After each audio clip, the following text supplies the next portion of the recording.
Hello and welcome. It's Soul Saturday. Hello, everybody.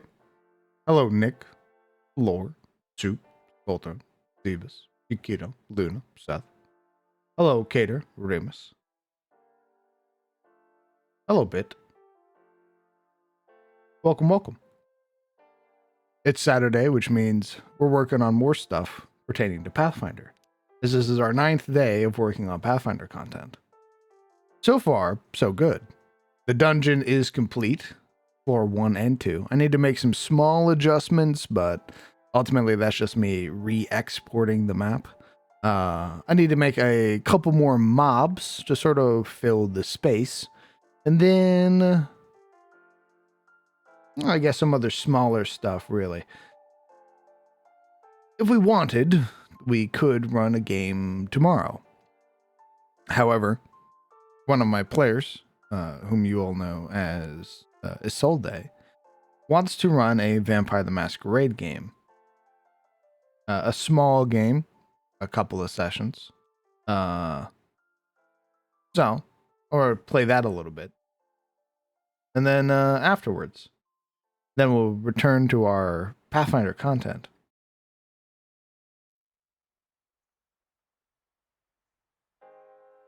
Or rather, our Pathfinder game, so to speak.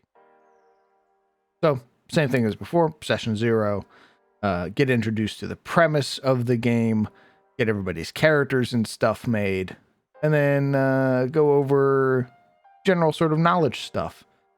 Asking questions, answering questions, figuring out how to make characters, all that fun stuff.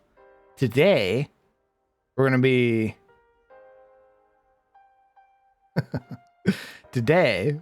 be... working on some extra stuff. We're going to be working on a title screen for our game, as we've done with all of our games so far. We are going to make a Herngar laborer. I made a token last night. I figured out how to make a cool pop-out token, which is pretty sick.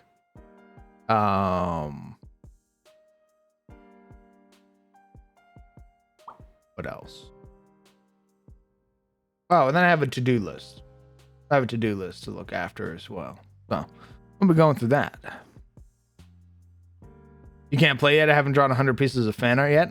So here's the thing. I thought it was going to take way longer to get ready to run a Pathfinder game. But color me surprised. That's not the case. I could probably run a Pathfinder game right now. There'd probably be a lot of learning on the fly. But I'm just as surprised as you are. I thought it was going to take way longer to make all the maps and stuff like that. And here we are. The dungeon's done. The city's or the town's done. The hex map is done. All the stuff relevant to like the beginner box, finished, baby. It's done. Now, do I want to go beyond the beginner box? Yes. I want to give my players the opportunity to fully invest themselves in the character and better understand Pathfinder systems and stuff like that. Really give it the old college try.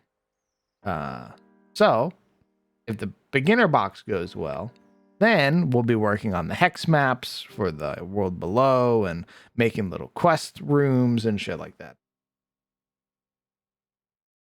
I saw the hard work you've been doing. Thanks, brother. I appreciate that. Hello, Gardener. What's up, gamer? How's it going today? It's going pretty well. We're gonna start cooking. I guess it would behoove us to start with the it'd behoove us to start with the title screen. So we're gonna start working on that.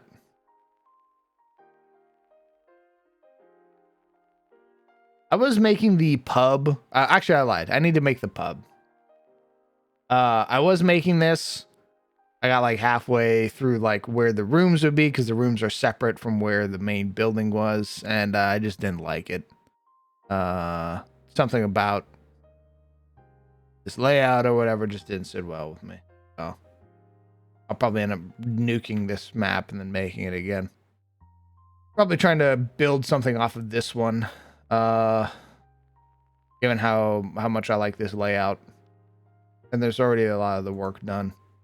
So we'll probably end up trying to fix this map up.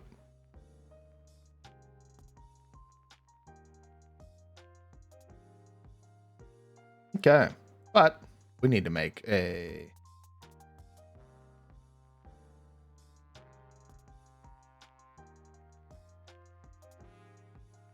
columns 80 by 30 ultra.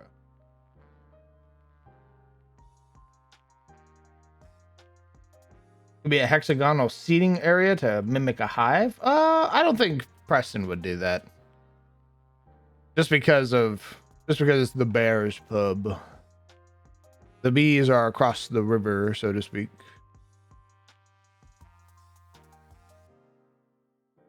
Okay, how did I do? Go grab our other.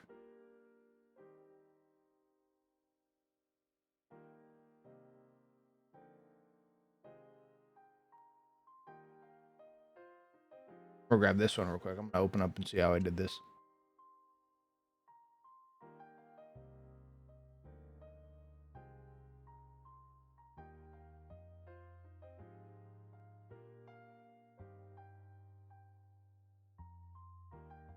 Okay. This is the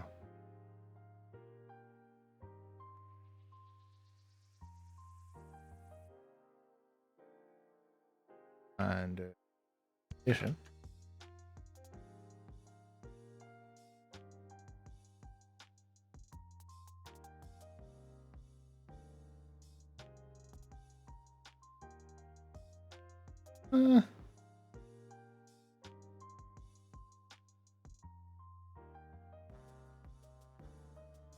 Maybe we'll put it on the bottom one.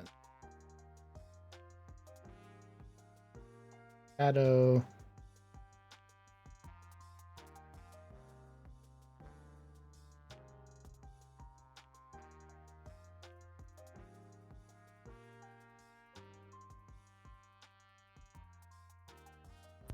A new entry in the Aegis cinematic universe. Correct. You know, well, that's what I was gonna ask. I was gonna ask you guys this, mostly because I was very curious what your answers would. What do you consider to be a living world?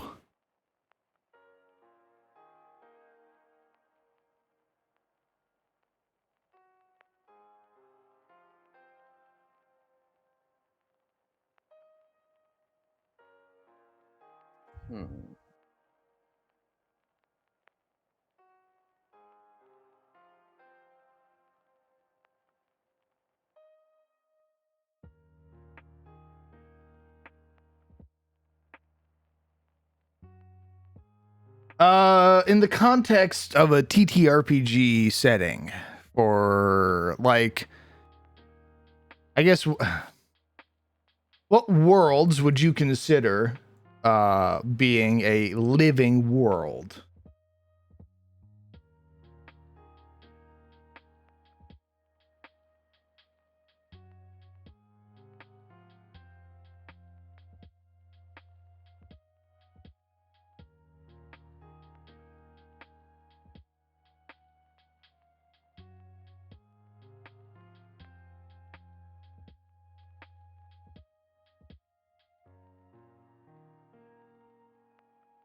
One that has rich lore and is constantly developing. I'd say the one from Guardians of the Galaxy.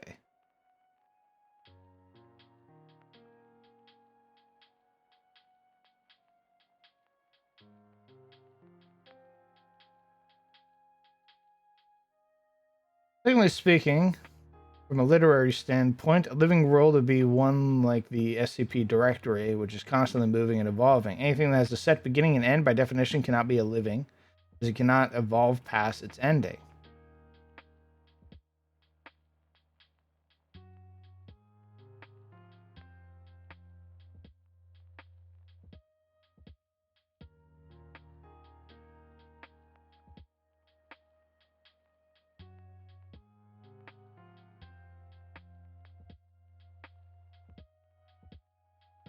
Interesting.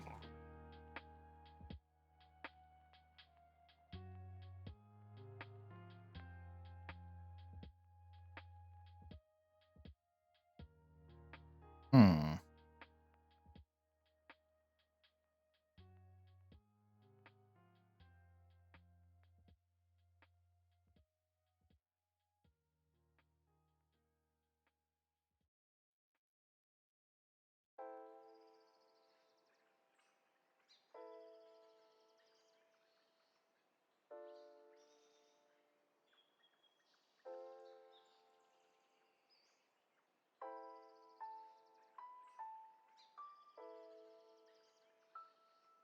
One where the events are occurring and progressing without input from the central characters?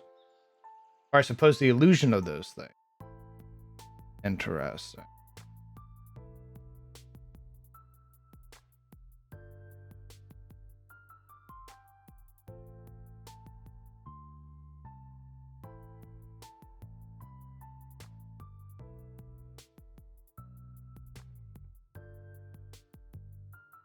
My most hated settings are the ones where the DM feels the need to put every king or queen behind 15 layers of magical protection to justify why they're still alive.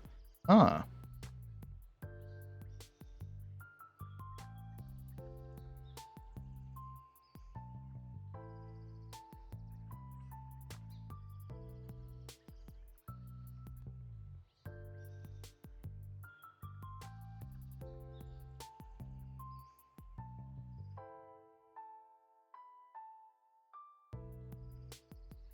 I mean, the super. All right. I thought you were hanging out with everybody. My bad.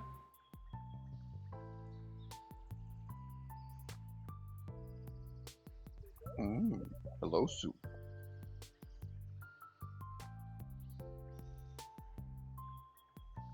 The world that has their story that can operate outside of the player's influence, but can also be influenced by them as well. How would you go about showing that? Because if the players are in one area, is it more so just like the reference to other campaigns?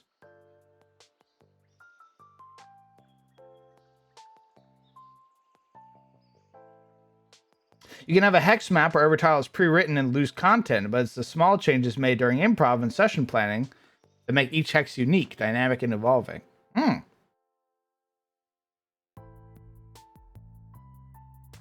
Okay, I should ask this then. Do you think Adis is a living world?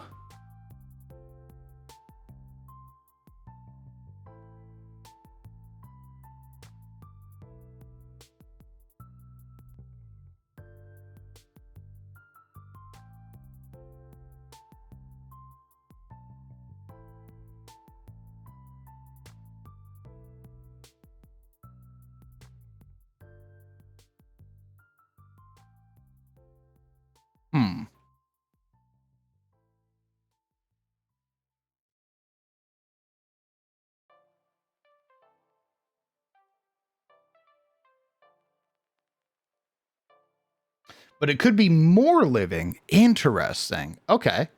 Would you be willing to elaborate?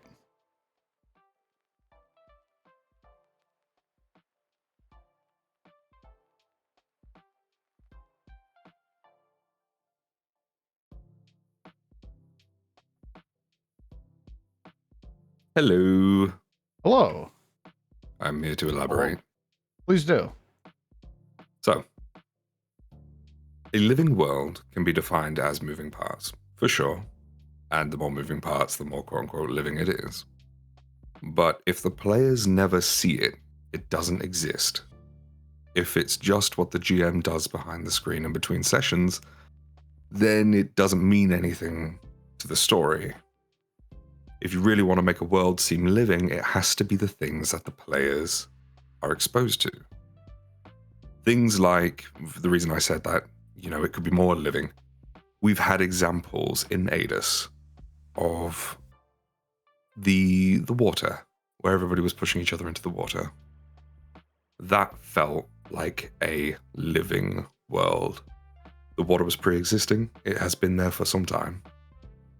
the different reactions that the players had to it, and the different things that they did with it gave them effects that they then took back home. Taking those effects home and having the roleplay that surrounds the differences between them when they left and came back is what makes the world living, not necessarily the machinations of the Lord of the Land that they never know about, not necessarily the movements of a dragon that they've never seen. It's the things they know about that make it seem living.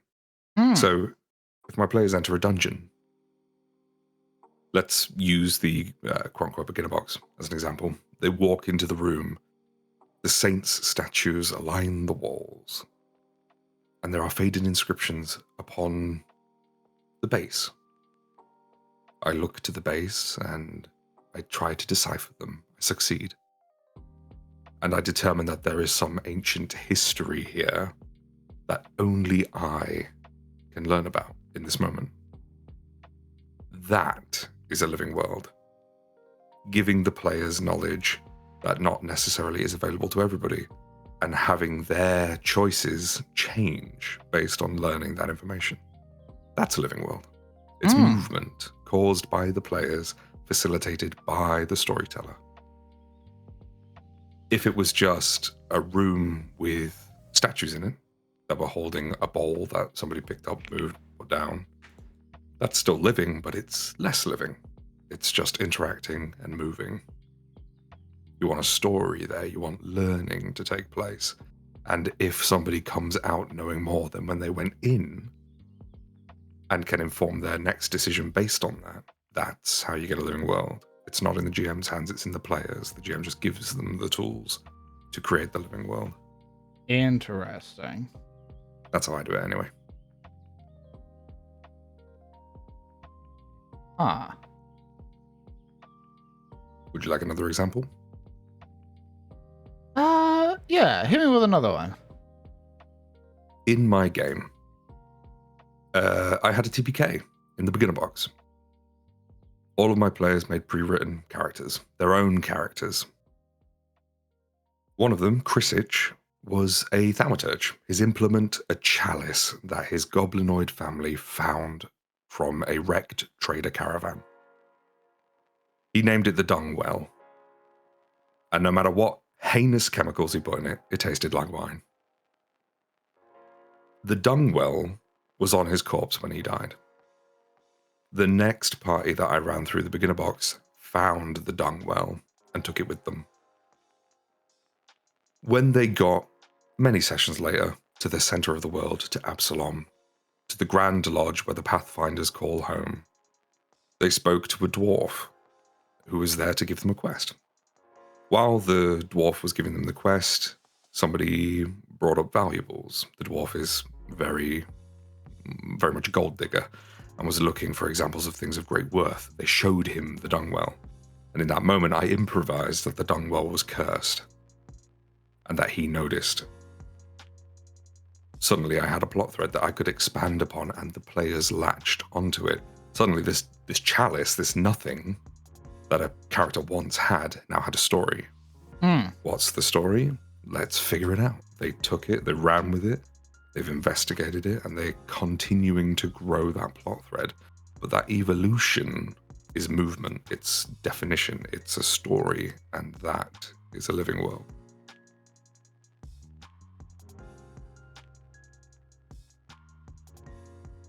Okay. Yeah. Asking yourself why is the easiest way of making something feel living. Asking questions in general. Why are the statues there? Why is it worn? Well, it's because of weathering. No, it's because the water elemental used to come through the room. No, it's because of a magical curse on the entire place that's slowly degrading everything inside. These are the things that make the world seem like it's alive. Doesn't even have to affect the players, it just has to exist. It's flavor text. Maybe I'm not as experienced as I thought I was. Don't be silly. You're doing great. No, I I'm here just feel for it. like I feel like I guess I could do more. to make the world feel more living. Do you mean in prep or do you mean in improv? Both. Hmm. I guess I don't know. I was always under this assumption that you wanted to write what you were planning, but like, I guess I can write more. Honestly, I was talking a little bit in the hangout with a couple of the others. More prep is not necessarily going to give you a better feeling or a more living world. It's those moments of improv that are really going to facilitate that. I told the guys in chat that I don't really do prep. That's not my bag. I know what's the beats are. I know that an NPC is going to exist, but I know very little about the NPC until they meet them. And it's that improvisation and then me asking questions between dialogue that allow me to then create hooks and drama and all of that other stuff. It's not for everybody. Prep is very important. But I tend to find that if I cater everything to my player's experience and perception in improv, they tend to have a more they tend to come away from the sessions feeling as if the world was moving and that they were a part of it. Hmm.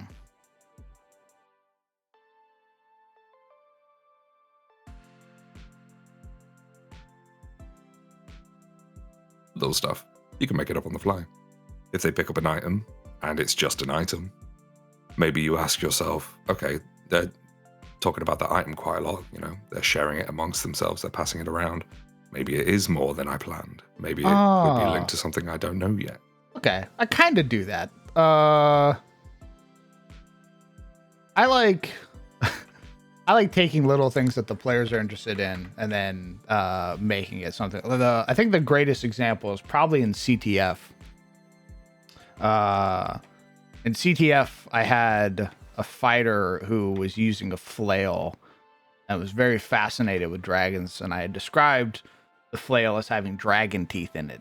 And I described, eventually over time, I was like, actually, you begin to feel the pull of something. I didn't plan on it being cursed, but I made it cursed. And it was a whole quest, basically, to break the curse that deviated pretty hard from the original story, but I enjoyed it. I believe my players enjoyed it. That's What's it. up? What's up, Crown? What's up, gamer? Not All much, right, bro. man. Getting some magic items done Nice. real quick. Never ends. This is a great question. What would you say is a living world? Are you asking me? Yeah, as a game master. What I define as a living world? Yeah. I would say a living world is one that is evolving with the actions of your players. One that has consequence. Does that make sense? Hmm. Yeah. I think there's a difference. I think, for example, like you can turn Forgotten Realms into a sort of living world, as it were. If you're like running like a long-term game, I think Living World also is like a what you'd consider like a long-term game, personally. But there has to be your players. There has to be consequence, essentially, and I don't mean that in like the negative connotation, but there has to definitely be like a cause and effect, and actions that your players take affect the narrative, affect the story, affect the very history. Like IO is definitely like a living world, you know, because a lot of what is happening in IO and is from actions that have happened in IO. Hmm. So, you know, the fact that, for example, you hear about, you know, the clan of Cosma when you're dealing with Cosmatara, and in goblin lore, it was because goblins were the ones that actually slayed a god, And, you know, narratively speaking, it's something a little bit more built out than that. But I mean, like, there's now history and lore of like Goblinkin who believe they were the ones that saved the world, and absolutely they took part in it. But because of their embellished stories, now that is what you got, you know. So essentially, like, the lore that you're receiving is from actions that have taken place in the previous phase, but also like what you're being told is essentially told by players that experienced it. Like, you wouldn't have going to Aldorus's crypt if it wasn't a living world. Okay. Aldorus's crypt wouldn't have even existed if there wasn't a player who played that. Does that make sense? Mhm. What's your definition? Is there a right answer? I just completely fuck up the Nope, the I just the wanted to question? know. I was just curious. It was just something that had come up, was all. Yeah, I had to think about it. But what's your definition of a living world? I didn't have one. I was trying to figure out if my world was even a living world. What is a living world? Let's see what Google says. Some quests disappear when not taken over time because a different group of wayfarers. Oh, okay, Yeah. Cause and effect. okay. Player, yeah, like a you go here's because there definitely have been like routes that have not been taken by players, and they've gone on completely different like new quests and stuff, and because of that have essentially pushed threats into like the third phase. Yeah. See, I was thinking when I had first heard it, my initial thought was like, oh, it has to be like callbacks, like references all the time, like like it needs to be like you meet Siluril from Siluril de Catarina, the princess of the Fanghold, and that's because a character from CTF played that character. That's what I thought it had to be. It didn't have. No, I don't think it has to be that. I think if you're doing a callback just to do a callback, and there really isn't too much meaning behind it, then it's I would think have the opposite effect. Like, there definitely has to be intent, but also the intent being from something that a previous party had done is also pretty important, you know? Okay. That's what I'm thinking. Those are my thoughts. Dude, I gotta get you into the Wild Magic cast. Oh, how'd that go with Tomato? I didn't know how it was gonna go, because it was essentially an idea. And then I just kind of was like, but how do I was like, hey, I have an idea. You want to do this with me? And people were like, sure, let's do it. And I'm like, okay, awesome. And then it was like, but how do you make that into an entertaining show where it's, you know, because it was just, we were designing a wild magic table. And we got chat involved, and we had the first fucking, you know, like random words. And I definitely do like more stuff like that. Because originally it was like, okay, like, what do you want this entry to be? Now, what do you want this entry to be? And then it kind of turned into this, let's get a random word, and then you, the guest, figure out what that means to you and what to build into it. And then we also had some guidelines as to like certain effects that you can do for it. So a lot of it was just like, okay, let's try that, you know. So this was sort of an experiment. I thought it went very well. It was extremely entertaining to me personally.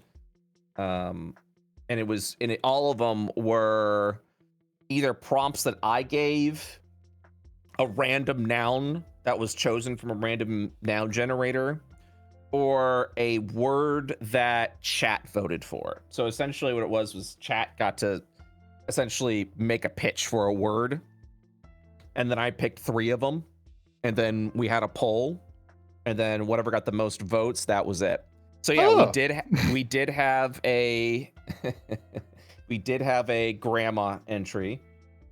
Grandma entry? I beg your pardon? Yeah, a little old grandma, doesn't have to be your grandma, comes up to you from like an area that you don't see.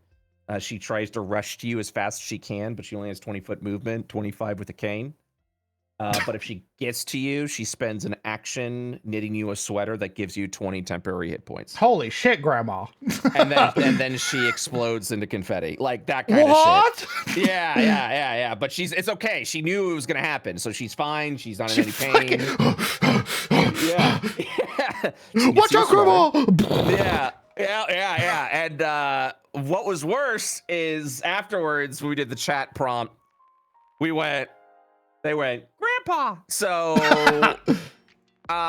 were like, we're not doing Grandpa. And then he was like, well, actually, I might have an idea for Grandpa. I'm about to say, you're gonna tell the Grandpa player he can't make a Grandpa character? I was like, all right, we'll add Grandpa to the poll. And sure enough, Grandpa won immediately. Nice. And Grandpa does the same thing where he spawns and rushes up with 20 to 25 foot movement. He says unsavory things that you have to constantly remind him. You can't say that anymore, Grandpa. No. You can't do that anymore, no. Grandpa. You can't say that. That's a different time, Grandpa. But Forgive my grandfather. He grew up at a different time, man. It's Yeah.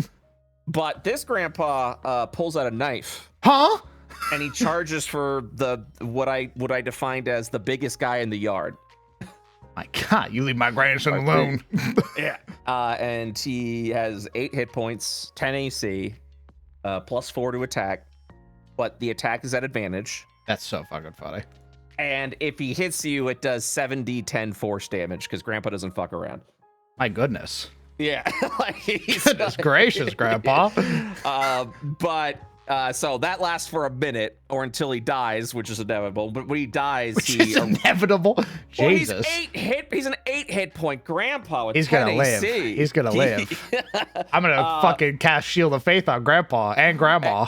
Yeah, and so then Grandpa, after the duration's over, erupts into flame as he's cast to hell because of the unsavory things he says. And then we made a note. This is wild. Where like if Grandpa ever appeared like for one round, he would remember what happened previously. Oh my God. But then immediately forget it the next round as he once again goes after the biggest guy in the yard with a knife. Jesus Christ, Grandpa. It was so fucking unhinged. It was so good. One of my favorite entries was when you get this effect. First, nothing happens. But the next time you're in a town of 45 or more people, 45 commoners try to run you out of town because they think you're a grotesque monster, like a Frankenstein situation. Holy shit. Imagine going into town to have 45 commoners with pitchforks and torches rush you out. Yeah, you lose that fight, by the way. Yeah. Action economy go burr, you die. Yeah, that's why you got to get the fuck out. They try and rush you out of that town. So, the ultimate ability that Tomato wanted was a Ginyu Force sort of situation where you body swap with the creature you're looking at the time. Oh my God. Your stats remain the same. It has to be, the creatures to be your size or smaller. And, but you keep the same stats. They keep the same stats. And the only way you can swap back is if you get that entry again in the wild magic table, the wish spell, or if you knock them unconscious in a fight. Oh. Yeah. Hmm. But the stat blocks are the same both ways. But no one else knows it happens.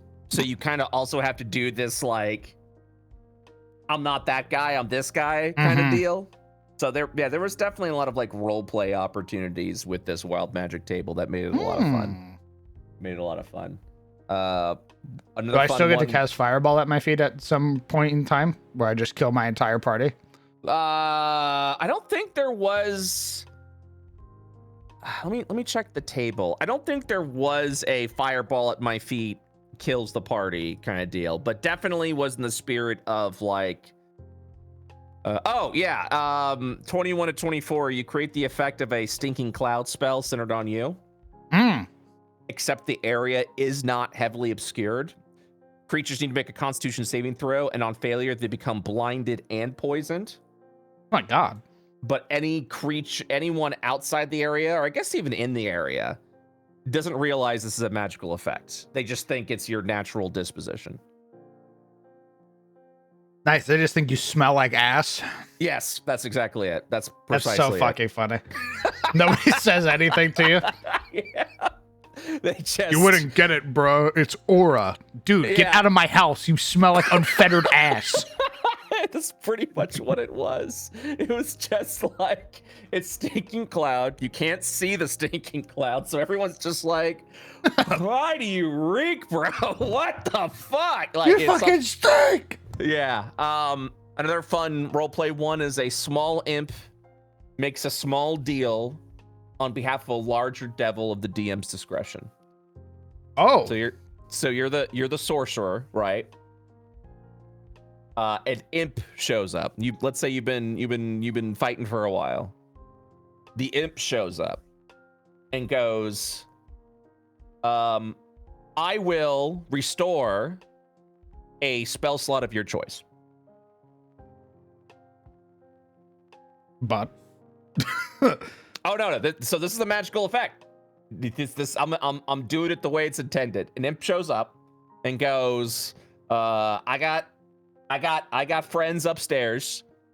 We can give you a little bit of your power back. I will restore a spell slot your choice. You can even choose the spell slot. really? Yep. Whatever level, whatever you've expended, I'll restore the spell slot. Ah. What do you do? Ooh. Well, I know most sorcerers. They're gonna take that deal. But what would you do? It would depend on my character. Gabriel would take that deal. Okay, yeah, let's say it's Gabriel. Yeah. Okay. We've been playing. We did Phandelver and below. You got let's say you got 5th level spell slots. Like you're all the way up to 5th level. Nice. You've expended all of them in every level. So which spell slot would you like to get restored back? Give me a 5th level spell slot. You want a 5th level spell slot? I give him my biggest one. You then watch as the DM rolls a 1d100 5 times. Oh no. Okay. And then adds them together.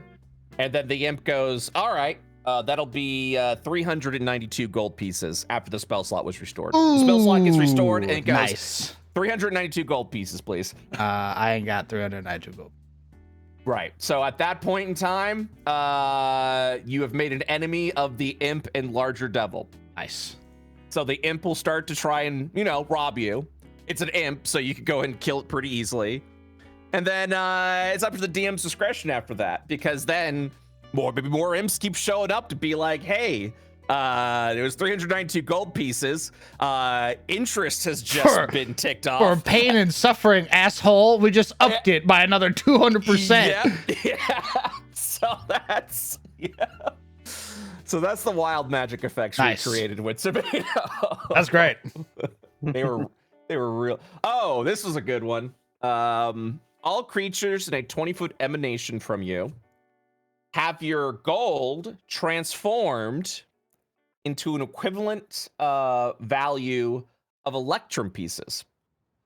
So if you have 100 gold, it transforms into 500 electrum. I beat the shit out of you. Is what happens. I beat the bricks off you, dog. Like you try to run and I hit you again as you're running away. Yeah. So let's say you have like 200 gold pieces. They become 1,000 electrum. Mm-hmm. Because you had more than 100 gold pieces on your person, it explodes out of your containers. Nice. I beat the shit out of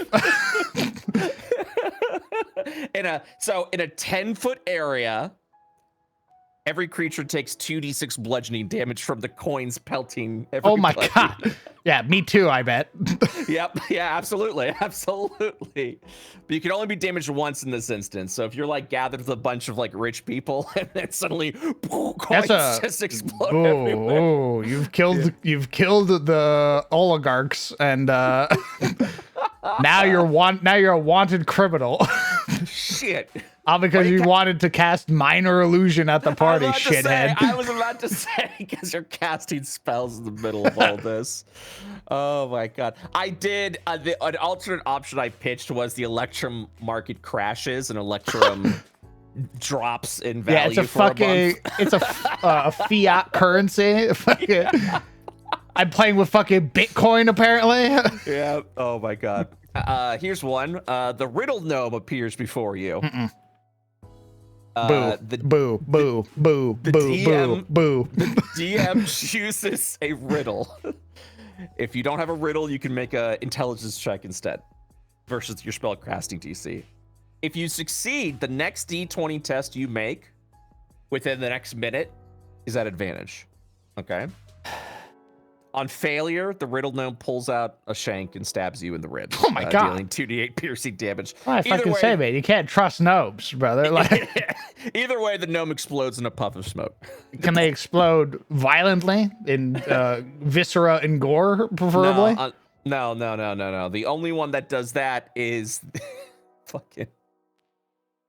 Okay, you ever play Oblivion? Ever played Oblivion? Yeah, like Elder Scrolls. No, I have not played Oblivion. I think the only game I've played has been Skyrim. Okay. So one of the effects is a squire who is your biggest fan of your work. Biozura, yes. Biozura. Yeah, will run up to you from a location that blocks your sight. So from around a corner through the tree line, but will essentially run up to you. They are your hype guy, and they're friendly towards you. They don't fight because they know how cool you are in battle. They don't want to cramp your style. And all they do is just stick around you for like 24 hours, just being your biggest fan. I see. At the end of the 24 hours, they explode in a visceral, gory way. Yes. The squire doesn't see it coming. Doesn't feel it. I just love the idea of you finally learn to like this guy. Yep. You're like, yeah, I got a fucking hype, man. I'm actually that fucking guy. And he's like, yes. Yeah, that's it. That's it. And you're stuck there, fucking half painted in gore, mouth agape, hands to the side, just. Oh. I did say the player DM's note. The player really needs to get attached to this guy. Nice, yeah. Fucking pull out every stop from their backstory. Be like, yep. There was a lot of good ones. The caster. This one was a dick move on Tomato's part. The caster enters rhyme time for 1 minute. Rhyme time.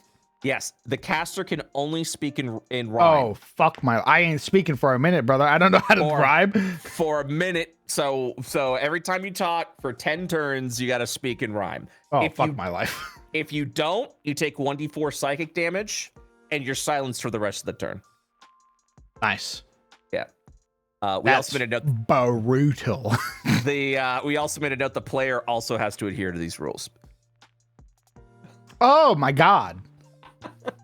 Jesus. All right, guys. I fucked up. You don't have a sorcerer for the next 10 rounds. Yep. This one was also good. A moonbeam appears 30 feet away from you. For 1 minute at the beginning of your turn, the moonbeam moves towards you. There it is. Up to 20 feet. If you take a dash action in the previous turn while the moonbeam was active, it moves up to 50 feet. The moonbeam uses your spellcasting DC and deals 4d10 radiant on a failure. Holy shit. Your fucking fighter gets caught in that because you were running away? Yep, you're running away from the moonbeam that you spawned. Oh! Yeah, so, and that's what it is. It literally is. You have to run. You have to keep running. That's You so have to fucking run- funny. You have to run away from this thing. Just get the fuck. Oh, keep moving. Keep moving. Do not stop. Yep. Yep. Oh my gosh. Yeah, that was I think those are my favorites. Oh, next other one. For the next minute, every time you fail something, you instead succeed. But every time you succeed at something, you instead fail. Oh. Oh. Natural 20s become natural ones, and natural ones become natural 20s. Ah.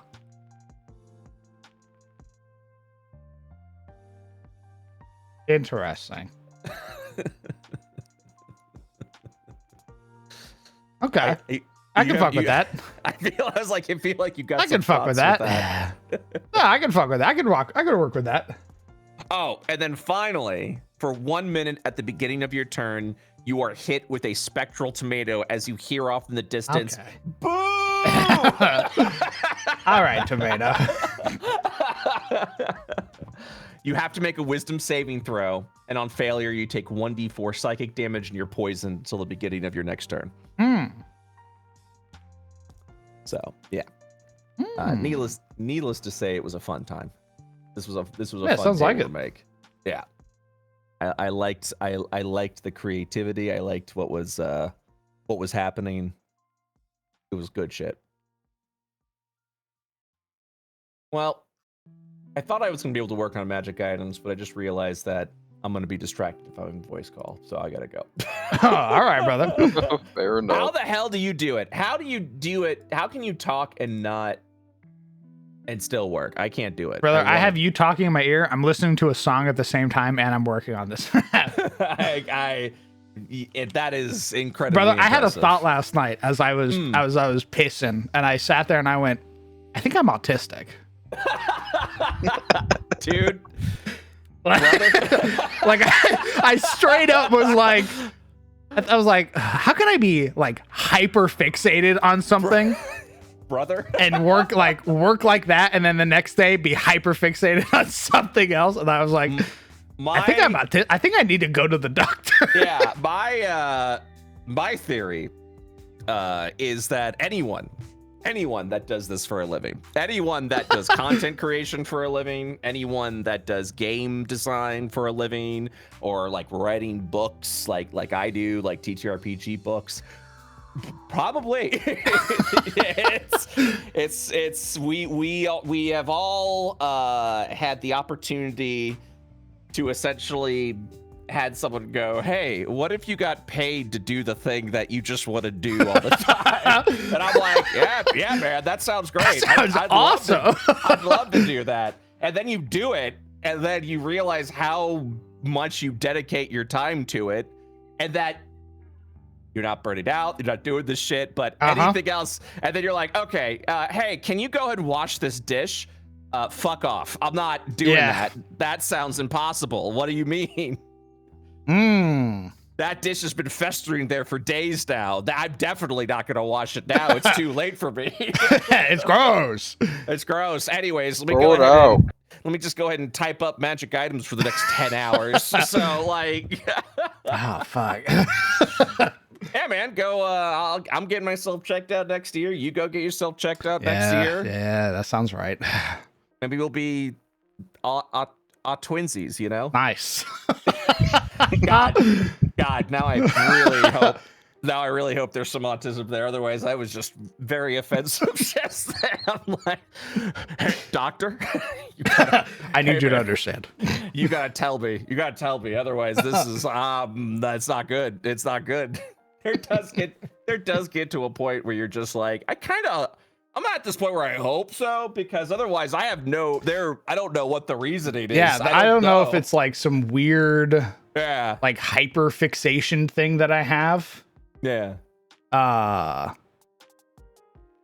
kind of want an explanation. Well, that's where it is. It's like if someone told me that, I would be like, that answers so many questions, and I feel good about that.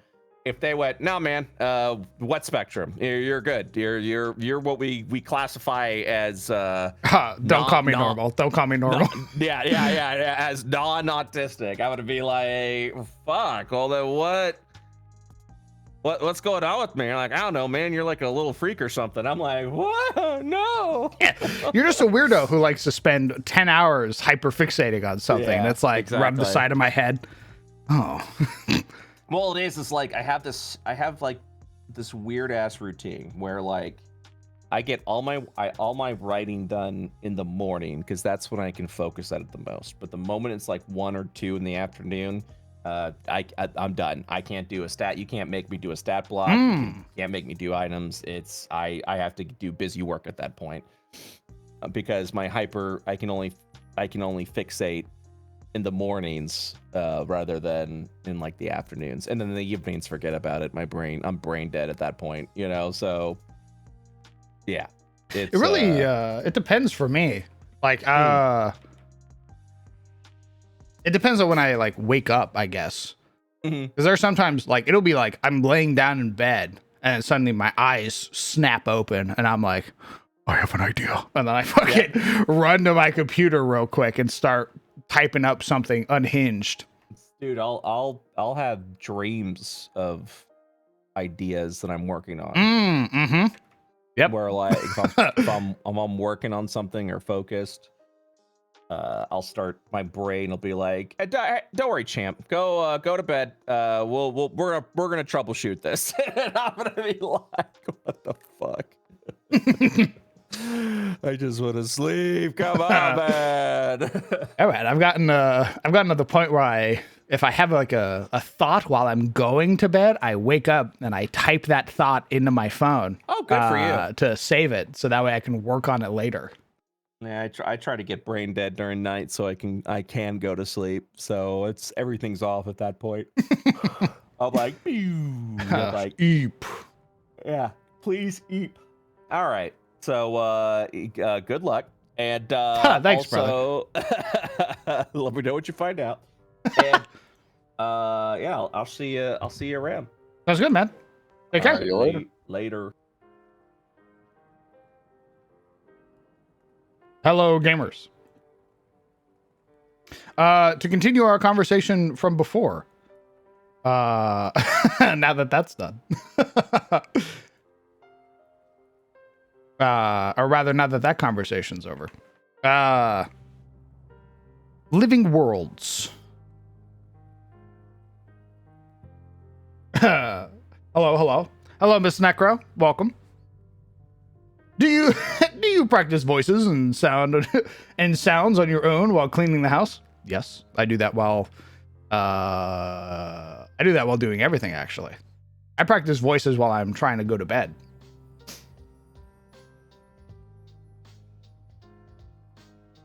Something insignificant like your life depends on it? I rubbed the side of my head. Oh, fuck. Oh, fuck. Actually, we don't need that.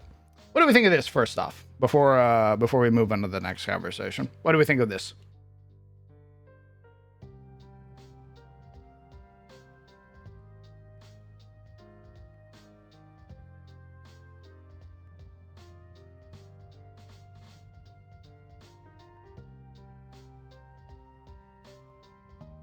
Books impending.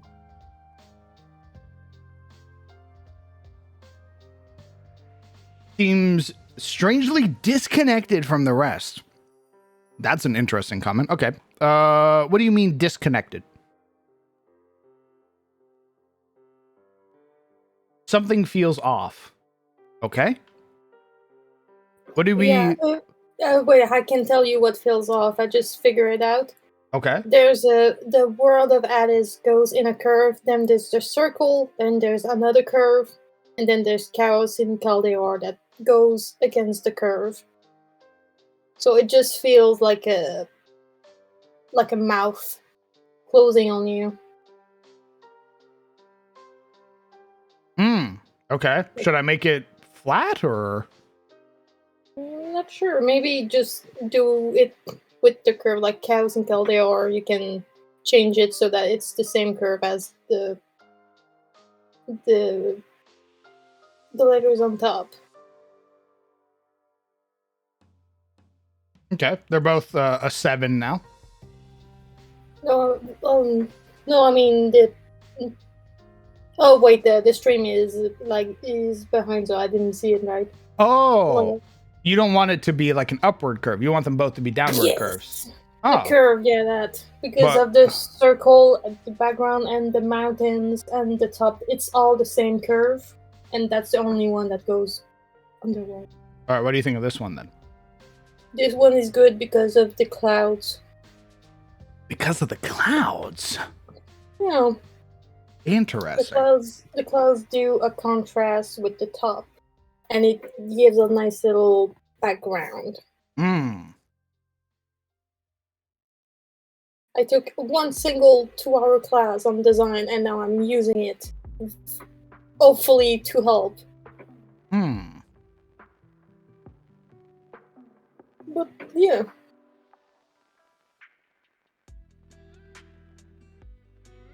I ain't sold on that. Maybe like a subheading under the world of Adis. You just have chaos in Calidor in smaller letters beneath it. Maybe. I always wanted it to be the bigger text because that's going to be the campaign name or the adventure name.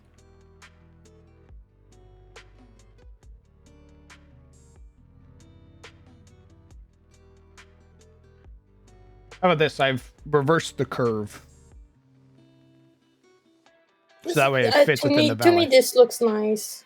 This looks like it could be the cover of a book. Okay. Yeah. I think the big main castle is so free of the other red effects and such compared to all the other effects around it. It almost resembles a cutout. Okay, so it is meant to be separated because it's meant to be within the shadow of the mountain. So if you look, you can see the lights sort of moving on the outside of the mountain. But I could put a light behind it. The working vision in my head is that the city of Calidor is surrounded by chaos. And it's like the final untouched bit, so to speak. Could you have like a long shadow coming off of the front of the city?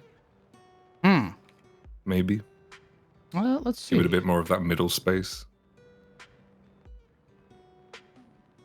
I do really like the sun though, because it is like, not to get too philosophical with it, but it is like, you know, the sun's been down for so long and it's like a new day. It's a new, everything is different.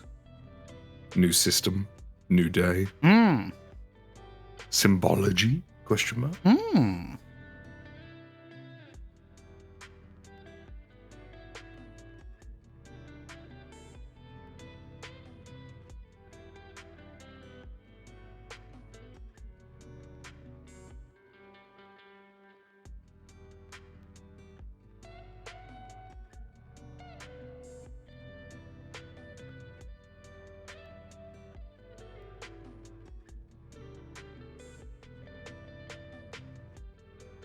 Red sun over paradise. That's right, baby. I'm fucking invincible.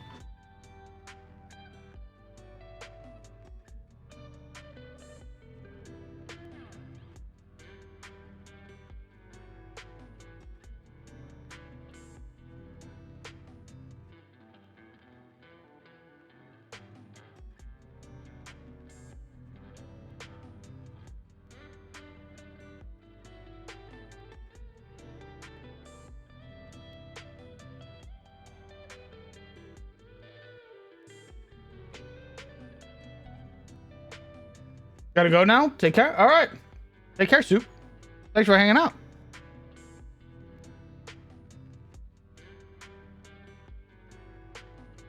Bye, Soup.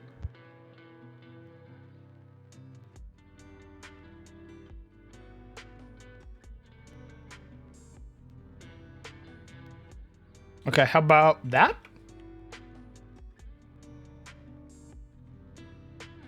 Very scary and imposing.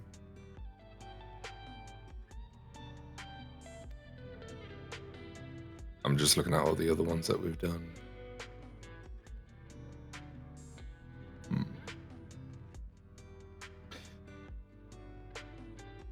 Jesus. Stop it. I need to grab all the smoke and set it so that way it can't be grabbed anymore. There we go. Let's see.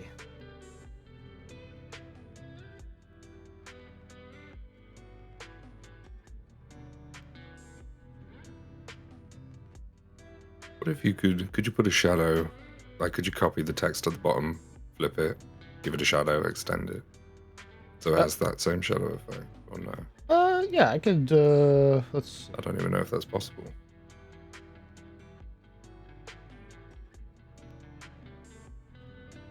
Oh yeah, just like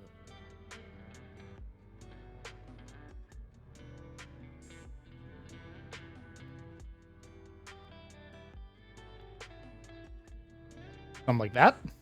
Yeah, I want to kind of, I don't know if it would look good. It would also have to be flipped, because the way the light casts on the letters, you know what I mean?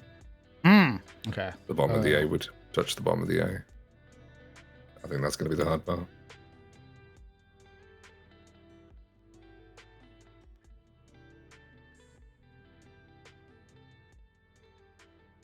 I don't know if you can put them. I guess you could put them upside down and then flip it so it's the other way. And then change the curve. Yeah.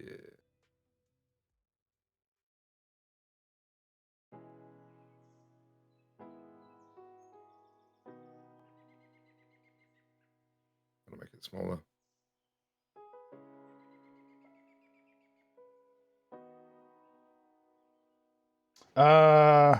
Did you see the new Artificer Unearthed Arcana? Yes, I did. The only really interesting part was the Dreadnought armor. That's all I really cared about. Everything else was very boring.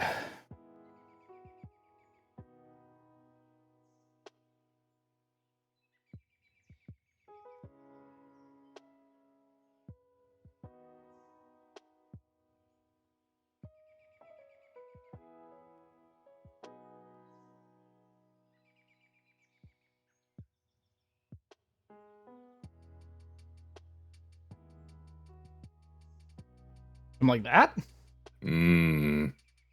Yeah. I think it invokes that like two sides of a coin thing.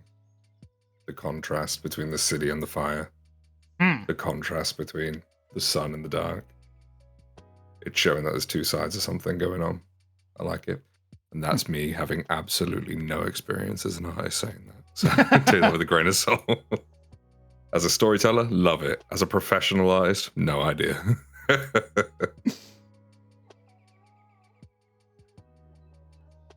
But yeah, it gives it a little bit more volume to the words, you know, because they were literally just floating there before, and I think this gives them a little bit more. Reminds me of the prison planet from Chronicles of Riddick, where the sun rises and melts every day. Or melts the planet every day.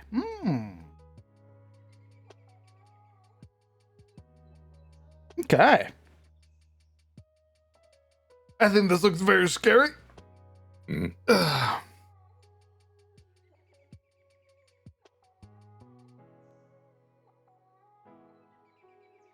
do like it though.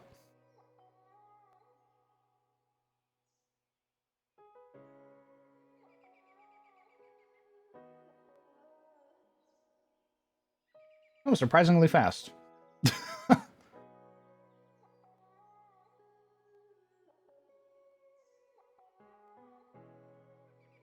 Okay. I'll have to edit this afterwards to fit it into shape for the OBS, but it works. So that is our thankfully it wasn't like, all right, I spent however long on this, blah blah blah blah blah. We get one session. So thankfully my players are committed to the beginner box at least. So we will get some use out of this. Oh, okay.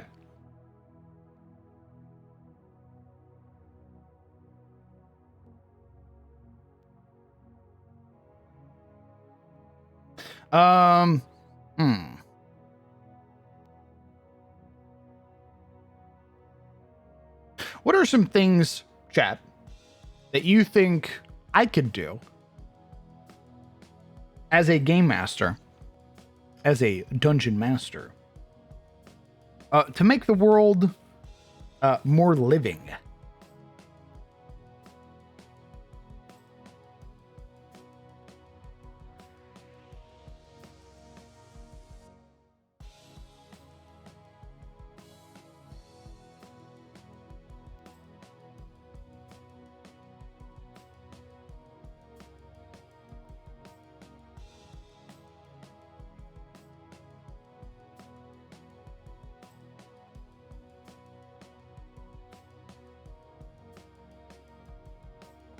Have some things going on the party cannot affect, or at least are beyond their immediate control. Weirder or random encounters.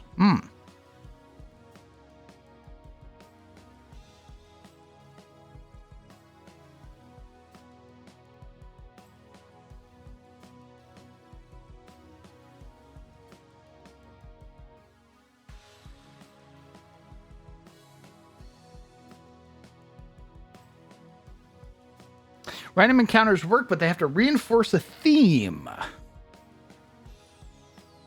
What do you mean, Killer Cam? Make them pay taxes? Jesus. The more I look at this map, by the way, the more I like it. Or this title screen. I fucking cooked.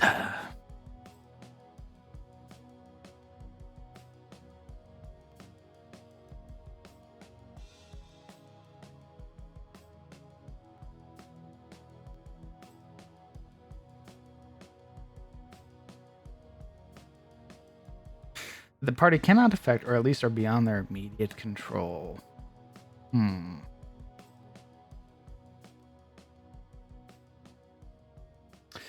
Beyond their immediate control.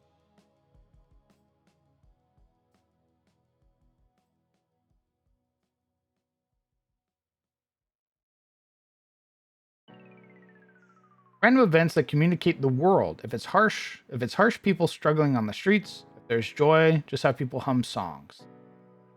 Huh.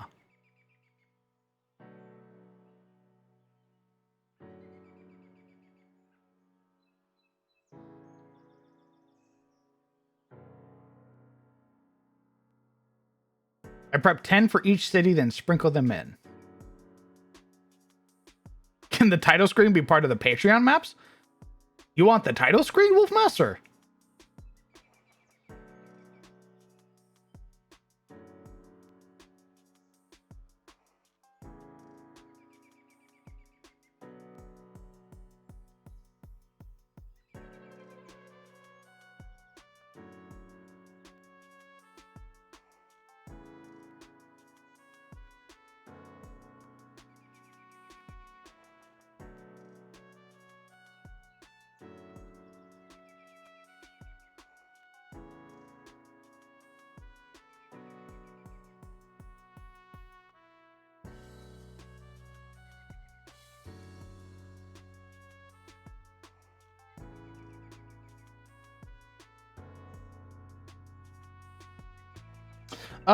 I mean, sure. I'll probably release it with the hex map then? Question mark? Because I'm gonna be releasing like a blank version of the hex map. Or like the ones without my markers on them, so you can put your own markers on it. Yeah.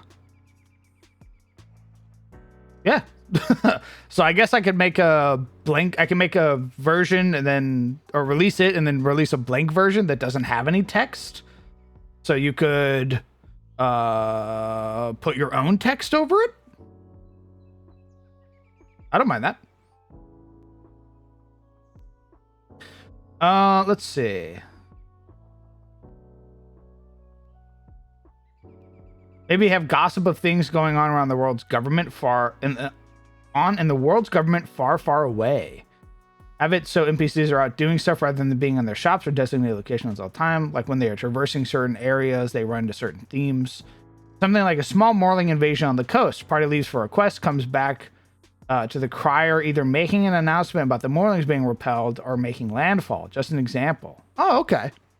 I've sort of done that then with the with SOT. SOT is going to be hearing about the exploits of the Grave Order. So, I'm not sure about your world, but maybe some moving isolationist settlements, either by magic or on the backs of impossibly large creatures. Yeah, the world progressing because of actions or interactions helps with the world feeling real. One thing I don't see too much in Adis is encounters with other travelers or trade caravans that are passing by. That would certainly help. Interacting with people.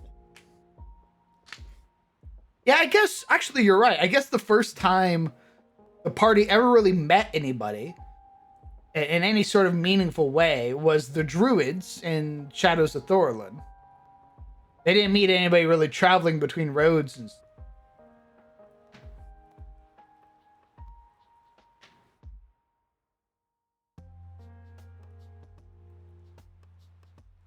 That's a fair point. I should have more wandering NPCs.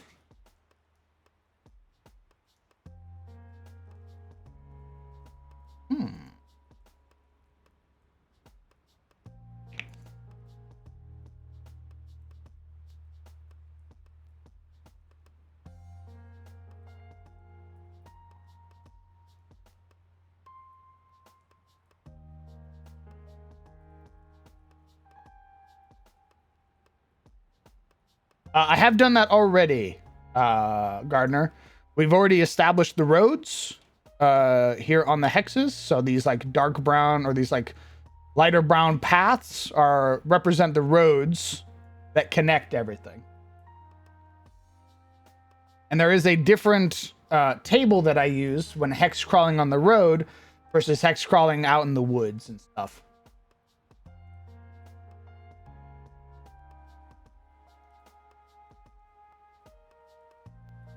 Could even do an impromptu escort quest like that. Say they encounter a merchant who happens to be heading in the same direction. The merchant could be like, yo, if you stick with me till we pass their town, I'll give you a discount or one free item.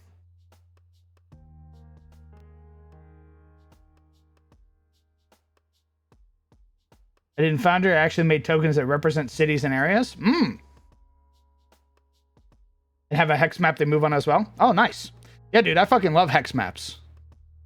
So what I do is I have pre-established areas, and then for random encounters or rumors, I put a foundry token somewhere on the map. So I'll designate like, hey, this is a beast lair. Hey, this is a help quest. Hey, this is a combat quest. Stuff like that. And I'll talk about rumors that the party have heard in town. So when they leave, I go, hey, while you were in town, doing stuff, you heard about X, Y, and Z. And they're in these general vicinities. Now, we did that with SOT, but the party was more interested in getting back to the town instead of doing those random encounters.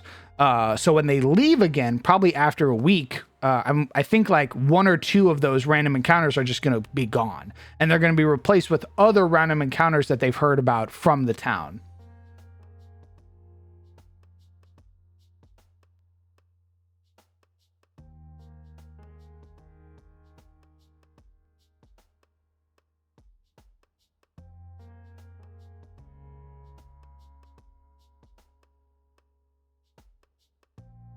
So, other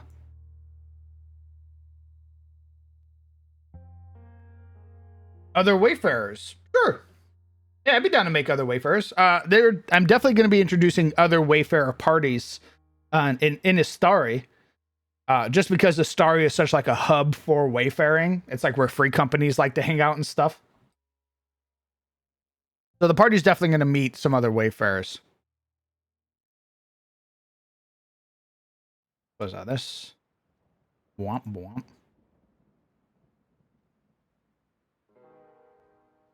So like what I'll do, for example, we'll put, let's say the party leaves Astari. They want to go do something. I will put a text down or a little thingy down. Give me just a second. Word icons, items. And I go, hey, you guys while in town heard about a dungeon.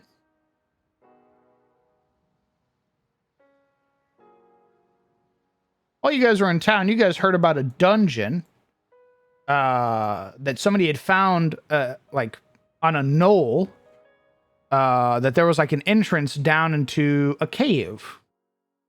And it's just so happens to be along the road. And the party can choose while they're leaving Kalodor to go investigate that dungeon, right?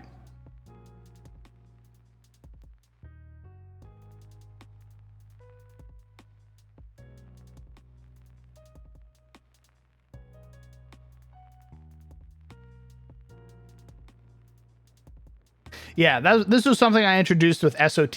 The party didn't take it, but hopefully, if we play for a little bit on this box, we'll be able to do that, where they can go chase down rumors and stuff.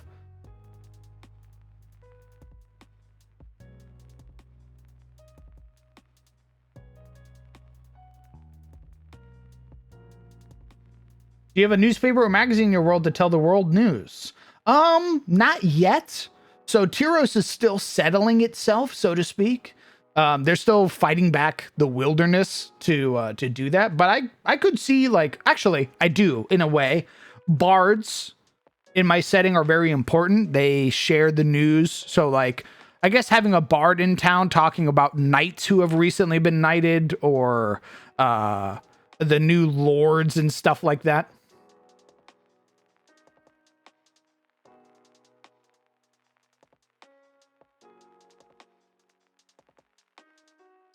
I love having other travelers or adventuring groups around the PCs to encounter. You know what we could do? We could take some of the icons or the iconics and put them in Adis. So the party could meet, like, Ezrin. They could meet Amiri, Miracel, stuff like them. As like another wayfaring company and stuff. Fantastic idea.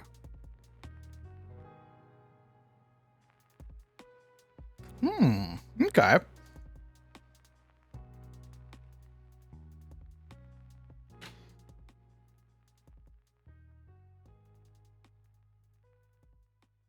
Mostly because I like bullying Ezrin, so. Yeah, I was going to say you could kill him in the distance and have the players watch.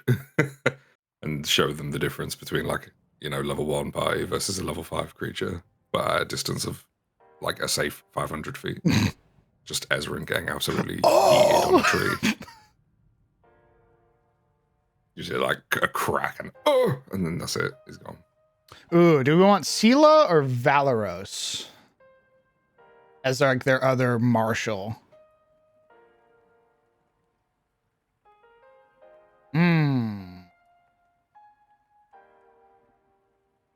Does the party have a face yet? If not, Sela. They have Amiri, Ezrin, Kyra, and Maricel. I don't think any of those have. None of them Charisma. yappers. None of them yappers. I don't think so. Sela's a friendly soul. Well,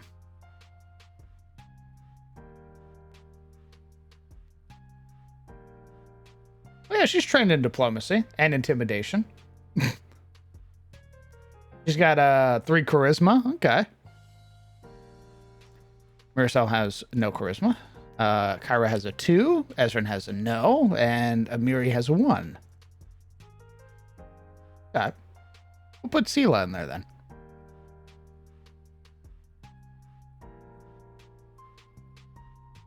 Nice. Does Pathfinder have Kenku? I think they have, like, Tengu, which is what they're called. We have multiple bird folk. Squeaky toy character? Yes. I do like bullying Ezrin with my monsters.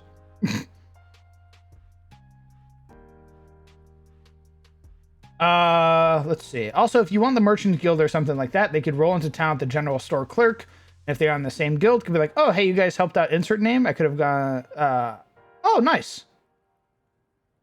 Yeah, I was going to have, so what I have as like a plan in a way is like when you undertake a quest for somebody, you have a handler. So somebody who's giving you that quest is referred to as your handler.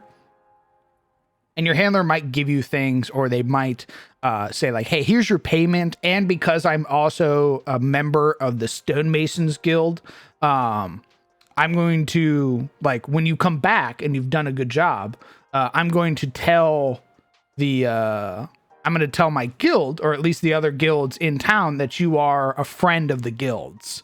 So you, like, if you do this job for me, you're probably going to get more jobs afterwards. And like, you gain rep with like the Royal Artisans guilds and stuff like that.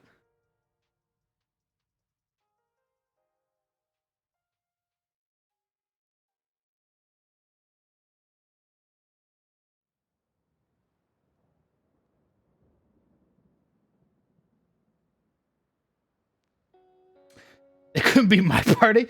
Well, thankfully my party is very they are very narratively like driven. They are they're thespians, so they love role playing and stuff.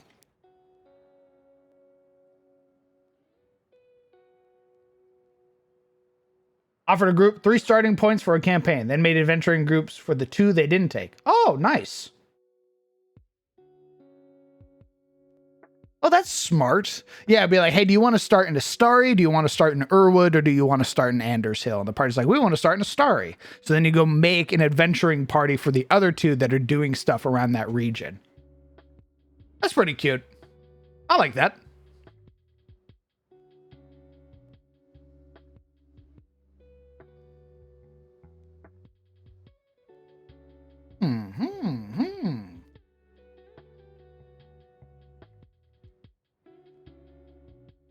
They just cannot, as a group, make good choices and or talk to people.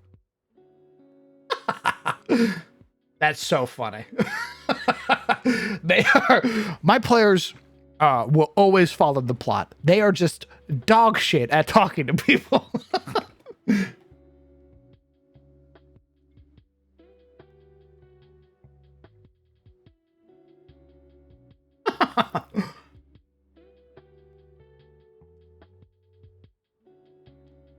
Okay.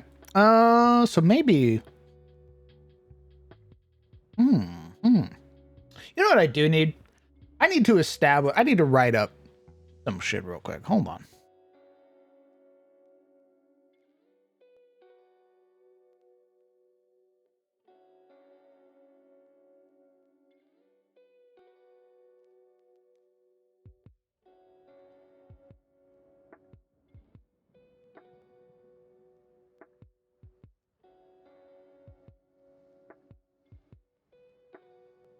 Come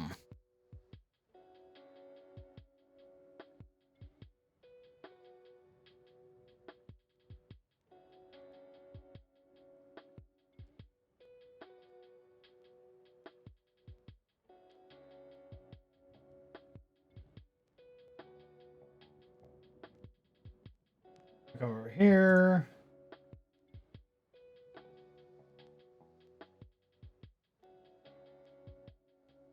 Essentially, I think the easiest way to make the world seem more alive is NPC to NPC communication off screen. Like, sure, if the party does something super impressive, i.e. the Stormbreakers, everyone will know. But even if they are doing small jobs, you know, Farmer Brown is going to tell people who helped clear the rats out of his basement. Oh, sure.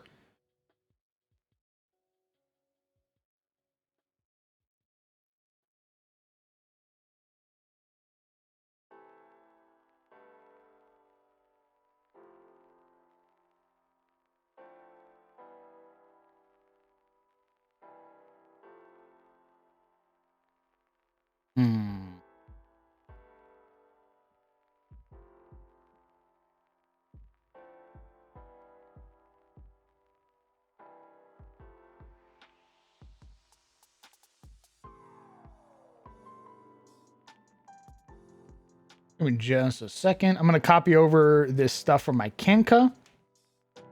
And then I'm going to write up. Oh, perfect. There it is.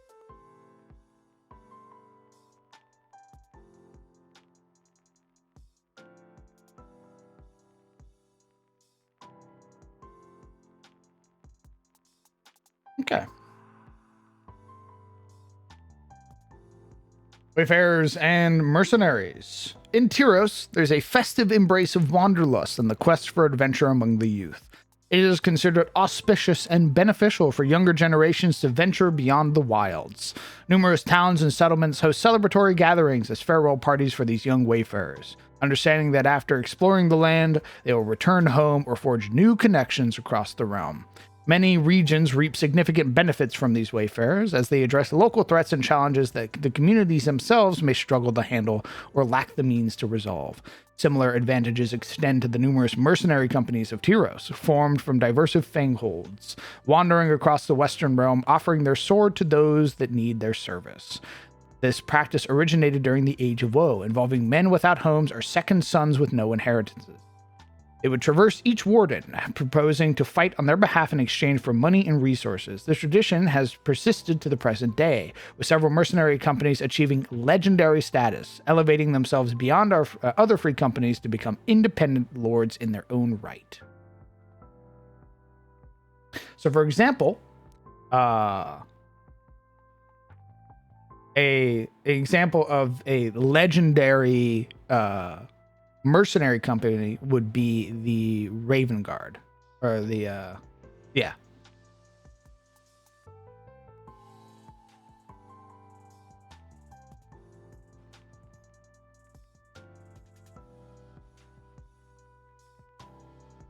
Now we're going to describe what a free company.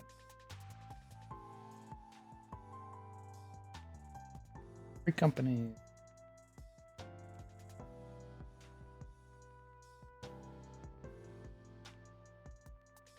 What would be another name for a gaggle of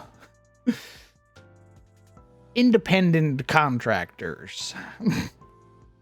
More fantasy oriented. A union? We do have unions. A guild?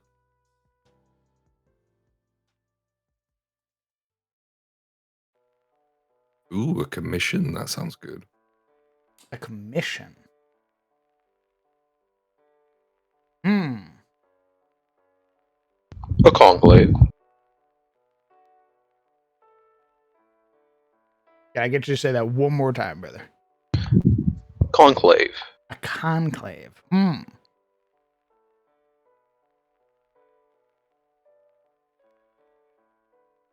Vagabonds. No, they're not vagabonds. We like our mercenaries in this land. They go fight the monsters.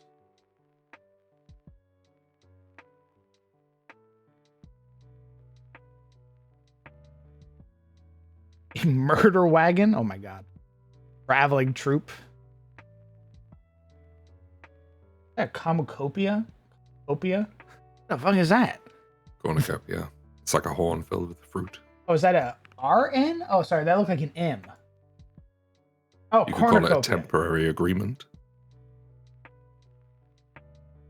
A band. Together, Cam, we already have free companies. We have, they're referred to as free companies, mercenary companies, or something else. I'm trying to figure out what else to call them. You could go the French route. Routier. Oh. Spelled it? I'll put it in the thing.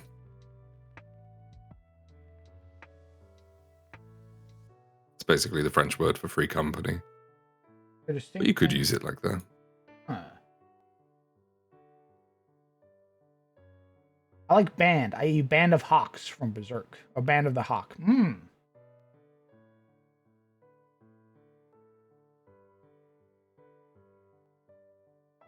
In Poland, a bribery. Interesting.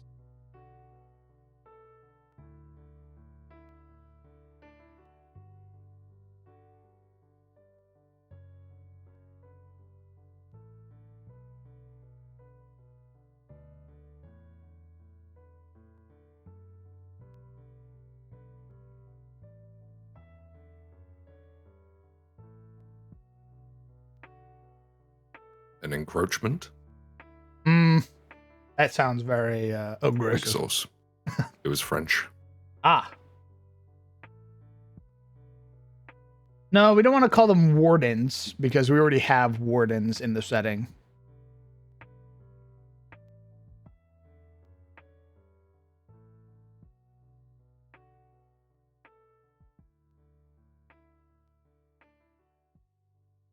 Literal soldiers of fortune.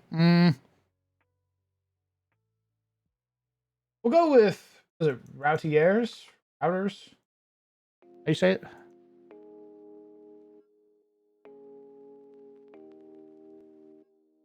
Routers. Fortunate sons.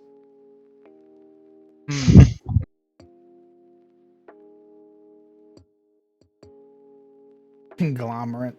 I think we'll go with bands for now. Just for right now.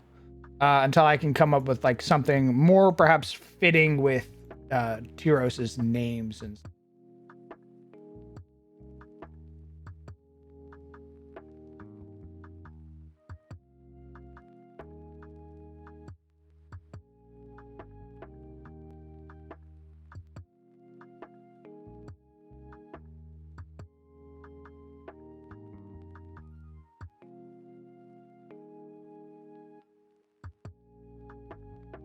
what's a group of dragons called? Oh, I have no idea.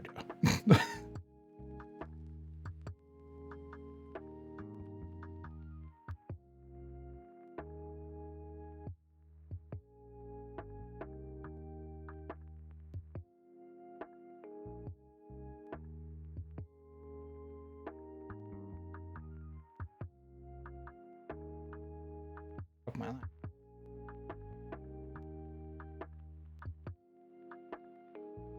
Aggregate? Probably not.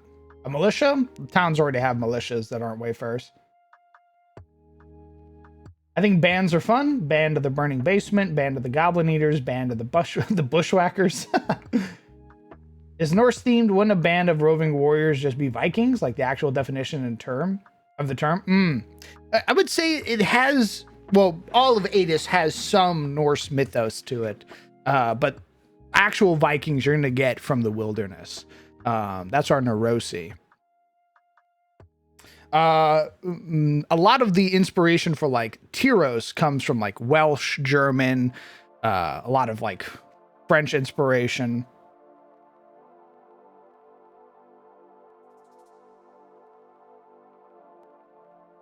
Anna Stokes. I was recently asked what it was. A group of collective noun for a group of dragons is a breathing or flight of dragons. A group of dragons is commonly referred to as a flight, clutch, or wing of dragons. So maybe one of those. You just called them a horde of dragons. A horde of dragons. For my DM's homebrew, we actually have something called the Commission, and they are kind of like an adventuring guild, but more business oriented. They don't have like, if anything forms like that, it's usually between other free companies. They don't have like an actual like adventurers guild or something you sign up with. Not here, at least. I think Carousel would have like an actual adventurers guild because they're so heavy on licenses and stuff.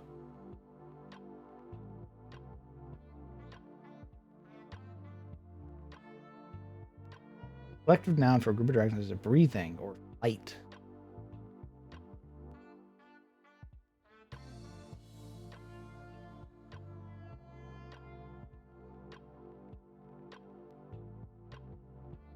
Yeah, Katarina is very Renaissance, but Siluril definitely put a very like French or like French spin on it. So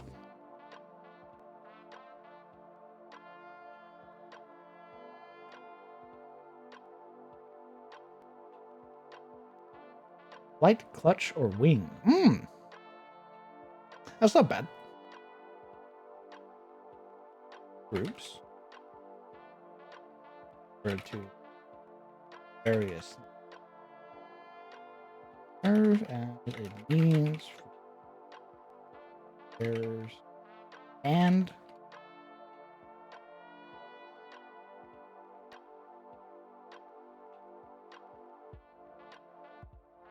isn't uncommon for a free company.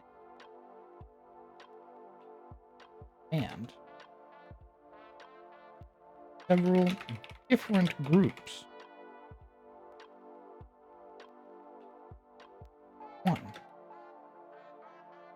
Own structures. Hey, Signs. What's up? I just got a wild premise for a one-off Okay. that I that I want you and Junie to be a part of, and Summer. The premise is you go into a village and everyone is hostile towards you. Okay. That's it. Oh. I Everyone see. everyone just fucking hates you. Well, like, it'd probably be something like you have to get some sort of MacGuffin, right? Like, there's something there that you have to get. But you go into this unsuspecting village. The moment you go in, you go, okay, and you're like, hey guys, we gotta get this thing, right? We gotta get this item. We don't know where it is, but we need to find it in the village, and we need to get it. We need to be kind of quiet about it, right? So be subtle, and then get it out, and then that's it. And the moment you go in to the village, like just the moment you go in, you're like, maybe I can go ahead and ask around or ask people if they've seen anything suspicious, blah, blah, blah.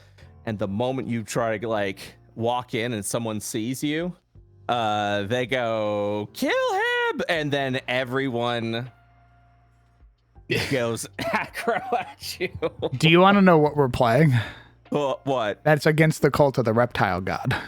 What is That's what is that? That's an old TSR adventure where Damn it. you roll into the town of I think it's Hamlet. No, not Hamlet. It's Jelaine. You roll into the town of Jelaine, and a serpent cult worshiping a spirit naga has begun taking people over. And when you roll in, if you go to like the tavern or whatever, the dude who owns it's like, oh, you want to fucking sleep here? 100 gold a night. Yeah. And you're like, well, we can't fucking afford that. He's like, oh, what? You fucking try to rip me off? It's initiative. Like everybody in the bar stands up because they're all cultists. They want to capture you. Yeah. If you somehow manage all the like DCs to like persuade them or whatever, they try to abduct you in the middle of the night while you're sleeping. Like That's everywhere insane. you go is you fighting the cult. Aside from the small groups of people that are just trying to leave, and the small groups of people that are trying to leave don't want to fucking help you. They are normal people and they hate adventurers. So you're like, hey, tell me what's happening in town. They're like, I'm not going to tell you anything. Yeah, no, this is yeah, that sounds great. This is just far more simpler than First farmer goes, stands up, fucking flourishes his pitchfork. It's Yep. initiative. Yep, that's it. The first person that sees you goes, kill him, and then that's it. That's it. And so the idea is you have to try and find where this item is while, and I mean everyone in the village is hostile. You go into a shopkeeper's hostile, uses their wares against you. You go into a bar, same thing. Obviously, the guards are after you. Every single one. There is not a single friendly face. Everyone is there to kill you, essentially, for exactly what that wild that chase you out of town. And you have to do it. If you take a long rest, everyone respawns. Oh, Yes. So, like, if you burn the village down, you can't find the item, like, damn, okay, let's take a long rest, figure it out. You come back, village is back. And all the villagers are there again. And it's the same thing. Kill up! Like, yeah, that's it. So you essentially have to, like, you know, that's it. That is the entire premise. nice. I'd be down for like just a murder shot. Yeah, and you know, obviously there would be a story behind it, so you're not just killing innocent people. But yeah, that's the idea. Is just like, what if good guys had to destroy a village, kind of deal. I like that. The old elder of the village comes out, Ah, You Pulls think out you their can ba- take the astral diamond? Hmm? Does that No, old just a man have a dude. knife? No, it's just a dude. It's just a dude with a cane. And that's what I said. These aren't like they're casting spells or something. These are just That's what I mean. the It's just common- it's an old man with a cane, and then he rolls up and he grabs for his belt and he pulls out a little fucking dirk, and he's like, "Okay, you'll have to get through me." Yep. You'll never find it. Listen, old man, I don't want to hurt you. He's like, I wouldn't want to hurt me either.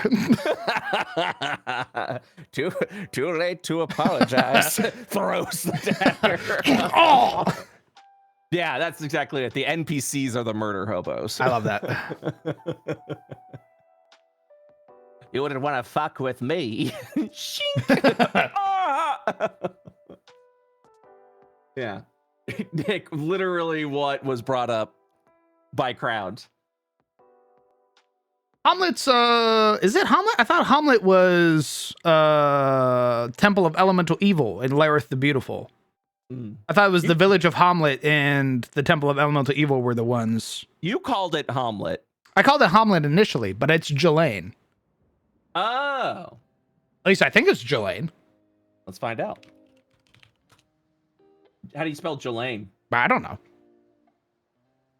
There's like an inn in there somewhere. Between the Grand March and the Kingdom of Keeland.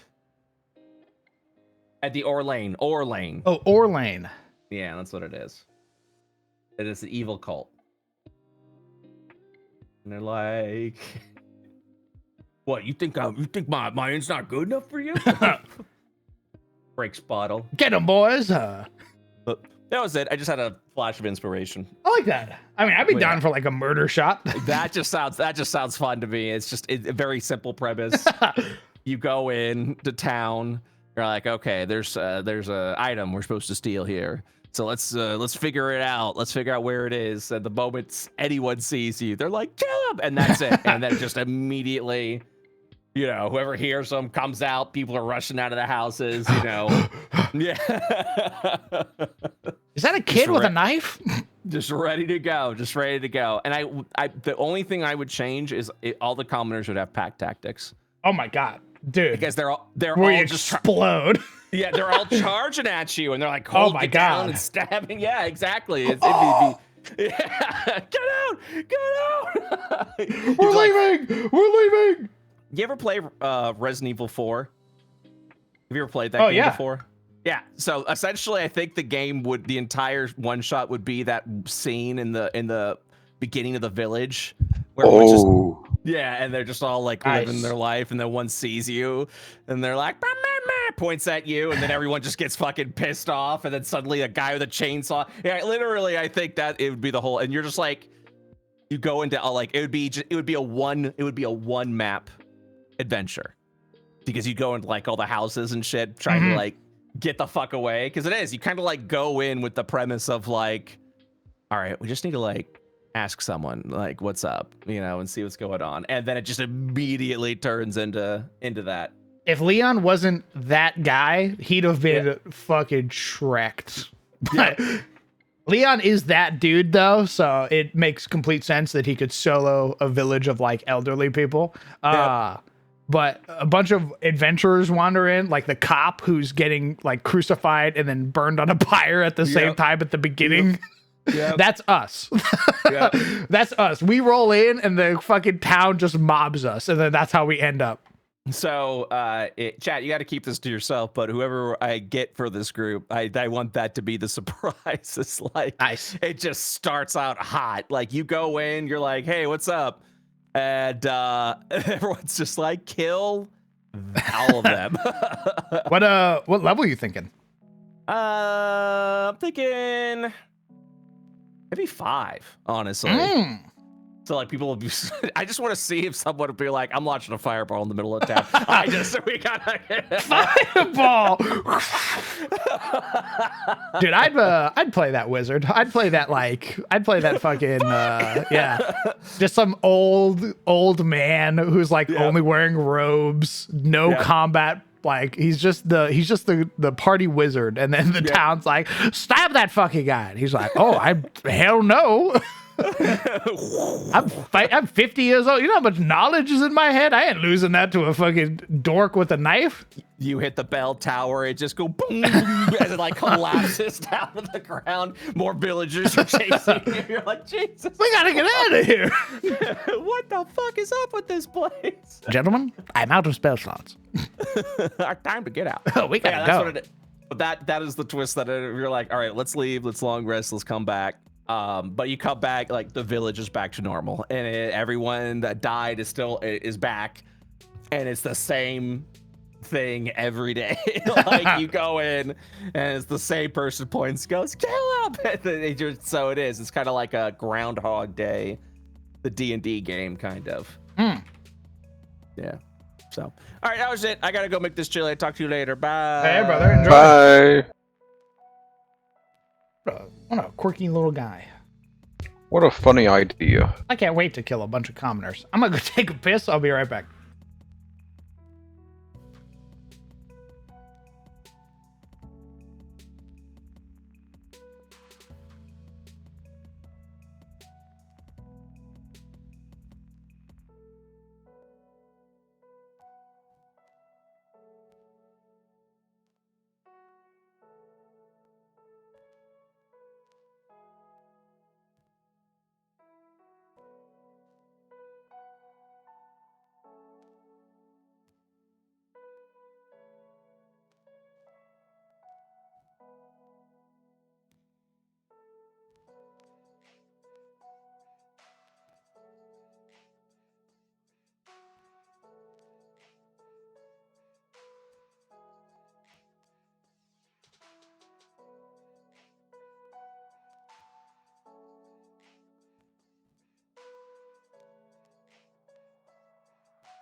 Okay.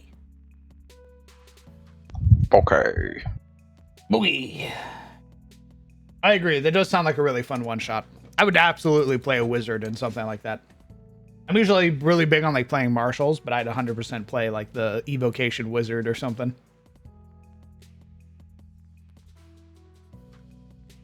Okay. Free companies, mercenary companies, and bands. These groups, referred to with various names, serve as a means for wayfarers to band together and pool their resources. It isn't uncommon for a free company or band to consist of several different groups that not operate as one, with their own unique structure, designs, and even clothing or outfits that they wear. Free companies will often exist within a singular Fanghold or county, solving the problems of that region and never really straying beyond their borders unless specifically requested by either Yelderman, Drakis, or High Lords. Mercenary companies, on the other hand, are not bound to a specific Fanghold or county, though they might favor one, and instead wander the realm in search of fortune and glory. Sell their services to regions, holds, counties that lack the company own.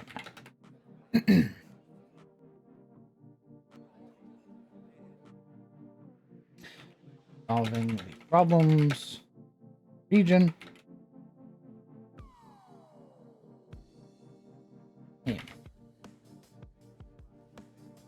Mercenary companies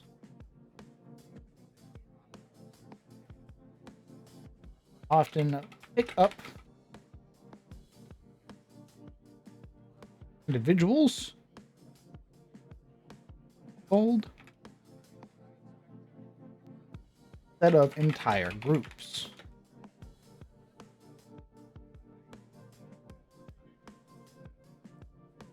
Such these companies might consist of people from all over the world.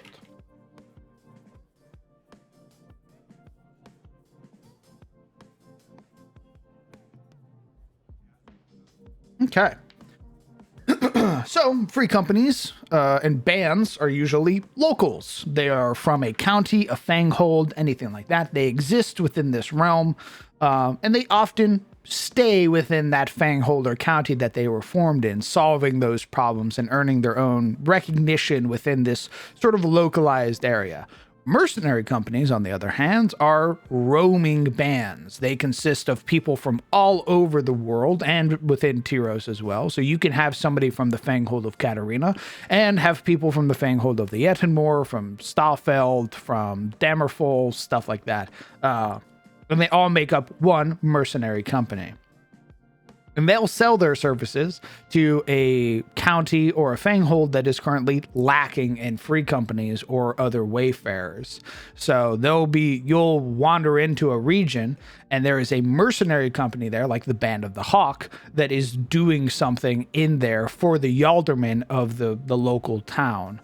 The alderman has to deal with a chimera threat, and he's hired the Band of the Hawk to deal with it because they don't have any wayfarers. Or if they did, their wayfarers are down south and they're currently dealing with a different problem. So now this mercenary company is here helping them on their, for their coin. And once that job's done, if the alderman has any other jobs for them, maybe they'll give those jobs to the mercenary companies. Or if the free company or the wayfarers return, maybe the mercenary company is like, hey, I like your wizard. I like your wizard. Hey, wizard, you want a job? You want to get hired as part of this mercenary company? You want to come with us and do, because you're not obviously a part of a free company or anything. You're just part of a little band. Do you want to come? Presumptuous. It is. That's the point, dummy. That's fucking dick. Fuck you. Hello. Hello. I just finished watching the first 2 episodes of The Penguin. It's pretty good. I heard it was good. It's pretty good. Hey, I'm walking in. I'm walking here. All right. So we can make, with this knowledge now that I've written this little blurb of information, now that we've established what free companies, bands, and mercenary companies are like, we can start making some. So like the Stormbreakers would be a band. They are a small gaggle of wayfarers. 5 wayfarers. They don't have any structure. There's no like free company leader or anything like that. The Raven Guard would be a mercenary company. They exist from people all over the world. Or all over Tyros.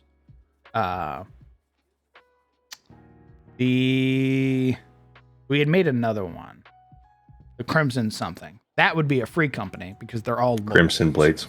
Is it the Crimson Blades? I think so. That would be a free company because they all consist of people from the county.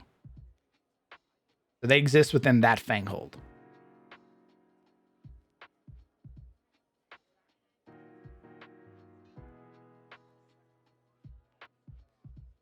Okay. All right, okay. So now that we've gotten that established. So when the party bands up and they make their wayfarers, I'm going to make them make wayfarers. That's going to be a band. So they are going to be a band of wayfarers. Bands make them dance. So what should the band of the Iconics be? The Iconics. Oh God. Yeah, because I'm gonna introduce the Iconics from Galarian into Adis. The Pathfinders, of course. Why didn't I fucking think of that?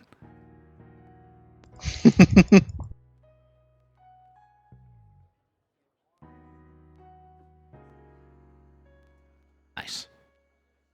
I'm gonna grab their level 3 or level 5 variant.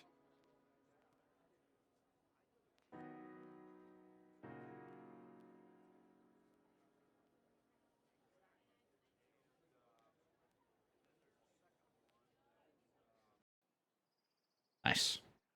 Fun stuff.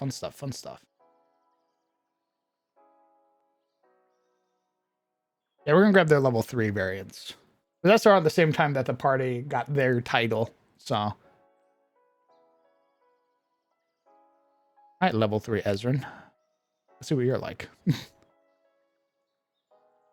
Sorry, you asked, or I had asked the question, and the minute you started answering, someone busted down the door and asked what I wanted from Chick-fil-A. So could you repeat what you just said, like past minute? What did you ask me?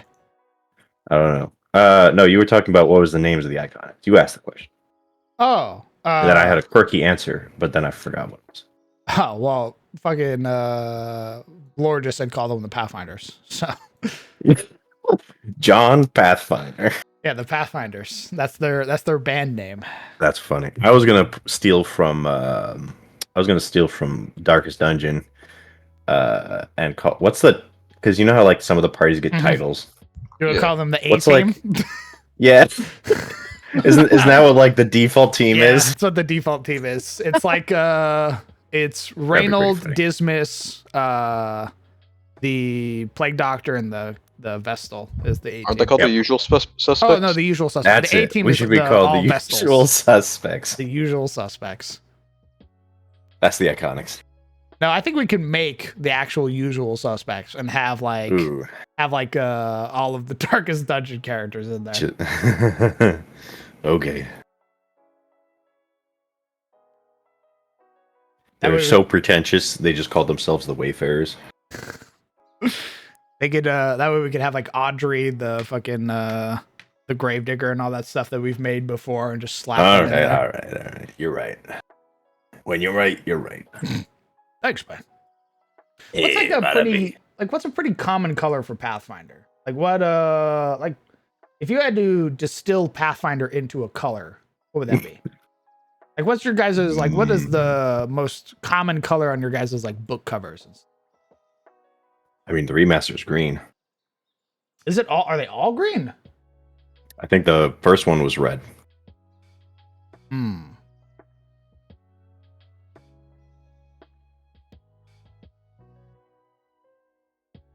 So I'd say green and red. It's like a deep forest green. Got I googled Pathfinder color and I got a car. huh? I thought Google knew me.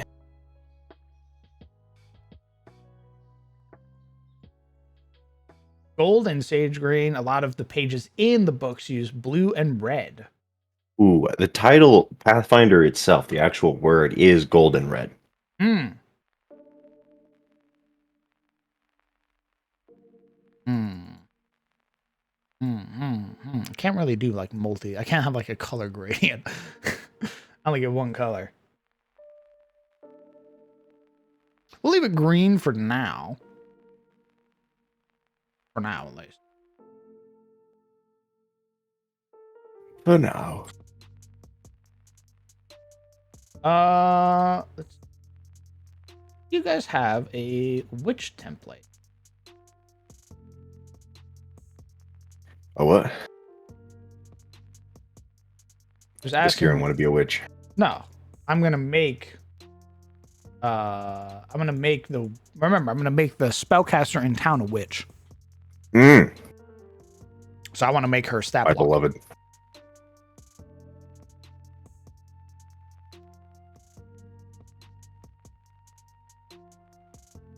Oh no. I mean, like, do you guys have like a witch NPC stat block? Is what I'm looking for.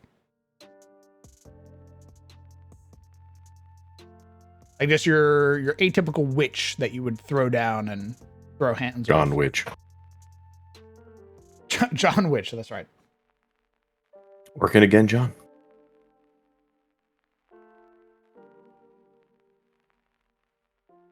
Unless the iconic would be the one that I'd want to use, then.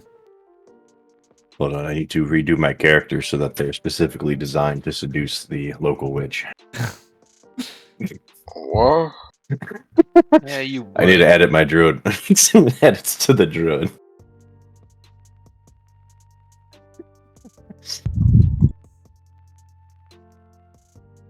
Athea? Have to. I figure if I can talk to animals, I can talk to your familiar, and that's the way to into her DMs, basically. You gotta get up through the cat.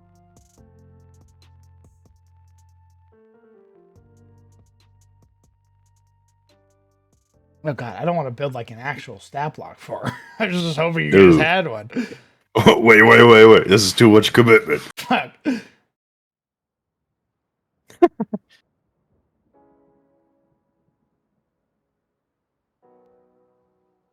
Well, okay, you guys do have like apothecaries, stuff like that.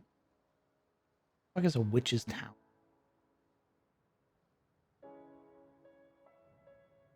Do I need to be trained in medicine if I can use my nature to heal people? No. Because that's your whole stick, remember? You have like the nature healing thing. It's true. You know what? I'll flip it. I'll switch that to acrobatics. So I have acrobatics and athletics trained. That way, someone else can take medicine if they want to do that. Because I am a caring god. You are? Yes. Clearly.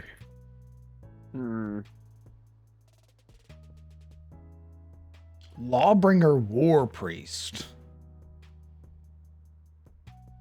That looks Why he a goat? sick. Why he got his belly button out? I think he's This a guy's a freak. Nephilim. Yeah, he's a Nephilim. So he's He's a freak. He's basically like their equivalent of the Asimar. He's He's a got freak. angel ancestry. I want you to say that to the level 5 war priest. I want you to call him a freak. So he can hit you with his greatsword.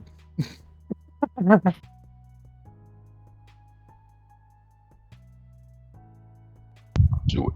It'll be funny. I have to do it for the bit. Oh, there's a necromancer stat block. Level 5. Neat. Need something vaguely passing as a witch. Oh, heal.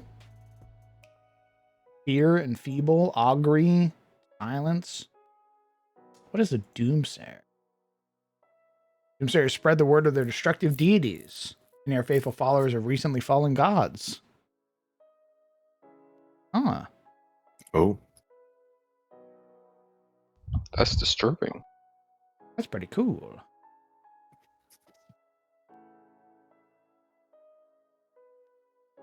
Why does that guy look like you just asked him for money and he's like freaking out about it? Get Or he's away going to from ask me! you for money. I can't tell if he's been asked for money or if he's about to ask me for money. I only have a credit card. No. My honest reaction when I see wayfarers over the horizon. Female tiefling oddities merchant.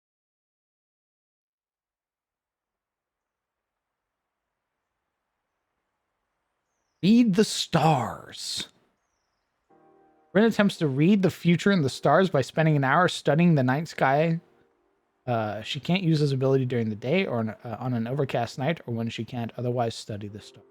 Although Rin usually performs this reading for an individual person to answer a pressing question she has, for the purpose of the campaign, she reads the stars for the party as a whole. She attempts an astrology lore check using DC appropriate for the hero's current level. If she critically succeeds, the result of Ren's astrological readings have the effects of the read omens, and the heroes gain a +1 circumstance bonus to saving throws for the next 24 hours. Oh, this is Atari's trinket seller. Oh, My goodness. she looks dope. Good night, Lore. I kiss you on the forehead. Sleep soundly, Prince. Rest well, my king. I tuck you in. I go back to under your bed. So she's got remove disease, Here we go. heal, enthrall, restoration, hideous laughter, glitter dust. Wake up, you're out of milk. I can't sleep without milk. Disrupt undead, ghost sound. I might just make her the spellcaster in town then.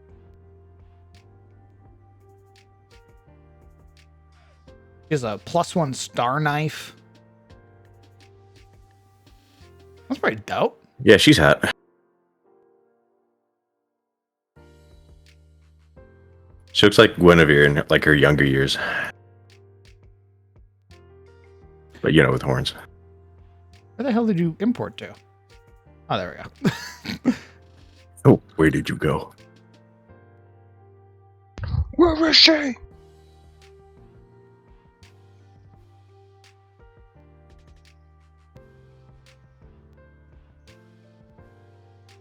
Cleansed cultist. Hmm.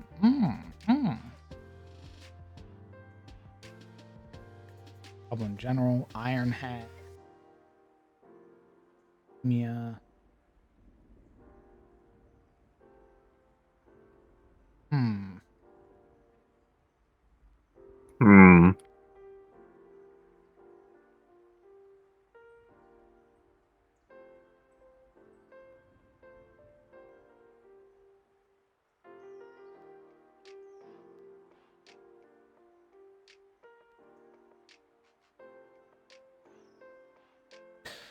We're getting pretty high level now.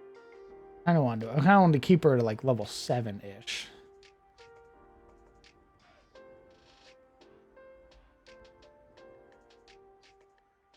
Hmm.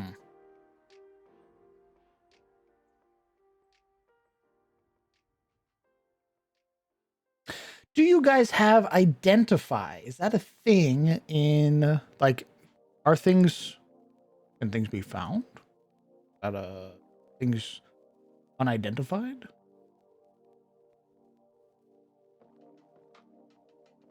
Ease identity. No, that's not what I'm looking for. We'll search through the first 3 ranks. See if there's anything approximate. Oh, that's just coins. Identify isn't a spell. Okay. Is it a ritual? It's an exploration activity. Really? Ah. Oh. Exploration activity. Where the fuck would I look? Oh, I guess it'd be here. Question mark. Reaction passives. Oh no. How the fuck would you look up exploration activity? Maybe with the GM's guide. Exploration activities. DM, what is a dedication feat?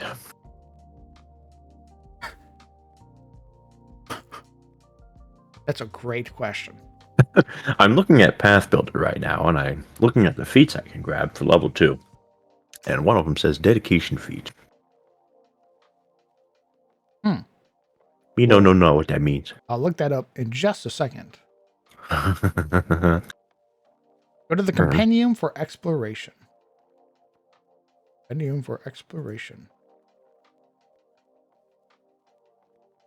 Lower! I fucking shake him up out of bed. Wake up!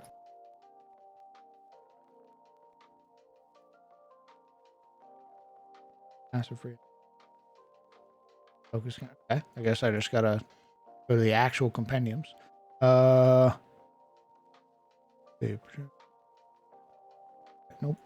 Pros. Nope. Journals. Nope.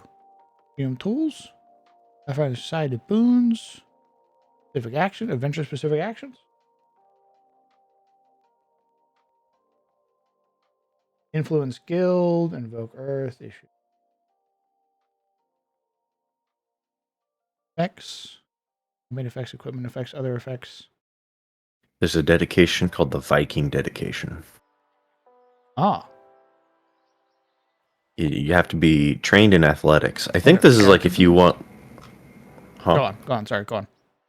Oh. I think dedications are like specializations in certain skills, like, or having to do with your background. So, because like most of them seem to have a prerequisite in a skill. Like this, you have to be trained in athletics, and it's like flavor for your character, I guess, like an expansion of your background. So like Viking lets you spend long periods of time at sea only to leap from their boats at a moment's notice, charge through the surf, and take their enemies by storm. You gain the additional lore general feat for sailing and warfare lore. When using your land speed, you ignore difficult terrains from shallow water, such as in bogs or on beaches. In addition, you roll a success on an athletics check to swim. You get a critical success instead. Oh, if you roll a success on an athletics check to swim, you get a critical success instead. That's neat. The dandy dedication. You attempt to. Okay. Once you discover that an item, location, or ongoing effect is magical, you can spend 10 minutes to try and identify the particulars of its magic. If your attempt is interrupted, you must start over. The GM sets the DC for your check. Cursed magic items or esoteric subjects usually have higher DCs or might be even impossible to identify using this activity alone. Heightening a spell doesn't increase the DC to identify it. You learn all the attributes of the magic, including its name, what it does, any means of activating, and whether it's cursed. You misidentify the magic item or magic as something else of the GM's choice. They don't know the roll. I do remember that. I do remember that you have them secret roll it or blind roll it to you. So that way they don't know the information.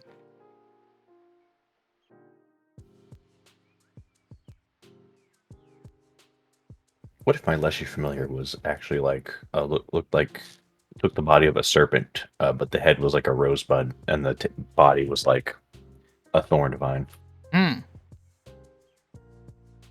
What is the God, be familiar.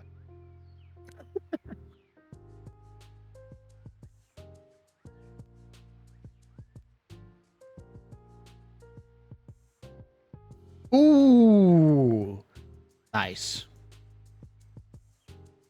That works perfectly, actually. I like Rin. I was gonna make it a different character, but I like Rin, so we're gonna keep her. We'll probably change her last name. Savinsky. I don't know how I like Savinsky as a last name. Yo, she's also. I think she's from the Penguin movie, guys. I don't know if I like Savinsky as a last name. Hey, welcome to my emporium. Unique just means that there's one of them, right? Like that's the whole shtick. Like this is the named character type deal.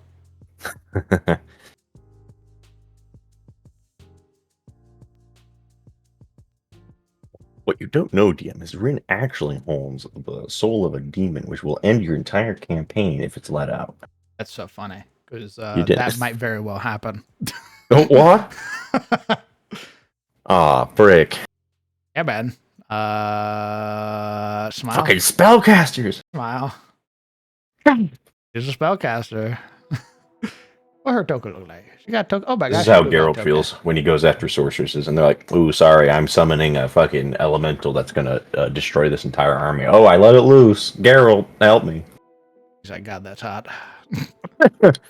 What? I love a powerful woman in need. He you want me to fight that? cannot help himself. He physically cannot help himself from fucking any sorcerer he comes across. Geralt, I committed a few war crimes, and now the entire Nilfgaard Empire is after my head.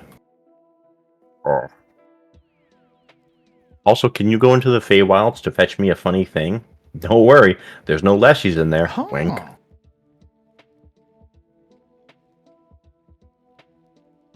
Oh, that's interesting. Higher rarity creatures have higher recall DC. Interesting. So, Laura gets out of bed, replies, goes back to bed, gets out of bed, replies, goes back to bed. If you want to recall knowledge on her, you would roll a society roll. DC 32. Who are you? If you want to, you could have like applicable lore, which I guess would be like Wiccan lore or like witch lore or something like that, or Nephilim, like Oh god, I guess what the fuck would be an applicable lore skill for her? Like merchant guild lore or something like that might be applicable. I feel like a 32 DC is one of those moments where, like, if you actually hit, which you'd need like a nat 20 at level 1, is like, okay, so we're rewriting your backstory where like you and Rin went to college when you were like in high school or when you guys were younger. Lore for so like Astari lore. Okay. So if you're from my God, is Astari, that you would Rin? know, or like Kalador lore or something like that. County lore. Oh my god, Rin, it's been ages. She could melee you with her star knife, or she could throw it at you. It's rude. Does it return?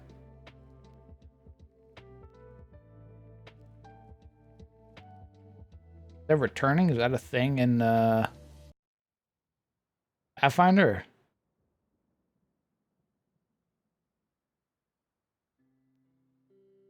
Got a weapon potency on it.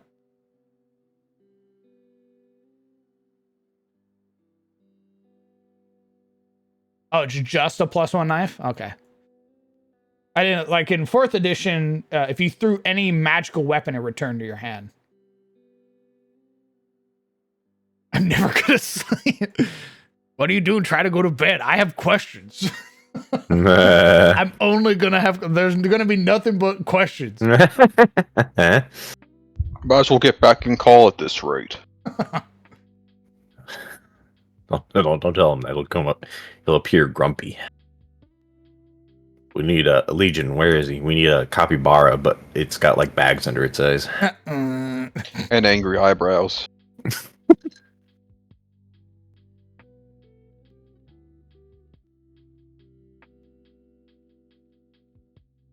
Make it daytime so I can see in here.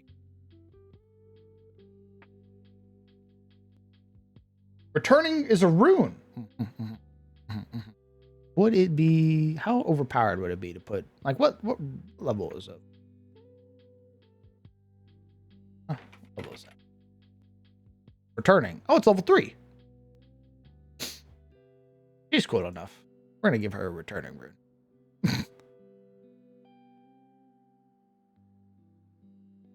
Well, I'll be. I'm back. Hey, man. Hey, What's up, How's it man? man. going? That's As crazy. it turns What's up, out, dude? I cannot leave a question unanswered. And my curse. I was like, do I turn the phone off? Nah, I can't do that either.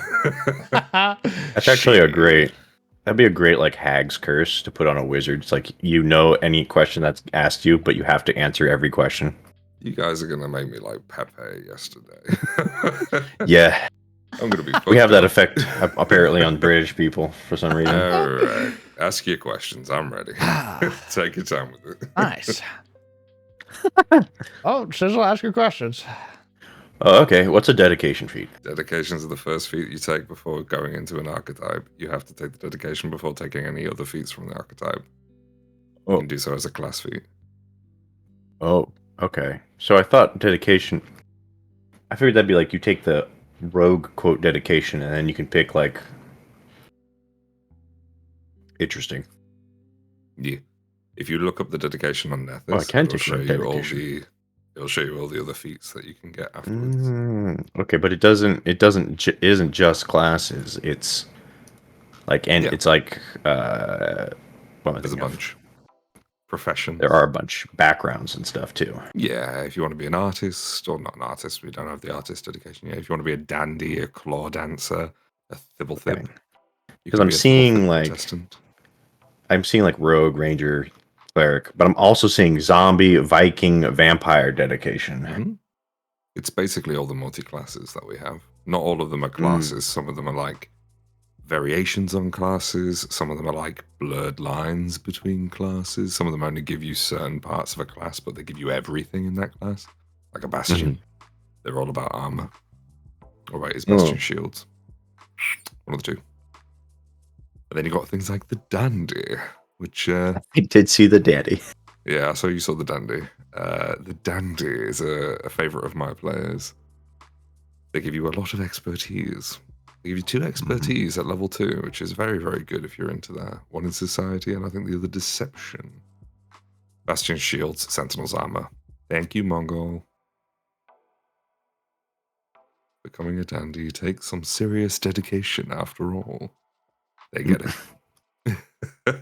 There's also celebrity dedication, so you could become a celebrity.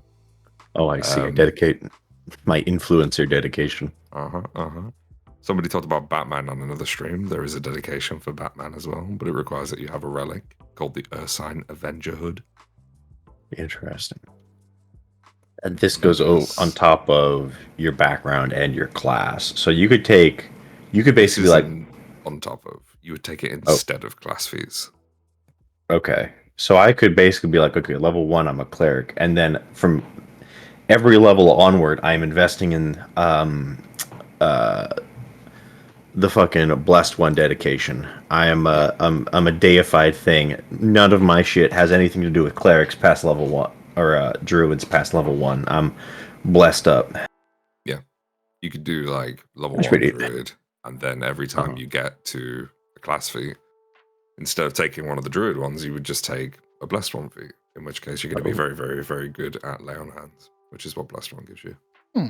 Gotcha. That's neat. All right, your turn. How long are you going to be around, brother? Because I was thinking of making a character to better understand character creation. My office chair's a recliner. I'm sure I'll be fine. Eyes closed. Check. That's a question with my eyes closed. Would you recommend them making it in Path Builder or making it in Foundry? I always make mine in Path Builder. Foundry's great for assembling all the pieces, but Path Builder is so specialized at making characters. They throw away all the choices that you don't have access to, so it allows you to concentrate on all the ones that you have available to you. It makes everything quick and streamlined and beautiful. Can you export from Path Builder into Foundry? Yep. Oh, does it give you a JSON? You can export the JSON. Holy there's shit. also a module called Path Muncher that just does it all for you. Well, I'll be damned. It's almost like all these people who make stuff for 2E want to work together and make the game better for everybody. Disgusting, I know. What the? That really just offends my capitalist sensibilities. Why aren't they stepping on each other and trying to? Third-party creators, we're all on the same team, really, aren't we? What the fuck? It's like if you select it in Path Builder, you can even have Battle Zoo stuff, which is another third-party guy. Whoa. If you want to play as a dragon, there's third-party stuff from Battle Zoo. I don't recommend it. I've never used it.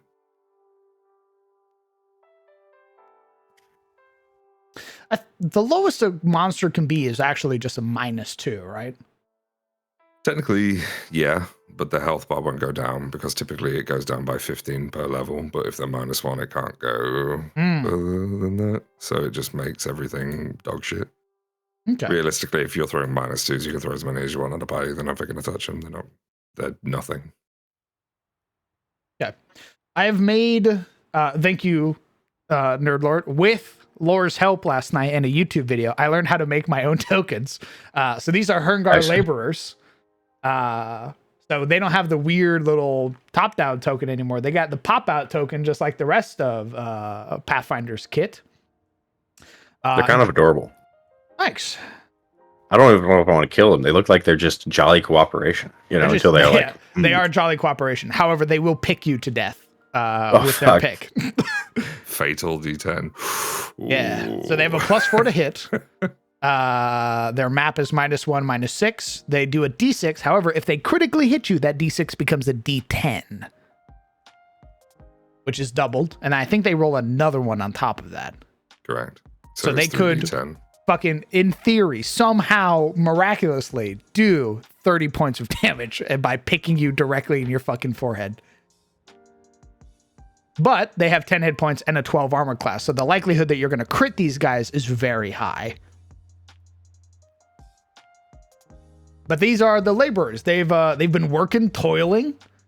They have slaves working right now. So the boys are relaxing. They're enjoying some hearty food. They're here in the galley. They're getting ready for their shift to go to bed. or they're waiting. They're finishing off their shift, so they're about to go to bed. And then this is where the party is going to learn about the group encounters, where they're going to fight a bunch of monsters. They're going to fight Bro, a imagine we mook walk squad. in and they immediately start going for the stew. Like they're like, oh, adventures, and they all start like gobbling food up for that food buff. We just start seeing them buff up with food. Stop that! That's amazing. Yeah, you watch as you all come down, and they all gain. What are some buffs that you guys have? Or temporary HP from the bread they ate. They just stuff an entire loaf down their face. You guys don't really have. You have a gigaton of debuffs. You guys do not have any buffs. Buffs. Buffs? Question mark. Interesting. Quickened is a buff. Quickened is a buff. Yeah, that's about it. Everything else is from spell effects or abilities. Macros that you drag onto the character. You gain one additional action at the start of your turn for each round. Many effects that make you quickened require you to use this extra action only in certain ways. If you become quickened from multiple sources, you can use the extra action you've been granted for any single action allowed by any of the effects that made you quickened. Because quickened has its effect at the start of your turn, you don't immediately gain actions if you become quickened during your turn. Okay, so if all these boys are quickened, their quickened action is that they get to use it to stride. That's from their stew. Maybe it's like looking on the first turn to eat the stew. Mm. You just see them all Hunger. scoffing it down. They get a object interaction from their quickened state, and it's purely just to eat. That's hilarious.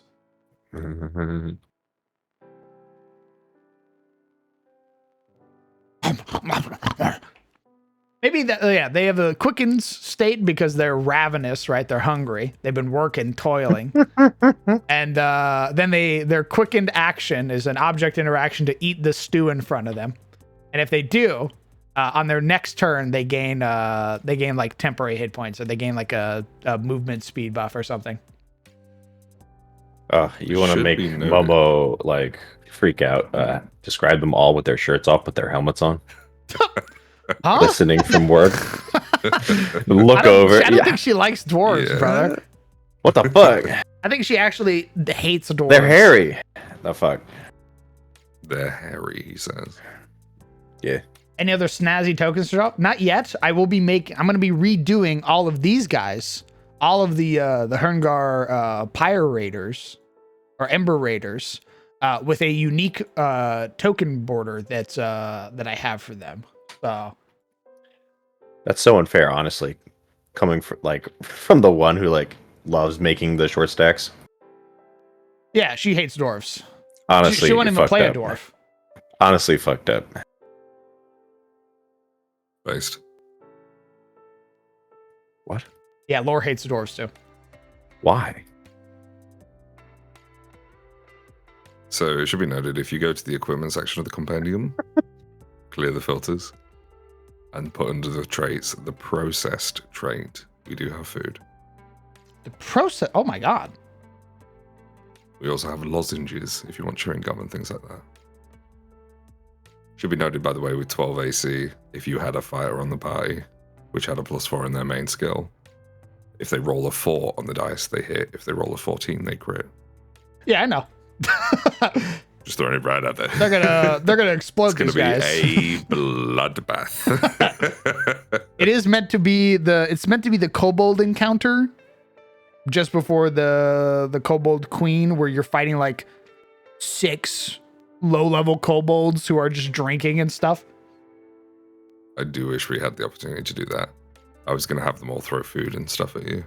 I did a whole I spent like an hour adding macros to them for each individual thing. Oh my that they could god. do. No. And we never used it. It is what it is. I'll keep it for the next time I run it. Waffles bonus lasts for you can split the waffles with one other creature after you both eat half of the waffles to activate them. When one of you uses follow the expert to follow the other, the circumstance bonus granted is 1 higher.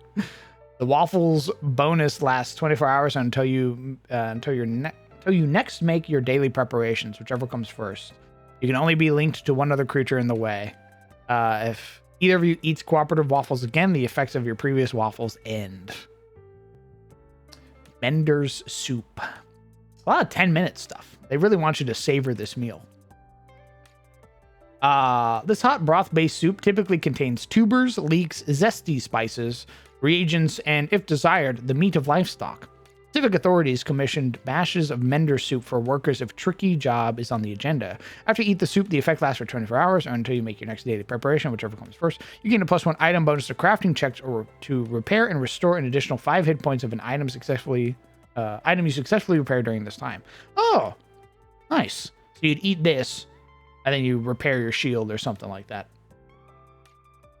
Or you repair a building. Auric noodles. Hey, Laura. My boy. Yeah. What would you say? So I know we made a leaf order druid last time.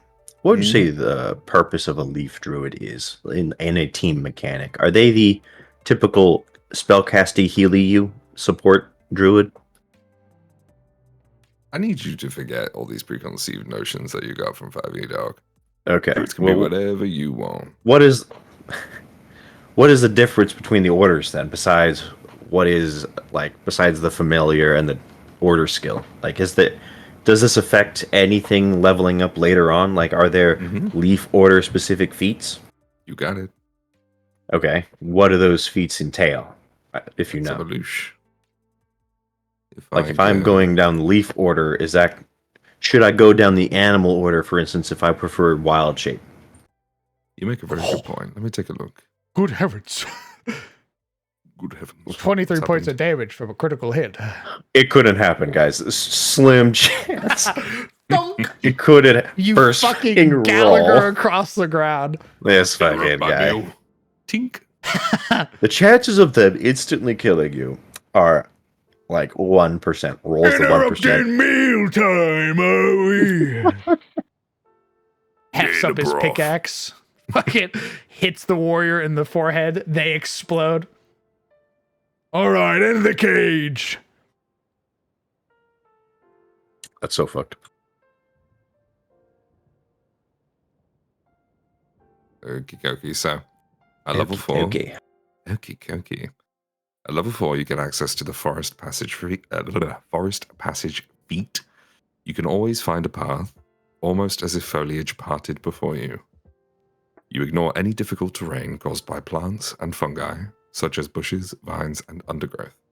Nice passive, doesn't really affect the build too much. At level 6, you have Grown of Oak. You can make your skin take on the woody endurance of an ancient tree, and you have your familiar follow suit. You can cast Oaken Resilience as at will as an innate primal spell with a spell rank 1 lower than your highest. This spell targets you as well as your Leshy familiar if it's within 30 feet of you. I am noticing leshy stuff where you pump up your funny plant man. So it would appear. Let's have a loosh. What else we got? Tamed form. No. What about this one? Here we go.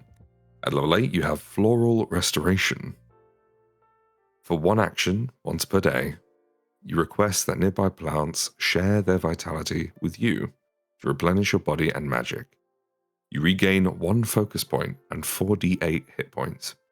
You must be in a location of at least 15 feet by 15 feet of healthy plant life, though this can be grass, lichen, seaweed, or any other form of naturally occurring flora. Using floral restoration on a given section of nature does not harm it, but it prevents the section of nature from giving its vitality to another use of floral restoration for 24 hours. And at 9th level, which is literally the level after this, and every 2 levels thereafter, increase the healing by 1d8. So it's an in-combat restoration of focus points for 1 action, which is very, very good. And it's also a healing spell, once per day. For 1 action. Oh. At level 10, you get Plant Shape. You can take the shape of a plant creature. If you don't have Untamed Form, you can cast Plant Form once per day, heightened to the same rank as your highest rank Druid spell slot. If you do have Untamed Form, add the shapes listed in Plant Form to the Untamed Form list.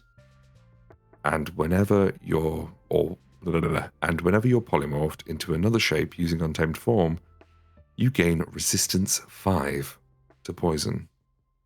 Resistance to poison, by the way, poggers, because if you get poisoned in Pathfinder, we've said it before, we'll say it again, it's a bad time. So having resistance to poison is especially good for survivability. Question for lore, what are focus points again? So, spellcasters have spell slots, but any character can have focus spells. Focus spells are little tricks, and they're usually unique to the sources that give them, such as certain feats or class abilities or subclasses. And a focus point is the fuel, the spell slot that you use to cast those spells. You can have a maximum of 3, and you gain 1 when you learn new focus spells. So if you have 1 focus spell, you've got 1 focus point. 2 for 2, 3 for 3. Although you can spend those 3 points on any of your focus spells. So you might have 3 spells, but use 1 3 times with 3 slots. And they're typically incredibly unique. Our version of Goodberry, by the way, is a focus spell, and it's called Cornucopia. I did see that. I think I get that as a leaf order. Mm-hmm. Vines so. twist into a wicker horn in your hand, and out spills a single fruit, nut, or similar small bit of produce. A creature who eats the produce with an interact action regains 1d6 plus 4 HP. My goodness. The cornucopia, as well as any unconsumed pieces of fruit, wither away at the end of the duration. Duration being 10 minutes. What does heighten mean? That just means you cast it at a higher level, right? Correct. Okay. There's 2 different versions of heightened. You'll see it might say heightened +1. That means for every spell slot on top of the one that you're casting. So if it uses a 3rd rank slot and you're casting at 5th rank, it's heightened +2. You might, however, see heightened 5th. And if it's a level 3 spell, that means if you cast it with a 5th rank slot, it has an additional effect.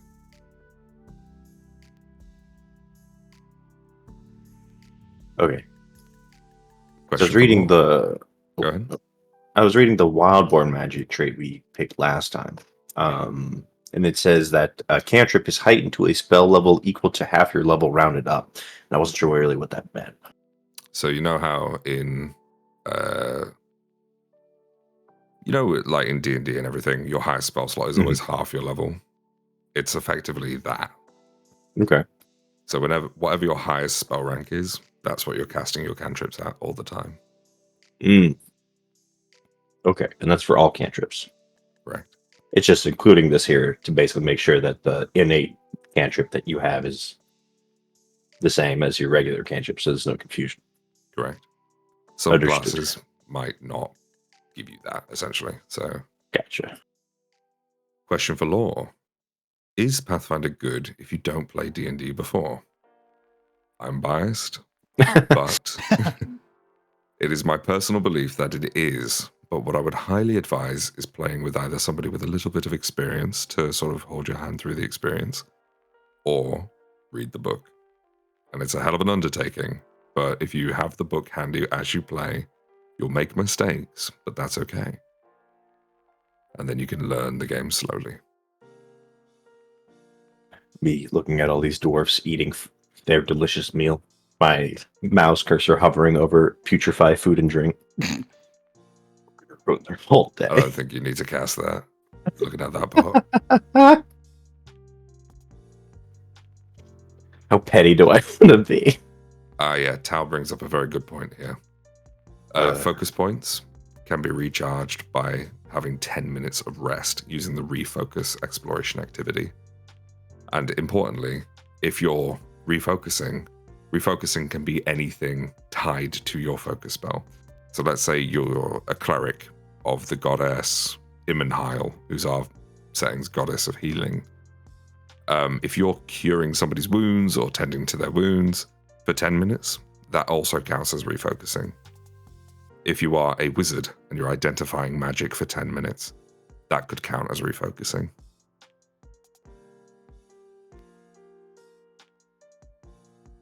Mhm.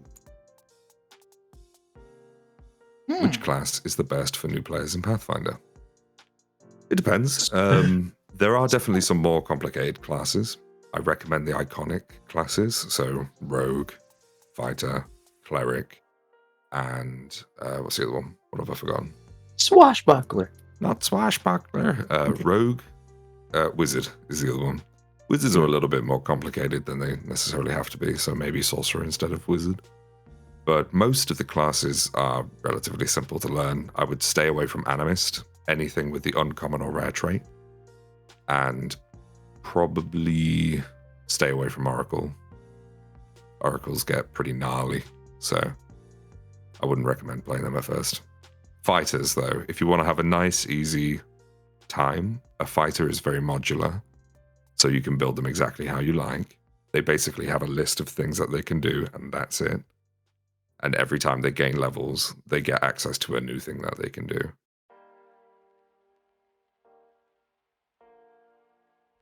So I would say fire.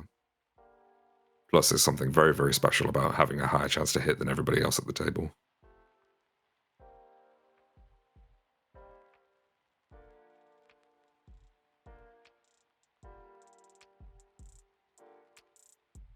Mm-mm. Ah, he's got the custom. So good and tasty. So tasty. Heal seems like a good thing to have. And Gust of Wind seems pretty neat. You measure from the corner. From the corner. Mm-hmm. Just like that. Corner. From the That weird. What you mean? So it should be 2 by 2. 2 by 2. Mm-hmm. Bursts are measured from the corner of a square. The fuck you do a 2 by 2? You've got 2 by 2s. You're looking at them. Oh. So like how it is right now? Is that what you mean? Mm-hmm. Oh, okay. It has. Oh, thanks, brother. You want? Yeah, this is the whole second floor of the dungeon. Oh, Oh.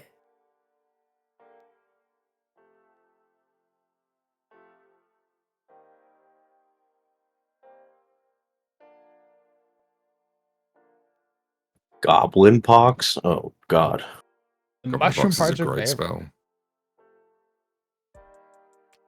The little dudes. Yeah, we put some fungal leshies in here. Not to be confused with myconoids. Correct. I think they're ugly as fuck though, so I'm probably gonna make my own token for them. Oh, you mentioned making them the Dark Souls guys. Yeah, making the Dark Souls Can you use the mushrooms. artwork? Yeah, I probably will. I'll probably find some like Dark Souls art and try and make my own token. Oh, yeah. Oh, yep. There's Runic Body. Very cool. Runic Body's good for druids and monks who use unarmed attacks. Real life Frogger. Thank you very much for 33 months. Dear God. I just finished playing my own Pathfinder 2e game. I've been having a lot of fun playing a summoner, and I've really enjoyed the system. Hope you like it too. Thanks, brother. I appreciate that, man. And thanks for sticking around for so goddamn long. It means a lot. Summon is one of my favorite classes. You can do some pretty fun stuff as a summoner. They're the kings of action economy as well. Hmm.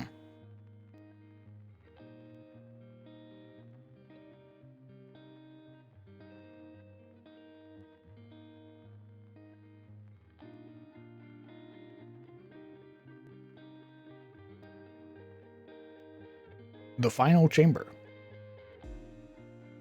The chamber. The lights won't be on when the party gets in here, but they will have the opportunity to turn the lights on. So, because the party's going to be fighting this lad.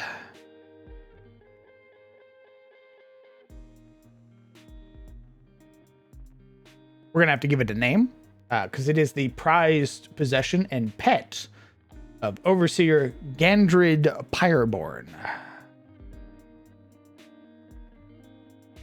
This is his Shadow Drake. Oh boy.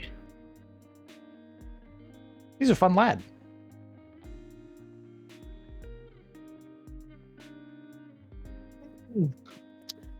Gust of Wind seems actually pretty decent.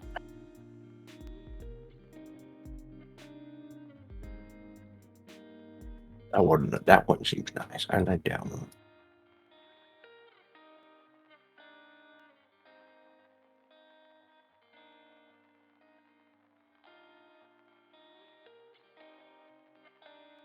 Something that Scott. No, it wouldn't have an. He would give it some sort of menacing name. I've also figured out a little bit of lore for the Herngar on my own, or what I want the Herngar lore to be in my setting. I've decided that when they die, or when they're about to die, they, unlike Tarosi soldiers and shit like that, who want to die with a weapon in their hand, the Herngar want to die with money in their hands. Because they want to be able to pay off their god when they get to their equivalent of heaven. They want to be able to buy their way in. It's the That putting sounds money sick. on their eyes to pay the ferryman kind of thing. So you'll find a lot of Herngar have coins hanging around their neck or something accessible like a bracelet. So that way when they're dying, they can grab it before they die. So you know how we were talking about making a living world?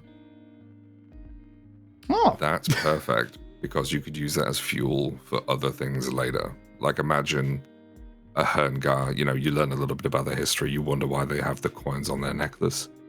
And then you learn from a recon knowledge check that, you know, they have to have it, otherwise they're not accepted into the afterlife. mm-hmm. And then you've got the question, what happens if they're not accepted into the afterlife? Are there special Herngar flavored undead running around? Do they enslave those undead? I was, Questions? wait, I don't know if I should be saying this now or not, because I already have a little bit of an answer to that. Whoa. Keep it behind the board. Is that too much to ask? The Herngar miner laying there, a mortal wound in his hands. Yeah, I was cooking that up last night, and I had this like eureka moment where I was like, holy shit. I'm imagining a Herngar like this, like a sort of question of like morality for the party. Like the Herngar's laying there, you know, he's a slaver, you know, it's part of their culture. And as he's laying there bleeding out, he's asking you to put a coin in his hand. Like just give him something before he dies, like anything. You're funny. I am. That's why, like, you know. I take his money. Okay, that's the fucking question right there. Would you give him the coin so that way he could pass on, or would you rip it out of his hand type shit? A guest immediately appears. It's initiative again. Give me the coin. Felguard. Ooh, Felguard's a great name. Now, is this just like you need a certain amount of money to pay the ferryman, or is this like pharaohs where like you get buried with all of your shit because you're gonna take it with you to the afterlife? I think corporate leaders, like the corporation dudes who are in charge of the guilds and shit, they get buried with their wealth. Because Gotcha. when they go to heaven, they're gonna run that shit. They want to be able to buy a seat at the table. But if you're just a guy, you probably have like a small savings that you keep on you, so that way you can at least buy your way into heaven. Your death tax.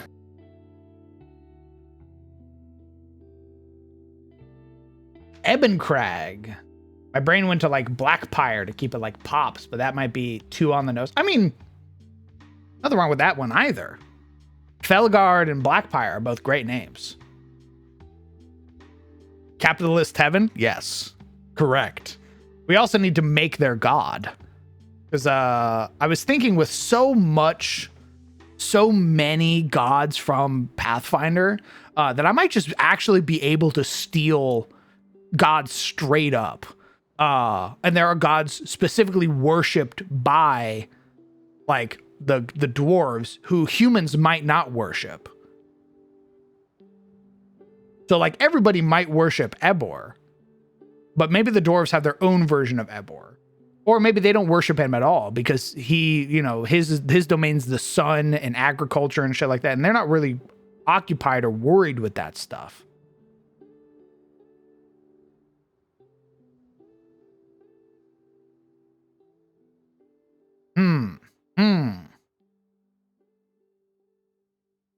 Does it need to be a coin? Would some use metal teeth that they believe they'll still some might be fanatical enough to make like gilded teeth or metal teeth and shit like that to have like a backup. But I don't imagine that's all of them, right? I imagine that's like the ones who are really, really like, I guess like covetous of money. Dude, could you imagine rocking up into a boss room and there's just a Herngar monk with a grill? Oh, no. He's flashing it at you, fucking slams his fists together. He has like knuckle dusters. Yeah, with the spelling bad time on them or something like that. Nice. Does that mean you'll start making banes and boons? Yeah, actually.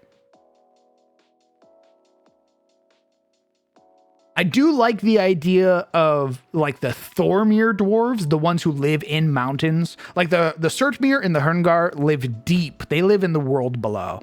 The Thormir or the mountain dwarves, they live in the actual mountains. And I liked, for as lame as the show was at times, I liked the depiction of how the dwarves used the sunlight in Rings of Power, where they would channel it through mirrors. I enjoyed that. So I might use that for like my my Thormir and stuff. So the Thormir might worship Ebor, but the Surtmir won't, and the Herngar won't.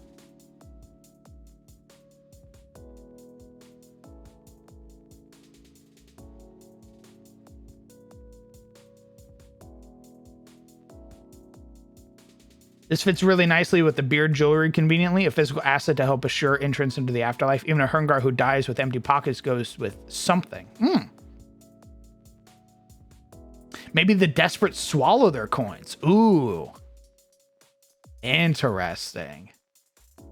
You're watching one like crawl on its stomach trying to get to like some loose coins, and you think it's like, oh, it's trying to get it. You watch as he just shovels the coins into his mouth. Oh. You can imagine their face as well. They like pick up a copper. You just watch them scowl and hold their eyes shut with pressure before just going, fuck it, and then down it. Nice. Herngar gobbling his loot. It is that, right? Like, they don't want you to take it. So they're going to, like, try to shovel it in, you know, try to hold on tight, maybe, like, hide it on their person type thing. But I think they need to have it touching them. So I think the biggest thing for them, the actual like true way, was that they would need to be holding it in their hands. Because the first thing their god's going to ask them when they get there is if they have their money, their fee.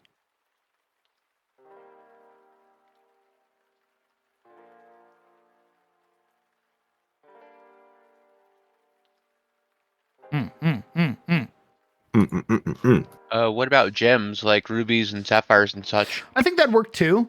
Just because of how valuable gems are in Pathfinder and D&D. Like, those are the things that you can sell straight up for just fat stacks.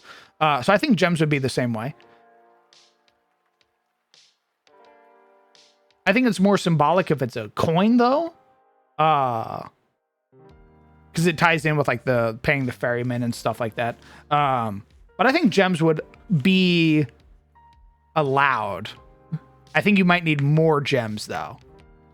Like, they might, like, the god might be like the god of coins or something like that and actually wants like coins.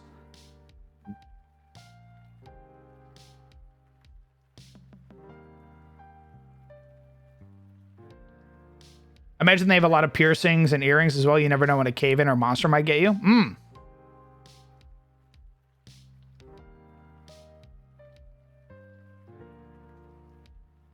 Ooh, that's actually really good, Nerd Lord.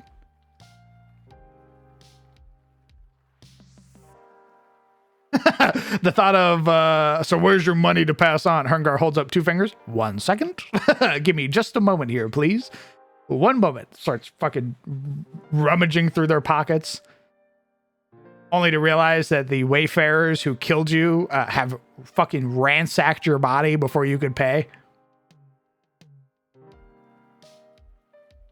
Or the fucking, the rogue who hit you stole something off your pocket as they like tumbled through you, because that's something that the rogues can do. Oh god, what if you're in the middle of handing it over and they just loot your body at that moment and they Yep. just turn to dust in your hand? The god scowling as you approach. No, no, no. Sick. I'm out of water, so I'm gonna go get some water. And then we're gonna come back. And I think I'm gonna write up some. No, I think we're gonna work on God stuff today. I think we're gonna write up the gods for the Herngar and the Surtmere. So I'll be back. Hell yeah. I looked up Leaf Druid, by the way. All the way up to level 16, you can take a feat for being a Leaf Druid. None of them affect your build whatsoever. They're all just extra flavor or extra power. And then at 18 and 20, there's only 3 feats for each. And typically, it's like how you want your druid's strongest abilities to take shape.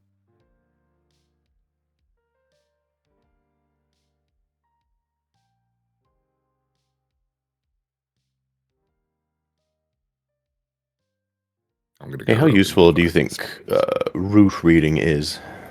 Root reading? Yeah. I had it on my primal caster. I love root reading. You are also next to a forest. This is true.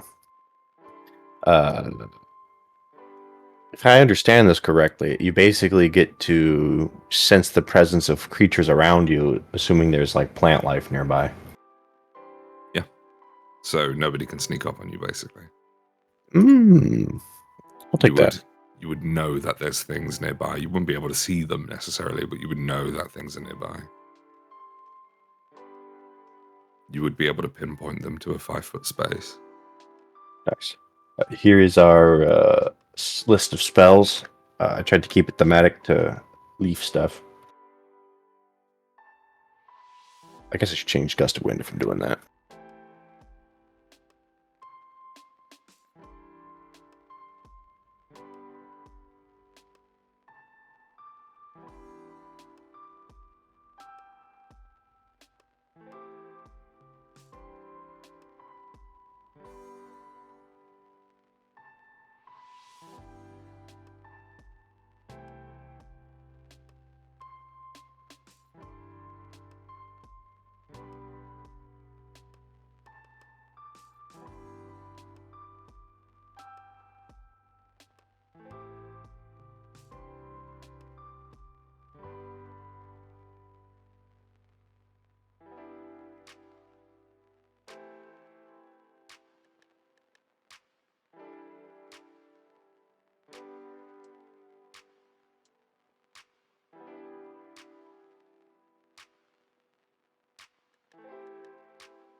Yeah, the spells look great. Nice. An emergency caster heal can go a long way. Especially if you 2-action, get somebody up. Gust of Wind, fantastic. Helping to push people prone. Your muscles seems could pretty easily neat. capitalize on that, for sure. At the very least, keeping baddies from approaching seems nice, even if it's not a crit. Mhm. Timber just seems like a very funny cantrip. Timber's great. Literally just raise a tree, throw It's it on so them, funny, and then dude. Despawns. Healing cluster's a favorite of mine. I'm a big fan of Okay. healing cluster. It seemed mostly thematic. I wasn't quite sure how often you would use this.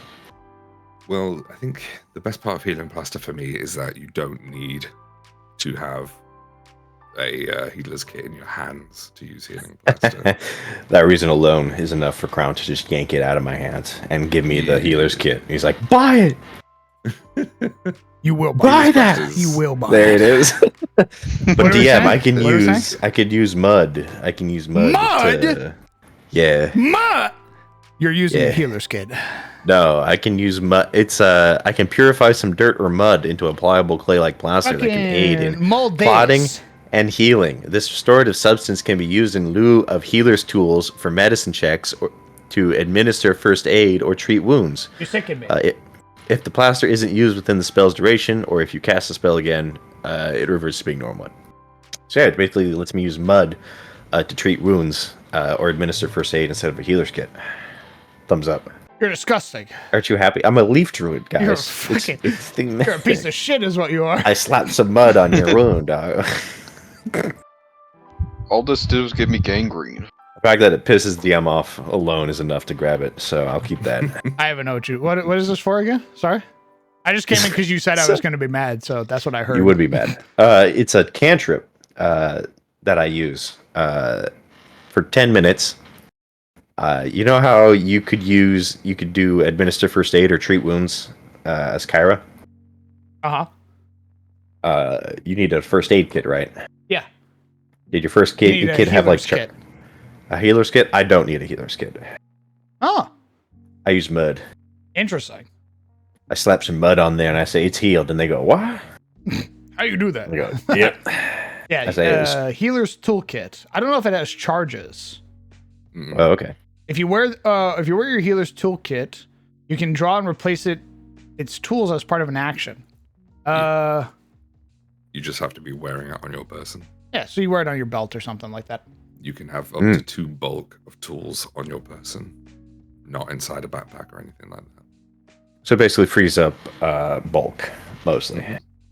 But there are certain Ouch. toolkits that have 2 bulk, but you probably Mm. don't want to wear those in combat. I also have root reading, so I can detect creatures when I'm talking to plants. I think. No, so the way that would work is you could do it in combat to like figure out where people are.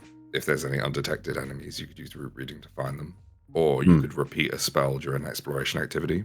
And effectively, as Yeah. long as you're on plants, as long as you're on Earth, you would know exactly which squares people are in, like within 30 feet. Yeah, it definitely seems like it's more of an exploration tool for your That was my seek action. supposed to wake up alarm. Lovely. Oh, Uh-oh. oh, good heavens! Ooh, hey man, That my was my nap apologies. alarm. It's so good. It's so good. Welcome The back. nap that never was. Yeah, it's good to be back, guys. Bleary-eyed, fucking staggering Stares to at the work. camera, Oh, killing me. Let's see, we got Tanglevine, which is as it described. You throw a vine at someone within 30 feet. You make an attack roll, and if you succeed, they get a negative 10-foot circumstance penalty to its speed for 1 round. I think with a crit, they gain immobilized and take a negative 10-foot circumstance penalty to speed. So you slow one person down. And that's very good because if, let's say, you have a marshal who moves away from an enemy, you could slow them so that they have to spend 2 actions instead of 1, bridging the distance, and it doesn't have incapacitation. No damage, but you know that's fine. what I'm saying, brother. You don't want to worry about DPR. If you can deny a creature 2 actions, you have fucked that creature. Yeah. So we're mostly slowing people down and healing. This seems to be our level 1 shtick. Nice. We also have Timber because it's not only thematic but very funny. I assume that knocks somebody over. Not only does it knock them over, it's a 15-foot line. You create a small dead tree in your space that then falls over on anyone in its path Oh, for fuck's and sake. immediately decomposes. Any creature in the area takes 2d4 bludgeoning damage with a basic reflex saving throw. Creature that critically fails its save is knocked for a loop, making it dazzled until the end of its next turn. Oh, nice. Yeah, you fucking bonk it on the head super It's hard. so funny. Bonk. It is my only AoE, but the fact that the plant druid just makes a tree out of nothing only to shove it on top of you is fucking hilarious. So we're keeping that no matter what. Hmm. It's a flex. Now, it should be noted here, I'm just checking natural medicine. It does say that it doesn't replace medicine for the uses of the skill other than treat wounds or for feat prerequisites. That's the important part. Okay. If you wanted to use things like ward medic or like other medicine feats that it like make treat wounds better, you would still have to put points into medicine, put proficiency into medicine. But then you could still use nature. And, like you could just have trained in medicine to gain access to all the cool feats and then just go to master or legendary in nature. Oh, I see. So at the moment, being trained in medicine and nature wouldn't really matter. But later on, I can spec nature and still get the cool medicine stuff. Mm-hmm. Because I had switched medicine into acrobatics because I was like, I don't really need that. I can use nature. Remind me why we did athletics instead of acrobatics? What was the advantage of that? Athletics was good for climbing, which was what That's you would right. get as a wood elf. Right.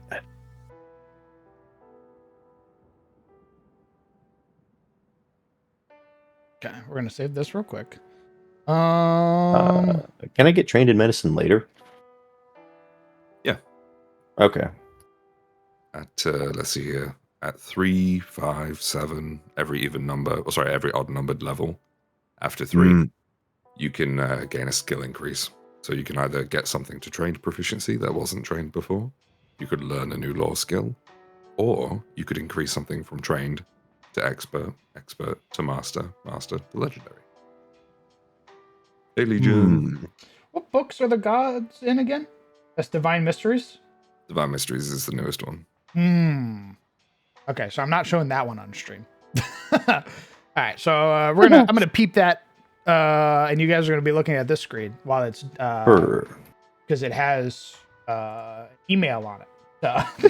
For any complaints for the Crown DM stream, please submit them to the email you see above. All right, Soup. That's very cute. I'll see if I can get you one without let's see. an email on it. What the fuck? I could never be him. Where did this come from? What's the context? What do you mean? Huh? Trying to eat a sandwich. Where did Shaggy But you'll come never from? be Shaggy. I'll never be. I mean, true. I won't. I'll never yoinks. Zoinks. Zoinks. I'll never zoinks my scuba as much as he did. You have a suggestion for the Herngar god? I'm listening. While I wait for this PDF to download. Excellent. Okay. Show me the dwarf gods. The short Dwarf kings. gods, giant gods. Demon lords. Huh. I guess there might only be one dwarf god because he's not. Torgar. There's a whole pantheon of dwarf gods. Oh. I just fucking. There's a big table near the bottom, I think. I'll find the page number for you in a sec. Huh. Hello there. Whoa. Hello. Hello. That's right. I get an extra cantrip because of my primal stuff. Hello, Legion. Oh, hello. Hello. So my suggestion is, what if the Herngar god is like the god of the mint? Like the whole concept of officially minting and regulating coinage is from their deity, which is why they what if value it's- coins so much. What if it's just Midas? Like they have the golden. Anything they touch turns hold to on, gold. Hold on. Let him finish. And that's Apologies. why, like, if they pass to the afterlife, things like gems and other valuables, like, yeah, they're still kind of valuable, but they're not what the god wants. Like, he feels almost disrespected in a way if you don't show up with proper money. And Mm. in a way, even, it could be the whole reason that money below in the world below actually has any value. Because unless they have proper Ooh. structured governments, perhaps the whole reason coins have value is because it's tied to a god. Ooh, what's that god of like law who like would have I was cursed literally me? about to say, what if we Yeah. make their god Abadar? We give him What if some he's like- flavor for coin currency and shit, but Abadar's totally cool with slavery because it's a job. It's legal. It's a fucking binding, like it's fitting within the law. Especially like since this, the Hringar's whole thing seems to be their order to the point of being on the dark side. Like they're all about control and regulation. on a So white Theros be tyranny? like. Correct. Hmm. He could be like this little short. He could be a short king that's like all gilded in gold. He's just pure gold.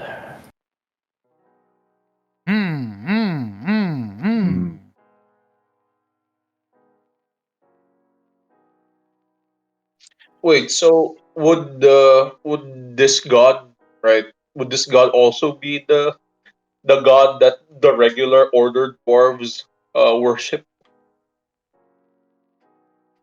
Since it's already order aligned as well, and it basically covers.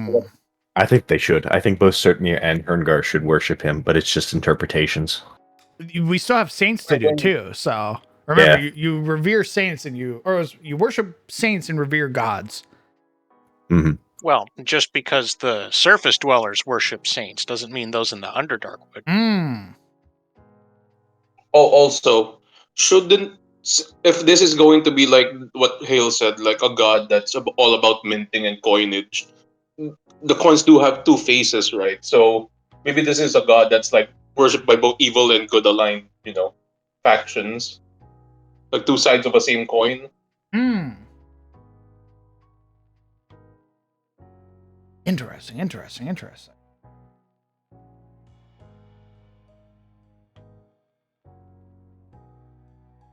Though that would be like that could also be like dwarves are more likely to fall to the sway of chaos or fall to the sway of evil aligned entities, considering their god is literally just a step away from being their evil counterpart.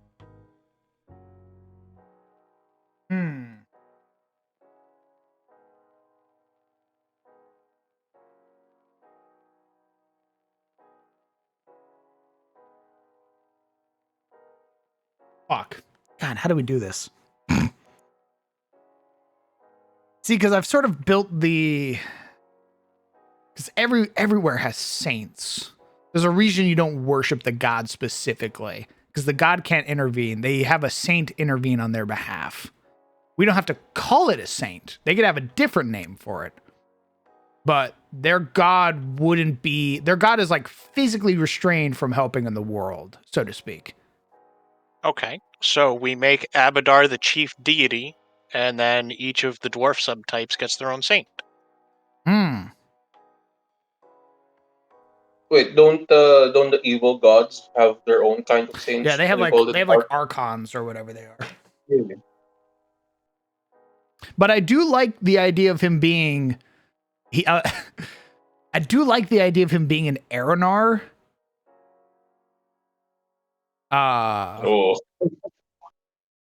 Fuck. I feel like we're slipping back into like the grimdark. Hear me out. Yeah, Thinking even more grimdark. What if the Herngar's saint, their patron saint, is a demon who like is very strict with their deals? Like an actual demon from the abyss that sprouted out. And the god was like, it works. He obeys the rules. Oh wait, isn't there like a devil that's all about collecting tithes, and basically like, hey, this is what is owed to us. Why not make them like under the sway of Motors, if ever? No. No? Maltaurus's devil, the Maltaurus's tax collector is is a very different entity. He's there if you make a deal with a devil. He's not there for all deals. He's only there if you make a particular deal. We do have a tax collector stat block. Crap. What if this Hungar's patron saint was the collector from Darkest Dungeon? Aranar.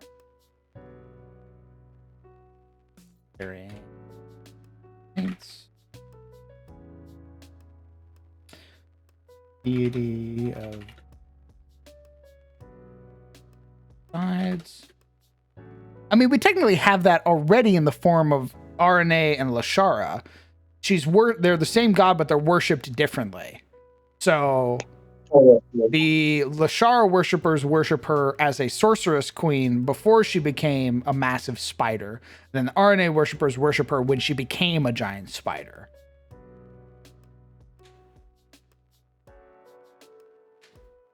So we could do something like that. You could pray to the aspect of the god. We have a similar thing with pantheons. If you pray to a pantheon of gods, you might only pray to the one specific thing that's applicable from each of the gods together. And then all of the gods lend you a tiny bit of power from each of their pools because you're worshipping them for what they do, but only a small portion. But together, you have the power of a god, essentially. You could also have false saints who claim to be part of a god. False saints. Mm-hmm. I don't think that would work with shit like concordance and stuff, though. You actually need to be powerful enough to do that. Well, one option, at least for the Hyungar anyway, if you want to take their idea of buying into the afterlife super literally, their saint could be like an ancient king who literally bought his way to sainthood. I do like that. Solid gold skin. Oh, yeah. Now we're talking diamond eyes and solid gold skin. Money, man. I like that. Unironically brings up King Midas again. Yeah, I like a king who bought his way to sainthood. What would god would fit that? I still think it'd be Abadar. No, I'm looking at their dwarven gods. See if I could rip one of them.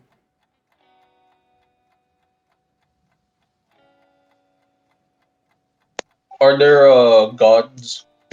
Are there Aranar and Volinar that are like siblings that were like divided? That's Sariel and Sintasha. I mean, if ever, right? If you still want to keep the god of the dwarves pure, it could also still be like that sort of case, right? Siblings, like twins. It would fit with the rest of the themes that we have for the world. A lot of like father-son, a lot of sibling rivalry and shit. Yeah, like Bahamut and Tiamat as well. Like some sort of like they're still connected in a sense, but they're like vastly opposing each other already. Did the Hyungar come from dwarves? Because it could literally be like clans that each followed a brother, and there was just a schism that evolved into two different people. Yeah, the Hyungar came from the Surtmere, so yeah, like all Hyungar draw their origin to the Surtmere.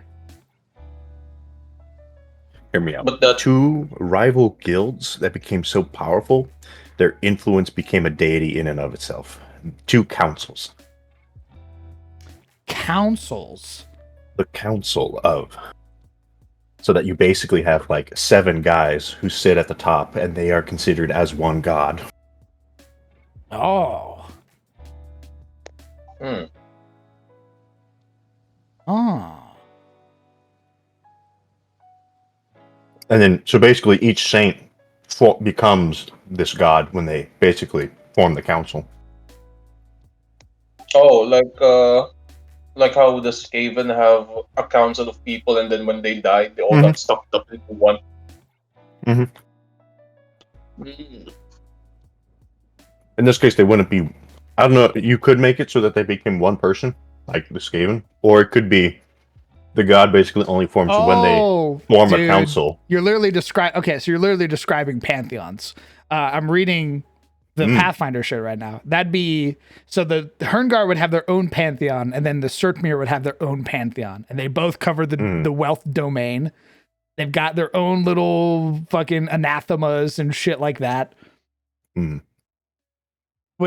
So like for our Herngar, Abadar would be their chief or their patriarch of the pantheon. Yeah. Hmm. And then basically this council god's power forms basically through like mandates with a capital M, where it's like, we've come to this rule, it shall be enforced. And that's like the god's will is the mandates. Hmm.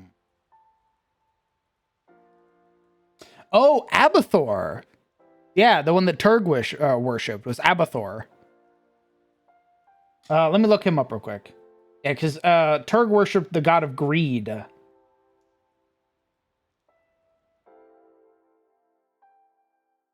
We're about to get a lot of gods. We're about God population's about to fucking skyrocket. Gods for days. Oh, good heavens. A shadowy creature that lords over the Herngar. We call them the shareholders. Clan councils that were so split that it divided an entire culture and way of belief. Herngar believe in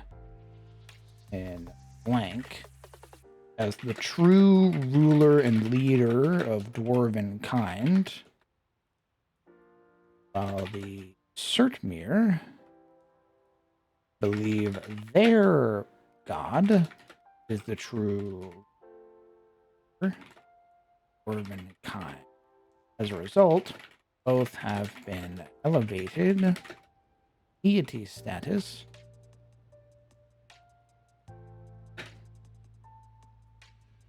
and preside over their respective kin.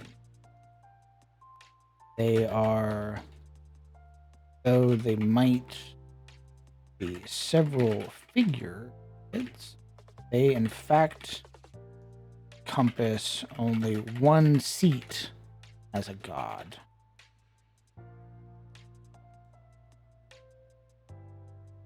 It became an Aranar and Ulmanar respectively.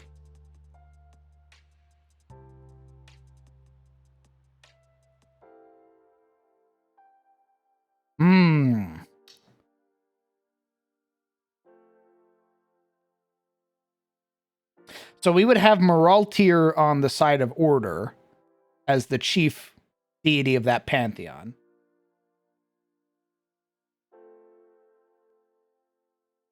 And I guess we'd have Abadar as the opposing one. Hmm.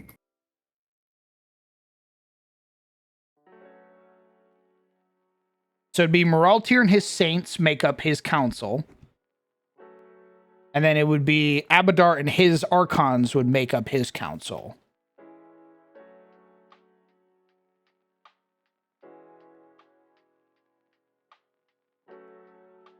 Now, this council, is the council itself like a entity, like a god, or is the pantheon just a conglomerate of gods and they basically decide what's going to happen? I don't know. What do you think? I think it would be neat, especially with the Surtmi and Herngarn being so law-driven, so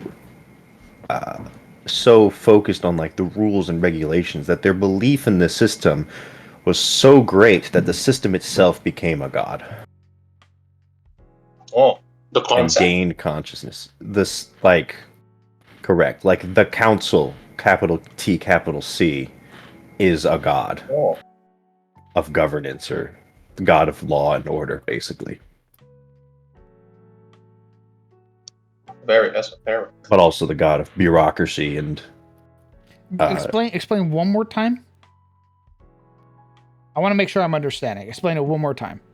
Okay, the idea is that this group of council members who probably ruled over the whole thing, this giga empire of Strutmir / Hungar, whatever they were before, basically gained so much power and influence. They enslaved like literal demons, right? Mhm. They gained such influence that the council itself became an entity. The like actual place, the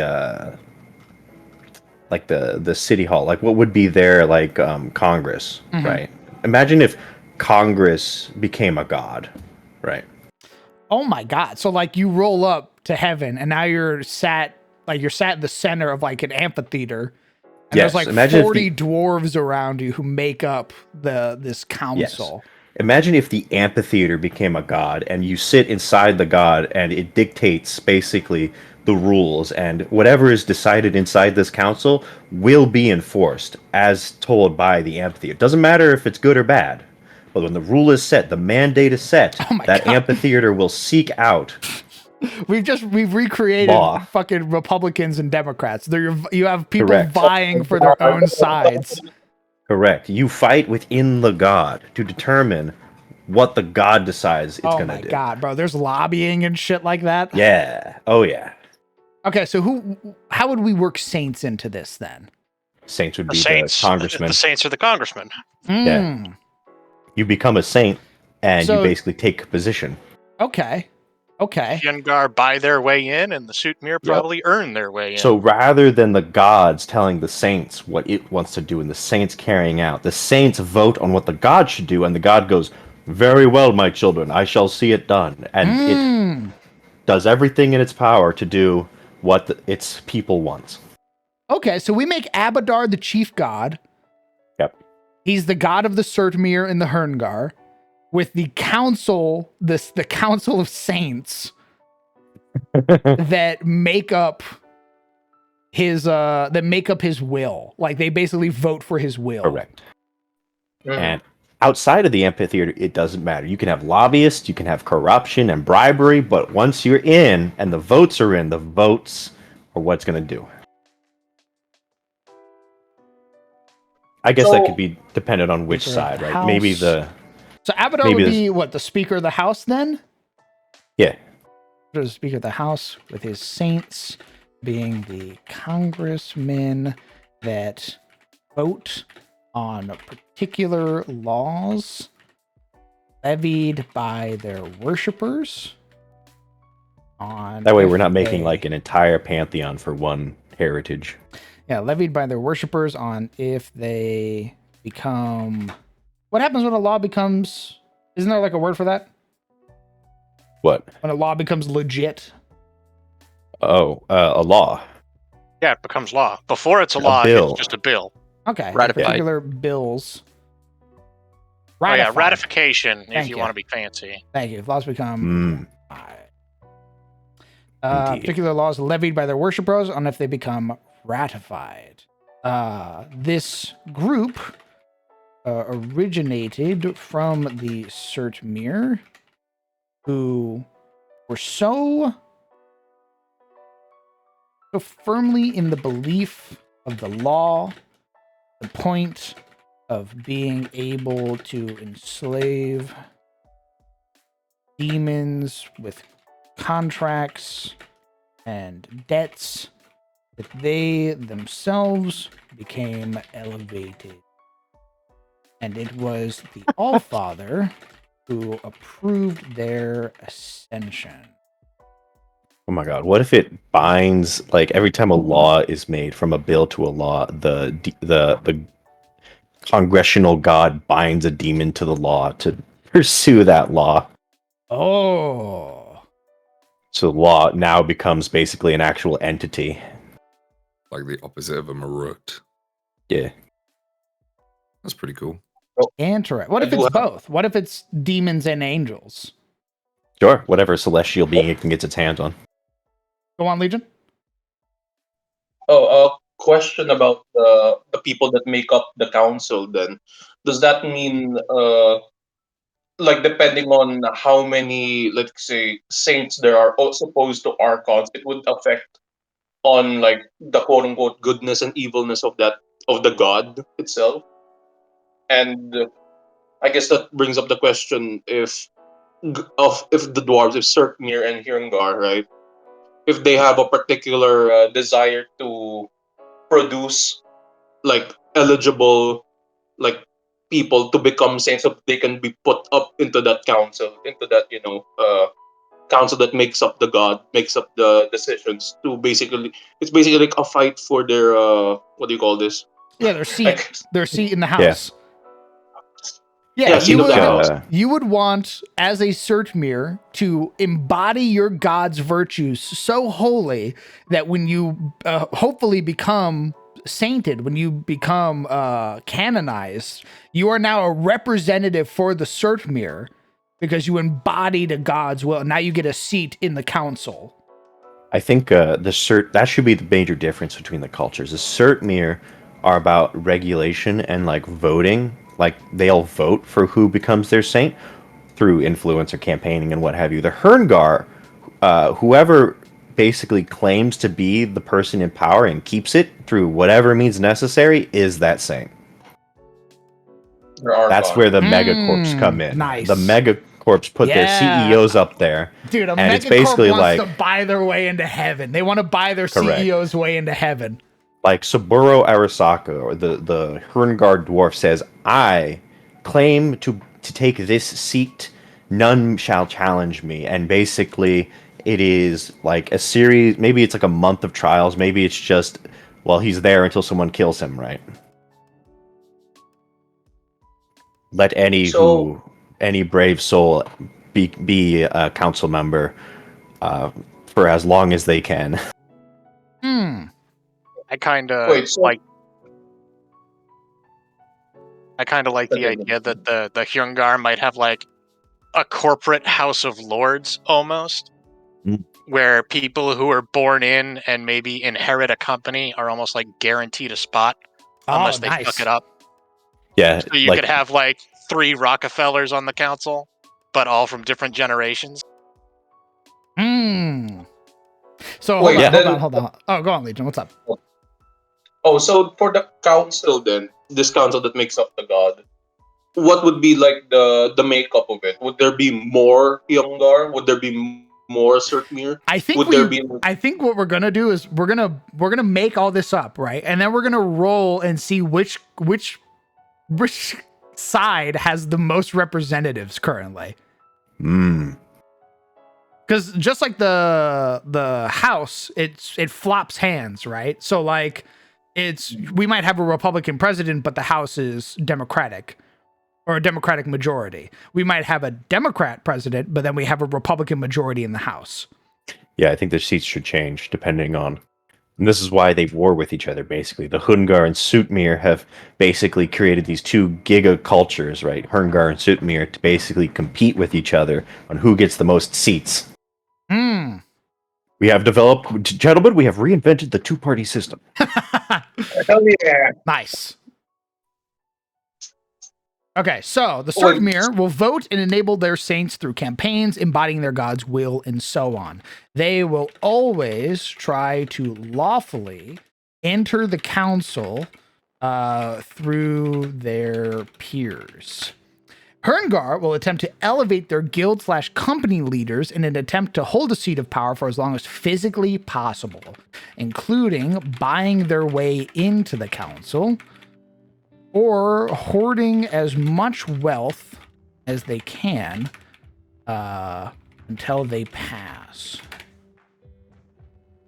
Yeah, basically a guild or company basically says, you're our sponsor, you're our guy, you're the council member. Don't fuck this up. If you die, whoever killed you, we'll just put them in there instead. Good luck. Oh yeah, that brings up the question then. Mr. Sale did bring it up, once they become like a saint and archon, are they permanently a saint or archon, or is there like something about this particular way of godship and worship that? I think you are a saint for a while. I think they deal with the most saint changes. So I think you would have let's say you have a saint of Arasaka. Like the CEO of Arasaka was is one of the Herngar saints. He embodies he embodies like greed, avarice, He also has the idea of like cheating, exploitation, toil, Innovation without morals. and then another person who was perhaps more influential than him in their life. When they die, they take his spot, and then that saint sort of falls back into the regular council members that are there. Yep. So they have a majority of, they have like everybody in the council is a saint, but only there are a number of saints currently being worshipped and represented. So you'd have the board of each guild basically promote their quote CEO to be a saint. And now, what if, depending on how old the saints are, they don't just fall out of favor, but if they don't hold a seat for a set amount of time, they basically get banished to the actual afterlife. No more affecting the mortal plane or interacting change. You're done. Oh shit! Oh my god! Sir, you've been oh god, what is it? When You don't have fire any. president? It was an honor. Enjoy your retirement. You don't have any. Fuck! What the fuck is it called? You don't have any constituents left. You don't have anybody left voting for you in the world, so you are booted from the council. You need at least like a handful of dudes who have like a shrine or like some paraphernalia of yours that they can continue to pray to. And if you lose those, you're gone. You have no constituents left. You pass on to the actual afterlife. Straight to hell. So to use the Hyungar as an example, there's probably some like forever councilman who's like the first CEO of a mega conglomerate. His name's etched into the building. He's there forever. But then you have a company that collapsed. No one works there. Nice. No one That's so remembers who funny. this dude is. He got booted from the council and he's Bro, gone. your entire life depends on how much you advertise, Doug. Holy shit. That's so fucking dope.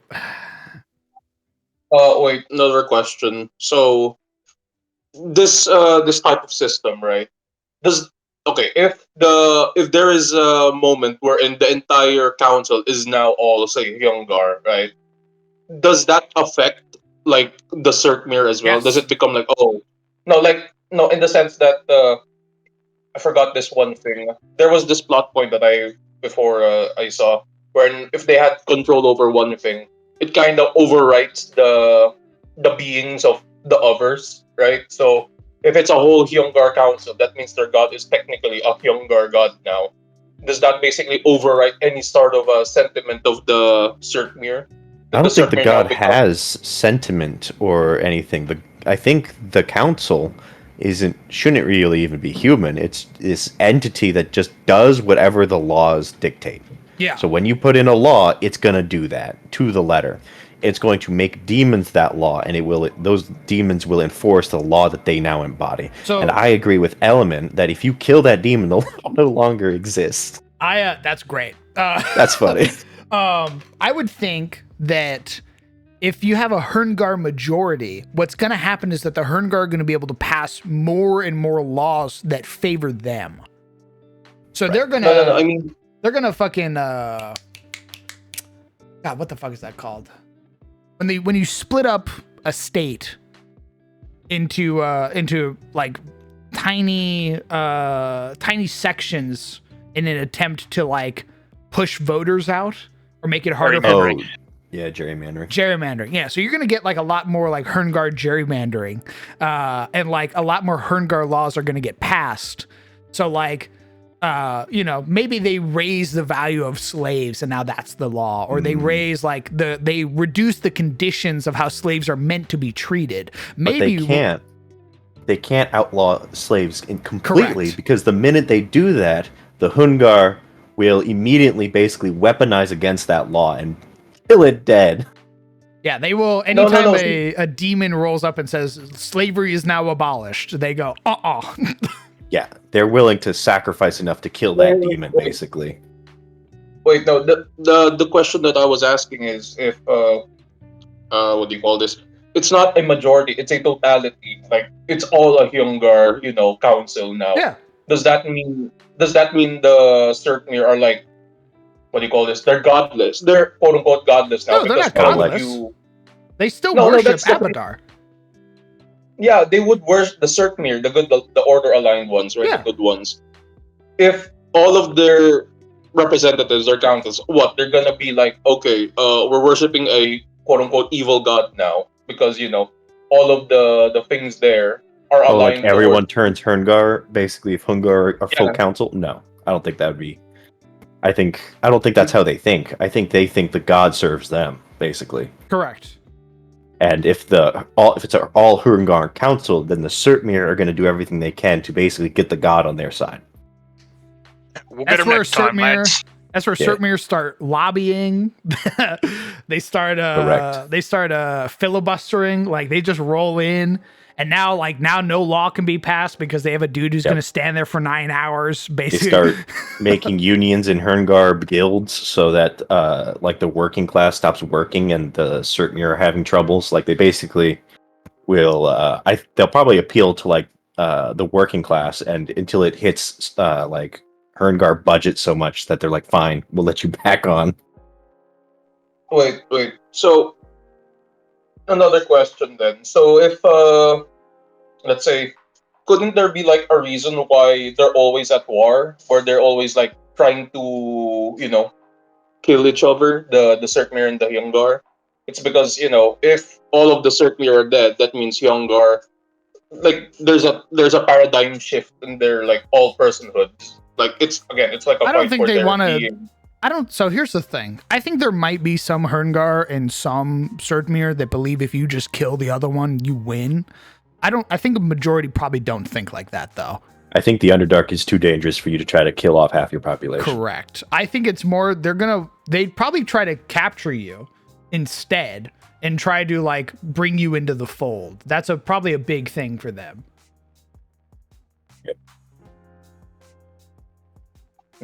Because it is, I don't know, there's already this weird dichotomy of this god being like, oh, these are all this god of law and what do you call this, of order, like it already existing within the confines of order is slavery, all that. And then if like if all of the council members are already part of that evil slavery goods type of deal, why would you still fall, why would you offer worship to that, entity now at that point? Because there like- are, if you make it a law, right? So like, let's say like the Herngar have lobbied that slavery is allowed. It is a law for them. In the culture, in like wherever they're from, like that, like they have that edict, right? So they roll around, they're like, in this town, slavery is legal. In this town, slavery is legal. The Surtmere go, in this town, slavery is not legal. And Abadar goes, cool, you made it a law, dope. Mm. And if you try to do slavery in that town where slavery is illegal, the Abadar curses you because you're not abiding by the law. Yeah, I think Abadar. I think once you sign in to Abadar's laws and regulations, this system, you can't really sign out. And I don't think the dwarven mindset is to just abandon their system. I think their mindset would be to fix it. I don't think But there's how do you much. think- Okay, another thing then. How do you? Okay, so when you're being elevated to like sainthood, right, and into like say an archon position, once you're part of the council, how would you, if the totality is already like it leans one side, it's a Hyungar council or a Circmere council, how are you allowed as someone part of the opposition to be part of that council? Wouldn't they just want to like, hey man, this is our club now. You're not part of this. You can't represent your sainthood or your archonship in this council because obviously, why would we want opposition to be in our They don't get a in choice. our camp? So it's not. So the god It's voted by the people. Okay, I'm a bit confused now. So it determines so like a lot of people already worship you. Does that mean immediate elevation towards? So here, let me explain it like this. Let's say I'm writing the Council of Nine. That's their name, right? They have 9 seats under Abadar. Let's say 5 of them are Herngar, 4 of them are Surtmere. let's say one of the people who died underneath the Surtmere did enough to have been voted or to have become a saint. The council then looks at the seats. All the seats are full. They go, okay, who's been here? Who's the weakest? Who hasn't had worship? Who's sort of fallen out of favor? And they go, oh shit, one of the Herngar has. The Herngar falls. A Surtmere rises. Takes that seat. Now the majority is Surtmere. Okay. No. What I was asking is, does the council not have a say on who gets to be on the council? No. Because who? Excuse me. No. No. Okay. So it's the people themselves Correct. that basically. Okay. It's just them. That's why the Surtmere No and the say. Herngar lobby. They buy their way in. They lobby. They campaign. Their entire point is to try and get more of their people to become saints to then elevate to the council. I think this is the dichotomy between Surtmere and Herngar, where the Surtmere use the power of essentially people's faith to get them into power, while the Herngar, did I say Herngar? The Surtmere do that, while the Herngar use the power of coin, right? Who's the richest, to basically buy their way in. Because this is a god of, I think because Abadar himself is a god of law I guess he'd be like the patron saint of law and coin. These are the two ways he has decided that you can get into the council. Oh, yes, charisma and coin depends on how you Correct. get in on it. Power or prestige, pick your lane. So if you're like a Surtmere, you gotta be really charismatic. You really gotta be of the people, of the Surtmere people. Correct. While you have to for- really embody the virtues of your god, right? So you are following the law to a T. You are a shining example of law and order. I imagine that a lot of their political leaders, like their kings, their magisters, their shit like that, their constables, those are the people who probably become saints more often than just like your miner, your laborer, your like maybe an artisan does because he's abiding by it. So he follows every regulation to a T. He ensures safety in the workplace, all this stuff. A union man. Very good. Nice. Okay. We do need a name for the god. I don't know if we're going to call the god Abadar. I imagine that'll confuse a lot of Galarian people. So we're gonna need a god name for the chief god. We could make it Moraltir. We could, but I think if we keep Moraltir for the Thormir, that'll fit better. So let's see. We have on theirs. They have Angrod, Ulka, Dranvit, Droskar, Fulgrit, and Kols are their dwarven gods. Wait, then you just wait. So Mr. Sizzle, Uldar. What's up, Legion?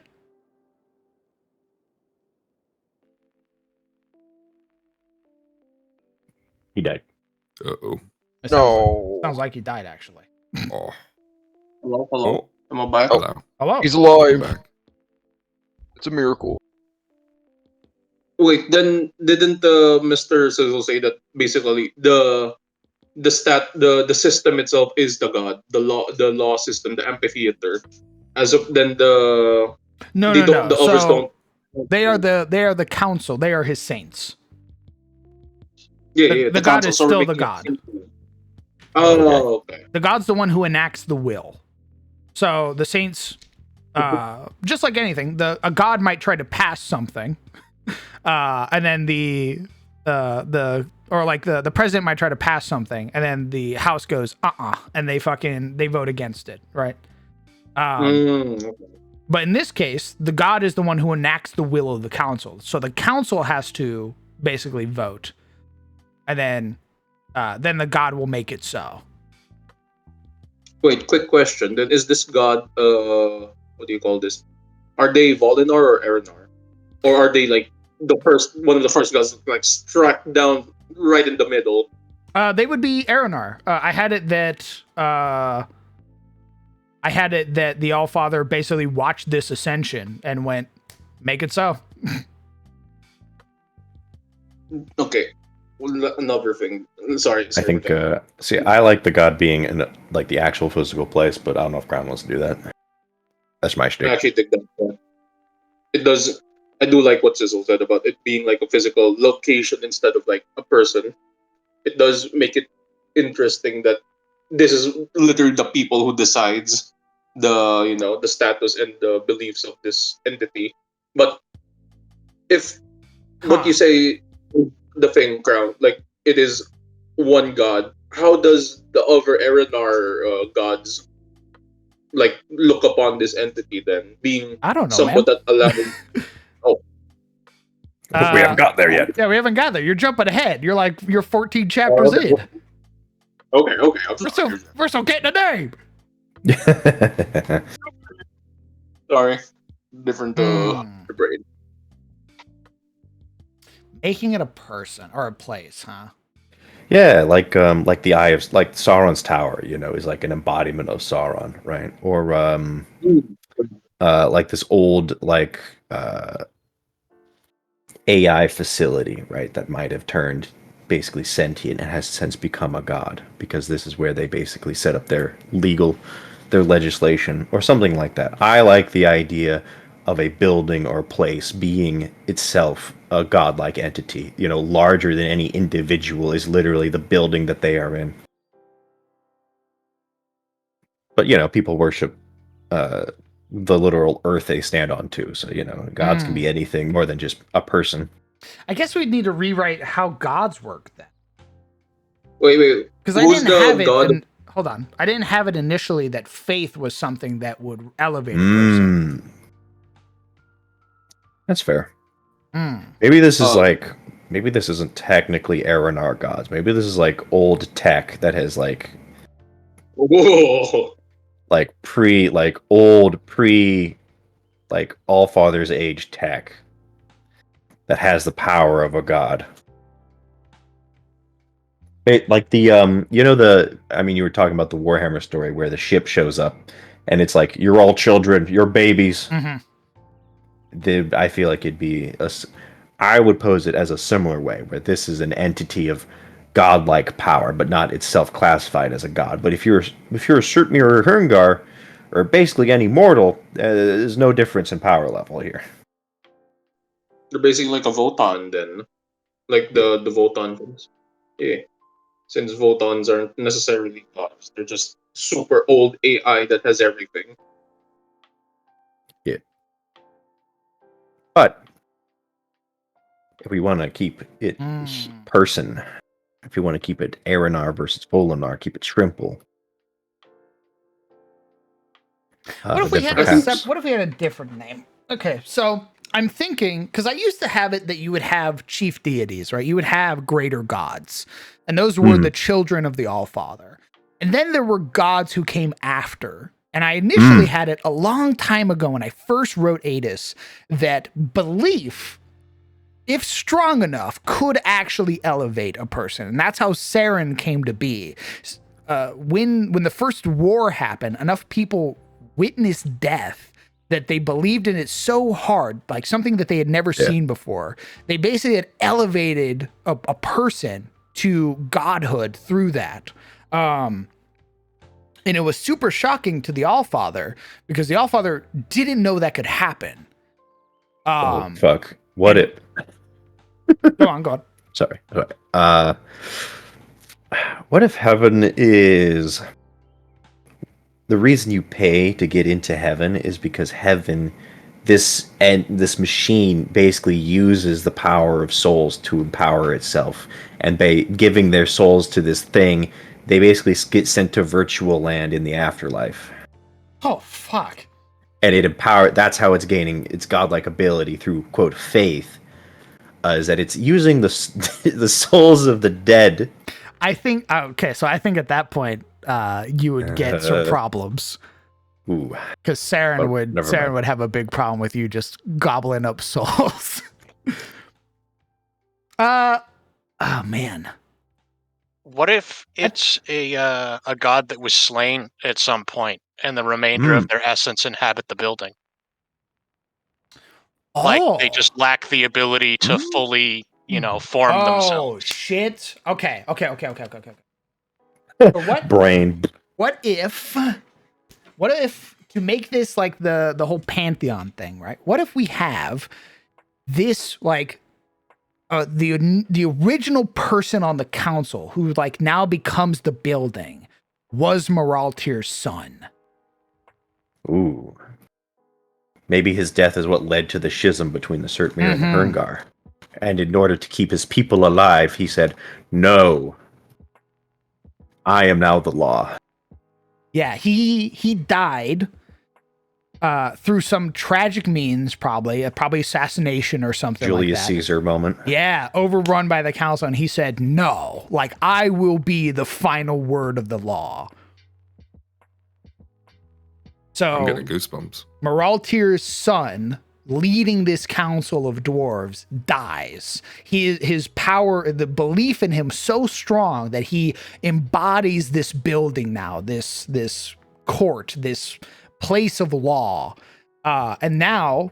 The saints, when they come here, join this council as they did previously. And when they enact a law, it is the building, it is the soul of this god who makes it so. Ooh. Maybe I keep going back to Archotech, but maybe he died in an Archotech facility, and the Archotech facility basically took his body and used that as like its new AI mainframe. And he is now this AI building. His like body is like in like a cryopod in the middle of the chamber, basically floating. And it like Mr. House? it is basically Mr. House. Like, what if he becomes Mr. House? And this is how they also learn how to, with the Archotect, like bind demons. Oh shit. It would make Like, sense this why is- they have so much technology. Mm-hmm. Like it's their god, basically. Like, what happens when Archotech machines get their hands on a soul as powerful as a god? Because the Archotech, from my understanding, was made like the Allfather is like the only survivor of this ancient Correct. civilization that made Archotech presumably greater than the Allfather. Like, there were presumably people that were more powerful, influential than Yes, 100%. the Allfather. So the Architect should do some scary shit. I like that. I like the idea of the Archotech catching a god soul and basically being Yeah. able to do whatever the fuck it wants with it. Like, there's still stuff that even the Allfather doesn't fully like. The Allfather, in all like cut and dry terms, was a biologist. Like, Yep. and he survived the apocalypse. So he has some rudimentary understandings of like some other machines. But his big thing has always been creating life. That's his big thing. There are probably things out there, other scopes of science that he was not a part of. Yeah. And what if Moraltir's son found that with his rose deep in the Underdark? Nice. And if I may, what if instead of assigning him a name, it's just a title, like the Minister or the Arbiter? Because, well, he is the law. Who the god once was is somewhat irrelevant now. Yeah, his name's been lost. He's now just considered, he's like the building is the god. So it's just, We didn't have a name for the building. we just call it like the Demon Forge or something. Lawmaker. The Barrister. Yeah.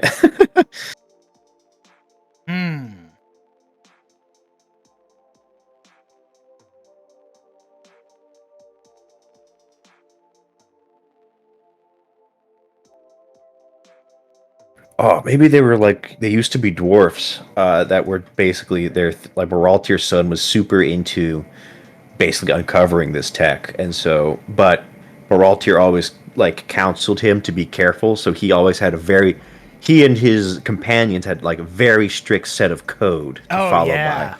And that has basically, as they've grown into a culture, that's why they are so like hell-bent on like rules and law and regulations, because they were originally like Architect discoverers or explorers. Nice. We need a name for this building. We need a name for what makes a. I initially I had got it some- as the Council of Nine, but I think I'm going to use the Council of Nine to describe the Saints. I got this lore. Okay, but I need a name. Yeah, but I also got this lore. I need a name. But what if you?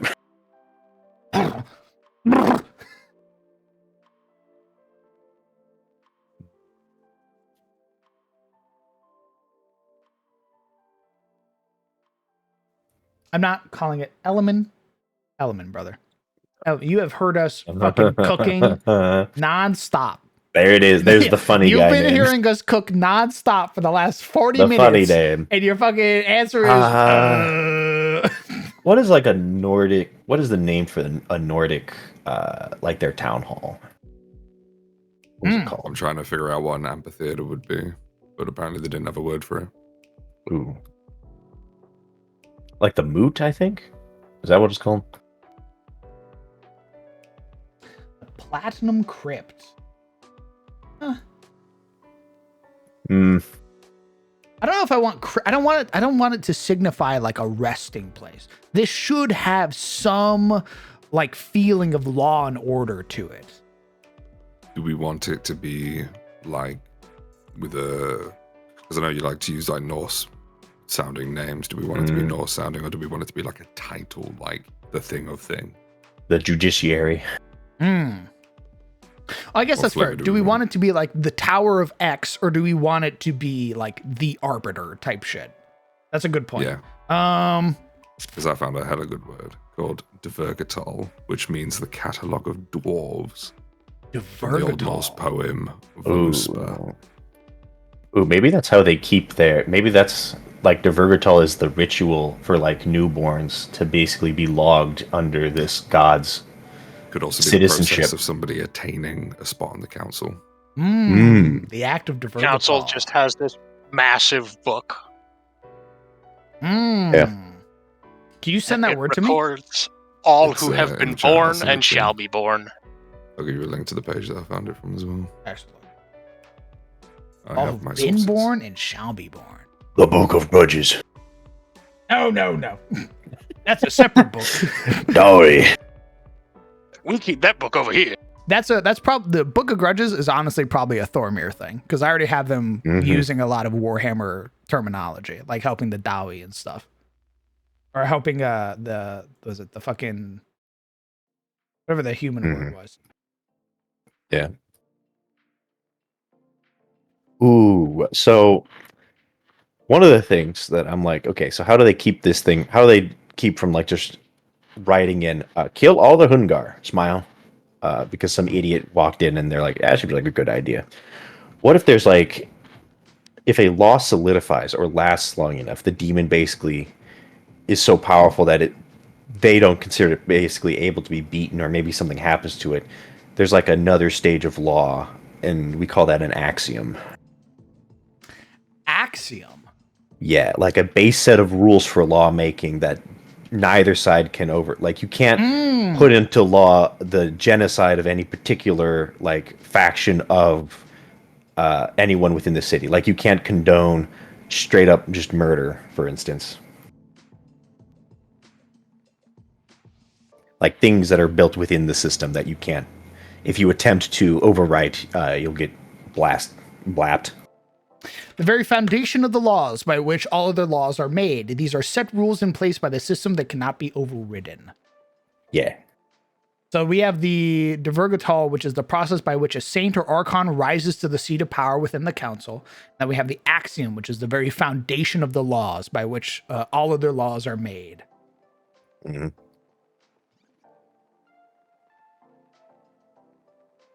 I imagine the concept of a new law is very strange. I imagine there's always, whenever you're making a law, there's always some tie to the axiom, like a previous law built on the axiom. So the idea of like a completely new law is very foreign. Oh, we could also call the machines, just to add a little confusion, the machines that bind demons to law are also considered the axioms. They're the first demons. These fucking Archotech bound demons. Yeah.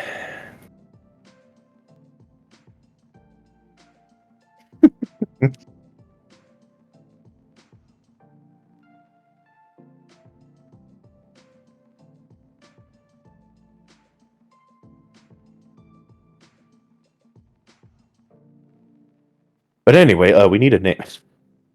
Well, I mean, at least using the United States as an example, men-at-arms is the term that we use for law enforcement under the jurisdiction of Congress.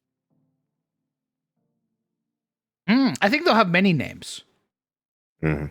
I think when you're referring to it, so the way I have it written is the architect-bound demons which embodied the law upon their flesh and being are also referred to as the axiom of their respective law. So it'd be the axiom of slavery, the axiom of fair trade, shit like that.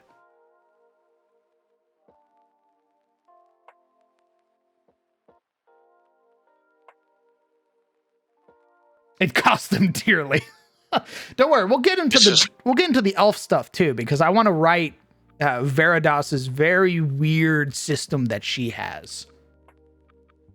She's very particular with elven souls, and she does not like when they get fucked with.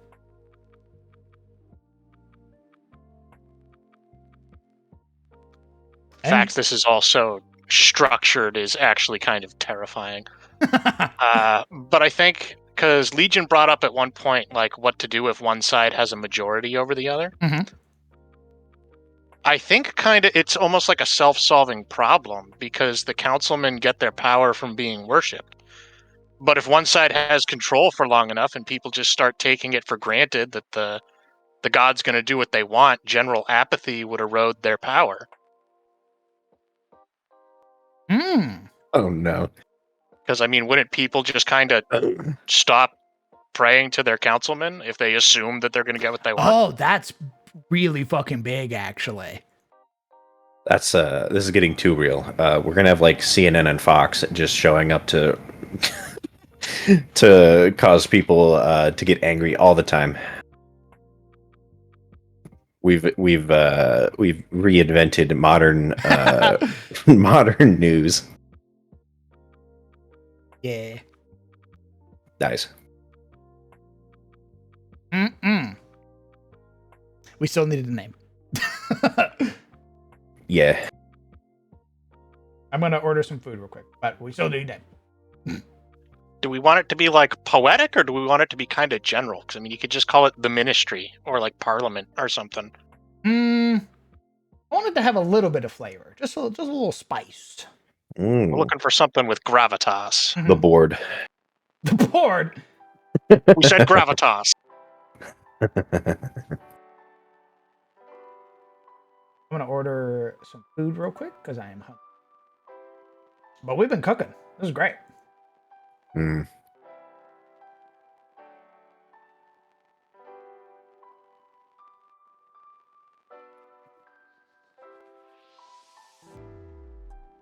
What if they call it the Chamber of Order? Like they believe that the council is where all order derives from, and no law is more paramount than their own. Yeah, they just call the building law.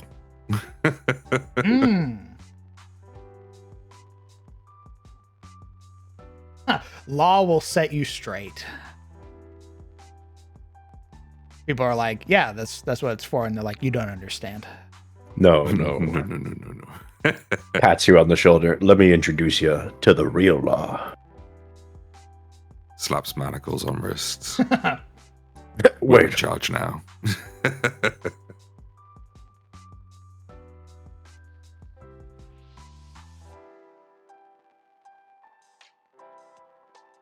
We call it the Foundry. Oh, goodness gracious. Beep boop. Yeah, to call it Mr. House, I feel like is because House has his like full sentience intact for the most part. I imagine this Moralter said more as like the Emperor of Man on his throne, where like he's basically in eternal stasis. And the thing might speak with his voice, but it's really mostly a machine with like bits of his consciousness and again his voice. The council has willed it to be so. A Correct. gavel being struck. Yeah. The gavel is the demon being fucking. You hear ding, and then you hear this screeching You noise in the watch back as a law is made. Yeah, you watch a demon conjure in the middle of the room as Architect fucking collar slams itself around its neck. Politics is sick. You watch as script begins writ upon its body, like carving into its flesh. Oh yes, I went to college for the political sciences, as I summon a demon. I'm gonna place my order for my food. I'm getting chimpkin. Ooh, maybe the Crucible.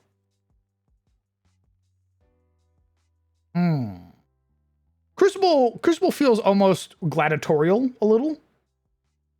Crucible's used in forging too. Forging new. Oh, dwarfed. Could be the Crucible of X, like Crucible of something.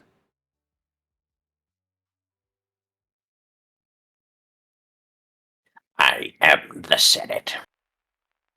The House of Saints. The Oodle. Oodle? Nah. That doesn't What about feel the like Crucible. Axios? Axios. I'm listening. So Axios is a Greek river god, but Axios can also refer to, the general splitting of rivers. So each river forms an Axios, which leads to tetuaries, and they all split from one main branch. There is a beginning to every river, which is the Axios. So the Axios is where all laws are made and then branch from. It would fit with Axiom as well. How do we feel about that? The Axios. It's not bad. It's not bad. Not too bad.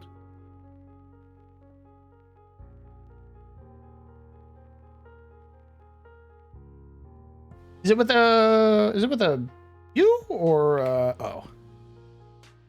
Axius. Understood. COs.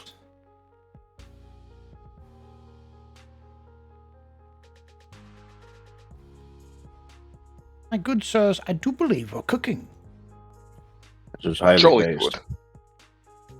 Anyway, chat, time for some funny names to break up all this. No. Shut up.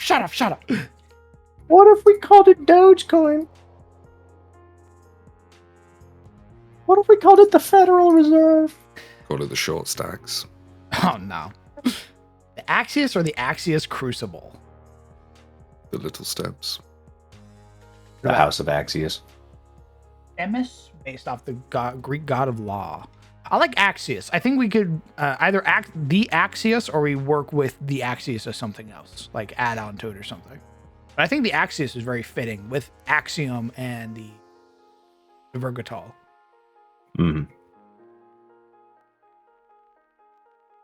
Ship it. The Axios. Let's do it. Put a sticker on it. Let's go. Place.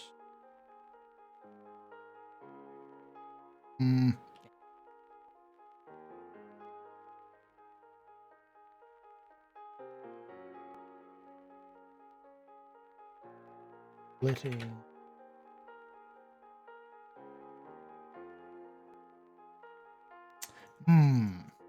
How much lore do I want to get? Place in which law order is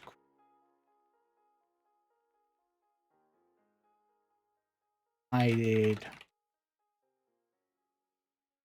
Council 9 to oppose, uphold, act, will and law of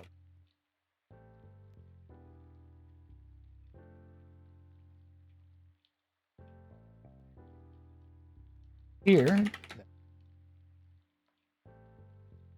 Worshippers will heed case for their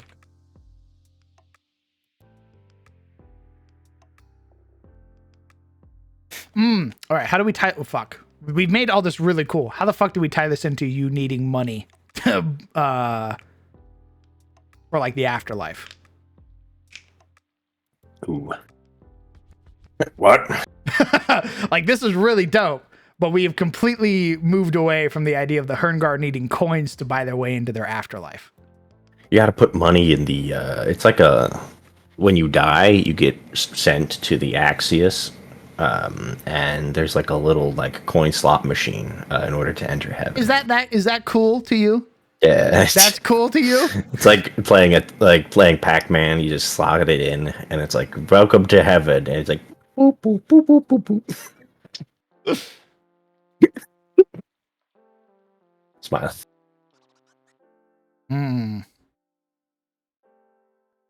Maybe it's not gold. Maybe it's a different resource the Axios needs to continue operation. Maybe they mint something else. No, I wanted it to be gold because I wanted to provoke players. Provoke this. I mean, gold is used in electronics. I need your gold for my semiconductors. Thank you.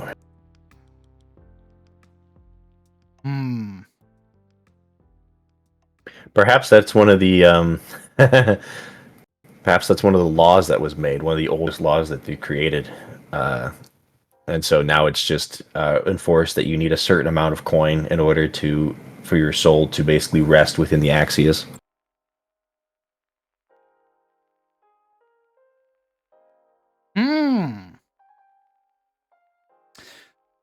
I could see that. I could see it being a thing for both cultures. Surdmere and Herngar believe this.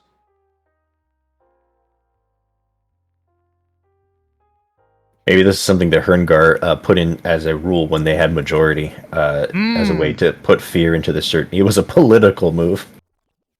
Nice. And the Axis went very well and stamped it on a demon. Nice, yeah. And now that this demon comes for your soul, and he goes, "You got coin," and you go, "No," and he goes, "Okay, then gobble gobble." Their fucked up version of like Valkyries, or you need to pay the axiom of death. And because it's a demon and it's eating souls, it's now very powerful. Oh shit! That's why they haven't been able to kill it. Correct. It's just there eating your soul. That's also probably why they don't want to kill each other. Yeah. That's another huge. They don't want to make the axiom of death even stronger. Yeah.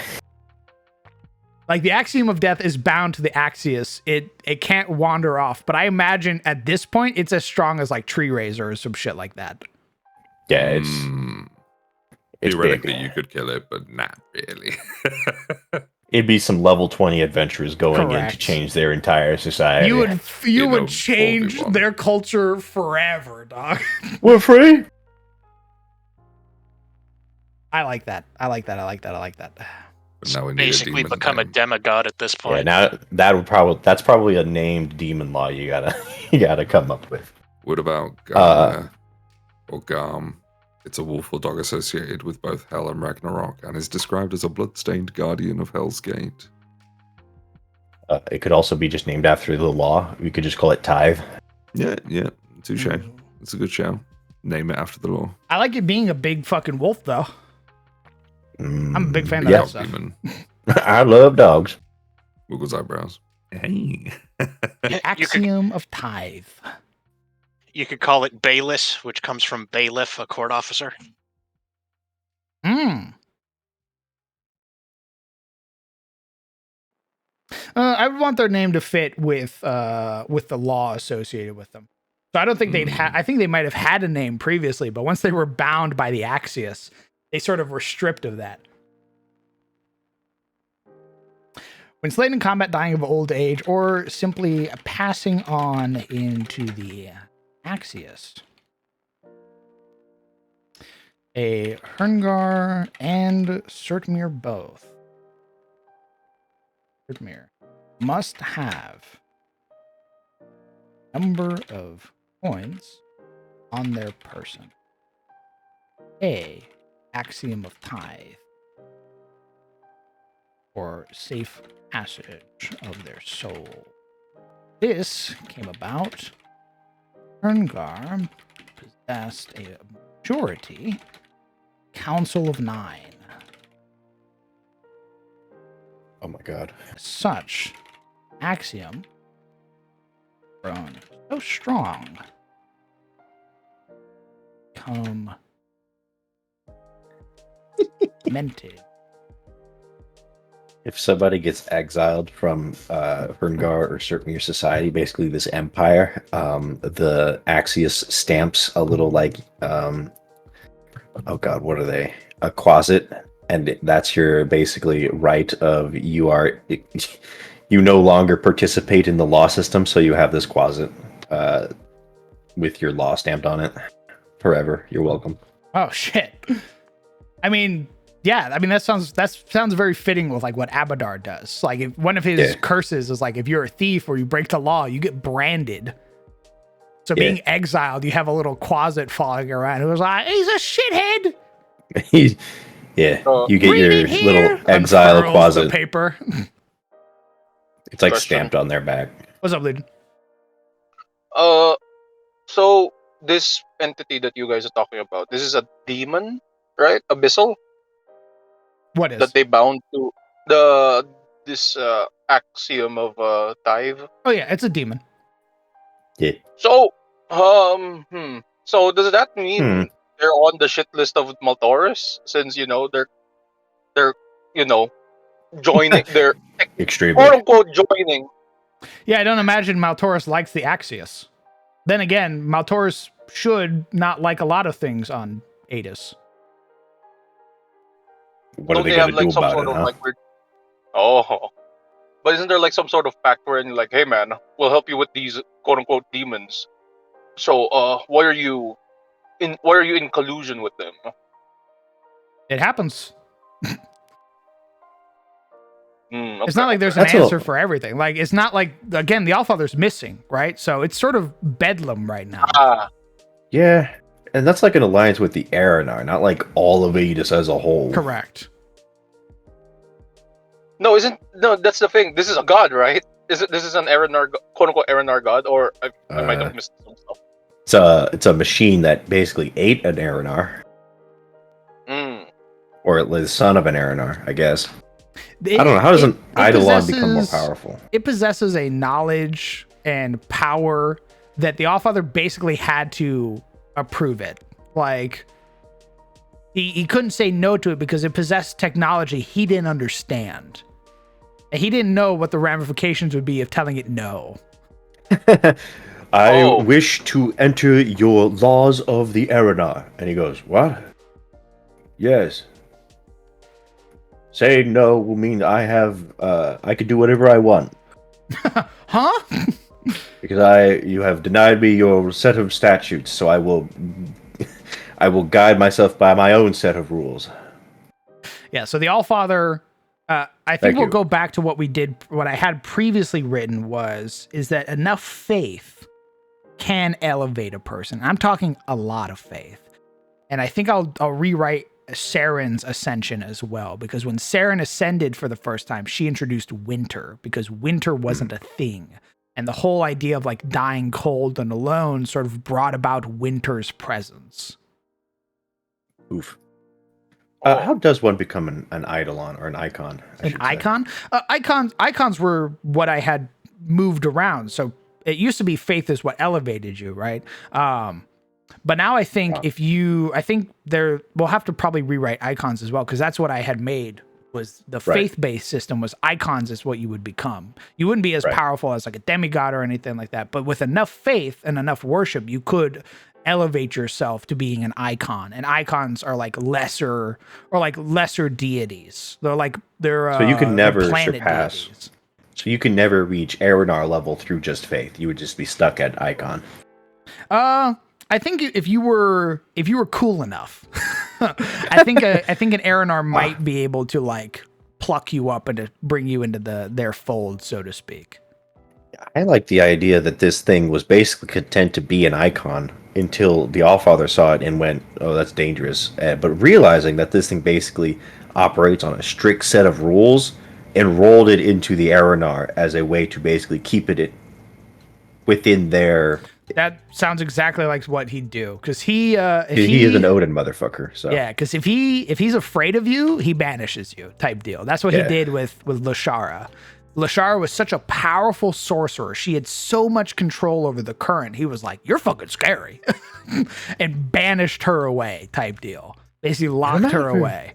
So I could see him being like, "I have no fucking idea what happens if I try to banish this piece of the world, this machine that is probably tied to several other systems that I have no fucking clue about. And when I try to interface with it, the Axios is like, beep boop, I don't know who you are." And he's like, "Oh fuck." Not registered. Yeah, basically was forced to bring this thing into the fold because of what it was.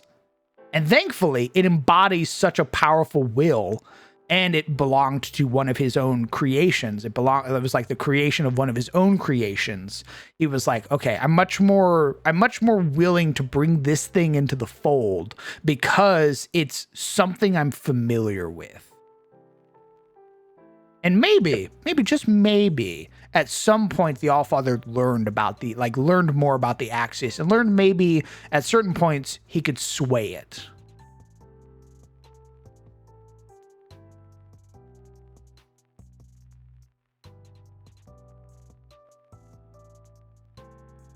Because he wouldn't be content just leaving it be.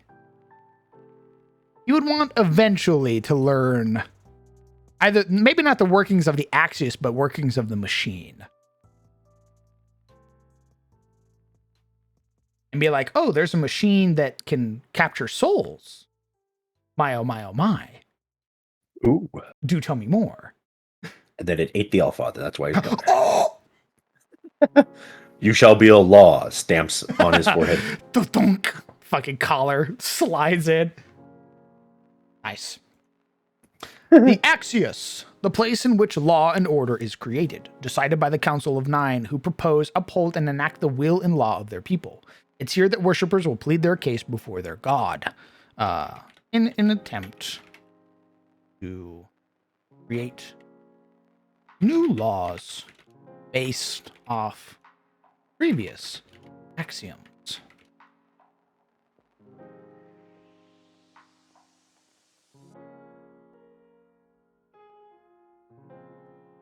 Good. A Council of Nine sits within the Axios, is comprised of Surtmere and Erngar spirits and archons.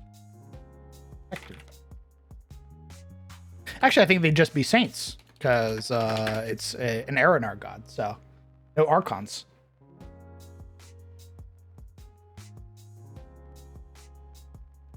Erngar saints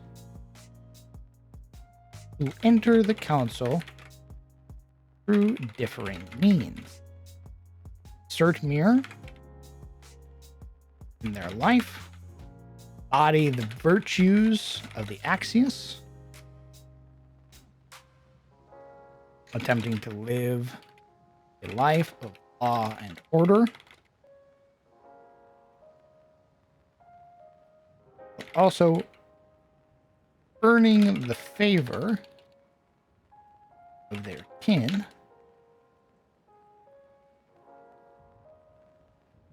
garner belief, faith. Should they achieve this goal, die will be canonized, brought into Council of Nine to replace a member who is lacking faith, belief.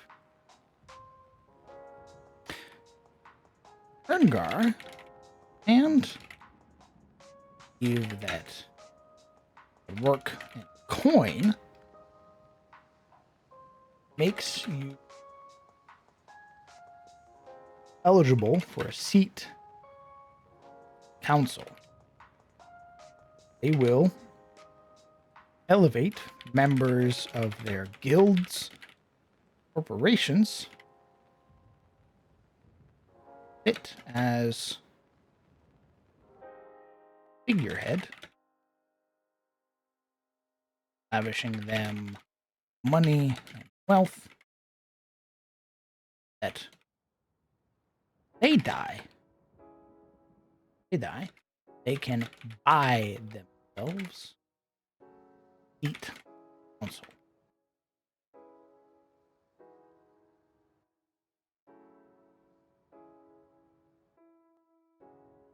It does not consume your soul. You just simply join the other souls that make up the Axios. However, if you have no constituents left at all, if nobody believes in you anymore, you pass on to the afterlife.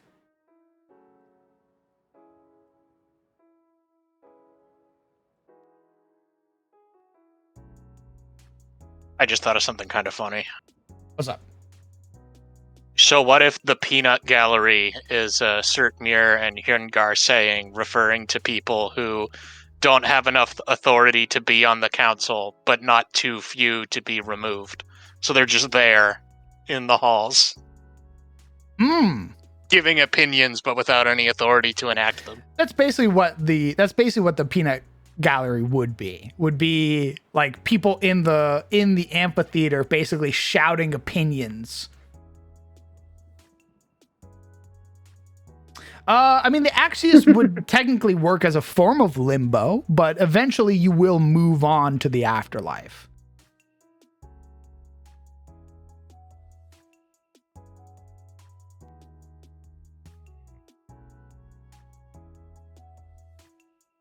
Ooh.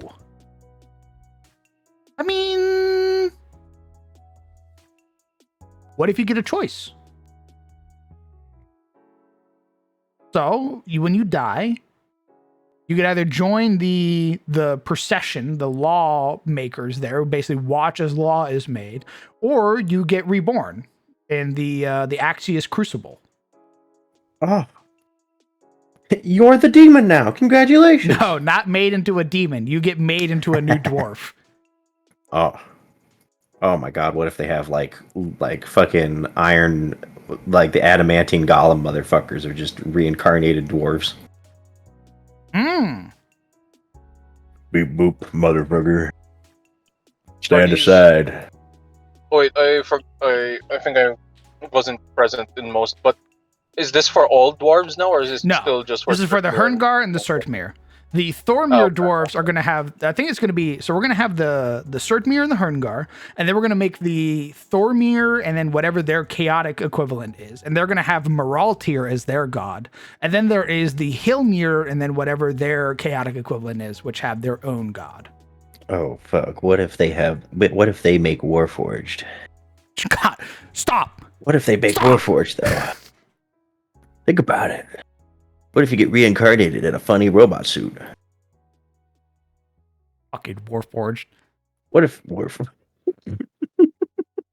Hey man, maybe Warforged is cool in Pathfinder if they exist. TM. I don't think Warforged exists. We have automatons and androids. Android. Oh my. Mm-hmm. Automatons don't necessarily have quintessence. Androids do. Boom. I don't know about them making you into a Warforged. Or to making you into an automaton. That seems very... Like, where would you serve? Also sounds really fucking underhanded. Like, hey, do you want to be reborn? Hell yeah, man. And then you come back as a fucking automaton servant. Beep, boom. You're welcome. I double checked. They do have quintessence in automatons. They are holding souls. They hoard Side souls. Note, they're holding them, so they're not passing on. They're just putting them in the suits, and then after they're done in the suits, then they pass on. What if that's a thing that if you're like a saint that's been forgotten, you just got put into a holding cell so that you can still serve a final bout? I could see them using androids as like for funerary rites. Like an important person has died, so they put your soul in an android, and the android marches basically from like through the streets to the Axios to be given off to the Axios gods. My food's here. When I come back, we're going to talk about where we're going to put the Axios in the world. Oh shit! Okay. Oh my god! Oh, The chaos waste.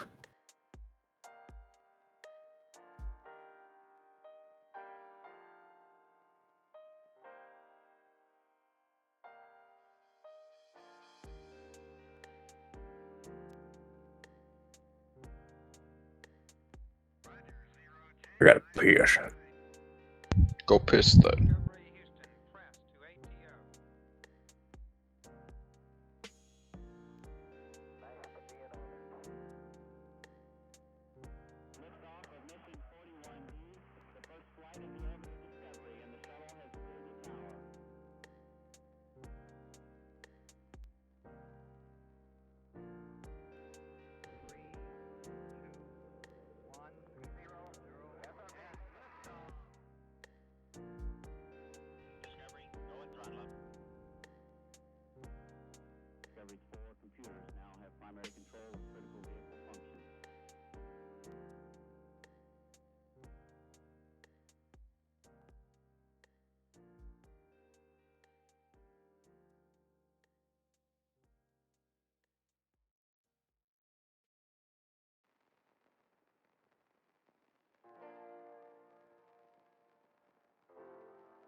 Mm, Oh my word. so tasty and good. Wow.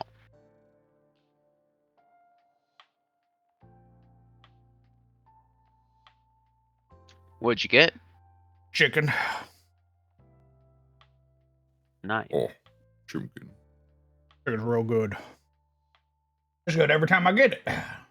Poultry. Oh, Okay.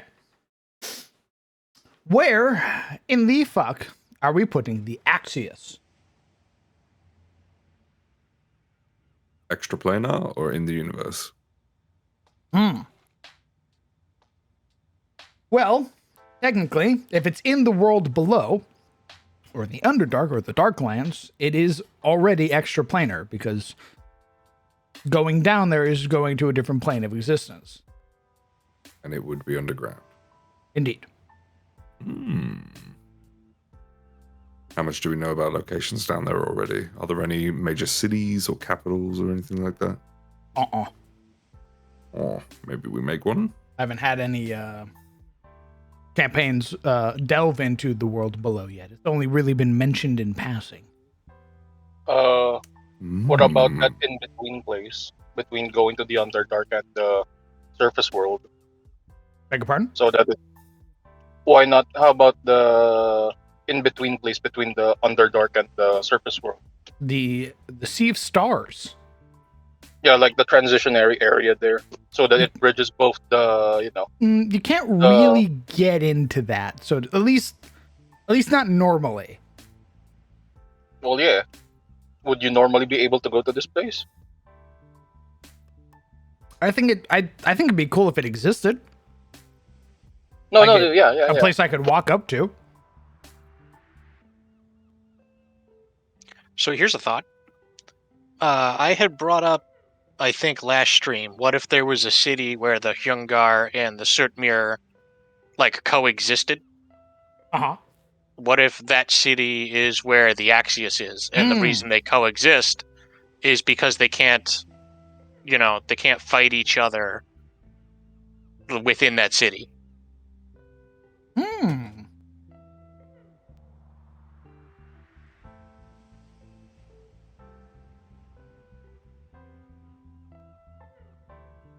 I like that.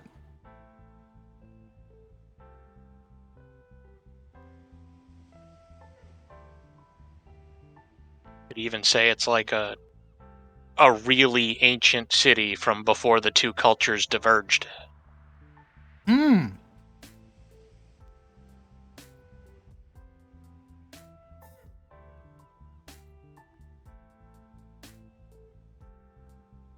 I'm looking at the TUI wiki for inspo. We only really have two Herngar related settlements in Narvarth. One's called Deep Kama, and it's not much is known about it.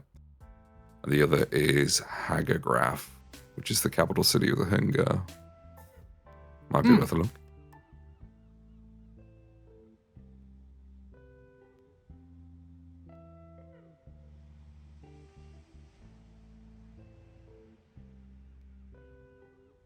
I'd still think it'd be if it's in the middle.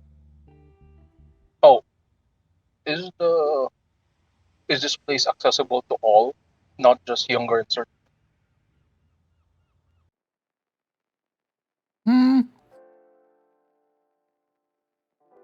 I think I they mean, probably want to keep foreigners out. Or tax them for Yeah. entry. I think they wouldn't even want tax. They just don't want foreigners in. It feels like a strictly them thing, since it pertains to Like a their. secret city. Interesting. Legion, I thought you would be the one that would want them to have it open. I wasn't expecting you to be the one to have it closed. Wait, why? Just with your sort of general thoughts and stuff that you've sort of presented with other ideas in the past. I thought you would want this one to be like anyone can go to it. I don't know. It's because their thing is strictly tied to their, heritage. So it's like it feels weird to have anyone just be able to trounce upon their things, unless there's like council members who are of other races, other heritages.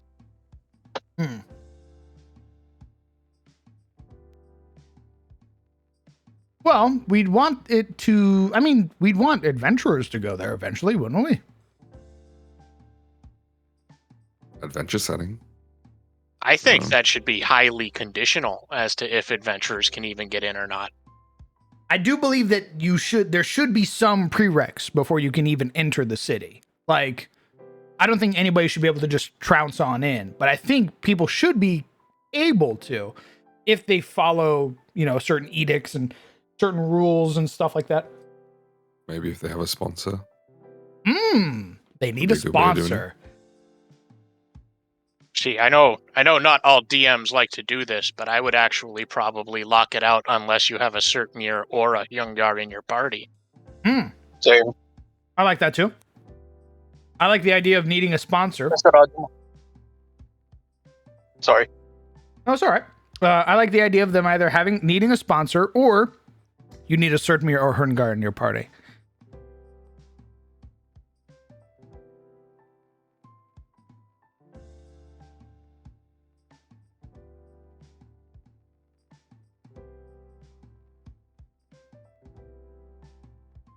Go on, Legion. I know you had a thought.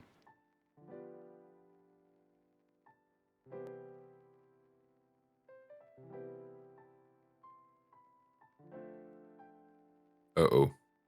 Died. Oh, Thought what killed kind- him. Rip. Here's a pretty good question. What kind of city is it? Are we talking fortress city, like ready for war at a moment's notice? Or are we thinking cultural city, like, I think all it's open plan? I think it's so old. It doesn't need to be a fortress city.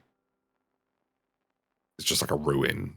No. More like, so, for example, Whitewall, which is the capital of Skuldir, which is the northern fanghold of Tyros, is a relic from an older time. It's from the Age of Legends. It is a fortress wall that has existed long before a lot of the people ever did. It existed before the Shadowed Age, before the Age of Woe. It is basically nigh impenetrable. So maybe they have the same thing. That's what I was thinking. Maybe Oh. because excuse me, apologies, I didn't mute fast enough. There is a wizard king who is a dwarf. Huh. It could Sorry, be. I was driving. It could be a Wizard King relic city. Ooh. That's interesting. Hmm.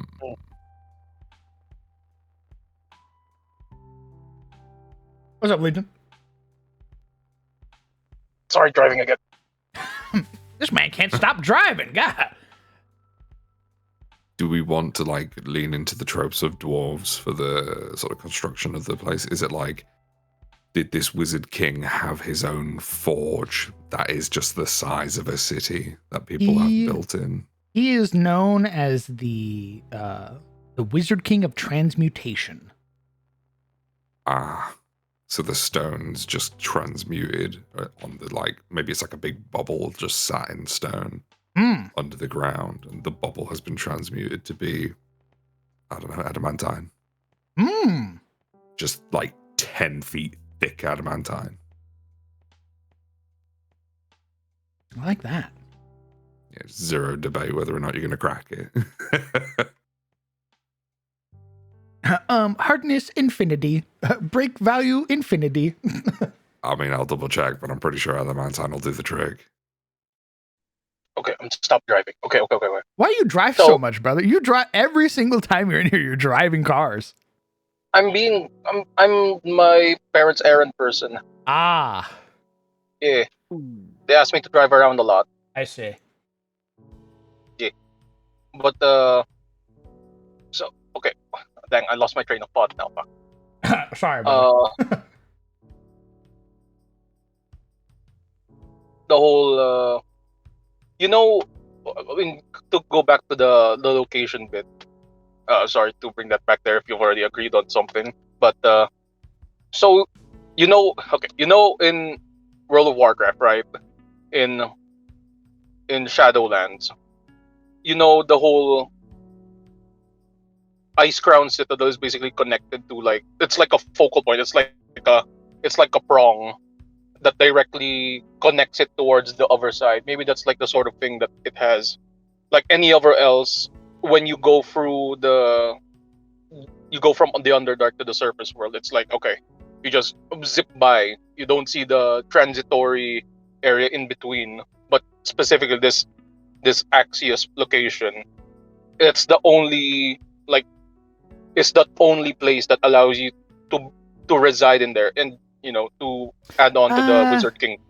So the issue is that the Sea of Stars is full of so many extra planar beings. I wouldn't want a city in there unless the city could move. Because you still have things like astral dreadnoughts that exist. That basically trove the Sea of Stars for souls to eat. I mean, would the Sea of Stars be like the whole idea of it? Was it stronger than the power of a god? One more time? Is the Sea of Stars, like the whole concept of it, is it like enough to snuff out a god that exists within it? It's space. So yeah. Can a god not exist in space? In a vacuum? I don't want them to, though, because like the Sea of Stars is meant to be like it's meant to be like you're in between. I want it to be tangible, because like Orius goes to the Sea of Stars when it teleports,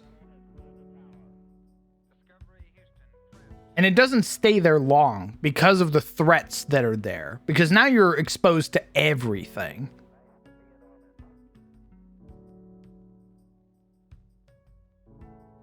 I think the only concern is if Certmir and Yungar, right? If this Axios place is either in the Underdark or in the surface, it'll divide instead of like be a bridge.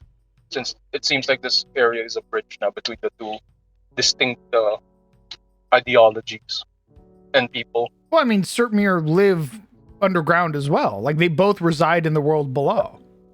It's not like it's Herngar and Thormir. Like Thormir live on the surface. Herngar live in the world below. Oh yeah, good point. I think there's some wires that were crossed. Apologies. Oh, good.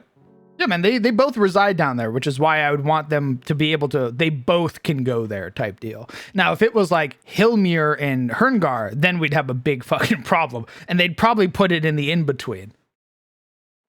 Okay, then Underdark. Solely into the Underdark. Oh, sorry, I didn't get the memo of. It's all good, brother. It's all good. What do we name the city?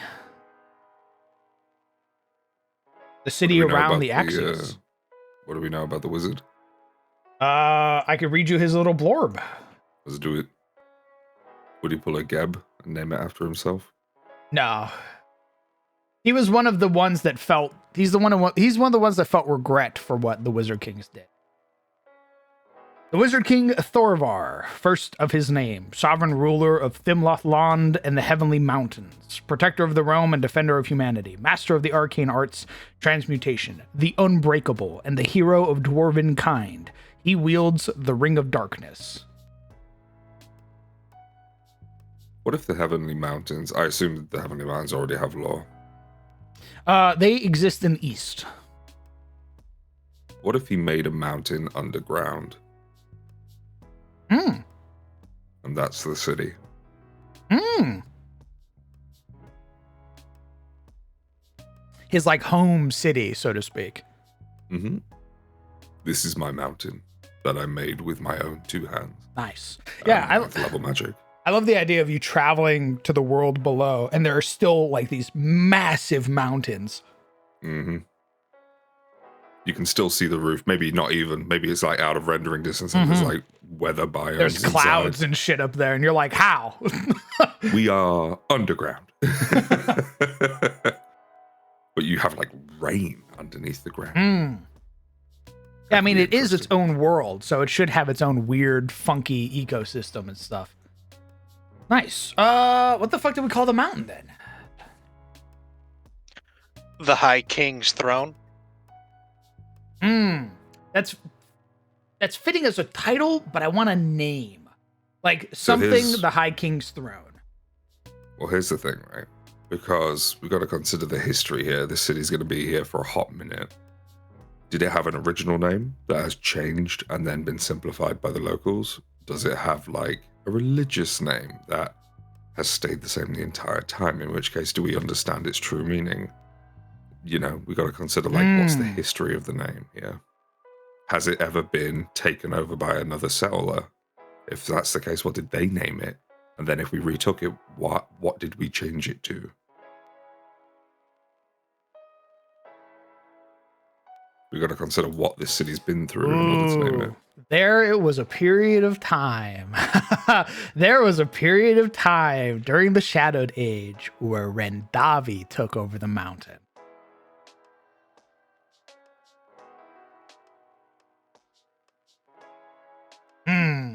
So have we taken it back?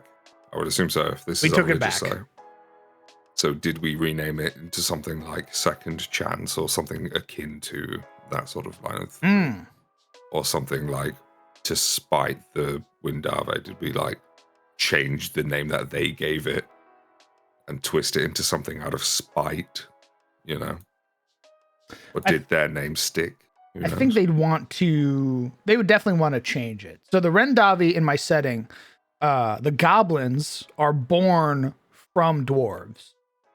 So they the very first goblins that existed were when a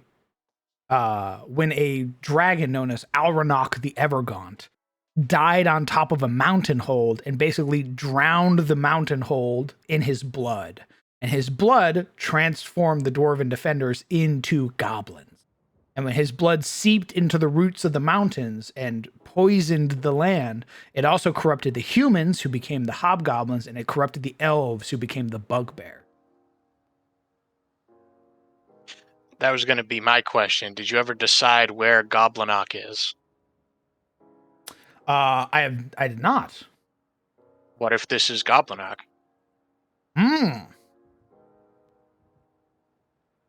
Or directly below Goblinac. Like the opposite of the, like it's the inversion. Oh, I see what you're saying. Like the Goblinok's on top, and then this inverse or this mountain beneath is like its shadow. Yes. Yeah.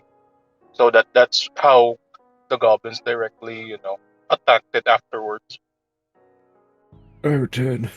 Yeah, I could have Wilbur. imagined something almost like just with the, poetic nonsense of gods and godlike beings. Like when they slew the dragon, its blood made the ground so sodden that the whole mountain sank beneath the earth. Mm.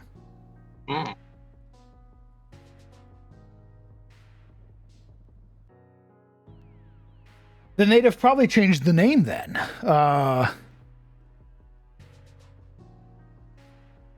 Because it was originally the Thormir dwarves were the ones who became the goblins. They were the ones in the mountain keeps. Yeah, that could still be the thing though. Like maybe it's like that bridge. Well, if that's the case, Like, then it would be like a holy site for the Thormir. It wouldn't be a holy site for the Surtmir. No. It's like what do you call this? It's like a dual city, right? Mirrors below, 4 mirrors above. Mutual sort of like cooperation in that regard. But when the top fell, that's why the mirrors were like, oh, they couldn't keep their ground, they couldn't hold it, and now it falls to us. Okay. We have to clean up their. I guess they couldn't bear the print. I need to pull up my world map. I need to figure out where the fuck Goblinok would be, and by proxy, where the fuck everything else would be.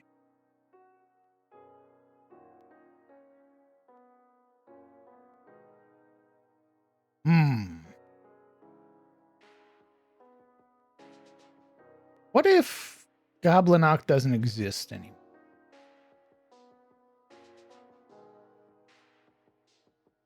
What if it was destroyed when the Allfather destroyed the world?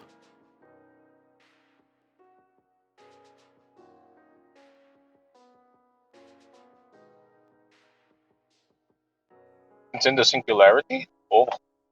Not in the singularity, but it would be in the center somewhere. The center, it's under Kareem. It's like an Atlantis type deal. It's in the Sudali somewhere, just sunken into the world.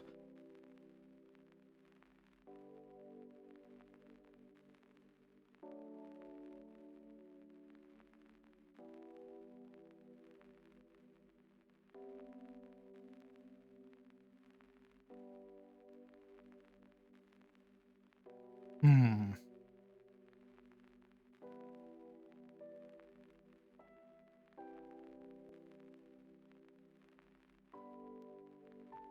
Hmm.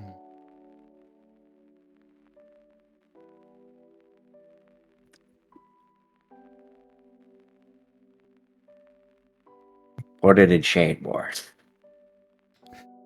There aren't any mountains big enough in Shademore. What the fuck? There used to be.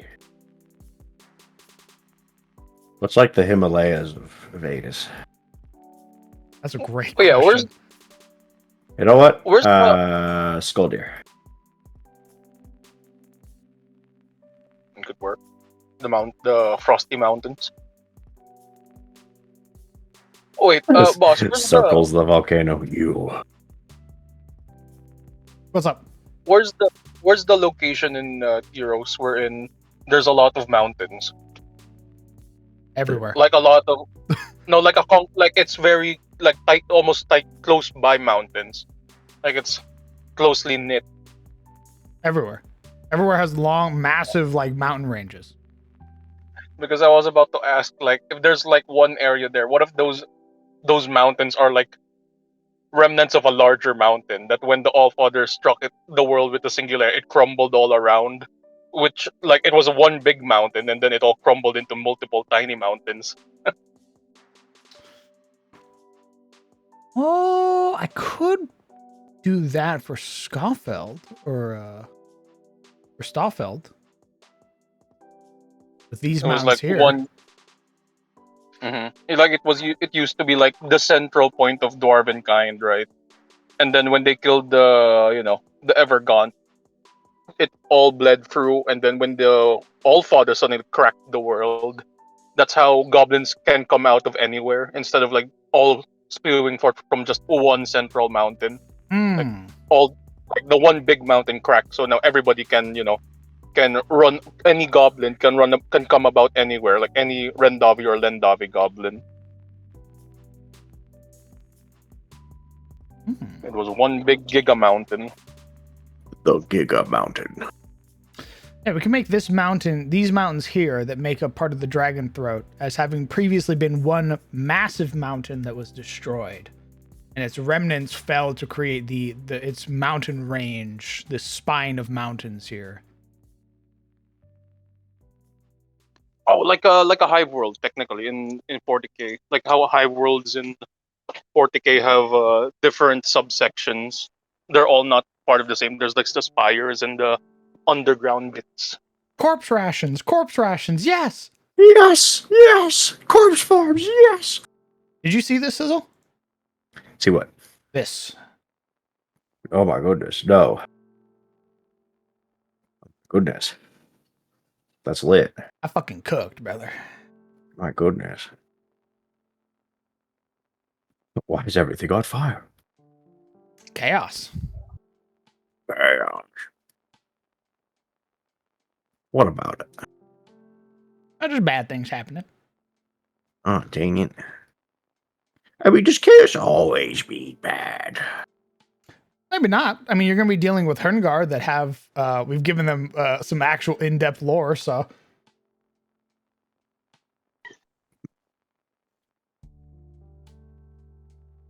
Hmm. Hmm. Oh yeah, then it makes sense that the Hyungar mountain underneath, like the inversion, it still stands. It's still one giga mountain underneath. Oh, yeah. A Hungary mountain. Oscu So, yeah. Fall. Uldri Bakmal.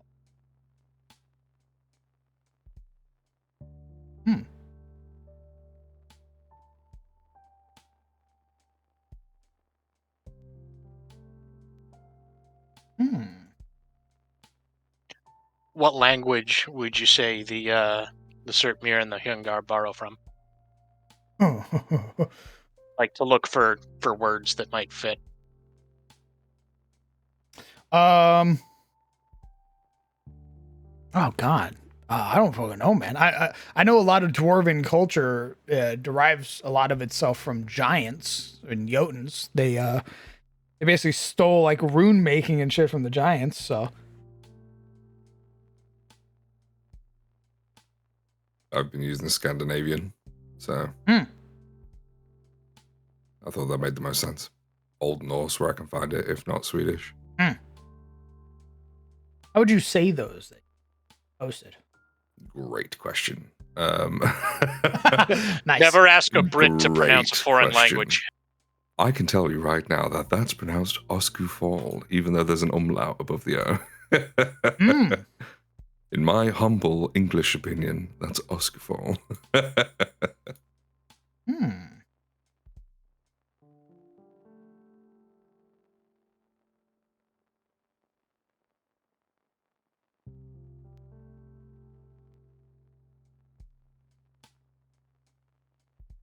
Okay, unironically, what the fuck is this glorp like emote or thing I've been saying? It's a just little- an alien cat. The little green cat.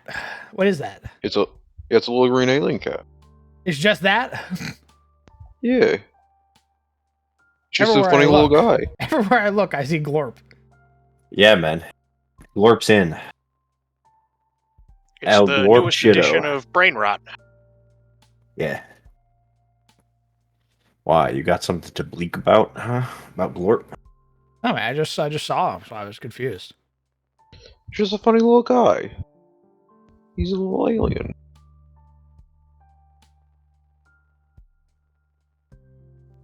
Isn't Glorp an old thing already? Has it finally reached the mainstream?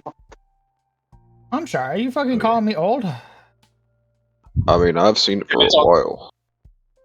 Oh, no, I mean in the emote on Twitch. Is someone finally put it on Twitch that Oh, it's did they? reached the mainstream? No, I saw it in a Is it Discord. not on Twitch? Oh, okay. I've been seeing them everywhere. I just didn't know what the fuck it was. The greatest creation of the Wizard King Thorvar. Mountain city in which Oh yeah. Yes, Also, yes, is 4-bar a reside. Circmere war?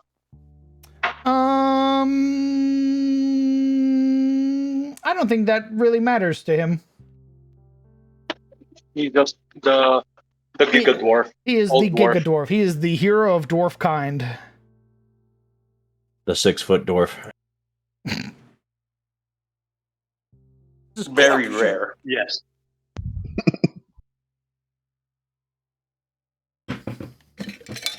Oh, I saw water. Okay. I thought I didn't for a second.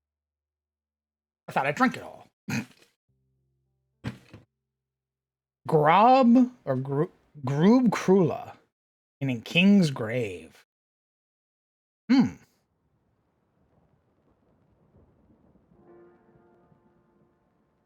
Also, what came first?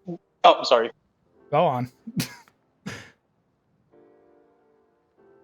Oh, he's dying. Legion about to ask a chicken or the egg question. Oh, sorry. What's your question? Which came first? The name of the mountain or the name of the Wizard King? Maybe the Wizard King was named after the mountain. Like, you know how he is destined for greatness, hence he is called this. So, like an extension of 4-bar. Oh. Like, yeah, you know how. Oh, what am I doing? Oh. The dwarves name their mountains after Warhammer style mountains.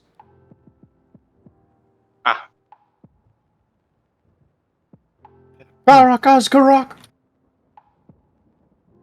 Pull up my fucking. Where is it? Show yourself. How's that Keld, which I think just means mountain capital. So like Karagazul, which is the home of House Runar or Clan Runar, and then you have Kara's Doom, which is the Mountain of Darkness, which is one of the other clan. Fuck, man, I cannot talk.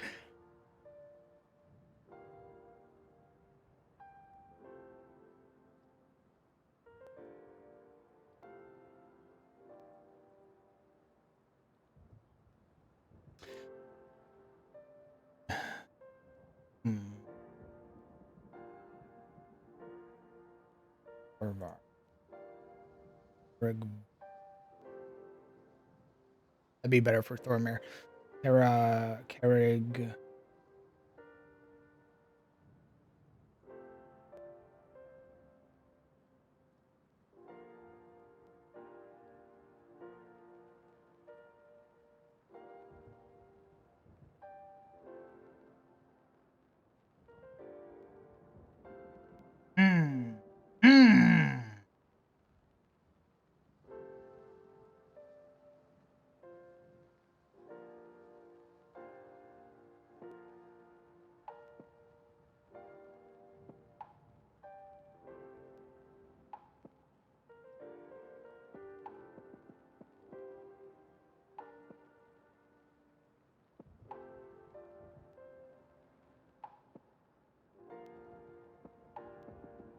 Ooh, what the fuck?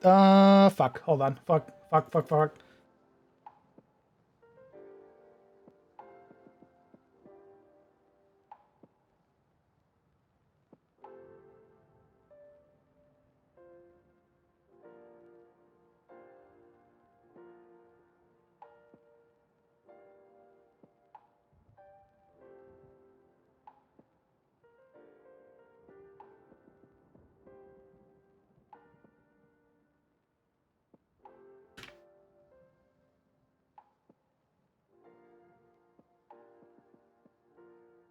Carrig Freyr, which would mean the like Lord's Mountain or Mountain Lord.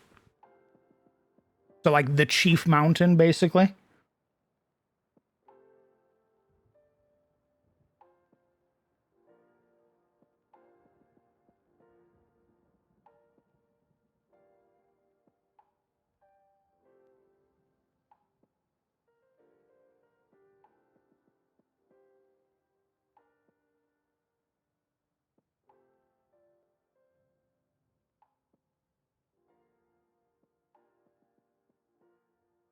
Okay.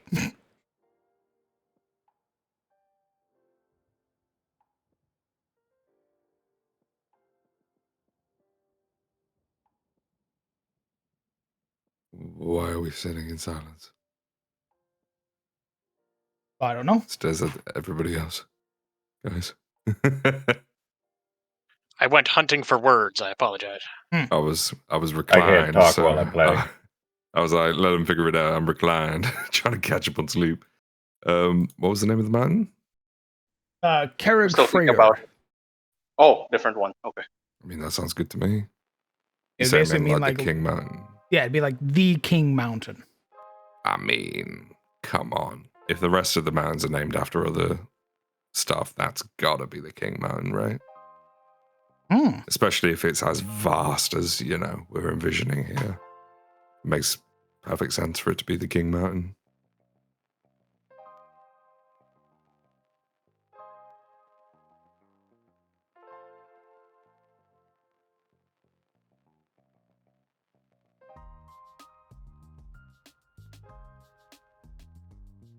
Sounds good to me.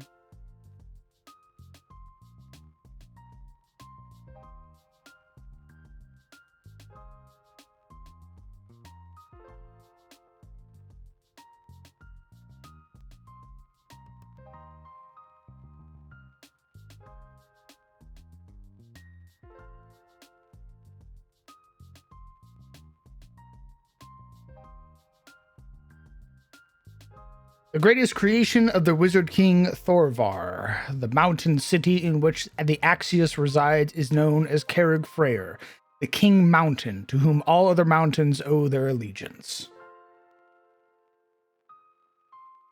Sounds good to me. Thanks. I don't think we need more than that for now, do we? This mountain is where Surtmere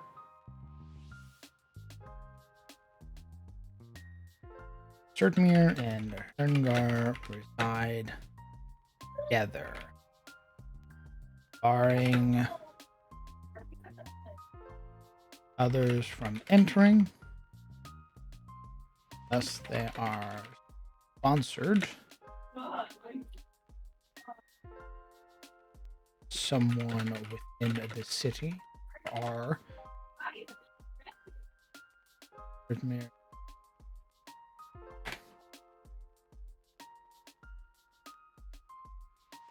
To mother.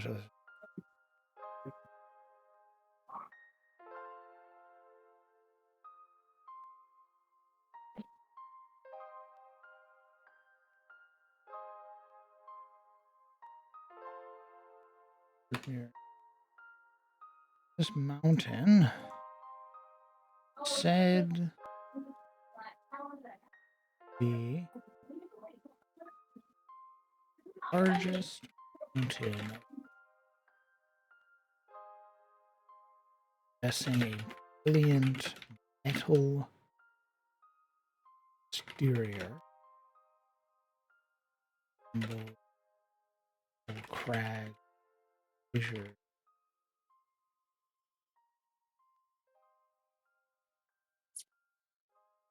Do you want to add anything about rare materials that exist there, or maybe it's like the only place you can get orichalcum? How rare is I guess that's like your guys' rarest metal? It's rare, so it doesn't appear in most games. It's also got a hardness of 35 if you build something out of it. Oh. If you make armor out of it, you get +1 initiative and some other bonuses that I'll find out for you.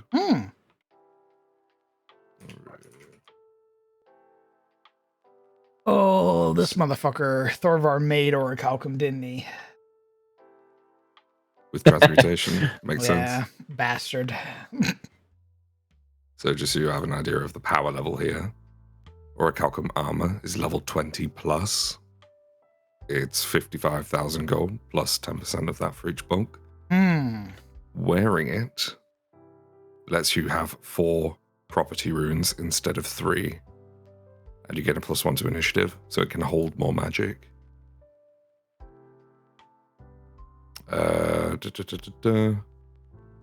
Orichalcum shields can't be broken. They can't be destroyed. They can be broken, but they can't be destroyed. And orichalcum weapons can have 4 runes instead of 3. And etching, the quick strike weapon rune, costs half the normal price. Pretty cool. So, yeah. Orichalcum, the king's metal, is said to have been made by Thorvar himself while struck with a fey mood. For any of my Dwarf Fortress fans out there, wink. What if that's what the axioms are equipped with, which is why they're basically considered impenetrable?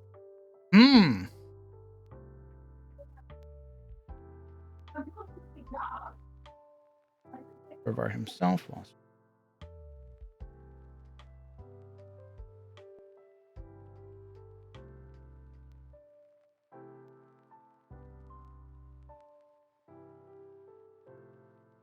Orichalcum's indestructible, right? Kind of. The way it works is it can't be destroyed, and I'll just read it verbatim. If an orichalcum item takes damage but isn't destroyed, it repairs itself completely 24 hours later. The way it works is it literally bends time in the metal. It holds magic and bends time.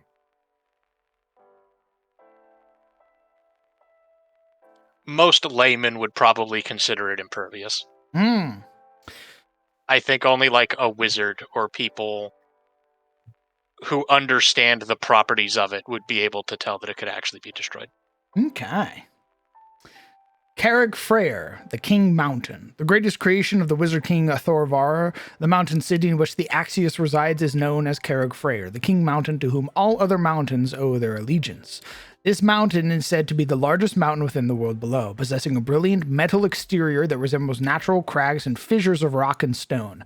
Orichalcum, the king's metal, is said to be made by Thorvar himself while struck with a fey mood, transforming ordinary weapons and armor into nigh indestructible armaments possessing a link to the current. It's here that Surtmir and Herngar reside together, barring others from entering unless they are sponsored by somebody within the city, or they themselves, Surtmir or Herngar. Very, very nice. We do still have quite a monumentous task ahead of us, though, of making the actual Pantheon's statistics. Another question, boss. They don't need statistics. They're not going to be killing gods. What if you pray to them? We need to know what spells they grant you. That we do. We do need to go through some of that stuff. What's up, Legion? So which came first? Him ascending the Wizard King, them killing, the old goddess of magic, or him discovering this indestructible metal? What if that's one of the boons he got from eating part of the goddess? I mean, the metal would have came afterwards. The whole idea is that he was struck by a fey mood, so some source of inspiration that was otherworldly hit him, and until he fulfilled it, he was overwhelmed by this want to create, and then with that he made Orichalcum. Another thing should this metal just be a natural occurring metal, or is this like some sort of alloy wherein he had to have some other element present for it to exist? Well, it's incredibly rare, so the players won't ever see this unless they either go to Carrig Freyr or I hand it out as like a lost relic type deal. Yeah. I don't want to get too into the semantics of how Orichalcum is made, just because I wanted to carry that mystique. Okay. All right, let's see what...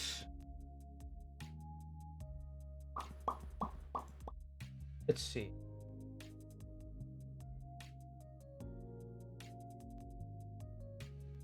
Oh, yeah, we need to make the Saints. Fuck. How many? 9.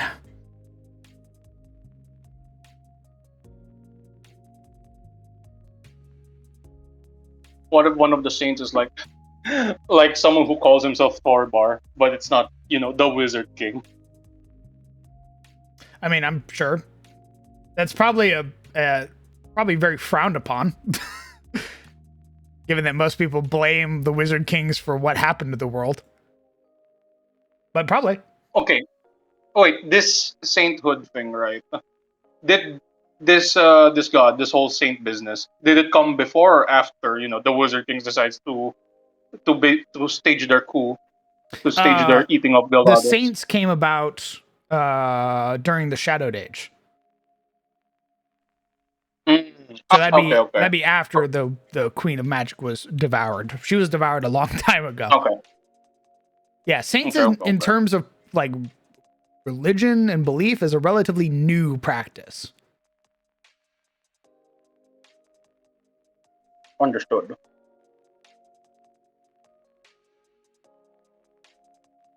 So if I may,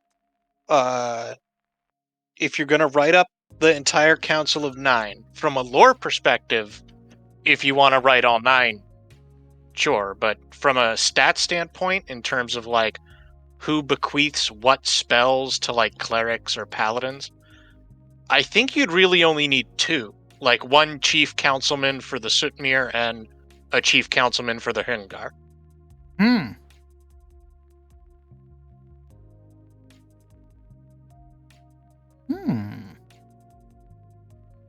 Let's look, let's do this real quick. Let's go up to, let me find Abadar. And we're just gonna start copying and pasting some of his shit.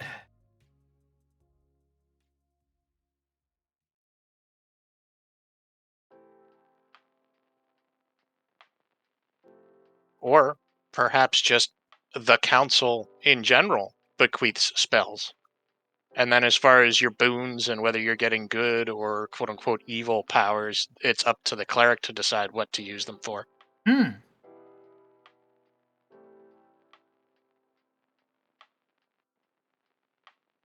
Ooh. Greater boon. You have been gifted the mysterious transmutation techniques Lost to Time. Any weapons and armor you hold or wear are treated as orichalcum. Thrown weapons lose their properties after making a strike with them.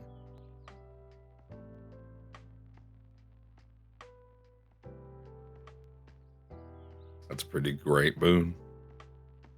Oh, yeah.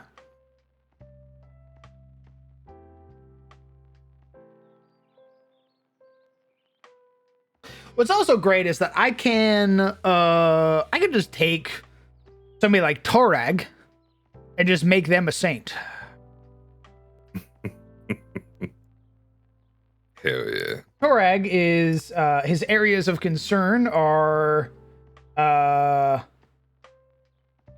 forge, protection, and strategy. The edicts are be honorable and forthright, keep your word, respect the forge, serve your people. Anathema, tell lies or cheat someone. Intentionally create inferior works. Show continued mercy to the enemy of your people when such enemies prove they are undeserving. Divine attribute is constitution or wisdom. Religious symbol is an iron hammer. Sacred animal is a badger. Sacred colors are gold and gray. If you are a follower of Torag, you gain, as a cleric, you gain a Mind Link at first level, Earthbind at third, and Creation at fourth.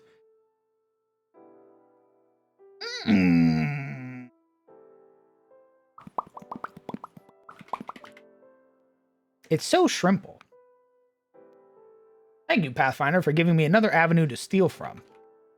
Oh my god, a new vast ocean from which to rip. It's beautiful. It's more than I could ever ask for. Ooh, I might not want to steal. I might want to save some of these for Moraltir. Ooh.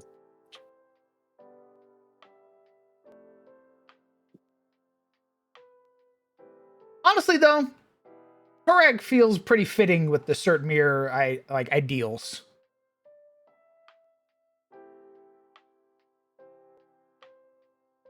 Yeah, slap Torag in the council. He belongs there. Yeah, we'll make him the chief council member for the Cert Mirror. He's the one who's been around the longest, along with whatever the Herngar's respective one is. Droskar. I was about to say probably Droskar. Mm-hmm. Just make it nice and simple.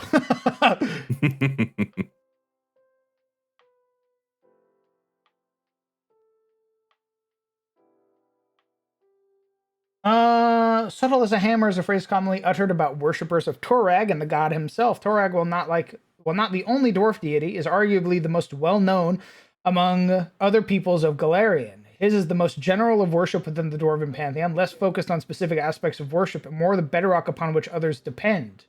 He's often depicted as an older dwarf man, obviously rugged and mighty in his scarred runic armor. His hammer, Caglamos, is etched with his imposing visage, his eyes blazing with inner fire hotter than any forge. He counts crafters among his most ardent followers, be they workers of metal, stone, or cloth. Not to be outshone, soldiers and mercenaries often pray to Torag in his aspect as protector, praying that no harm will come to them or their companions as they take the fight to those who wish to harm them, or to wish to harm upon what they defend. All right, do you have any weird things, Torag, that would make me go, maybe not you?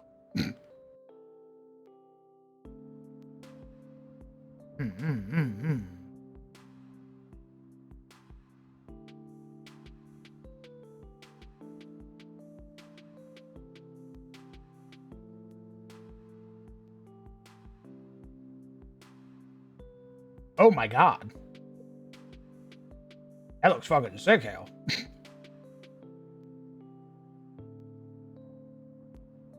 Oh my The goodness. Soulsmith. Damn.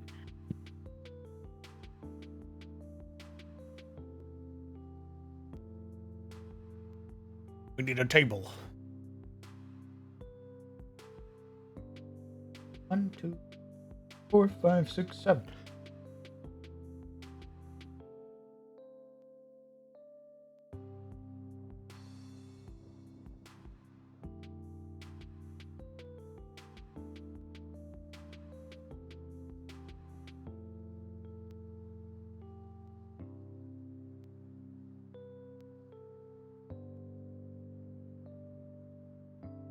Is there any hero god dwarves, like a dwarf so heroic or dwarfish that he becomes part of the pantheon? Are you talking about for Pathfinder or for my setting?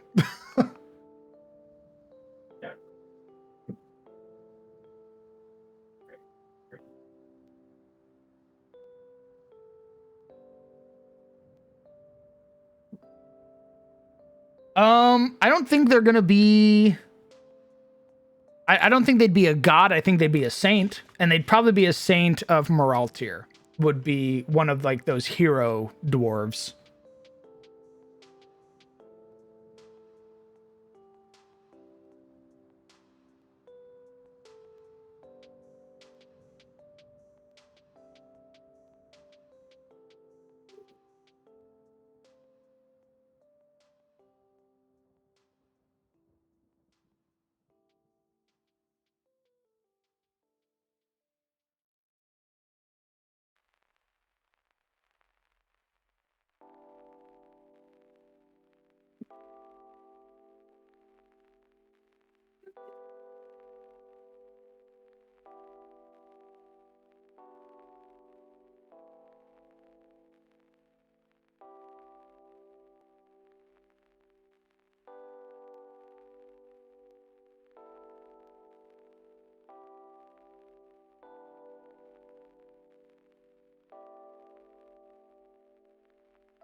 Yeah, saints are a thing for all races. They might call them different things, but saints exist in every species.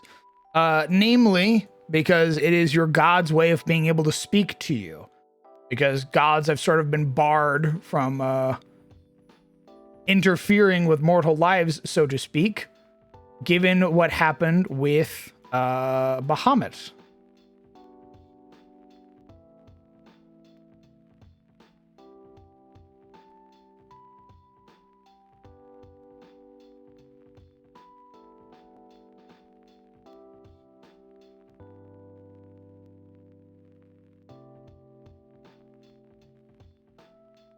My God, I'm just fucking chugging water. I've been talking so much.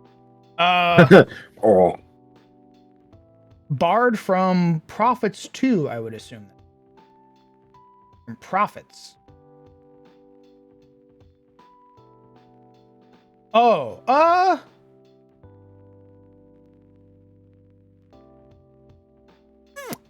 I don't know.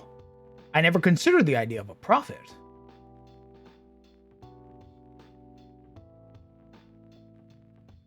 Who's the son of Morin again? The son of Morin would be a right asshole by the name of Norix. Wouldn't he count as both a prophet and a demigod? I guess. Yeah, I was like, hey mom, I'm here for you. I mean, yeah, I guess you could count him as a prophet.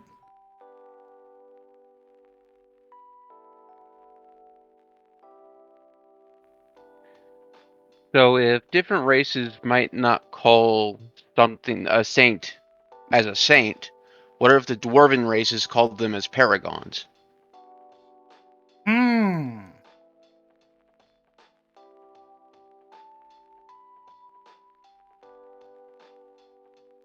Okay. I can dig that. I need more water. I've been yapping my fucking mouth off. So I'm gonna get some water. I'll be Oh. right back. Okay. Go drink, girl.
I return.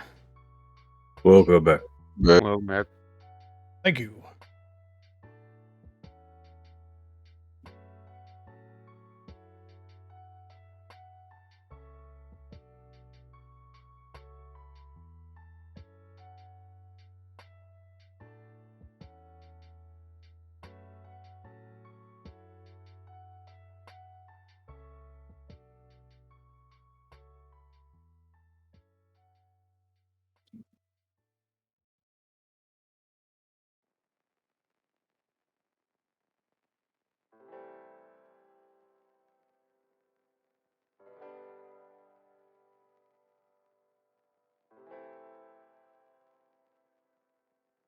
Okay.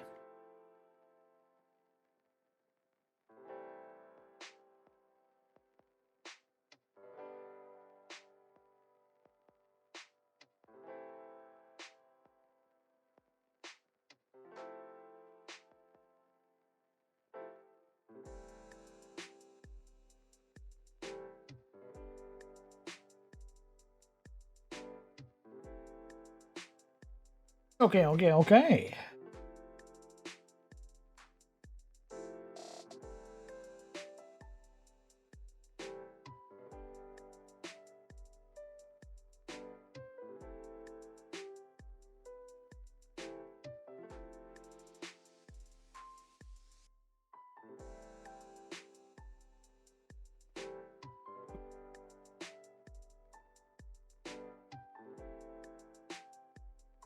Let's grab the other dwarven god.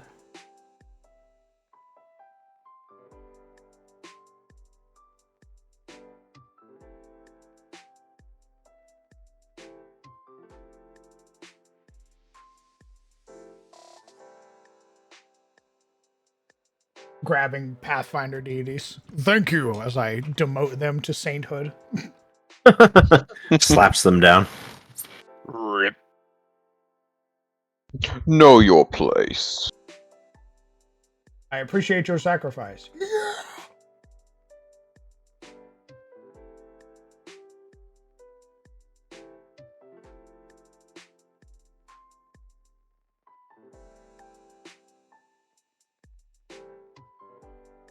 You don't understand. By them being demoted to saint, that just means Aetus gods are just naturally stronger. You don't understand. Hell yeah, they are. My setting is better than your setting, and I turned your gods into just little guys in my setting. All right.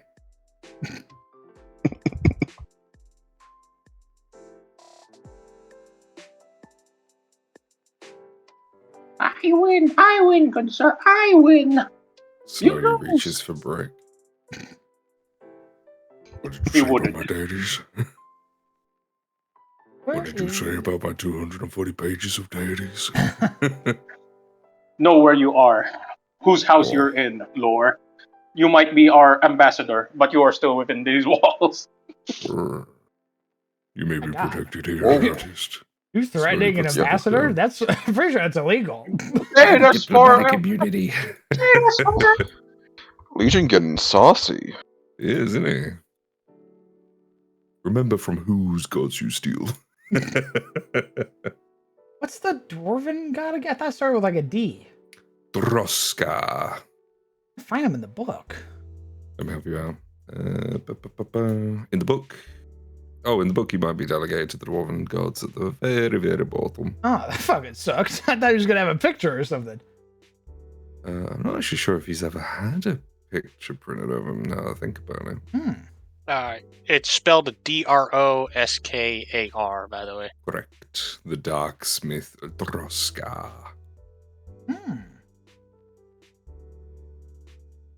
Yeah, I think it's pretty rare that we get images of deities. So I don't actually know because we've got gods of goblins, we've got gods of dwarves. If every single one had art of them, goddamn. I know in first edition, anyway, Droskar never got an official depiction. Yeah, neither in 2E. I'm looking for it now and it doesn't exist.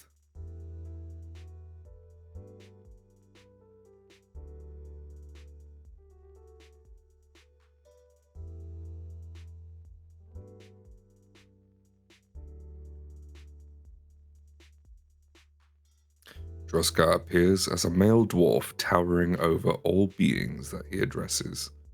His skin is ash grey and scarred by burns, and his hair and beard are black smoke flecked with embers.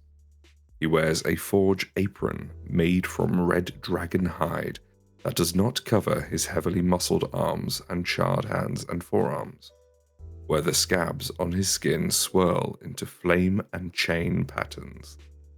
He wields his forge hammer, Karandosh, in one hand, and the soul chain in the other, which can drag any creature across the plains into his presence. Holy shit. You fucked up.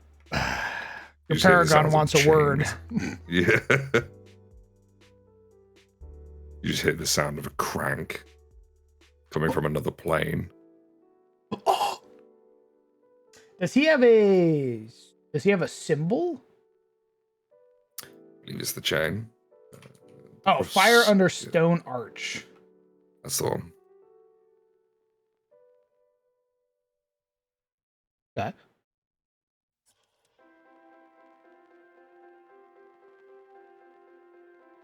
Achieve goals at any cost. Continually improve your abilities. Establish dominance. Work ceaselessly. Anathema. Fail to work towards goals or grow in skill. Relax excessively or give in to sloth. Fitting. My goodness. I bet he's the motherfucker who makes you pay to get into the afterlife. Hey up, or I eat you. What?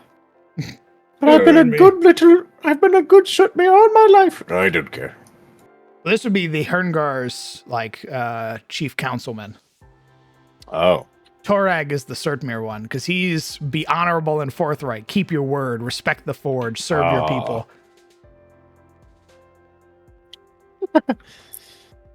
Sertmere be like, you have been wise and honorable, and so you shall be allowed into the halls of the afterlife.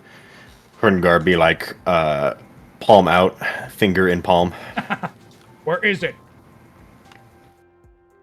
I need my super pack now.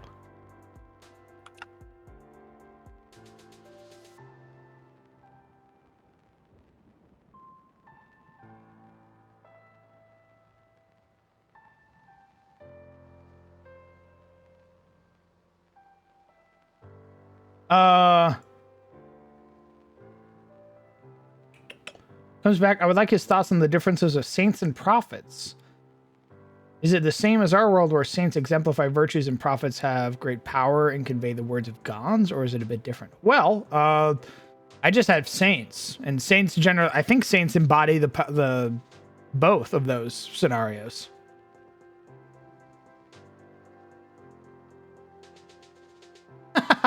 Legion. That's fantastic, brother. Oh, That is perfect. do I got your approval? Oh, That is exactly what I wanted. Thank you. Send me your PayPal. Or whatever you prefer I pay you with. Understood. goodness. 1 second.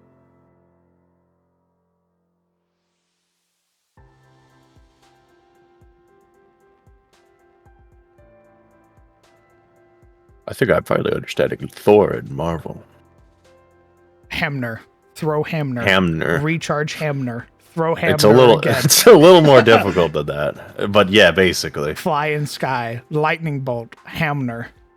I have sent the PayPal link, boss man. Thank you. Actually, can you invoice me? I think invoicing will give you... They won't take as much? No, if you click pay as friends and family, they won't take anything. Hey, as But friends if you and do family. yes, if you do the regular so as a much business, family all around the world. hell yeah, I do. Ohana means family. How do I select it to pay friends and family? I think it should be there. Is it not?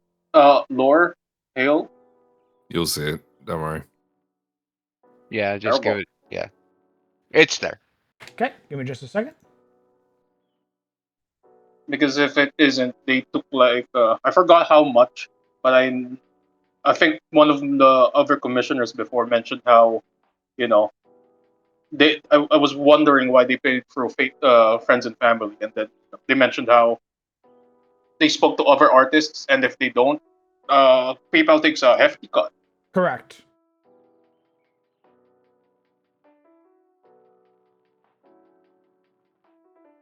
Okay. For friends and family. Excellent. There we go.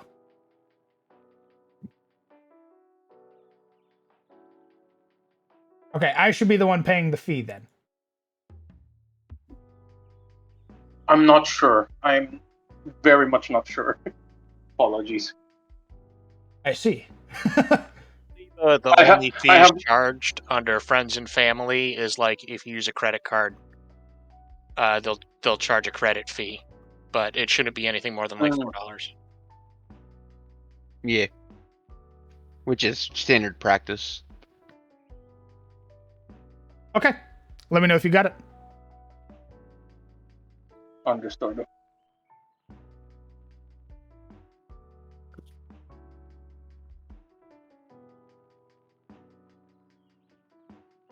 So I have just discovered that there's a RuneScape role-playing game,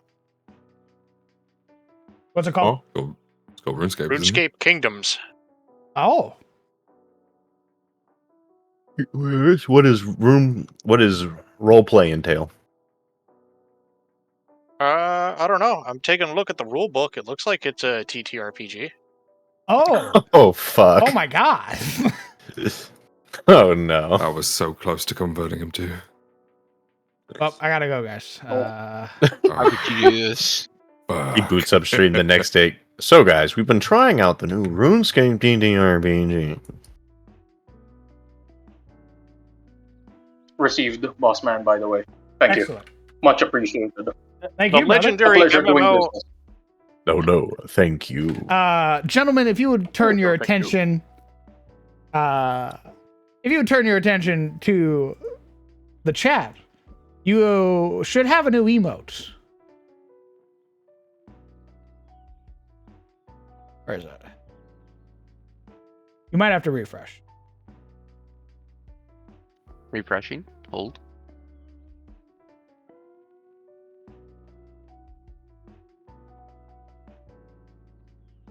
Where is it?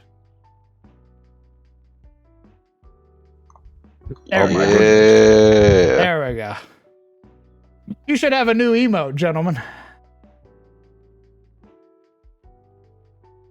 This needs to be a Discord sticker.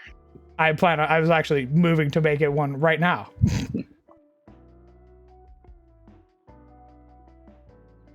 We be smoking that Wizard King pack.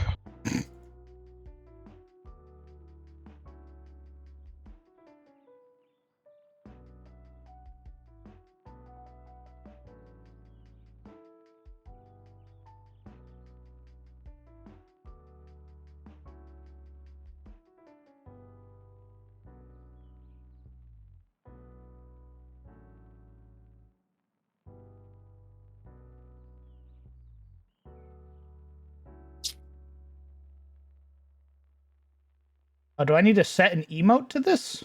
Related emoji? Yep. Sure. Yeah, but you whatever. can just kind of pick a random one. I've done it. It is now a sticker.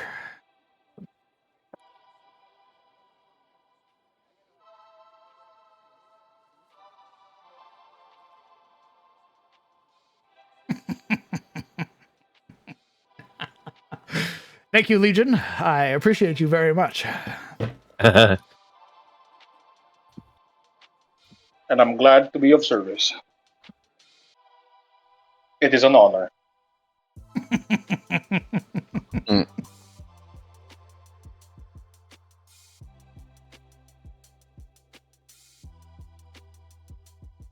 Yes. God, I love it. You did a great job. The fattest stogie.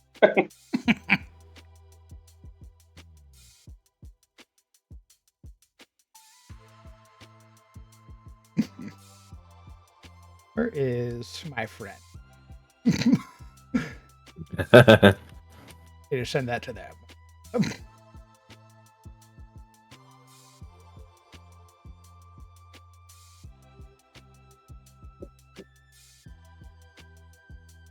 Excellent. I'm gonna send this to Brett too. There we go. No other words, nothing like that. Just unprompted. Okay. Neat. And then maybe in the future I'll commission you to make that a reactive image for me. So what are they like smoking? And then they Yeah. put it above the head when they're not talking. God.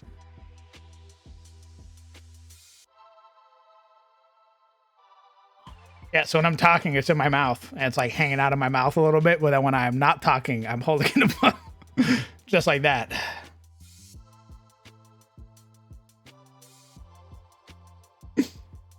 And Brett being NPC in your setting, like an Easter egg cameo. Ah, interesting.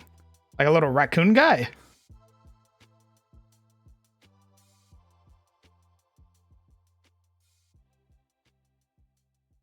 Yeah, you know what I'm really excited for? I can't wait for some Pathfinder fan to come in here and see how much I've just homogenized their lore. Just sort of broken it down to its bare essentials, and then I have absorbed it into my own setting. And they go, but that's not how that works. And I go, I know. It's mine now. And they go, no, it's not. That's in Galarian. And I go, Torag's my saint now. He's a paragon. We take what we want and we give nothing in return. What'd you do to Druskar? And I went, I made him a paragon too. He's for the Herngar. And they're like, oh, that's correct. And I was like, yeah. He serves in the Council of Nine in the Axios. And they go, what the fuck are you saying? Those are words. Wait a minute, you homebrewed Pathfinder. You bastard! Me nodding along. Yeah. Meanwhile, I'm pointing in the corner at the Rock Goon sign over there.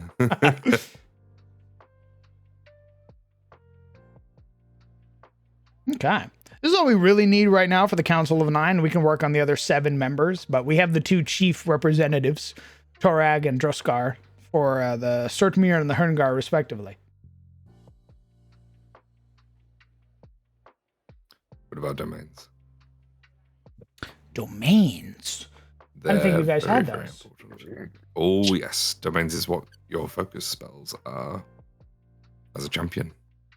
Oh, domains. Oh, my goodness. Yeah, you do. Duty, Earth, Trickery, Tyranny. Oh, shit. Hell yeah. Oh. Well, You I'll can't be forget darned. about the benefits. I thought that was like for the clerics. I didn't know that was going to be this. What the? So why What the hell? does duty have an asterisk next to it? There might be multiple versions of duty. Where are you reading it from? The book? From the book. Let's have a look at the book. What page you on? 304. Duty. 304? Let's say hi to Droska. Let's have a peek.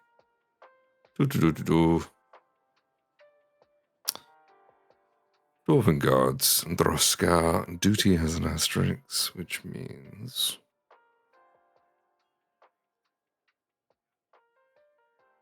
It might be at the top. Indicates an option new to this book. So it's a new option. Neat. Mm. A debt minder. Drongvit is another dwarven god known as the debt minder. His areas of concern are debts, pursuit, and vengeance. His edicts are help reclaim just debts, seek appropriate vengeance against transgressions. His anathemas are allow a slight to go unrecognized, avoid repaying a debt, force others into debts you know are unpayable.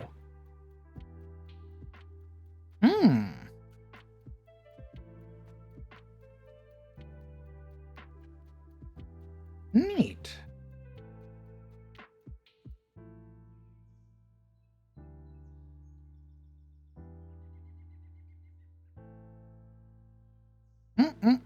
Okay. What else do we need to cook up for this? Well, there's a lot of other devotee benefits that gods provide to their clerics. I don't know if you'd want to put it all down. You kind of need all of it if you're going to play a cleric of these gods. Oof, gonna have to go back and Pathfinder all your old gods. That's going to be a fat table. It is going to be a very fat I think maybe we forego this because I'm not homebrewing this, right? So like this is all staying the same. I think we just put the names, and then when I put it up on the Kanka, that's where you'll get the full tables. Could use the Kanka. You might also have like a separate document with the god entries in it, which just have like the devotee benefits and shit. Might be a show. Like By you the way, keep the boss. lore in here. Just put page numbers on the table, and then, you know, if people want to find out, they can buy the Pathfinder Core Rulebook. What's up, Legion? I sent you something. Which type of thing would you prefer? Ooh, oh my god. My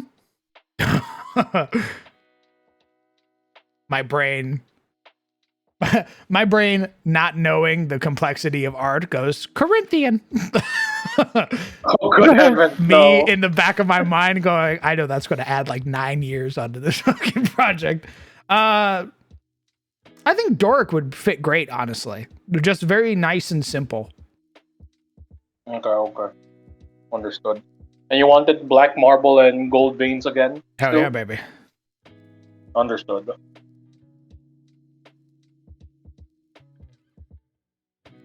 Yeah, I think we'll leave this here, and then once I write it up on the Kanka, because I'm gonna put all this up on the Kanka.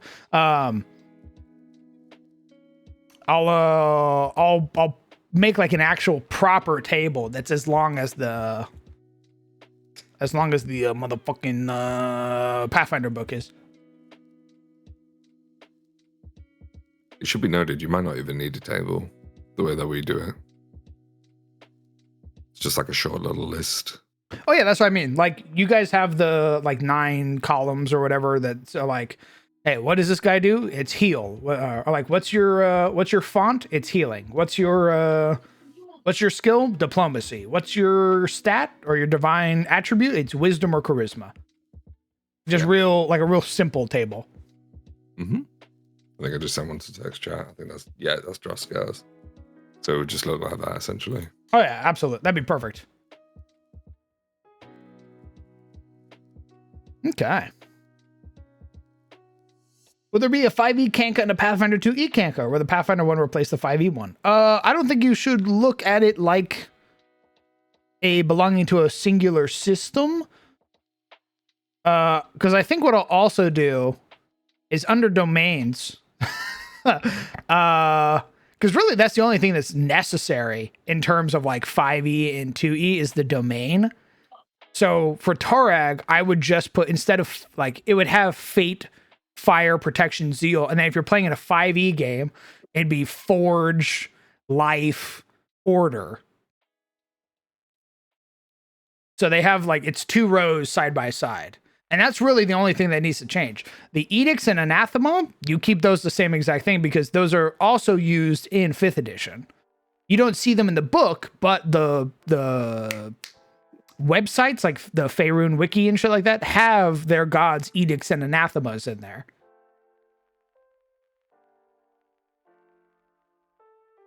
So don't worry, brother. I know people still want to run 5th edition games and stuff like that, so I'm going to make sure that the gods are recognizable no matter what setting you're playing in. Or what rule set you're playing with. There you go. I'm covering my mustache.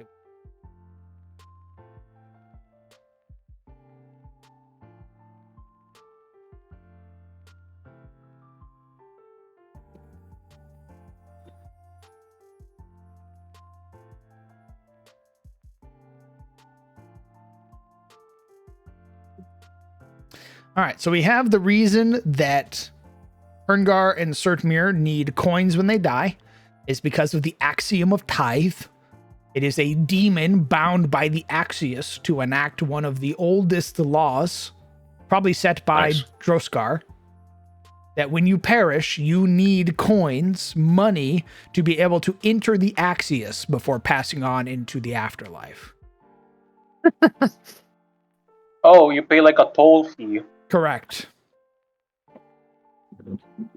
And then it's from the Axios you choose. Do you stay as part of the council, not a part of the 9, but a part of like the body that watches, and like you're basically going through court every single day, or are you reborn and then put back into the world? Oh yeah, boss. What does Saren think of all this? Is she like, oh, this is up and up and up, or Well, initially it was souls getting consumed by the Axios, which would be a no-no. But I think she'd be okay with this because it offers a choice, which was a big thing. It is consent. and the coin that you need to have before you go? Is it like a specially forged coin, or is it like No, a it's just coin that you money. just any old? Oh, Yeah. I didn't want to get too noodly into it because I want it to be something that, the players could recognize. I don't want it to be like some weird minted coin and the party be like, what the fuck is this? I wanted them to look at it and be like, holy shit, is that a gold piece that this guy's holding on to? What the? Thanks. oh. Also, okay, this is a bit messed up. But if so they die with coin, they're able to go and basically pay their fee to go inside. What if their body gets ransacked? Is it like they're retroactively pulled away from There is something to be said that if you are robbed or like looted before you can hand over the coin, you might actually be denied by the axiom of tithe and be denied entry into the halls. God. You know what that means, of course. That means that Herngar, like, apparel is gonna be filled with, like, secret pockets 100%. and, like, hidden Yeah. shit. Correct. So wait. So in this part, right? Is our Hongar and Certmere, do they have like some sort of like, hey man, if we see a coin on a person's body, we don't take it. Oh yeah, Like full stop. Even if we're raiding, someone, we won't take the coin yeah. because their belief system. That's nice. So there might be assholes within both groups that go, nah, fuck that. And they pluck the coin out of your hand when you're dying. Fuck that guy. But I Herngar wanted looks to around, surrounded by adventurers. He fucking eats the coin. That's what I'm saying. We were talking about that earlier. A Herngar desperately trying to like keep the money. So you watch them crawl on their stomach towards a loose pile of coins, and they're just shoveling the money into their mouth to make sure that you don't get it. He's getting the loot.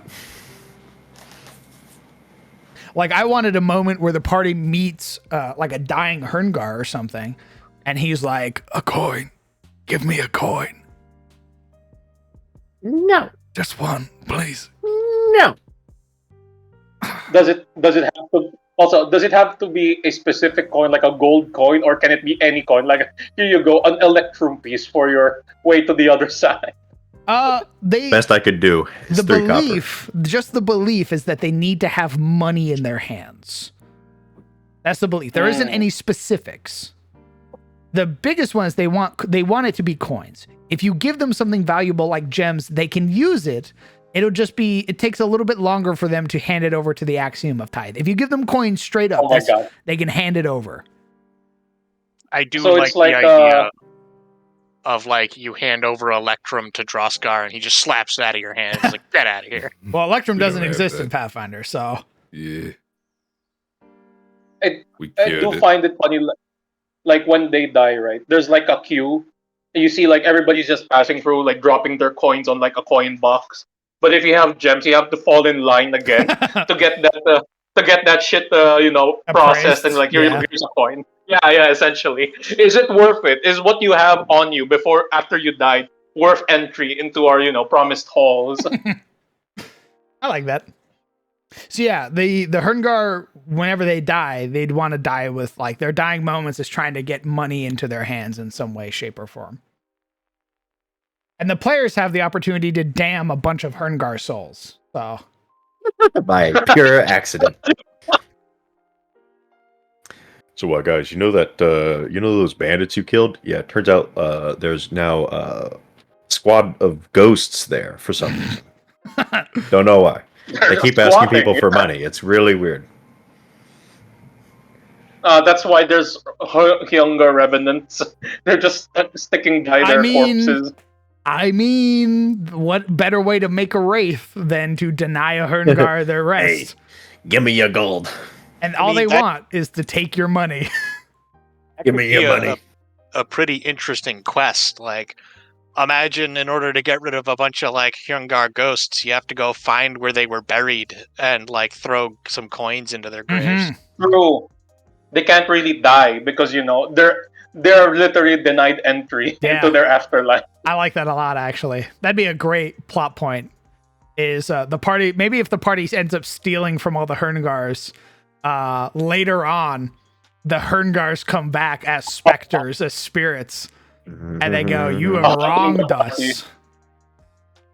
Like a Mr. X scenario. Like it's always on your tail.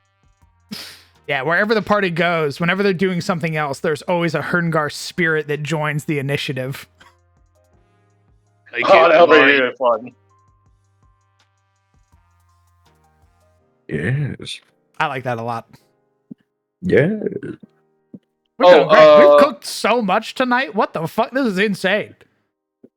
It is. I'm unstoppable. Would you say that liches have, like basically liches take control of or they, what do you call this? They pay for the services of a Hyungar and then they backstab them by like they kill them and then they take their money, so they're forever indebted to that service. I don't think so. I think if you do that, you're scum. You get branded by the Axios, which is where the minor curses and major curses come from. So they're bound by the Axios, and if you make a deal with them, you're bound by the Axios too.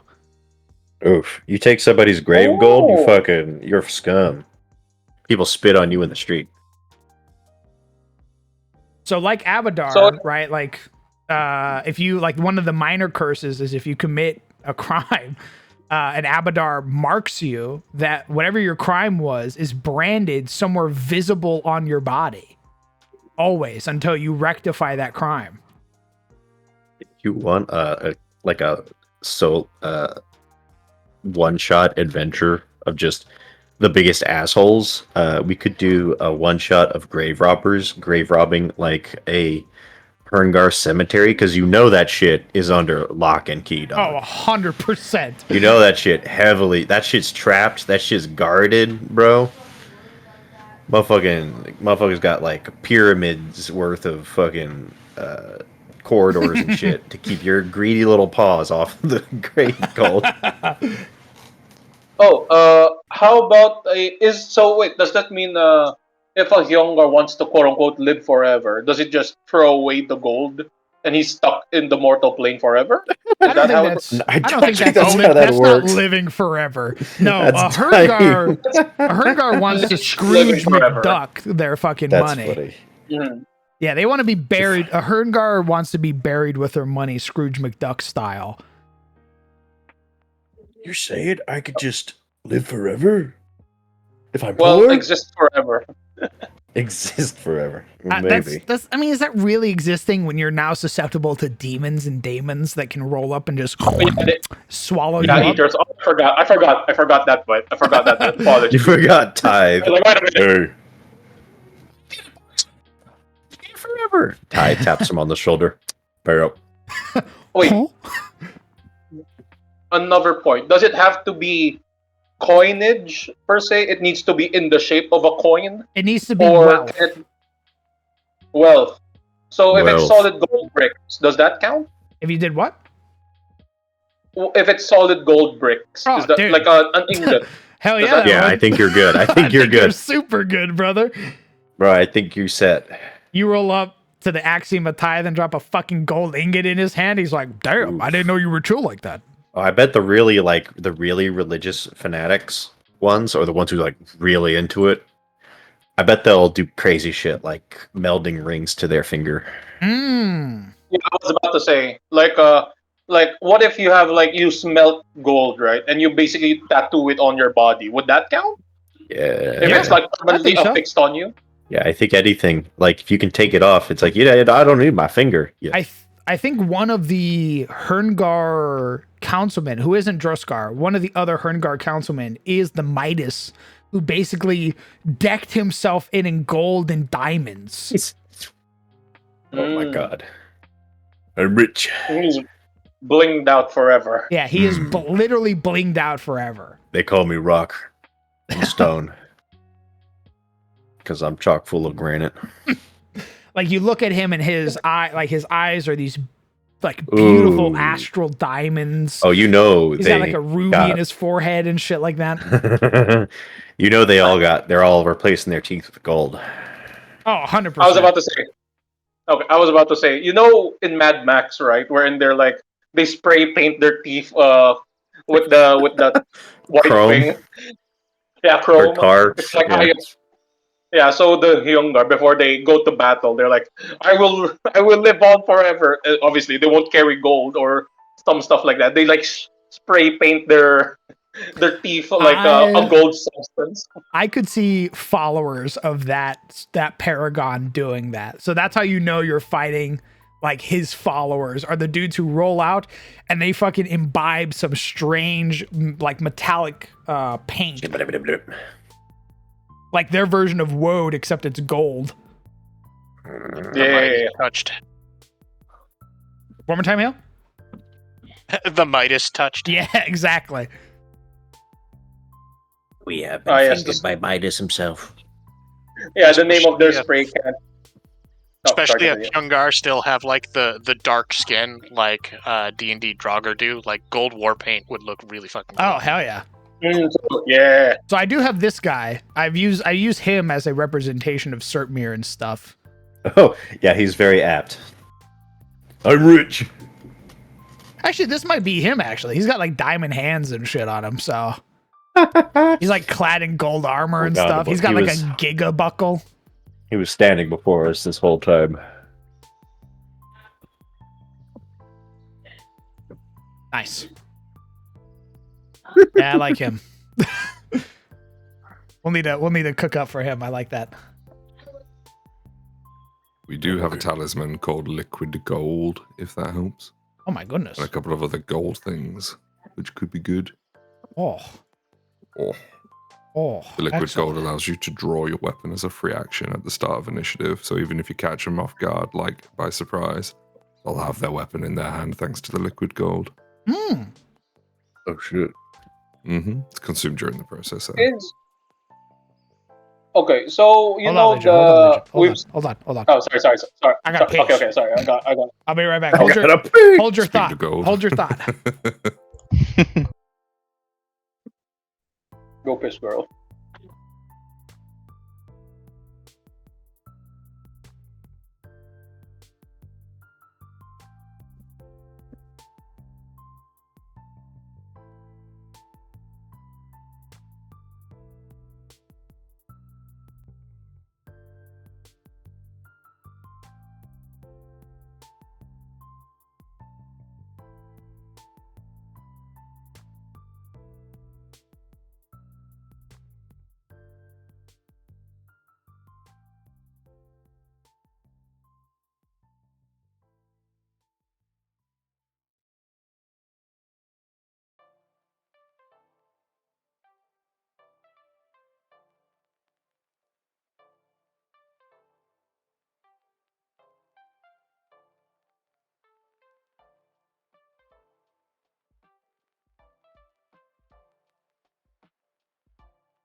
I return. Well, I'm back. Welcome back. All right, your thought, Legion. So we've spoken about how if you take, we've spoken about how if when you take the gold on a Hyungar's personhood, right? It basically damns them to be like outside their promised hall. What if it's like what if it's like a traveler or like an adventurer or a wayfarer finds like like a Hyungar who's been like stripped of their belongings, all that, and if that wayfarer knows about their culture, they just drop a coin. Is there like some sort of like karmic good that befalls your you might get a person? boon. Like straight up just a boon from out of nowhere? It's not out of nowhere. If you know the tradition, you're helping that person. And it's not just Herngar. Surtmir are bound to this too because of the axiom of tithe. Mm. Oh yeah. That's true. So if you roll up on a body and you're like, holy shit, this is a Herngar remain, and you're like, I know how your culture works. You obviously have been robbed, which is in some way in many ways fucked up. You grab some coins, you throw it on their body. Now you maybe spared that Herngar from a terrible fate, or you have afforded them maybe some more luxury. Mm. And how does that translate to the boon? Is it like a physical or like you would get of boon would it be? You would get a boon from the Axios.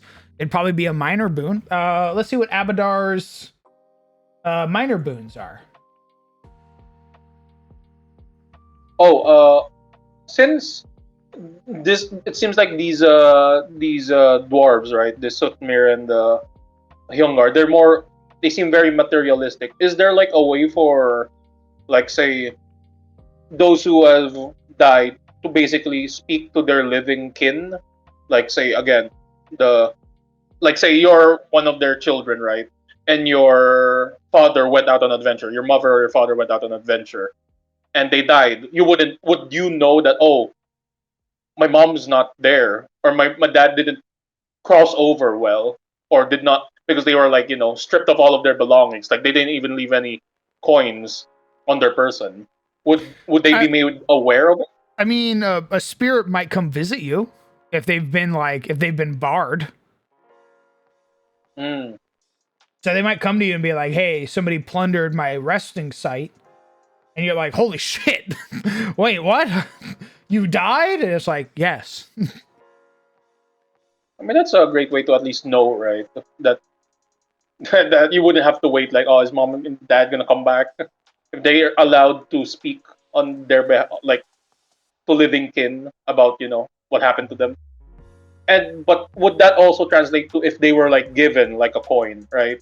Like say the children were about to go on a quest to basically like give a coin to their parent. Would they appear again? Like, hey man, you don't have to do that no more. Some nice stranger. No, because I like the idea of it's like a final like moment together, right? Like you've come to this place, you find out some kind person ahead of you paid it forward for your family, and you don't know who they are. But now you have the opportunity to help your family further by sort of like putting more money on your family's resting spot. So I don't think they'd warn you afterwards. I think it's pretty nice that you roll up and find some stranger has done a kindness to your family. No, it's more like I guess in the boon, right? Would that ghost or would that spirit tell their living kin that, hey, could you do me a solid or do this guy a solid because he did a great kindness to me, essentially? The spirit wouldn't pass over the boon. The Axios would. So the council would pass a boon. No, like what do you call this? Like a physical in-world, like, hey man, you did me a solid. So when you meet up, I kind of like I kind of like it if it's a mystery, if you don't know who did it. Okay. So like you just know that at least somebody out there in the world is nice and paid it for your family, right? Like And you might take the opportunity to like maybe try and find them. Try and like, oh, maybe they're in the local area. Start asking around, hey, did anybody find any Herngar remains? And like pay a coin to them. And then eventually through that, you find out, hey, this wandering minstrel, this bard, was passing through the area, found the remains of your family, tossed these coins onto them, and then went about his life, wasn't expecting anything in return. And now you're like, I'm indebted to you. Like through that act alone, you've earned a kindness that you've given me a kindness I could never have experienced before by doing that for my family. So I owe you now, whatever you want, name it. And the bard might be like, make me a rapier. And the dwarf's like, you fucking got it, brother. Make love to me. Oh. They might even, I mean, Jesus, they might even go so far as to be like, because you've done this, should you ever be in this area, this place or whatever, you will always have a home to return to. You might not have family in the world below, but now you do. You have safe passage now. Oh, that's nice. I'm gonna pass out. I'll watch the rest of the VOD for deets. Looking forward to some more gods and their saints. Hell yeah, Lore. Rest well, brother. My God, he's still around. He's alive. Is he okay? He's gonna go die. Walter, Laura, are you okay? Oh, but the thing. Okay, we've also spoken before, right? How kindness often allows Vigar or people of chaos alignment to eventually switch over to to order. So you are mistaken. The Herngar are technically order aligned. Oh, they are evil order aligned. Okay. Dang it. Okay. Because now, I was about that. Now to say, maybe this person did this kindness to them, and that changes their entire worldview. Maybe they go, oh, there are kind people. Not everybody's out for themselves. There are kind people out there, and maybe they become a Surdmere. No, I was going like, can you posthumously change someone?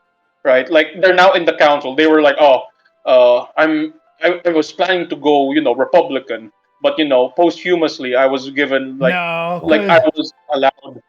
I am now switching over to the Democrats. Because the way it works, the Herngar come in a very particular way. You can't really be a Herngar representative. You can't be a Herngar paragon and be dirt broke.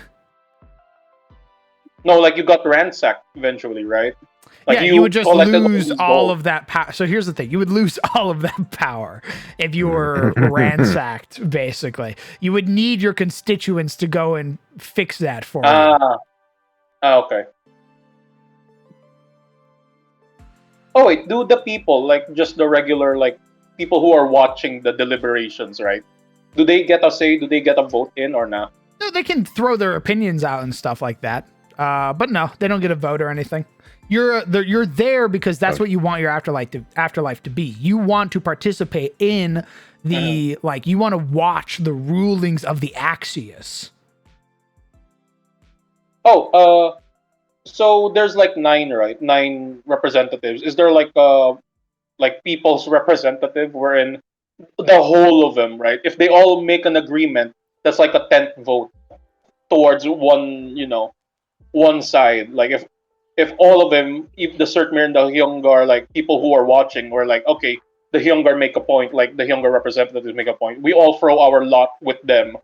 The Hyungar get like another vote in instead of just like 5. They have 6 as opposed to the 4 of the other one. Are you asking about like tiebreakers?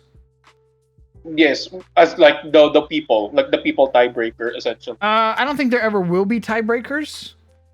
I think there's always going to be a majority in some way, shape. There's always going to be 5 of either Surtmere or Herngar. Mm-hmm. No, I meant the vote, like the voting process, right? Instead of like the representatives itself. What do you mean? So usually, right, there would always be a winner because it's divided that way. That's 9, so it's like 5. it's either 5 will vote for a Hyungar cause or 5 would vote for a Sertmir cause. Correct.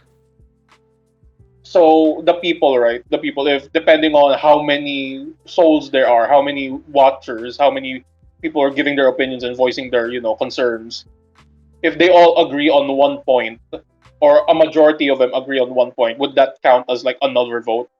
That which would eventually, or not?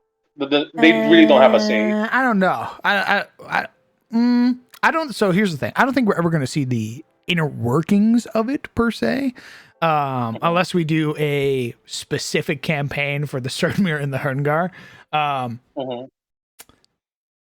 So I don't know. There might be some weird instances where the Axios has like foregone the council members and has asked those present in the council. So who knows? Okay, fair enough. Fair enough. Just curious. What else do we need to write for these guys?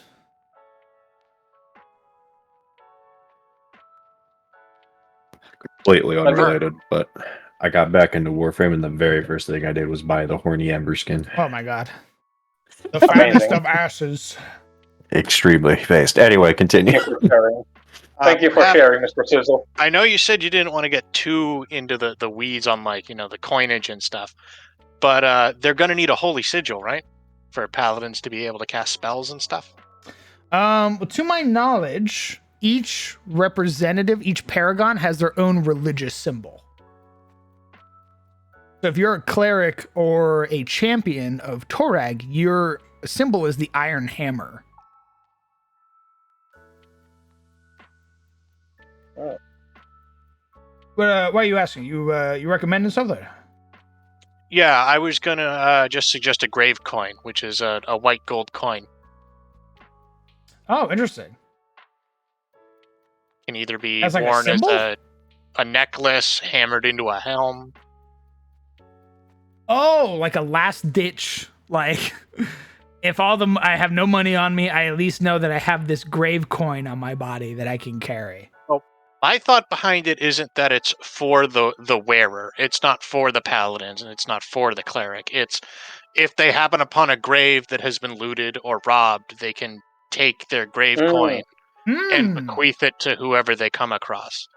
And it kind of sanctifies it in a way. A special coin, yeah, from actual paladins and stuff. Okay. I could fuck with that. Yeah, specific clerics of the Axios wandering through and bestowing grave coin. Like their whole purpose is to visit like unmarked graves or abandoned graves and shit like that. Yeah, like it could be I don't want to say tenant. It's like a minor goal of every cleric is to seek out wronged graves and right the wrong. Would the Sertmir and the Hyungar afford the same luxury towards, foreigners like other races? Like say there's an orc there, they were ransacked. If it were a Sertmir, would they be like, even though you do not fall under my halls, I shall still give you 1 coin just in case? Maybe. Depends on the Sertmir and the Herngar. Okay. No, if they're nice, if they're like good aligned, would they offer the same, courtesy towards other races? Maybe. I mean, we say, go with God and stuff like that to people of different beliefs. So could be the same way.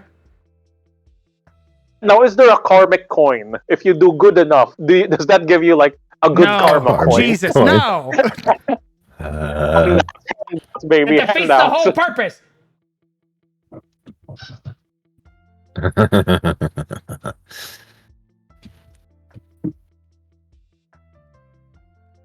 Could you imagine all of the scams of people like, we'll hold on to your grave coin, and when you die, we'll hand it to you. Smile. That sounds like a Hyungar thing. Like, promise, Absolutely. this is life insurance. Yeah. Sorry, your grave deductible has been denied. What, you're telling So me this is a sad. fake coin? That'd be fucked. Oh my god, it's like that thing in the old times in the church where you can buy your way into heaven. It's like, if you pay us your alms, we will give you a ticket to heaven. I mean, there's something to be said about certain Herngar clans probably believing that. The clans. A clan. The clans. Have you written anything for this specific Hyungar clan that's the party is gonna face? Oh, I don't know if they're all going to be part of the same clan. I think it's more so that the overseer, Pyre Fury, belongs to a clan. He belongs to Clan Pyre Fury. And he's trying to work his way up the ranks. So he's got his own little company that he's in charge of, his own little mercenary company. Little scoundrel. Little slaving corp that he's running. What if that's a thing on how you get into clans? You're not born into it; you pay into it. So everybody starts clanless, and then you have to like offer. You're clanless. That sort of defeats the purpose, because we had talked about people being born into very powerful names. No, those are the nepo babies. Oh, okay. Gotcha. They're different. Yeah, we're talking about, the people who are just, an average Joe. Gotcha. Oh no, not my kid. My kid's staying at the clan, obviously, but your kid, gotta pay. Yeah, you gotta, like, let's say if you're like a higher echelon person, right?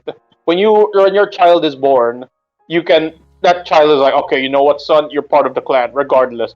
But if it's like a low-ranking scrub and they have children, it's like, okay, pay up. You got your kids out of the clan. They need to buy their way back into you. I'm sure the higher ups pay, and to them it's like there's probably like a ceremony where they like give money to be like, my kid is coming of age. We're gonna host a party where we pay for his clan membership or something. But like they're paying themselves, like come on. This reminds me of. Oh, sorry. Continue.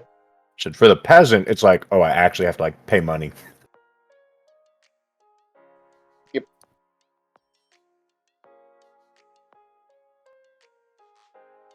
And you gotta continuously paying.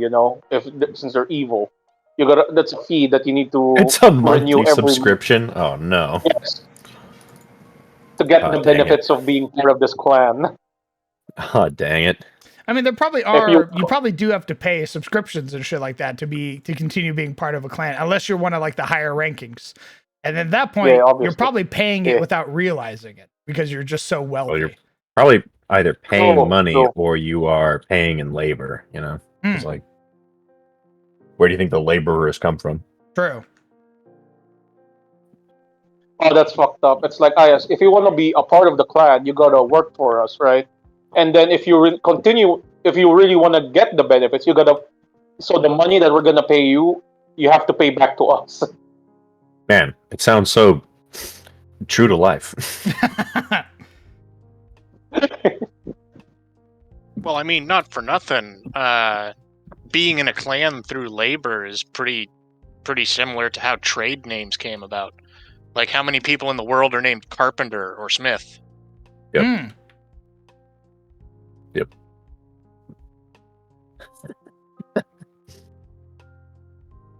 Just change their names out from laborer to like interns. That's your base. No, they're gonna be laborers. They're all probably laborers. They're all probably Pyre Fury laborers. Oh, I see. So they're part of the Pyre Fury clan.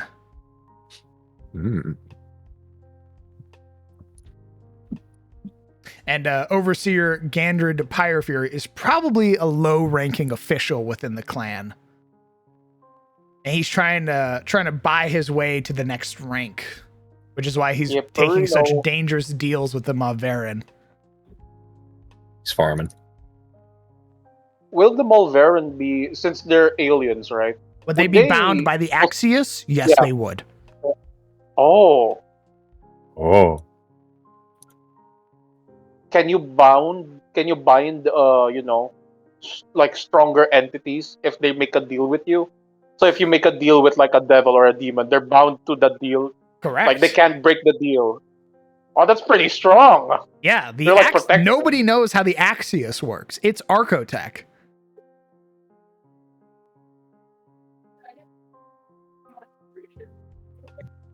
Can you? It's like dang, like it's. I feel like it's gonna be a mandatory to have like either a Surtmir or a younger in the party.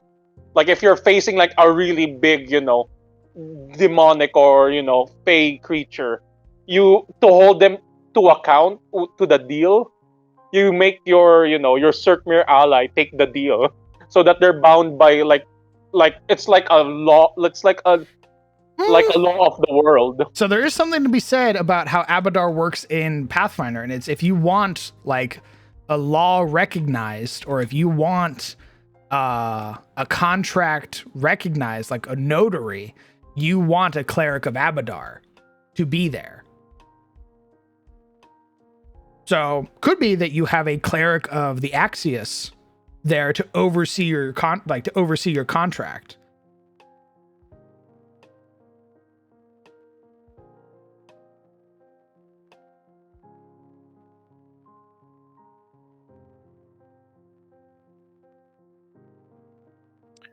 And I think considering most of their holy work probably has to do with paperwork, maybe clerics of the Axios are called scribes.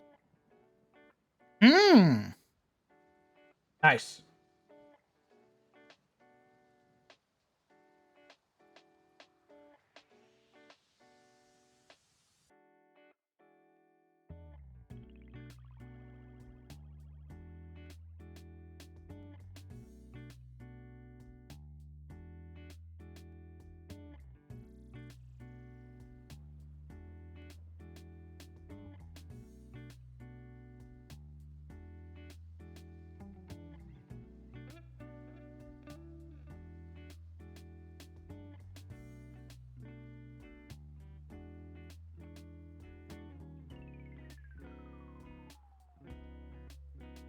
Nice.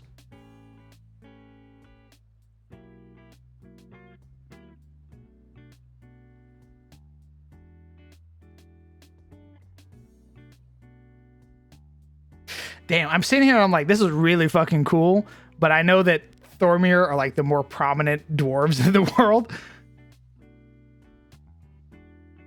Fuck, what the fuck are we gonna do for the mountain dwarves? Look, maybe making these guys so cool will encourage people to play as them. True.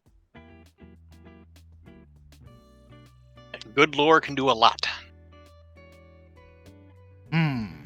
Okay, but what do we do about the mountain dwarves? Fuck, I don't know. How the fuck do we make them cool? I mean, they already have beef with with the giants, so there's like something to be made there already. I mean, all dwarves have beef with the giants. It was all dwarves responsible for stealing the runes in the first place. So. Yeah. Well, would the Surtmir and the Hyungar have these quote unquote runes? Yeah, that's how Surtmir are able to like cast spells and stuff like that. Wouldn't be, I don't know. I think since they have such a prominent thing with this Axios thing, can't their spells and stuff just originate from that? Since to distinguish them from each other.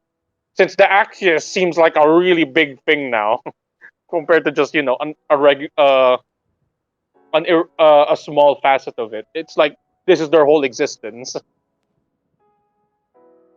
So here's the thing: if the Axios is the son of Moraltir, we need to tie the mountain dwarves into this somehow, because Moraltir is their chief god. So their god, the mountain dwarves' god, is the father of the Axios. Mm. Maybe that's why they don't serve it. They don't recognize it as legitimate. Oh yeah, since they're directly, following, morality. They're following the dad, essentially. Oh my god, what? You got so quiet. How'd you do that? He walked away from his microphone again. Oh my god, he fucking died. Need you know. Who killed the bee?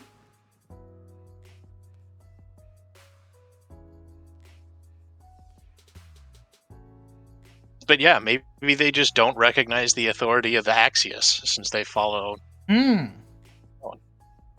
Oh, maybe it's that keeps them from being bound by the con. Well, no, because then that would work for anybody. Oh, maybe it's more so my belief in the fact that my God is your father gives me more authority. So only Thormir and their chaos aligned equivalent can break away from the Axios' binding contract shit. I mean, I could also imagine like the pain in the ass thing where a mountain dwarf gets brought before the council because he supposedly owes a deal that he doesn't recognize, and a saint of Moraltir has to come and argue on his behalf. Nice. The spokesperson. We got legislators and shit now rolling in.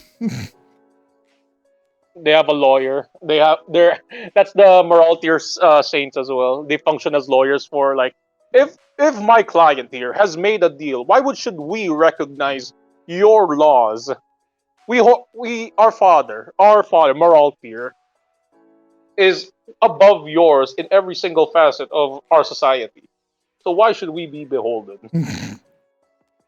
Yeah, I could easily see that. I could easily see the reason that the mountain dwarves or the Thormir don't believe in the Axios or don't abide by the Axios is because they believe their god is its creator, so to speak. Therefore has more authority. I mean, I could also see some minor cultural overlap, like being buried with coins could just be a general dwarven thing. I do like that. I also like, though they might call it something else, I also like them borrowing the axiom. So like the foundation on which all laws are written. And then, they have their own version of the axiom. And then that's also from the axiom is where they get their grudges.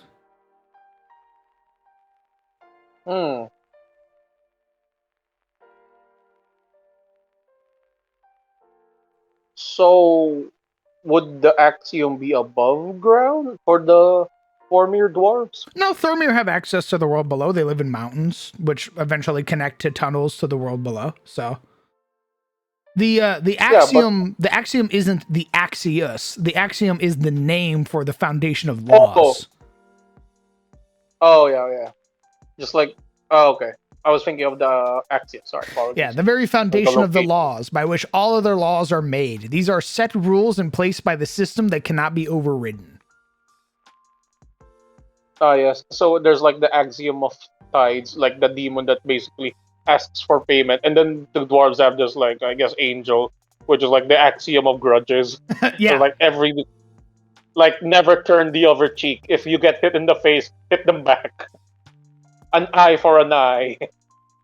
I don't think they'd be able to. They probably wouldn't have an axiom, but at least not in the same way that the Axios does.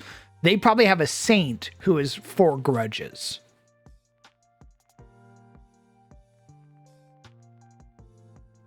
Be the biggest hater. Never. Correct. Never. Be Kendrick Lamar now. So, what is Moraltir about? I guess we need to figure that out before we can figure out why his followers wouldn't just follow the Axios as well. The Moraltir is one of my old deities. Moraltir is known as the Builder of the Realm, the smithing god, the All-Hammer, and the Forger of Legends.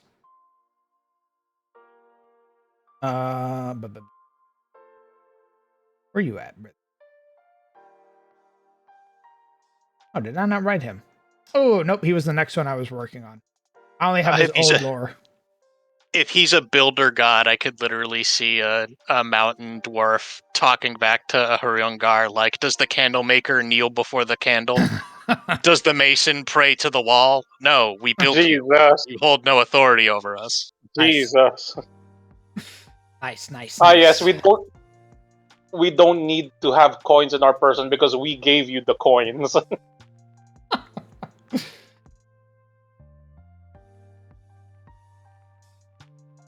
Not gonna. That seems a bit douchey. I mean, if anyone's gonna be a douche, it'll be a dwarf. Yeah, but it kind of makes the underdwarves much more like nicer in comparison. At least the Surtmere. There's something to be said about, hey man, we're leaving coins on the deceased if they're like coinless because we believe everybody needs a coin to cross the ferry, to give to the toll man. Well, I mean, I'm It's like, pretty sure Surtmere are good guys, aren't they? It's just the Hurungar who are, they are evil aligned. Yeah. Correct. So yeah, I'm sure petty squabbles between, the quote good dwarves happen all the time. Yeah, man, but it's like it sounds a bit douchey. It's like, why do I have to follow why do I have to? I don't know. It's because they're good guys. Are the dwarves not good guys above? Does the candle maker bow before the candle?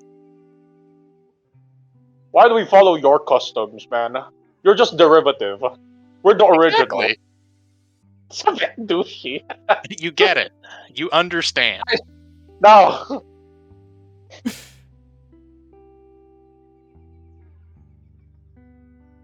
Okay, it's a. Speaking of real world terms, right? It's like going like, hey man, why do we need to? Okay, it's like the Abrahamic faiths, like Judaism and Islam, right? It's like, why do people who follow Judaism have to respect Islam if Islam came about from Abraham as well, but we stuck by Abraham. What? I I mean, came back. They don't have to, is the thing, though. They don't, but it's something to be said. Like, why do I bow to you? And depending on where you go, depending on where you go in the world, a good majority don't. Yeah, but again, that's not right. if you're touting to be like the quote unquote good one, like Are we doing good here? No, we were going after moral tier now. The progenitor god of the dwarves. How dare you inflict your idea of good onto dwarves? Maybe the dwarves think order is the greatest good, huh? Did you think of that one? You didn't, because you're stuck in your ways, you narrow-minded freak. Why am I being attacked? What? I'm just trying to show you the error of your ways. What error? By being so presumptuous that assuming your good is the universal good. Especially for a fantasy setting. That's kind of ignorant. Well, funny you mentioned You're that. ignorant. There is a saying, there is a quote. There is a quote. Yep. Evil be though my good. Gesundheit. It means what you perceive to be good is my evil. Yeah.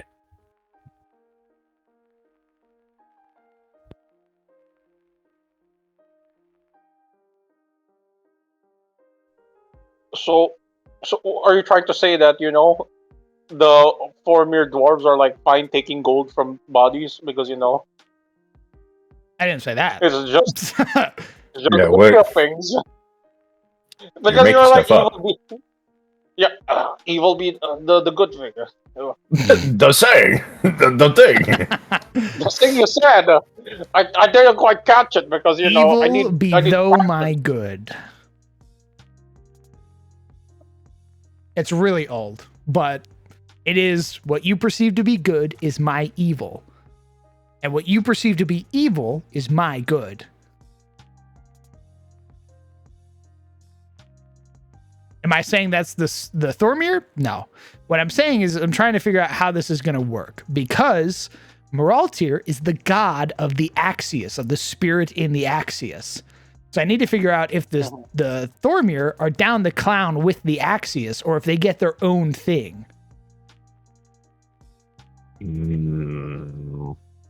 I'm just taking it as, like how the Abrahamic faith, they don't have to follow it, but they respect it as it is a creation of their deity as well.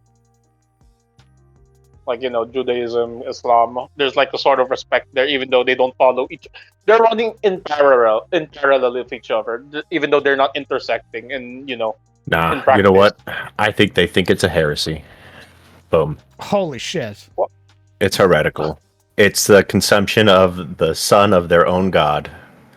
That's not a god. That's a freak. Kill it. You're not thinking radical enough, kid. As I put on my 90 shades, it's radical.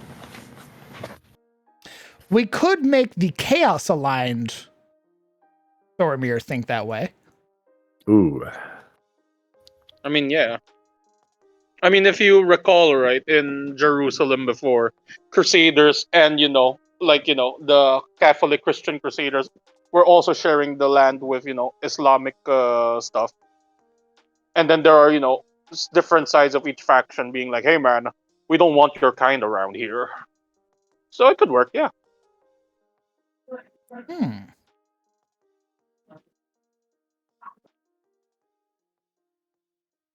When Hungar Life Insurance suggests an emergency summon for another dwarf to run over and put a dead coin on your body, lest it Gmod despawn out of your hand because some adventurer could keep... I mean, there could be something said where there is a corporation in the Herngar society that is their shtick, is that they have a little beacon or whatever that they've set up on you. Like, in Cyberpunk, I love that game. The fucking ambulance. The trauma team. The trauma team. Yeah, you have a platinum. Yeah. You have a platinum trauma team like membership. So fucking a Herngar wizard teleports in with like 3 other Herngar warriors, and they roll up to your body and they throw money on you. Ching, ching, ching, ching, ching. Yeah, watch you guys kill Gandrid, and then a fucking a teleportation circle emerges. Get away from the body. 4 Herngar warriors roll up, massive shields. Your business is done. He is dead. Oh god, they come to avenge him as they proceed to throw coins on his body. Yeah. They check their times. We're still in time. As the dark rippling from above starts to emerge and Tithe shows up. I'm here for my payment. How to make your party shit their pants. Show them the axiom of Tithe. Oh yeah, they see something they shouldn't have. As you see like a ripple open up and like a hand basically like crawls down and picks up the body. Curls around the body, pulls free this like ethereal soul, wrenches it into the abyss. Roll a d20 every time the party loots a Hyungar, and on a nat 1, Tithe shows up. Nice. Oh, that would be fun. I've just been staring at Ember Prime's ass for the last 30 minutes. Yes, roll for stress. Nice.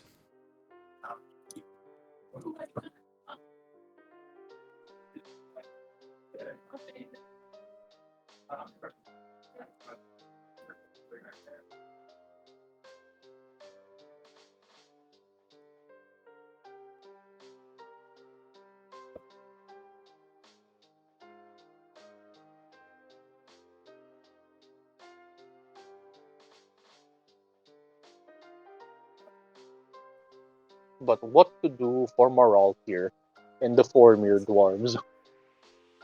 That is a great question. Do we want to give them something unique, or do we want to tie them to the axiom? I would wish that they're unique, because different set of circumstances, and to flavor the world more spice. more flavor. God, the Axiom's so cool though. It is. It's very cool. It's so neat. Part of me is like make them unique, but then on the other hand, you could probably just have all dwarves be part of the Axiom. I do like that they have a really specific thing that's only for them though. It's like with the drow. Like the drow and the regular elves, they have very different things. One's all about the spooder, one's all about the tree. Because the other thing is, if you add the other dwarves into the Axiom, that changes the composition of the Council of Nine. It does. Because instead of just being Shirtmir and Harungar, it ends up being all the other dwarves as well. True.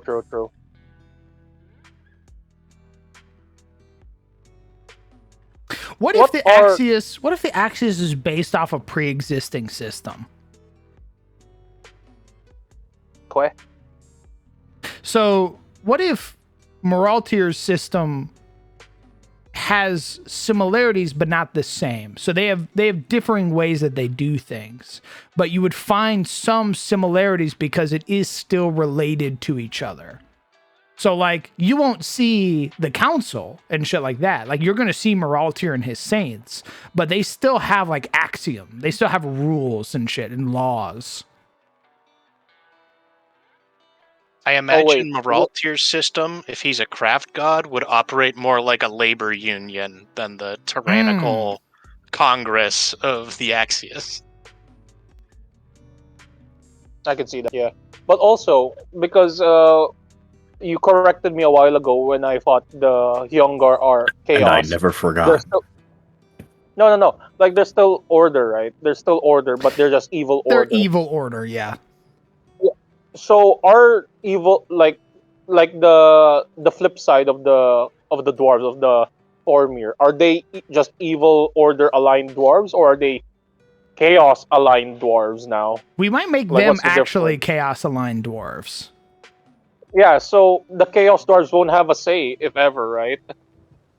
Unlike the weird thing that Surtmir and Yongar have. They wouldn't have to say. They just have one council if they do have a council. They're all in agreement. Order is cool. Well, that's what Hale was saying. Hale was saying make it like a union. Oh yeah. The labor union. Yeah. So, like, I imagine instead of like, well, actually, because I really like heroes. I think there should be, like, I was gonna say they should probably elevate artisans and stuff like that. But then again, I'm like, but heroes are really dope. I just love them. I can't help myself. I mean, they could be artists, like heroes that forge their own weapons. They basically elevate their weapons. They give, like, the best kind of weapon is something that was forged by the wielder of it. The wielder of it, right? Like, that's how you know that they're great. Instead of like something that is bestowed upon them, it is something they have crafted in their own. Like something from their own hands, and they struck out against the world. What if? So I mentioned it briefly. Maybe it's not so much a Surtmir and Herngar thing. They just benefited from it. What if Thormirs are the ones who get struck by the Fey Mood? What? Fey Mood is a condition or an event that happens in Dwarf Fortress, where one of your pawns becomes so obsessed with a creative idea that it's like their magnum opus. And they're like, I must build this thing. And they go crazy if you don't give them the opportunity to build this thing. Rock and stone. They'll die if their Fey Mood isn't met. They basically drive themselves crazy. That's hilarious. So the spark of creation is so strong in Thormir dwarves that they get hit by this Fey Mood and they need to create something. And then that's how, like, these legendary items are made, these unique weapons and shit. I need it. And it's like they make the most random shit. Like you'll have somebody like one of your crafters will get hit by a fey mood, and he makes like the most beautiful table you've ever seen in your life. Like it's perfectly carved and there's like these beautiful depictions of like gods fighting giants and shit, like hewn into the wood and stuff.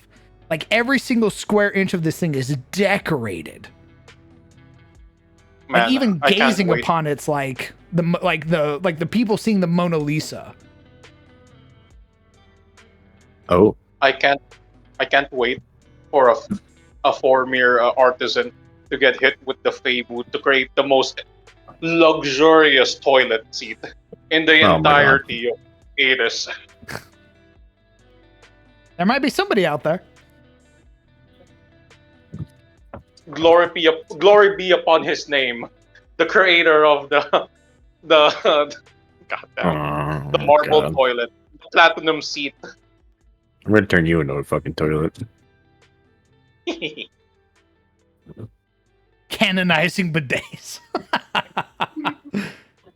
Maybe. Yes. Maybe architect Oh. bidets already exist. Who knows? It's a hell of a first time, chat. Welcome, I see. Ja Red. Nice to meet you. You've caught us in the middle of brainstorming. Brain rotting, more like. We cooked. What a great stream. Yeah, it is pretty cooking in here.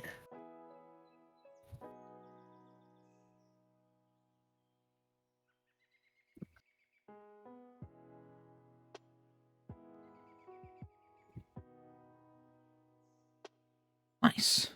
So, Overseer Gandred Pyrefury is a member of Clan Pyrefury, which is ran by Vomeric Pyrefury. Gandred is one of the lower ranking members of this corporation. And he is attempting to buy his way to his next position. So he struck a deal with the Maverin for spellcasting slaves. So that is why he is here in Astari to find spellcasting slaves. And he's found 2 of them so far. He has found the Kobold Queen Zolgran and the witch of the town, Rin.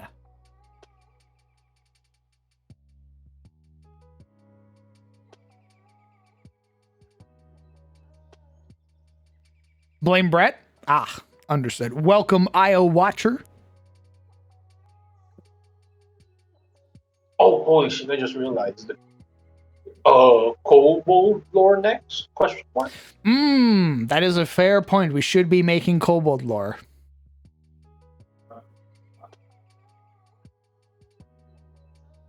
Oh my god, it's happening. It's happening. Probably not tonight, though. It's happening so long. Oh. Oh, His smile and happiness gone. I will say that will be the next thing we work on, though. Because we do need kobold lore. This does not work without kobold lore. Because the Herngar are only one part of the puzzle.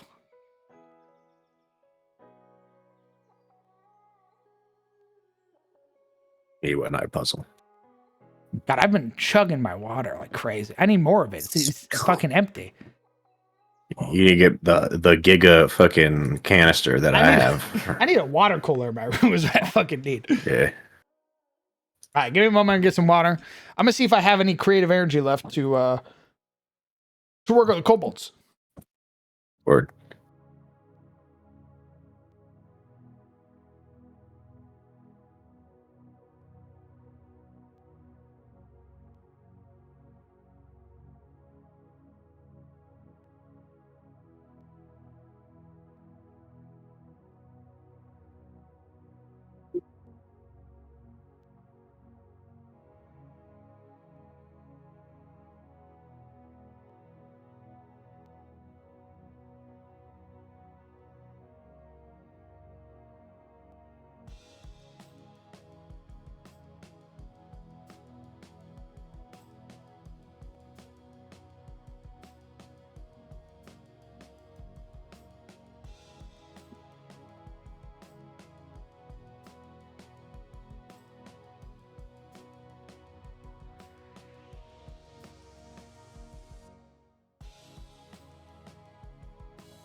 Okay.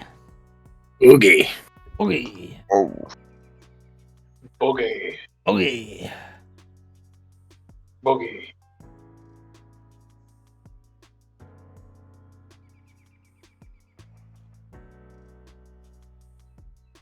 All right, so not only do we write mercenary companies, bands, free companies, we also wrote lore for the Surtmere and the Hringar. Yeah. Oh, Damn. We fucking cooking. I've got chicken. Oh. It's that a funny thing. It's like when you're choosing your character, your race, right, for your character. It's like, man, like before I wasn't thinking like, oh, Surtmere, okay, Underdwarves, but now there's like more lore attached to it. I'm more enticed to actually, if ever, to choose a race such as this because there's such a big inspiration to pull from now. It's not just a blank canvas wherein I will put my own spin on it.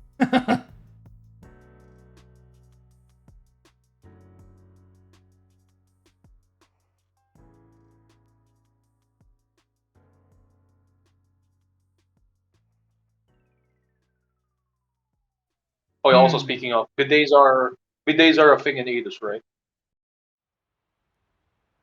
I've never experienced a bidet in real life, so I'm gonna say no for now. Excuse me? I didn't stutter, so. What? Sorry, I blanked there. What were you saying? Bidets in Aedis. What about them? Yay or nay? I mean, the elf exists, so.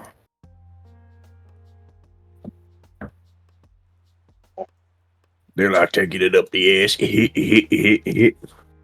I was wondering where you were going with that. Yeah.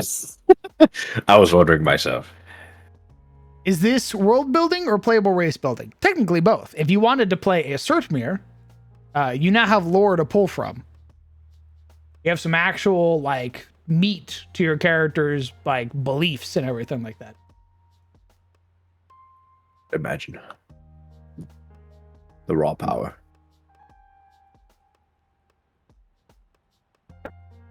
Unlimited power! I would totally play a Surtmere dwarf. This is cool as fuck. Buddy.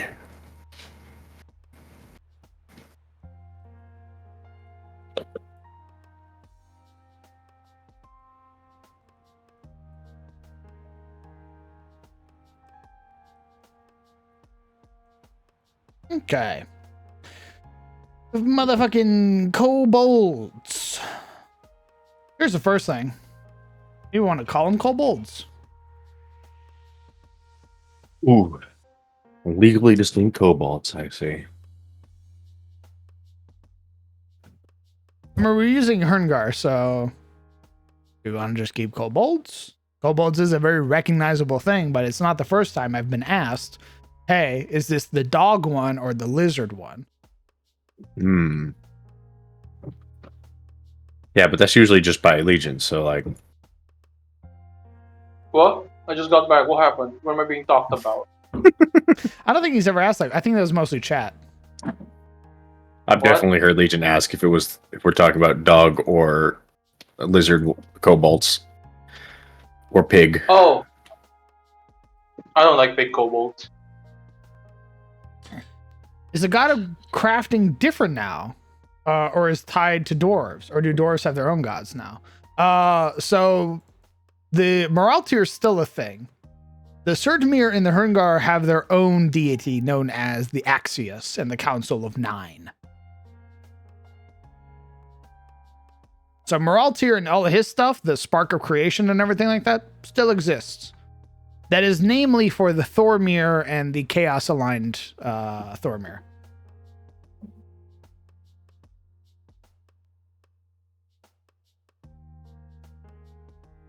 Yeah. Good. I think my favorite race that have been crafted is still the Minir, the mouse people. Really? It's a shame that there are no like mouse folk art. I can't make like, it's really hard to make NPCs for them because there's no like, there's like 2 pieces of like mouse folk art that isn't like cartoonish. And I already used one of them, so. Or owned by a publishing company. Oh, that yeah. too. Because the only other art I can think of for like a mouse folk warrior would be from whichever company published Redwall. Hmm.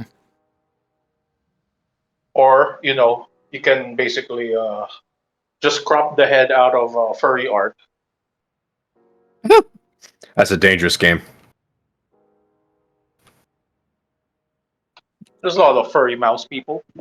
Well, I mean, everything is hot in Hades, so. Okay.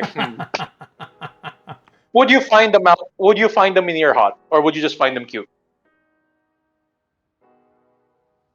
Who you asking? Legion, I think that question is relevant to you. Well, I prefer them to be cute and cuddly. What? I remember. Cute and cuddly, huh? Just relegated to being cute little guys, huh? They can't lay pipe? Yeah, but I will be. Yeah, I will be racist towards Minir in this regard. Whoa. This is so hypocritical coming from the guy who fucking drew Yowie Rat. True and real. I didn't draw Yowie Rat, okay? My girlfriend does, not me. You drew the preliminaries. I drew the framework by which they create the Yowie Rat art, not me. That's exactly. Jesus. So you are part of the Yeah. system. You're still part of it. You want to know that's called being an accessory. Exactly.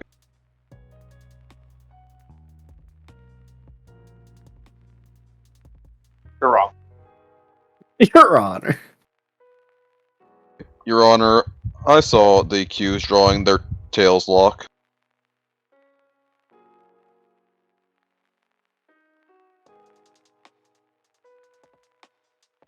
How come the Felinir and Leonir get to lay pipe, but the Minir don't?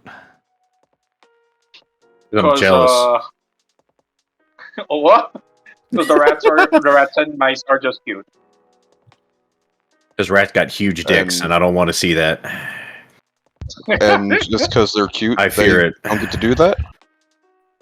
I like to think that they're celibate. They're They too died loving of off. God. They died off in the Shadowed Age, then, shithead. Okay, then they light pipe So weird. sometimes.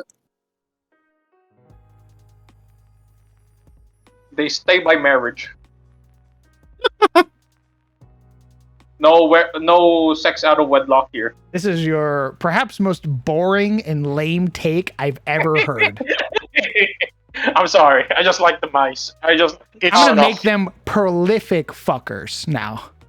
They fuck anything that I moves. have to. I don't know. My asexuality is just what do you call this? I relate to the mice in that regard. I just like them, It's because we base them off Catholicism, isn't it? A little bit, yeah. A little bit. Prolific fucking. Non-stop plapping. Oh, no. No. Thank All you, they do Kurt. is I lay appreciate pipe. this. Why would you do this? This is the propaganda I need. That guy in text chat, Legion? That guy in text chat? He fucks. No, that's it. Why would you say that? You monster. This is the worst ever. You walk through a Minir town and you're like, man, there's got to be a show or something going on. That's a lot of applause. They're celebrating my arrival. Oh, could you? You did this to yourself. True. And Every inn extremely has real. every room at the inn comes with a complimentary tie. Oh, Oh. why would you say that about the little guys? Because they're not little guys, they're men and women. You're monsters. You're And they monsters. fuck. And they fuck.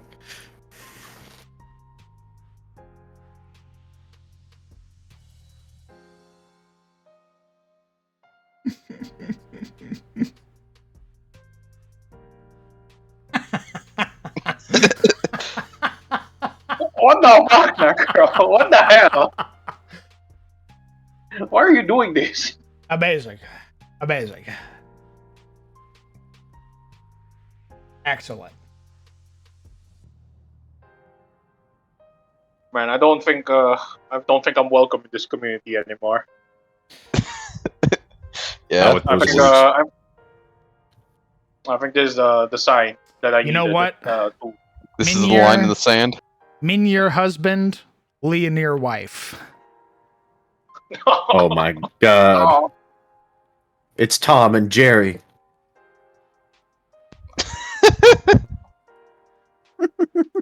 He's 3.5 Oh. feet tall. She's 6'5". Hell yeah. no. And guess what? He tops. That's crazy. Wait. There's a game. 1 second. Huge memories, by the way.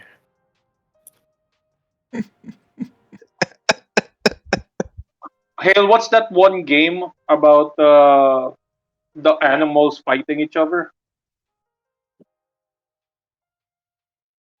Which one, my guy? The RTS one. The Rat War? I think so, yeah. Tooth and Tail, there you go.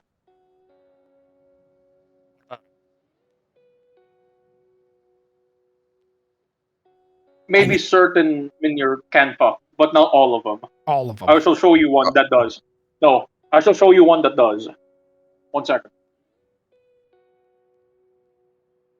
Legion on his way to go find the most degenerate furry art he can find.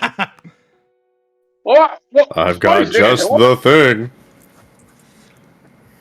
Show you a rat that fucks. Yeah, this guy. Right here.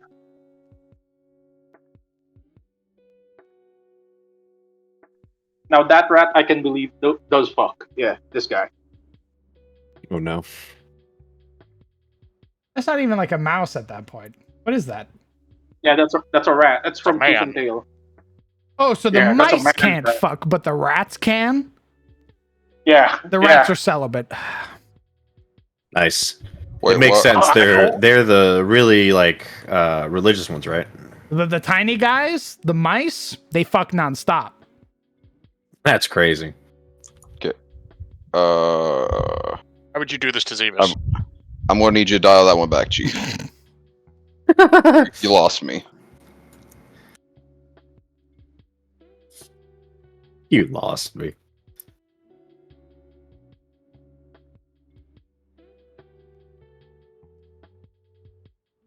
Here, different flavors of rat and mice. They all fuck. They all fuck. They all fuck. Especially that old one. The back? What the fuck? Playing The priest? the most pipe.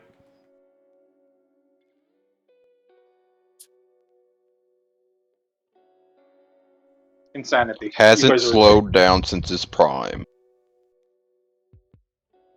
The progenitor. Father of 50. I don't know what. Jesus. I don't He know who has to put my faith into single-handedly anymore. continued his species.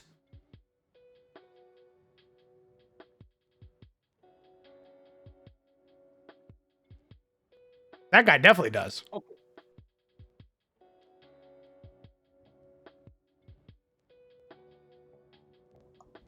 Oh yeah, robe no shirt combo, open robe. Yeah, that guy does. Okay, this particular rat does fuck. You look at that rat's face. That's not a little guy's face. That looks almost like werewolf territory. You are so bizarre, Legion. Yeah. What are you on about? You are so bizarre. How Insane. small do you think the Minier are? Little guys, How, like little how tall? orbs. 1 foot. No, dude. No. 1 foot. No, dude. They're at 4 least feet. like 3 feet.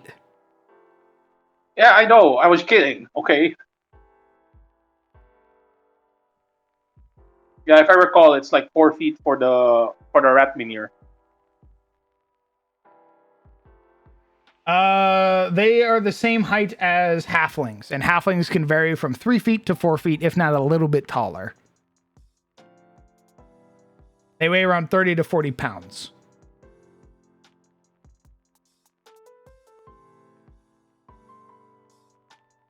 Yeah.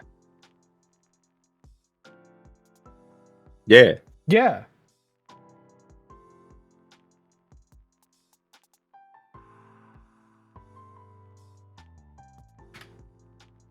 If goblins can fuck, Minier can fuck. No, goblins can fuck. Yes, I understand that. Then what's the issue? Is it I because think they're it's just mice that- people? A little bit, yeah. Why are you saying Minir can't be in the short stack club? True. I bet if Momo played feels one, weird. it's going to have the fattest ass you've ever seen.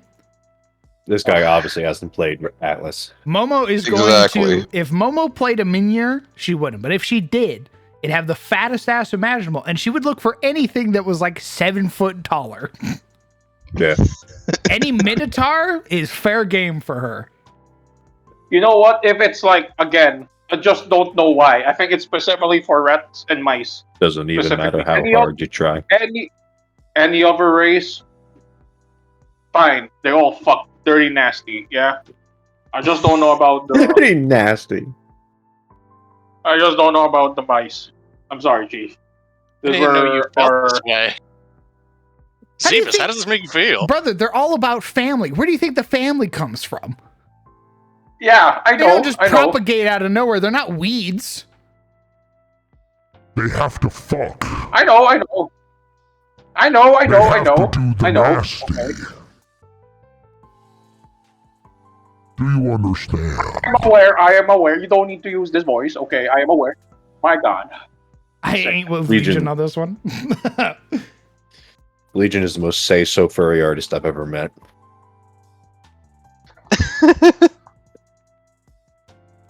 Bah. Bah.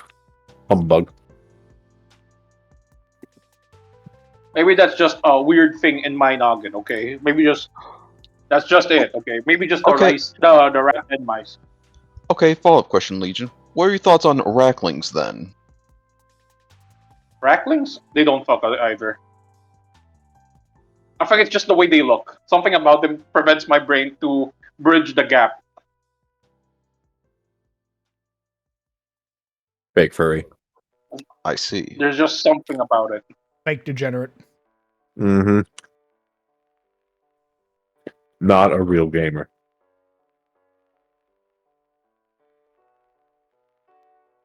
Methinks the Yeah, I'm mouse sorry, fucker Necro. doth protest too much.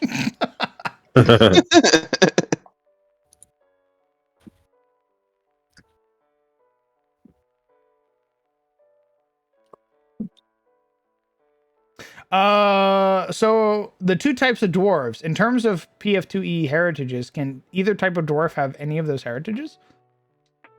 I don't know anything about the dwarf heritages in Pathfinder, I'm afraid. So I'm just making it for the lore. I would love the lore.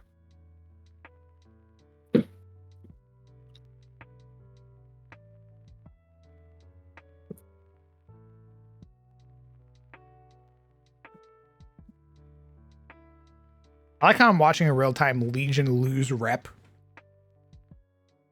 Oh yeah, he's lost the community, man. Oh yeah. What the It's hell? unfortunate. It's really unfortunate. I hate to see a guy go like that. Literally me going like, oh, I don't know about rat fucking guys, and it's like, boo this man. How do you think I feel about this betrayal? I mean, that is basically you wrapped it up in five words. You said no to rat fucking, and then everyone booed you. Yeah, I'm sorry, man. I don't just don't. It just doesn't, click in my noggin. Maybe something about my childhood and my memory of rat in like cartoons involving rats prevents me from bridging the gap. Oh, Dude, Mickey Mouse fucked. had a wife. He's married. You want As to a know who kid. else was a funny guy who fucked? Who actually Oh my God, canonically Goofy. has a kid? Goofy laid That's so much motherfucking pipe. Goofy, brother. Yeah, I can see Goofy laying pipe. Have you seen him He dance? get hooked everywhere, Disco man. dance? Yeah, Goofy definitely fucks. What? You're so weird. It's just something about the way they look that prevents me from bridging the gap. Okay? Insanity. Put your penis in the rat now.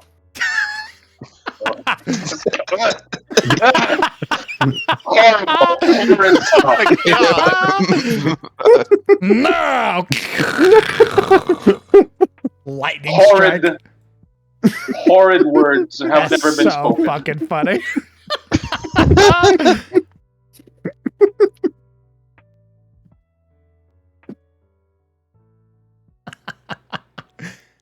You guys are insane and you guys are weird. I don't like this anymore. Whatever, dork.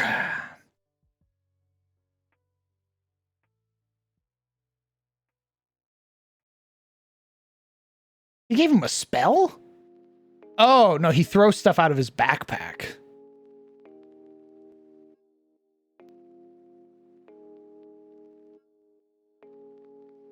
I was not expecting this. I wasn't expecting him to make just a little lad. Oh, guy, yeah.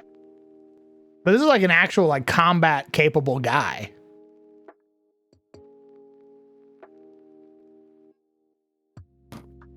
Yeah, I mean, look at his goggles. He's ready for war. He's just a little. Look at this guy. He's just a little dude. Yeah. He's like, Colonel. kept you waiting.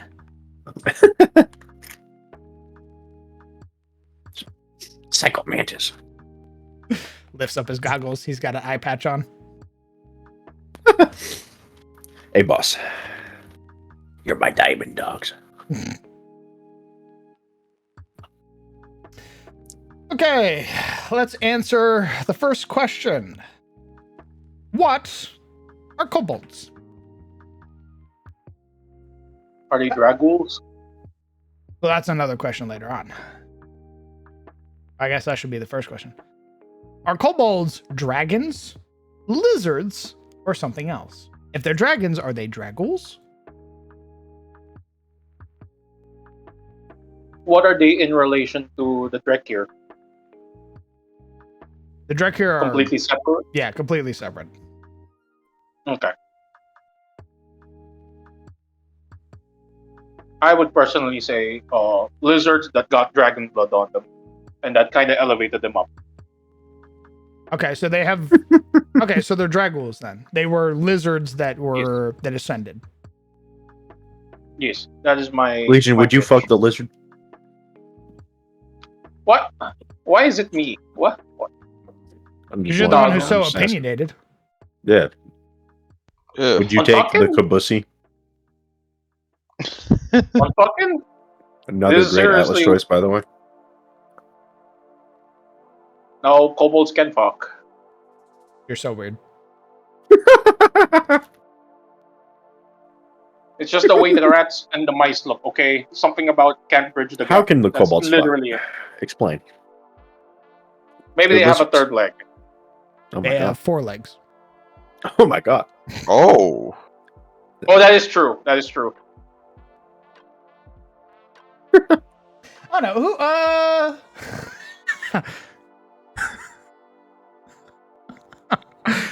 some part of my brain was like, Yeah. I should just go ask Melissa. Oh yeah. Just On put a- what? Just go ask, hey Melissa, what do you think of kobolds? What? Do you like short stack dragon? Explain. So I've seen some of your art. Oh, I'd like your expert opinion. Big fan, by the way. Oh, you can't respond because you're like on day 200 of your subathon. Okay, She's fucking dead. She's straight She's- up. She is a corpse in her chair right now on day 120 of an uncapped birthday subathon. She's fucking gone to the world.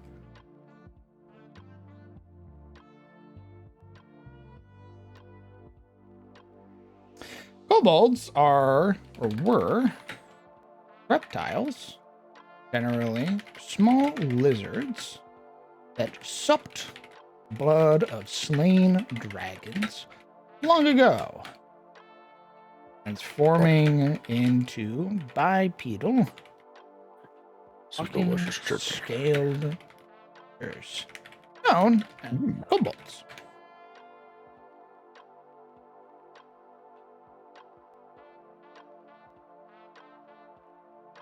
I like the idea of kobolds being different lizards. Salamanders, geckos, chameleons. I mean, they do have weird little traits in Pathfinder. So, like, you can be, like, different types of kobolds. And I think you get ancestry feats that, or, like, ancestry or species feats that give you different stuff. I can already tell you which one Momo wants.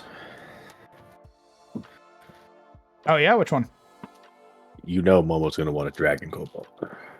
Oh. If it's not a mini dragon, she's not interested. Well, I don't actually know how it works now, because I'm reading legacy content, so. Oh. What's their, let me pull up the player core real quick and see what the fuck kobold turned into. What the kobold do? What the kobold doing? They're actually really tiny drakes. Orc, leshy, human. Why are you burping at my leshy? Nah, I cover my fucking leshy's ear. leshies. What the fuck? Don't say that in front of my boy. Are kobolds related to evil dragons? Well, technically any dragon can be evil now. So maybe. I guess that begs the question: how much influence do you want dragons over kobolds?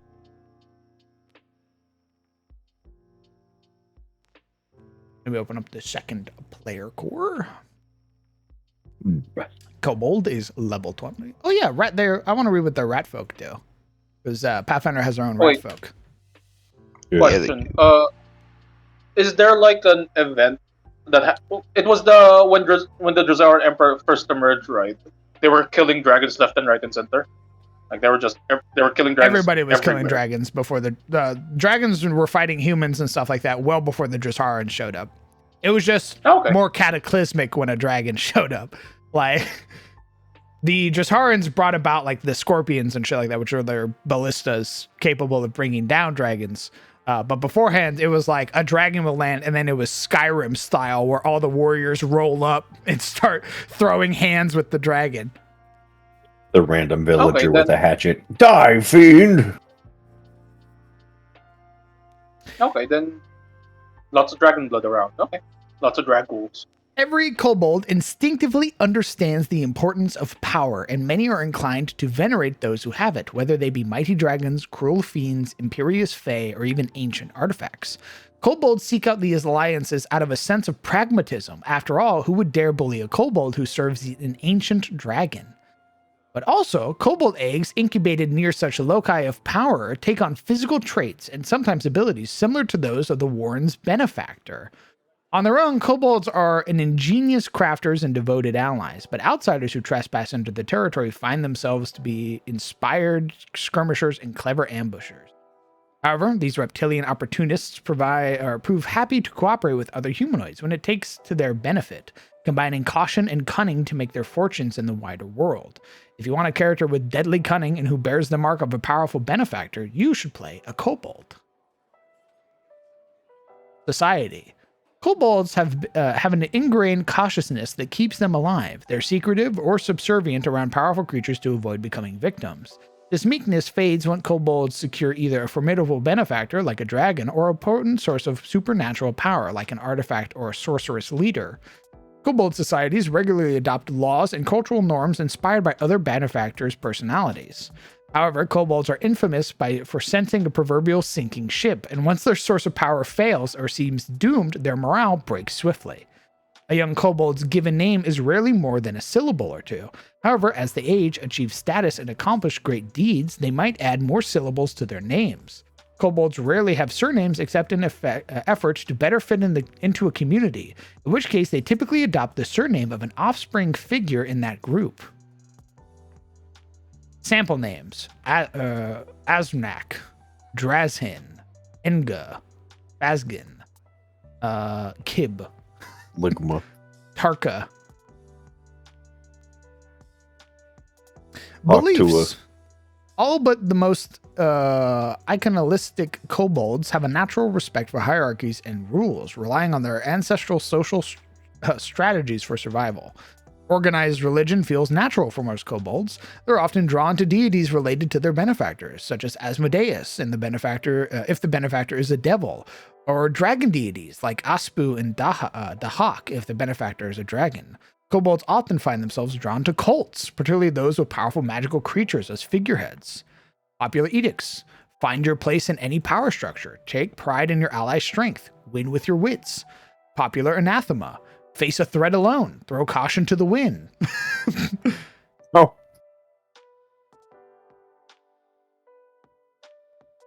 Oh yeah, man, there are a lot of kobolds. There's dragon-scaled, cavern stalkers, elemental hearts, spellhorns, strong jaws, tunnel floods, venom tails. There are a fuck ton of kobolds. They're everywhere. That's a lot of fucking. It's a bit of a, what do you call this, an odd thing. But what if kobolds are like, what if they sound very noble, since related to dragons? There's like a sort of imperiousness to them. Well, not all dragons are imperious. A white dragon's feral. Okay. A white dragon is going to be like rip and tear, and their little white kobolds are going to be like rip and tear. Devour, kill, eat. Kobolds were reptiles, generally small lizards that supped the blood of slain dragons long ago, transforming into bipedal walking scaled creatures known as kobolds. However, as generations have gone on, these creatures, born from an outside source, are now more susceptible to otherworldly influences and can appear to take on numerous other traits, and from that to the draconic, such as kobolds were born close to elemental rifts, or others born in the present powerful. DM, I want something. Oh my, demanding. I want a kobold merchant pack rat NPCs selling random stuff, and you roll the dice with every sale. All sales are final, but what is sold may or may not be what you bought. You want me to swing? Let's go gambling. That dude's gonna die. After 2 sales, he's gonna die. The party's gonna sit by something and then be like, "What the fuck is this?" And then they wipe the paint off the blade and realize it's rusted as fuck. And that kobold's running for his life, and the witch goes, and he fucking explodes. You are condemning that kobold to death. Yeah, but how funny would it be if he hands them like this package and it's like sword shaped, and they unwrap it and it's like a loaf of bread instead. Huh? Yeah, it's just like not even close to what the wrapping looked like. Nice. The guy gets a bicycle, opens it, it's a puppy.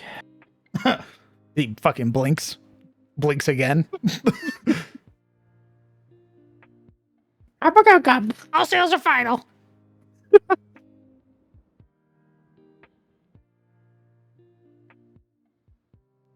I mean, yeah, my party aren't murder hobos, so they won't kill him outright. However, there is something to be said about this being a game where they're not really beholden to the stakes like they would be in SOT. These are just going to be random characters, so who knows? Maybe they play psychopaths this time.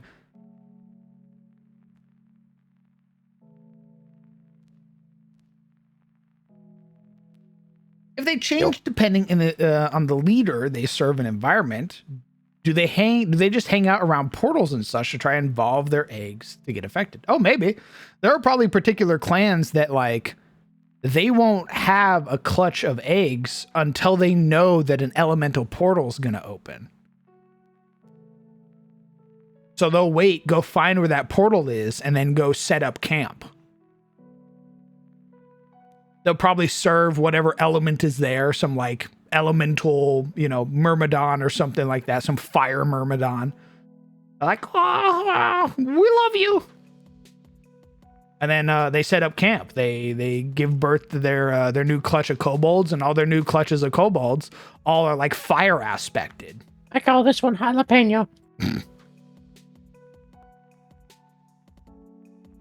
Spits on you. It's napalm. That's my boy. I love my son. We call him Do Spittles. all kobolds have? Do all the kobolds have like what do you call this? Dragon breath. They spout, element. Let's see. I think it's a feat you have to take. So.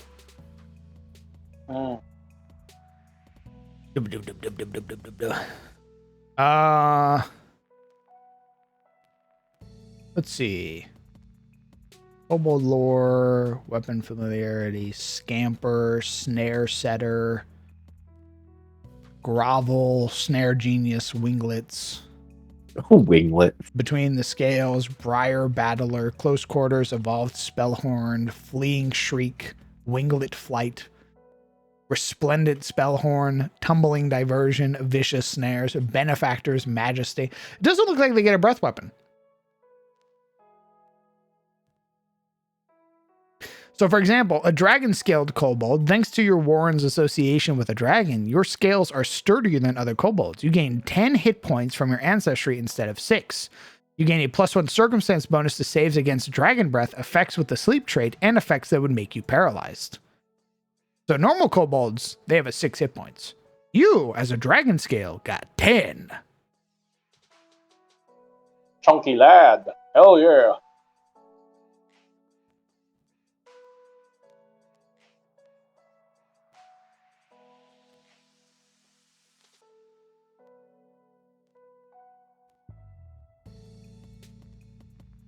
Kobolds are plain walking rats of the universe. All they do is go to other planes to evolve themselves.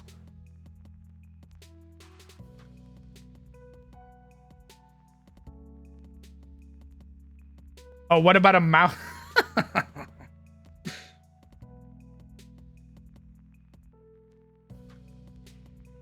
Maybe. Wow.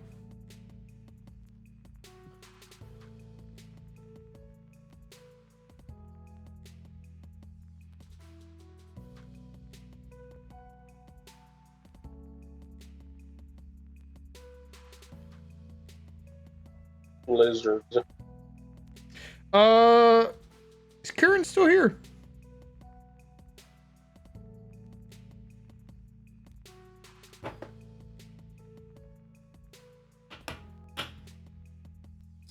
Would kobolds be living in society like how the mouse folk are Right. integrated into society, or they're living in the fringes?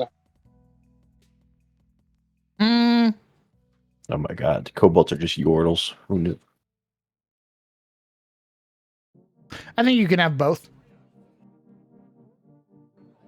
Yes, Can I the have difference a between a feral goblin and a societal goblin. Can I have a kobold that looks like Heimerdinger? No. Why not?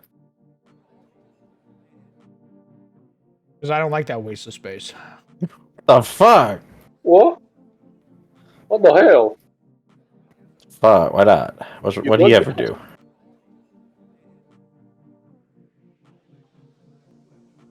He knows what he. What? Did you watch our Heimerdinger Chaos, did man? nothing wrong. He did nothing. You are correct. That is true. He He got did nothing. fired. What do you want from him? Okay, waste of space, old ass man. What the fuck? Fucking retire, piece of shit. To be fair, Sizzle, Fired. he did create Piltover. He was, the creator of everything that was wrong. I think we should add class warfare. He built it. That What are he you talking did. about? Yeah. He built society. He built all of Piltover He said, himself. "Put the people in the slums." He did not say that. He did that. That's crazy that he did No, that. he did not do that. He He, definitely started the was not the culture one war. who did that. My Hell God. yeah, he did. Divide That piece divide of the shit. people. They Divide created and the conquer. minds. I want them to choke on that polluted air.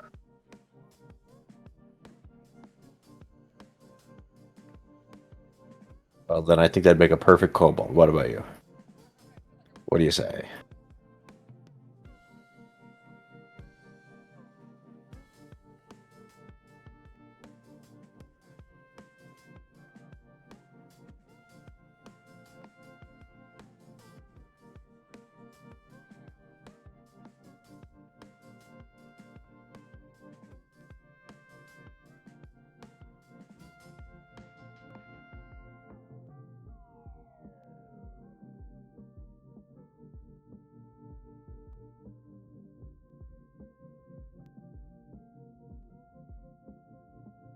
There are kobolds who live among society, choosing instead great cities and towns to serve as their warrens and benefactors, believing that the might of a unified people is stronger than any singular beast.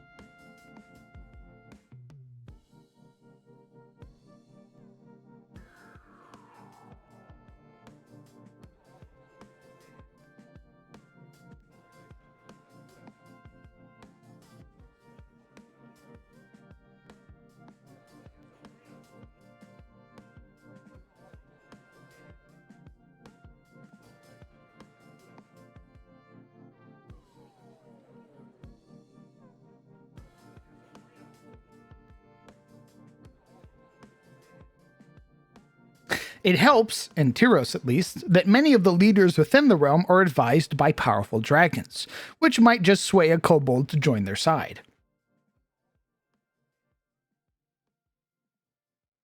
So a kobold goes, society, and then looks and sees that there is a dragon advisor to the alderman and goes, society.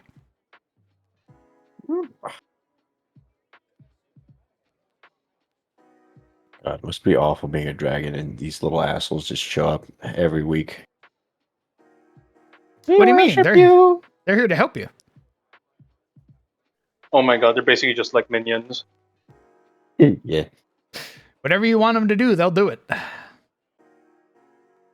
Just like a minion. So if a dragon, for example, let's say a Dracus was like, God damn it, the sewers are being attacked and all of our free companies are gone right now. And the dragon goes, well, I might have a solution. Calls up their kobolds and goes, my friends, I need you to Some go of you clear may out die. the sewers. And they go, "Daba." And then they Yeah. ready their weapons, their armaments of war, and they go fight the oozes in the sewers. Ah, yes. I sure An hope they're unremembered fine. war. Cut to the Cobalts going through the World War II of sewer outages. Fucking the D-Day equivalent. They trenched up. One has an MG firing on oozes. I'm sure they're doing fine. Do the kobolds recognize the dragon mark nobility? Honestly, they probably do. They just So- hear the word "dra," and then you're like, "Oh, a dragon!" No, so probably not all of them, but there are probably a good majority that recognize, again, because they recognize authority. They would recognize that a Dracus is a pretty important guy. A High Lord's a pretty important guy.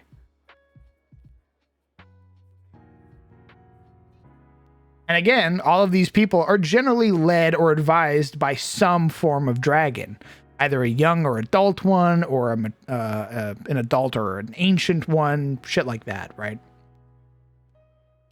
So I imagine that they're not so much drawn to the Dracus just because he has Dracus in the name. They're drawn to the Dracus because the Dracus has authority. They have power in this position that they hold, and they have a dragon advisor. They have the deacon of the county. They have the magister of the county. Shit like that. They go, oh my god, this guy knows what the fuck he's doing.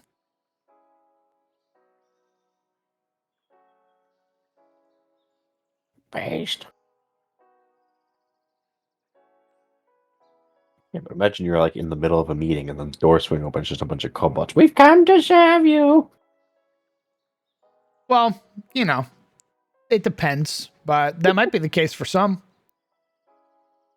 Some who simply don't want them, others who see them as, something to assist, to help them in their plight.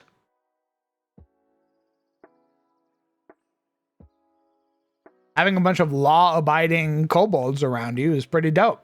Not to mention, they build their culture around your culture. So you have like a little retinue of kobold knights who are wandering around, who believe in chivalry and honor.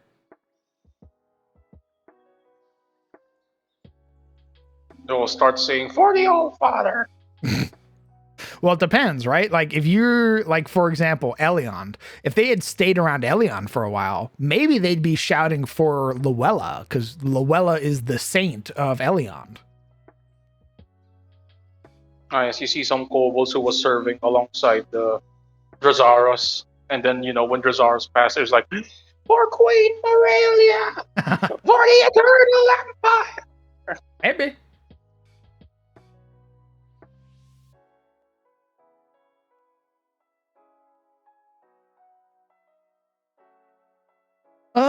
We have a little bit of a little blurb.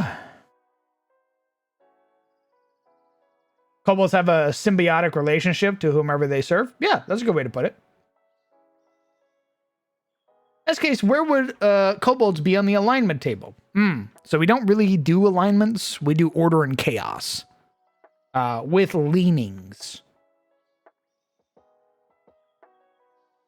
So evil leaning order, chaos leaning good, stuff like that. Kobold leaning order, kobold leaning good.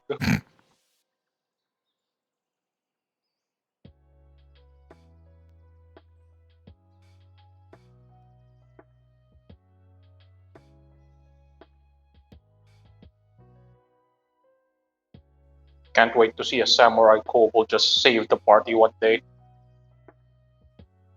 Speaking in haikus and all those business.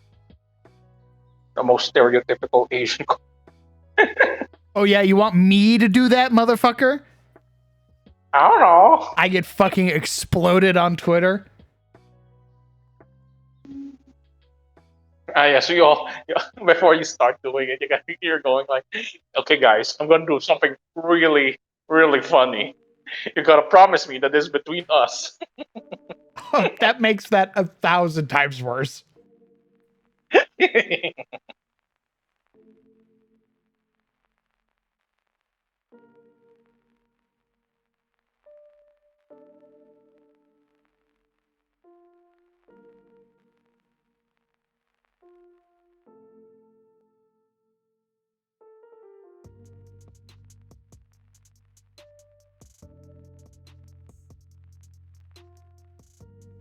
I think it'll be really funny if some kobolds who have stayed with dragons develop dragon wings, right? You can pick that as a feat at later levels.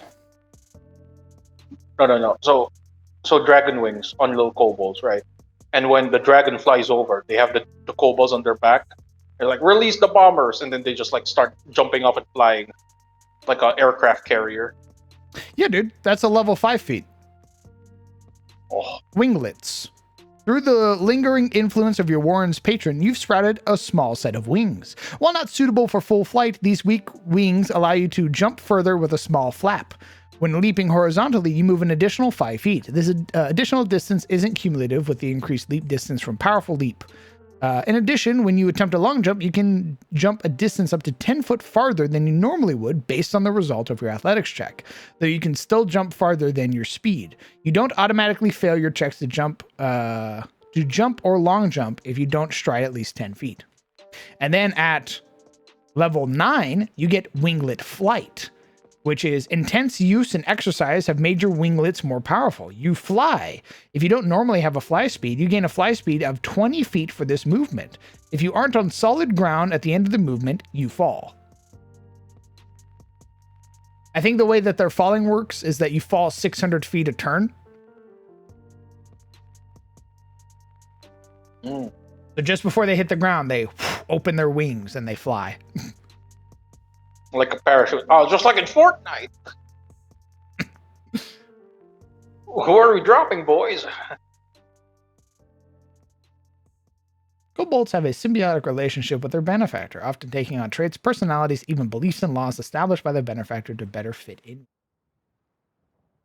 This will carry over into the next generation. And with enough effort and persist within a brood or clutch or... Oh, question.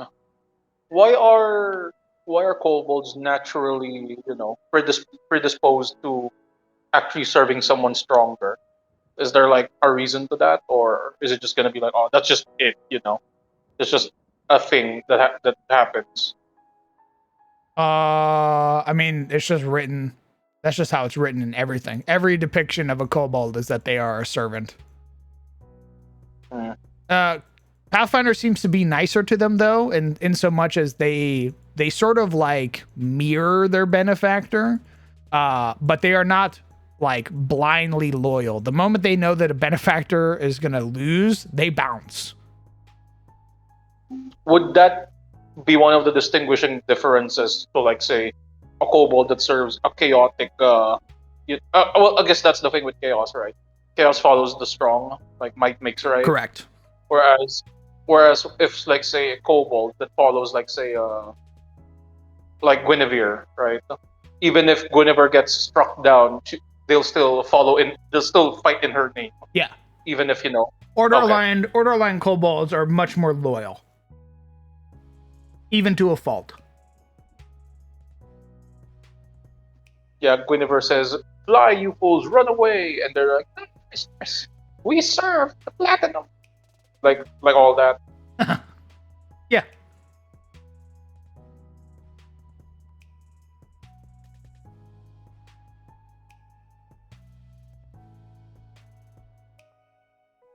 I think kobolds should have like this sort of feat wherein they could have like a "Get down, Mr. President" move.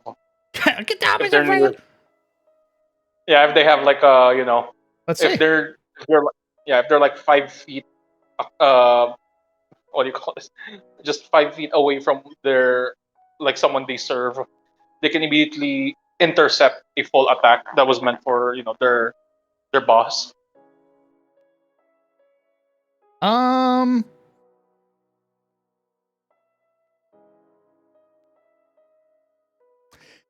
That's less of a. That seems like that's less of a racial feat or an ancestry feat, and more of like a class thing. But we do have the capability of making our own ancestry feats that fall in line with the rest of their stuff. So.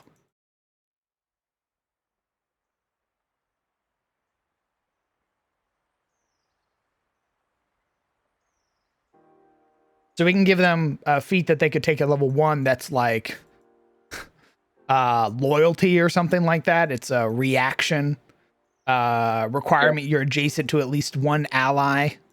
And then you just make it, you take the hit for them type deal. You can do that once a day. Yeah, loyal to a fault. Yeah, some shit like that. But we'll work on the ancestry stuff if/when a player wants to play that. Yeah. Just, general lore stuff. So for future curiosity, would you say that if any kobolds are serving Guinevere, would she be having them do their own little quests? Yeah, absolutely. It would, so she wouldn't want to put them in danger. So what's probably is that they are probably a little retinue of knights, given what they've grown up around. A little retinue of like soldiers. And she probably has them dealing with small scale things, like clearing out an infestation of like beetles or something like that. I was about to say, yes, locate the missing cat. Like, yes, mistress. Yeah, exactly. Like one of the main coons went missing. Go find the big cat. Or there's been some reports of like a coyote attacking the chickens at night. I need you to protect the chickens.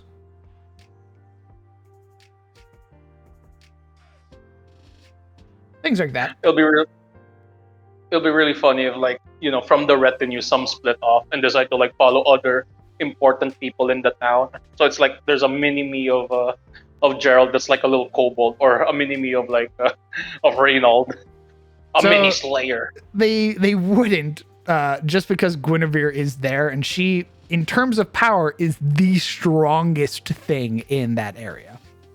That is fair.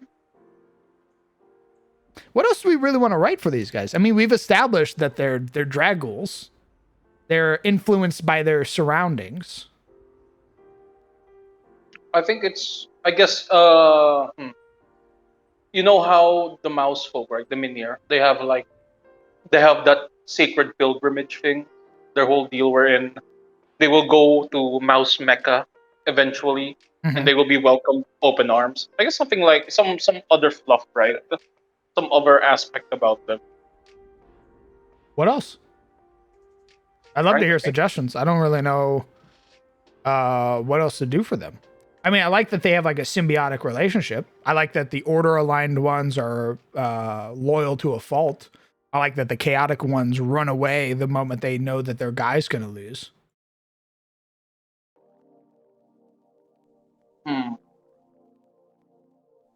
What is there an aspect about the dragon blood that kind of like the reasoning, right? The reason why they go to Mouse Folk Mecca is because that's, they say, where the site of they were born, like when Angel Blood spilled around.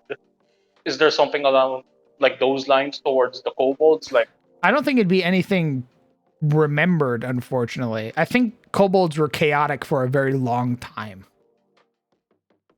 No, that actually makes sense, because again, I can see, like, since dragons were killed all around, right? So different kinds of kobolds pop up because they drank different kinds of dragon blood all around the world, as opposed to like in Heroes. Well, the other thing is like the Minir came from angel blood. Yeah. So like there's a sort of bigger difference, right, between like the dragons and angels. So like the Minir came out and they were good from the get-go. I think when the kobolds came out, they were assholes from the get-go. They were menaces. And it's only through their sort of like choosing warrens and benefactors that they eventually settled on, like like when the Drosharans were introduced. That's when you started seeing like order aligned kobolds, because the kobolds saw how powerful the empire was.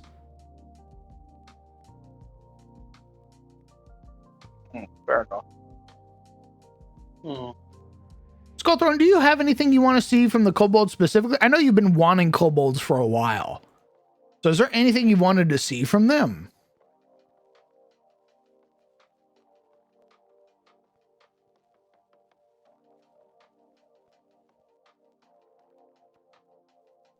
Because I feel like it's a bit of a shame if kobolds again are just reduced to the whole little guys, chaotic little guys angle, right?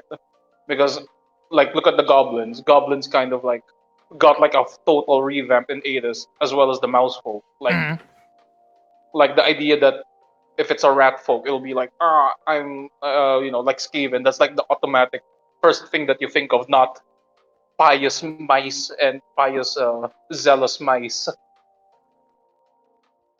Well, then Like that. we need something to really grab the kobolds. That's true. Gotta find that Aethys spin on it. Yeah, because like for the Herngar and the Surdmere, we just made a fucking dope ass like religious system for them, and now they're way more compelling than they used to be. So like, we need some spice for the kobolds to make them our own. Yeah, just like with the brood, right? With the lizardmen coming from spawning pools, all that, being influenced by what's put in the soup. Well, I mean, I do enjoy that they go out of their way to find sources of power. I think it's really cool that they probably have something innate where they can sense openings in the world, like to planar rifts and shit, and will seek them out so that way they can grow their broods there. So that's unique, but I think it needs just a little bit more. How about the whole? They're something about them sounds nomadic, right? It feels like they're. I think of all of the different kinds of like beast folk race, they're the most individualistic. I can see them like again that whole. They have like an internal. What do you call this? Internal compass that kind of points them towards the direction of something strong, right? I think that can be like one of their innate things. They know, like something intuitive about them makes them follow the path towards someone strong, rather than you know it being like happenstance. It's like they seek out fonts of power, and they all want to grow, right? They want to grow their brood to be stronger. So when they grow up, they decide to set out on their own and look for that. Oh, okay. Look So we're for that making thing. kobolds more individualistic then. Yes, like they won't stay. They will make families about certain. They will grow their brood. They will grow their warrens in like sources of power. But those who grow up from there, since they already have this power, they're like, okay, time to look for somewhere else. And so that's when they spring forth and go out.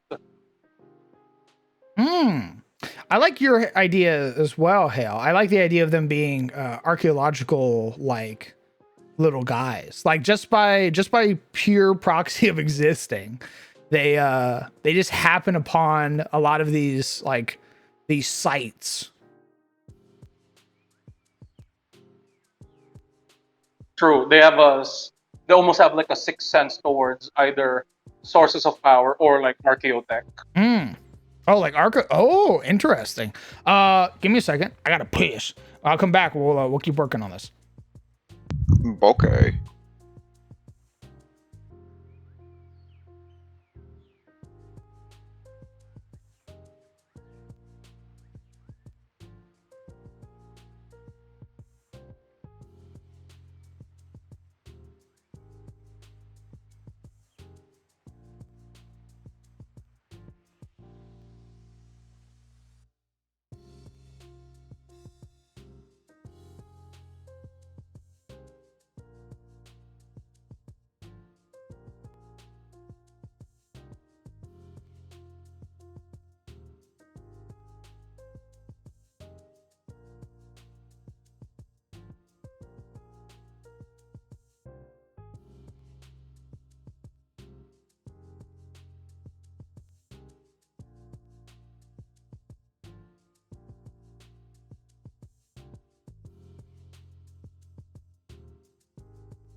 So here's a thought. Oh, I just had an idea. Hold on.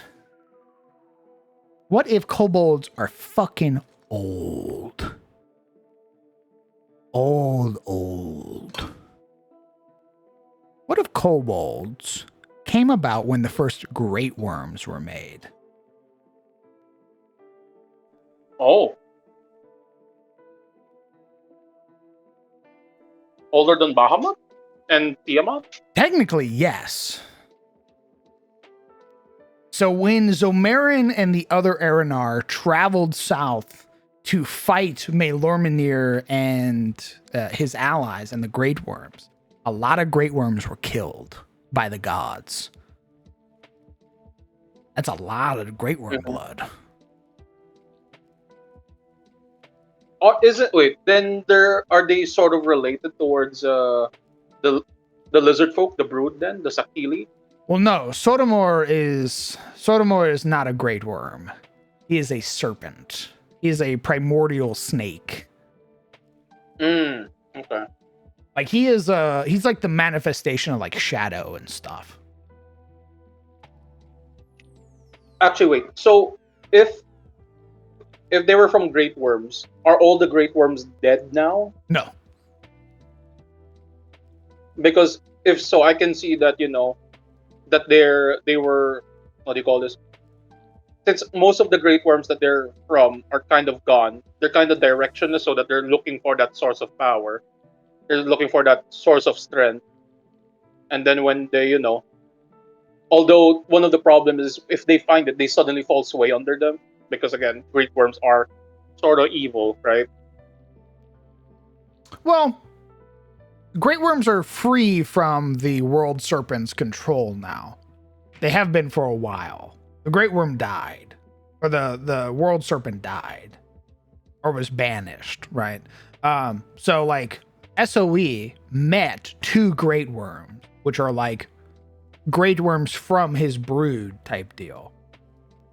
And their temperament had sort of mellowed after thousands upon thousands of years.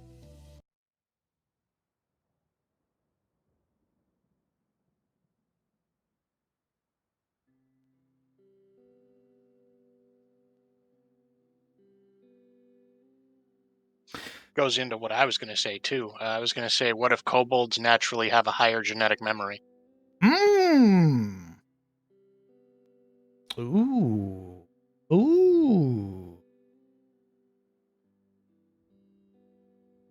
Oh, fuck.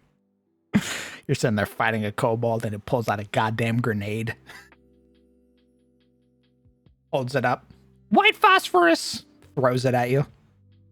Well, not even the weapon angle. Like, imagine you're exploring like just some dingy cave, and you see some kobold. He sees you, and he's like, I gotta warn everybody. And he runs and he hits a button on the side of the cliff wall and just vanishes through like an ancient doorway. Oh my god.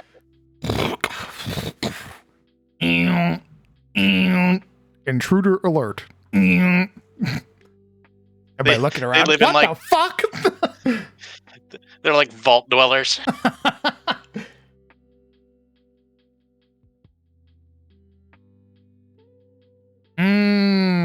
Hold on. What if... Okay.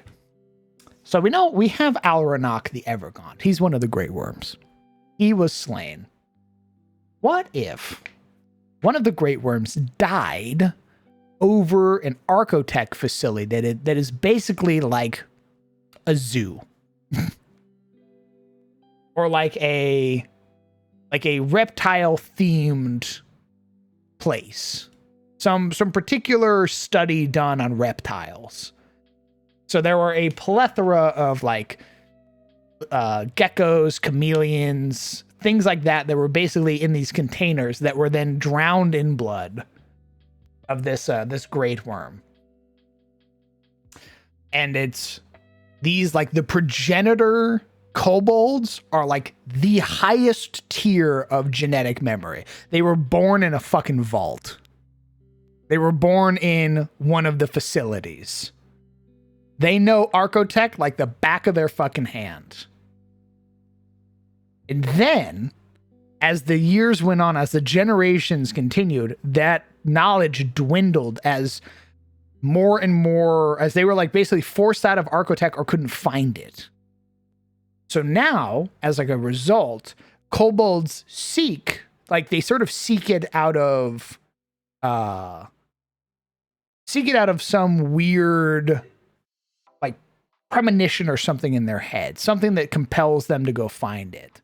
And that's often why you find kobolds in societies, because society harbors a lot of pieces of Archotech.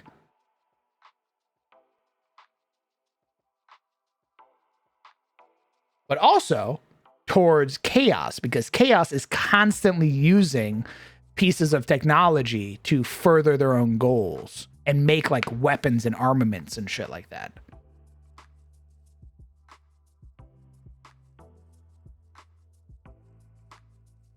What do we think of that?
Would it then be common to find kobolds in ruins? Yes. And actually, that fits fucking perfectly with the setup that we have right now for the beginner box. The beginner box is a Ebor ruin. It is a temple to Ebor that possesses Archotech in it.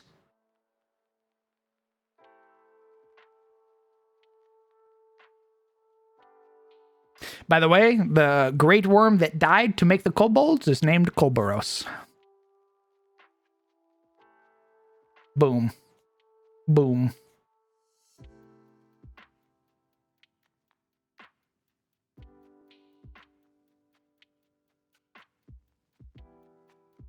Everything's born from blood, baby. Everything's born from blood.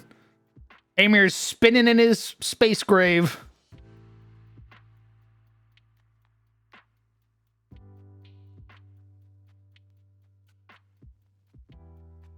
The kobolds could find that, they'd probably turn it into a generator. Oh.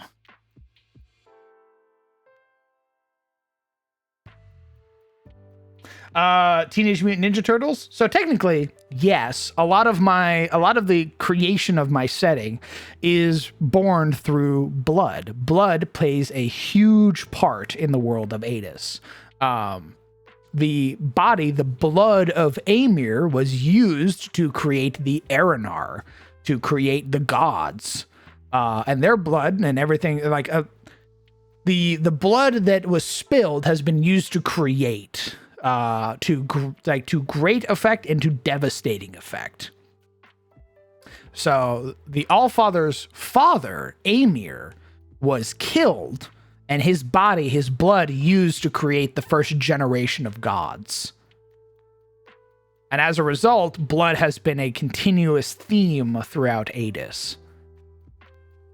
The blood of angels being slain during the war of the heavens results in like mouse folk being born, in lion folk and bear folk, and all of these animalistic creatures that supped on the blood of angels now become these bipedal forms.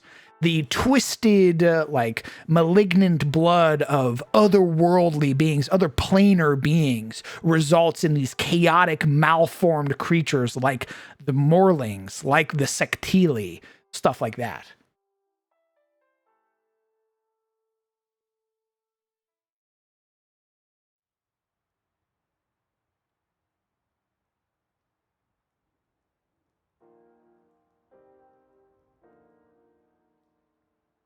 Born within the ancient vaults of Archotech, these former lizards were drowned in the blood of a slain great worm, Kolboros.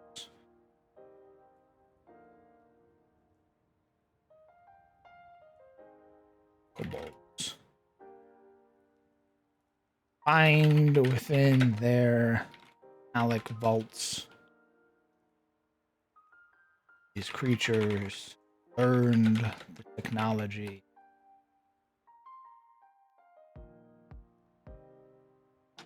Capable of bygone machines believed never work again. Bring themselves to the confines of their facility. They spread throughout the world in search of more. Oh my god, bro. Sizzle. This motherfucker. He's fucking beating his meat looking at Ember. Shame. Well, to make this fits even better with Maverin would have hunted the kobolds because of the kobolds' connection to Archotech, because the Maverin want to free their elder brain from the moon, their proto brain. So the little story beat that we had in CTF makes perfect sense now. Why they'd be capturing kobolds. They would have almost driven them to extinction. Trying to draw genetic memory from them. I fucking brush my nails on my shirt. I'm a fucking genius.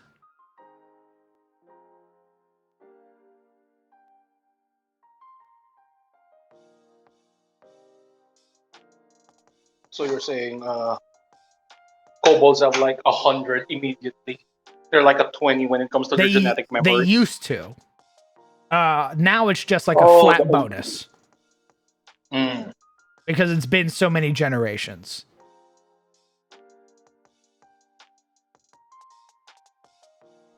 Oh, you know how you said before, wherein if a regular person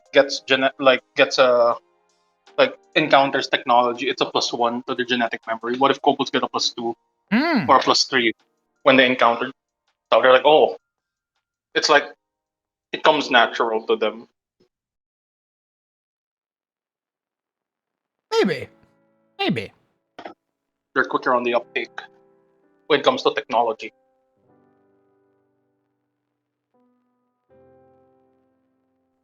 That could also be like a vested interest by the Maltors to keep kobolds away from, their tech? from Mulverin. Oh, shit. No, from Mulverin. Yeah, so it's like, okay, we need... You have like, oh god.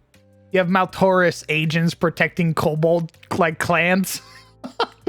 Yeah, kobold clutches. That's like Warren. so funny. You don't understand. It's like... they have the answer that the Malverin seek. You need to keep them alive. They're the key to everything.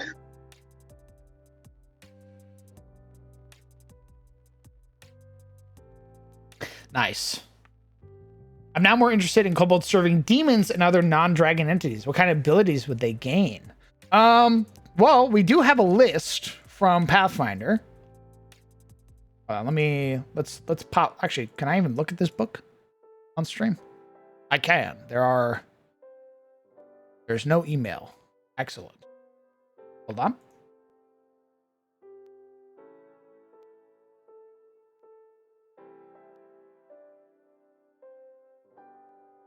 This is our title screen, by the way, for those of you who haven't seen it. This is going to be the title screen for the Pathfinder game.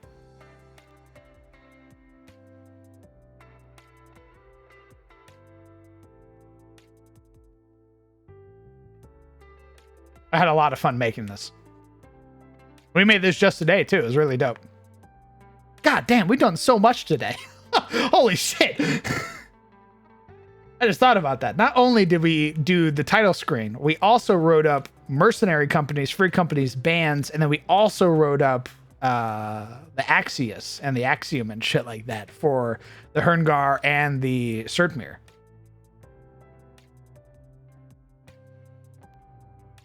Kalador is one of the islands to the east of the main continent, or the main fanghold of Katarina. Katarina is the fanghold. The main island is known as Mastil. In theory, Kobold, we could play tomorrow. However, I have a Vampire the Masquerade game that I am playing so I would like to give that storyteller an opportunity to flex their muscles to be the game master. Okay, so Bye. Where the fuck you been? Huh? Where the fuck you been? do you mean? I yelled at you earlier. Oh. You know. I said you were jerking it to Ember. Oh my god, yes. No. No. No, it's been hours since then. What the fuck? What have you So been doing? what were then? you jerking to? Explain. Oh, you know. Rats. Nice. I see. Let's see. Venom-tailed? Thanks to the proximity of a venomous creature to your warren, you were born with a vestigial spur on your tail that secretes deadly venom. Tunnel Flood. You grew up in a warren crisscrossed by underwater passages, whether natural or excavated, and you were influenced by a powerful aquatic entity or being of primal water. Strong Jaw. Your warren is noted for their powerful jaws and sharp teeth, either to help protect against natural predators or due to reverence of a mighty beast. You gain a jaw unarmed attack that deals 1d6 piercing damage. Your jaws are in the brawling group and have the finesse and unarmed trait. Spellhorn. Sends hatchling in the vicinity of a powerful source of magic, a trace of it flows through your veins. Choose one common cantrip from the arcane spell list. You can cast this spell as an arcane innate spell at will. A cantrip is heightened to a spell rank equal to half your level rounded up. You are trained in the spell attack modifier. You are trained in the spell attack modifier and spell DC statistics, and your key spellcasting ability is charisma. Oh yeah, you get an attribute boost for charisma. You get a attribute flaw of constitution though. So we'd probably have to make like a demon one, like a demon kobold who's like grown up in proximity to a fiend. Because none of these really have that feeling. So we'd probably have to make one that feels more fiend oriented for demons.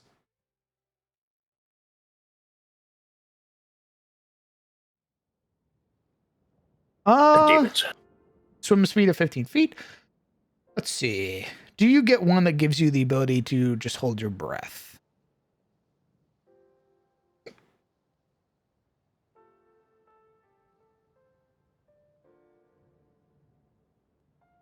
It looks like there's more stuff in regards to like wings, traps.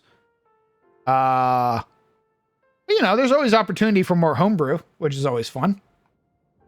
I like how they sort of lay out their level 1 stuff, so I could easily see myself homebrewing this. I was already doing this anyway with a lot of the ancestries of Adis, and I didn't even realize it. So you would gain something at level 1, and then I would put at level 5, you gain this ability as well. Which is, fucking spoiler alert, exactly what they goddamn do. Good.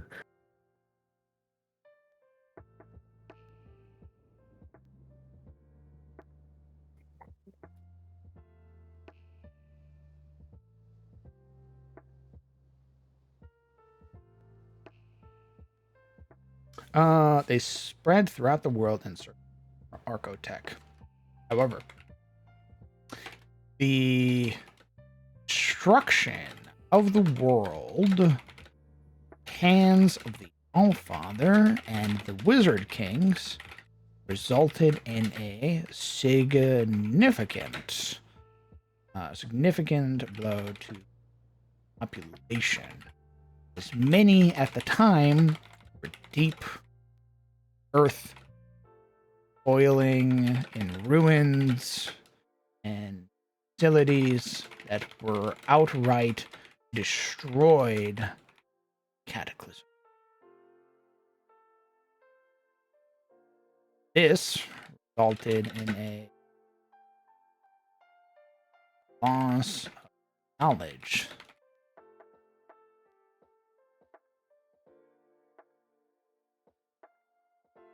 Ensuring the next generation that followed weren't as capable as the forefathers. This trend continued into the Shadowed Age. Forces of chaos killed without care, forcing the kobolds to adopt a personality of following the strongest to ensure that their knowledge, wisdom, was not lost careless bloodshed. Okay, so instead of them just being naturally subservient, it was a choice that they made to ensure that their generations could live on without getting chuckle fucked.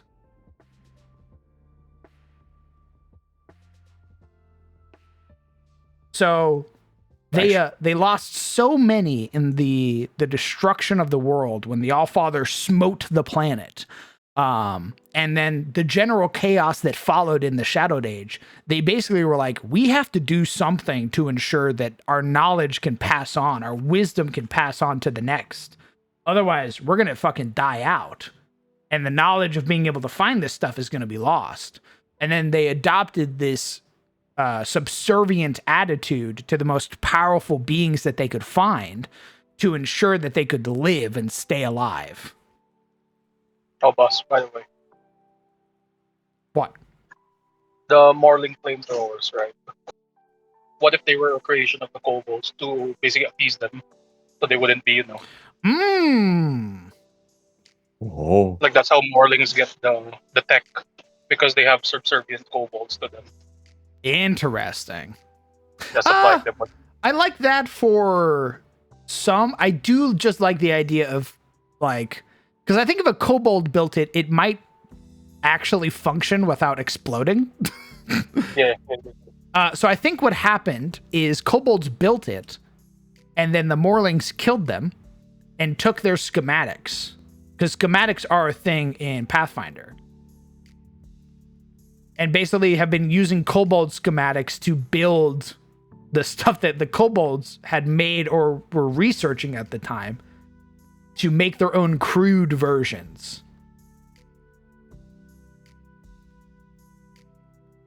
So kobolds were the writers of the blueprints that the Morlings are using. Now, they probably have captured kobolds to make them make stuff. Like what Negan did with that one guy, the mullet guy, where he forced him to make bullets.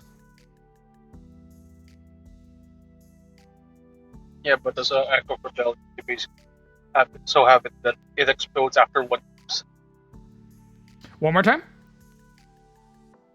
Yeah, and as an act of rebellion, the kobolds basically just have it that they explode after like a certain amount of uses. So it's Yeah, they just make it really shoddy. Like they as an act of rebellion, they make it so that way if you natural 20 the guy while he's off guard or whatever, he fucking explodes.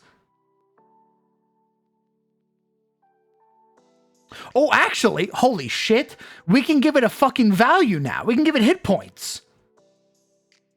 We can give it a hardness value, a break threshold, and hit points. Yeah. I'm a fucking genius. So smart and handsome. God, thank you. So finally, somebody gets it. Thank you, Seavers. That's why you're head mod.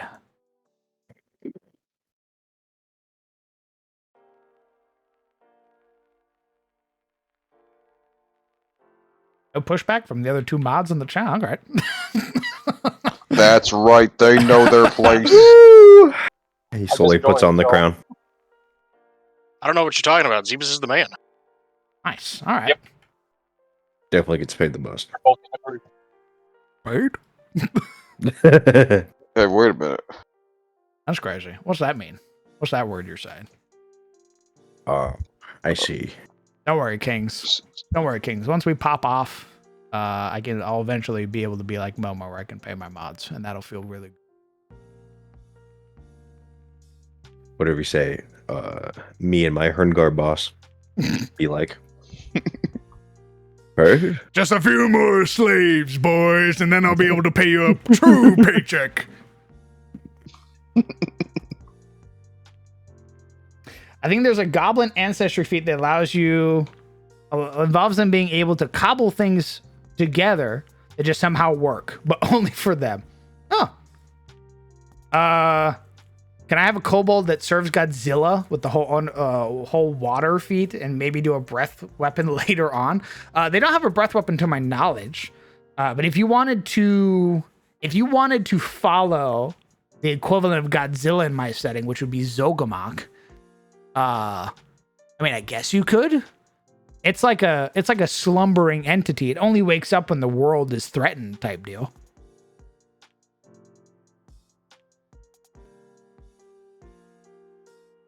Enough money to get into the afterlife.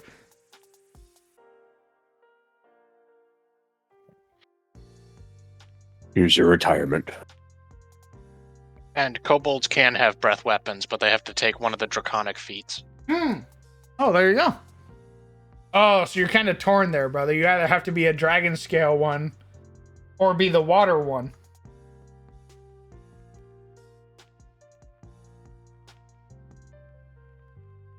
Okay.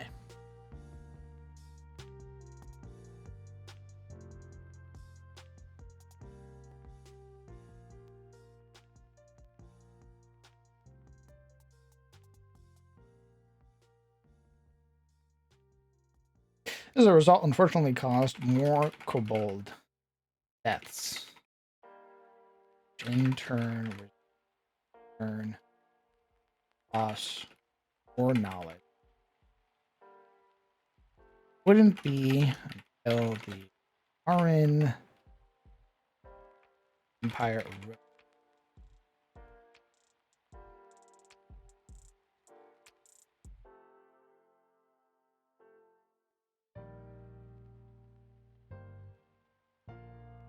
You know, now I kind of wonder, is there like a tribe of kobolds that go around and like they know they can't beat the Mulverin, like, you know, 1-to-1.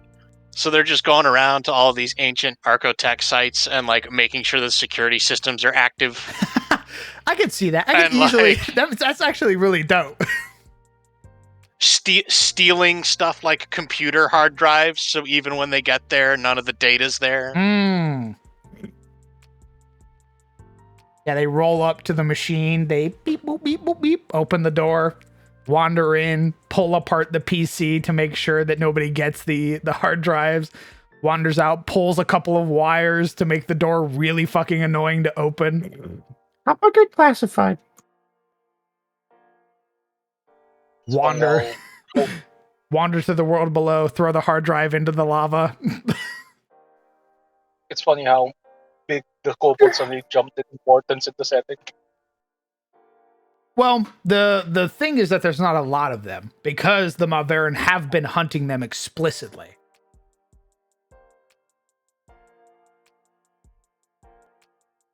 So yes, they possess a very acute knowledge of Archotech, but that makes them a very big target. You can imagine finding like kobold corpses in a cave somewhere in a ruin, and their heads have been split open and their brains are missing type deal. They're just so delectable. They have ancient knowledge. Oh, it's like Szechuan sauce for my brain. I think it's also cool that even if it's not like the specific kobolds that are what do you call this? That are the scientist ones, right? The ones in the facilities. They all have the potential to become that eventually if they just have access to the tech. Mm-hmm. It's like some latent part of their brain that activates. Yep. It's like the neurons activate. The two neurons finally clash. Their fucking pupils dilate. Oh my god. I get it now. Awareness. Wouldn't the brain users also be interested in them? Yes, that's what I'm talking about, the Maveran. So the Maveran in my setting are the names for Illithid, for mind flayers. They are an intergalactic culture that has assimilated a number of planets. They went so far as to attack the homeworld of Victa Maltoris, my version of the Hells, which is also an intergalactic empire. They were at war, and in desperation, the proto-brain tore open what is referred to as the Eye of Terror, the center of the universe, and in doing so, unleashed the Abyss. This resulted in numerous planets being consumed. Our version of the Feywild is referred to as Yggdrasil. It is its own planet. It is not like a replica of Adis or anything like that. It's its own overgrown wild planet, where sitting at the very center is a antediluvian being, which is referred to as Yggdrasil. It is a demon or a Cthulhian entity that has existed for so long, it basically predates existence. And it's in the shape of a giant tree. And it doesn't really care about anything else happening in the world. What it just wants to do is just exist. And as a result, the planet that it took over is very wild, very chaotic, very fey. So, you speak Yggdrasil. You speak the tongue of Yggdrasil when you speak to the fey. Some other places include Yormalar, which is the home of the giants. And that was a planet made afterwards, when the giants made a deal with demons during the Age of Woe to find them a planet. And amongst the countless stars of the universe, the demons plucked one free that was uninhabited and gave it to the Giant King. And then the giants turn around and fucking killed the demons. You have like the Plain of Titans, which is known as Buwakal, which is where the Kuatoa exist, or where they sort of originate from, and they dream up these titanic entities that brawl and fight and cause these cataclysmic events every day on that planet.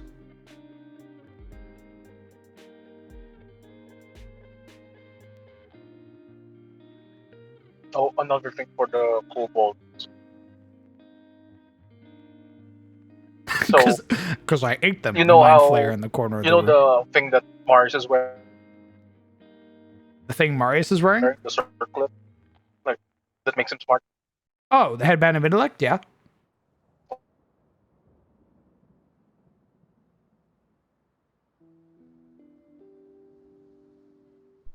Hello, hello. Hello, hello. Hello. Okay, I got it. So the The circlet, headband right, of intellect, that yeah. makes, yeah. What if for like average people it just boosts them up to 19, right? But for a kobold it actually boosts it to 20. Like any Oh, item like an item that gives a +1, or any that involves intelligence, it boosts it up by like another point. I would do that if we were playing 5th edition, but because +1s are so important in Pathfinder, I might not do that. I might do that if we make genetic memory items.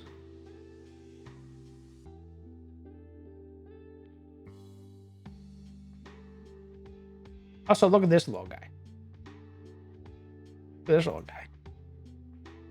Oh, God. Oh, this little guy. Oh my goodness. I'm gonna stab you. No. He's just a little dude. He's in fact Oh. just a little guy. I bet he's killed hundreds. Uh-uh. I bet his body count massive. Who's a little assassin? Stab you in the kidney. Oh. Oh, he couldn't really- reach there. I really like the inversions that you made for the different races. Very cool. It just got me thinking. Nice. I'm glad. The Malverin with a kobold sippy cup. That's fucked.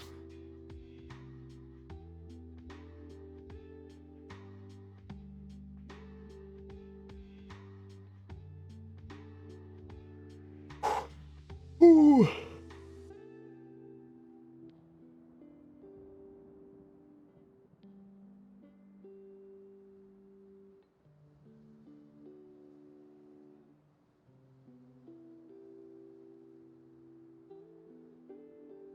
I'm glad you bought them back.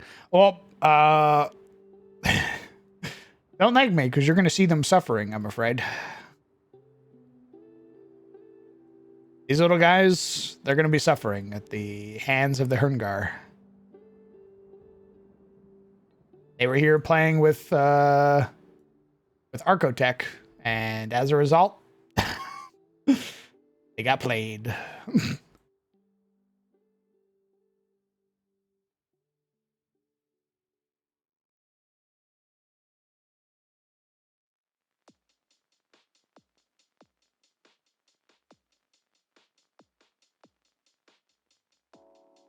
Oh, perfect.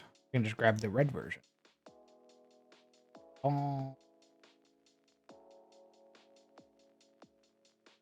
Oh, fuck. Actually, I wish I could just have a little green.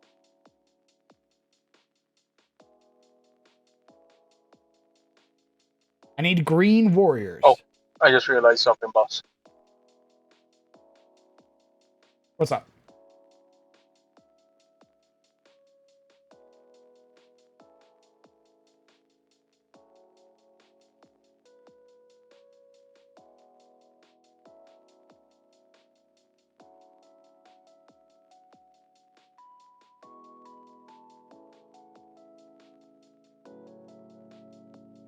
Hey, boss. Hey, boss. What's up?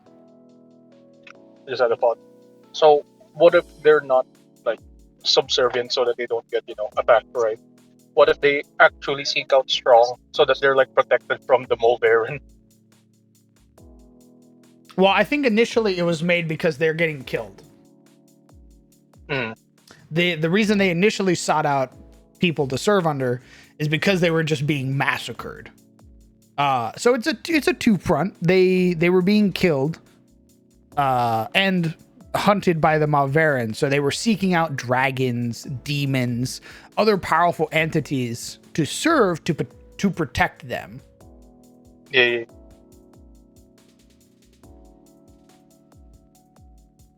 The suspense is killing me. I'm excited. I think we're gonna make this a nice little compelling story here. Honestly.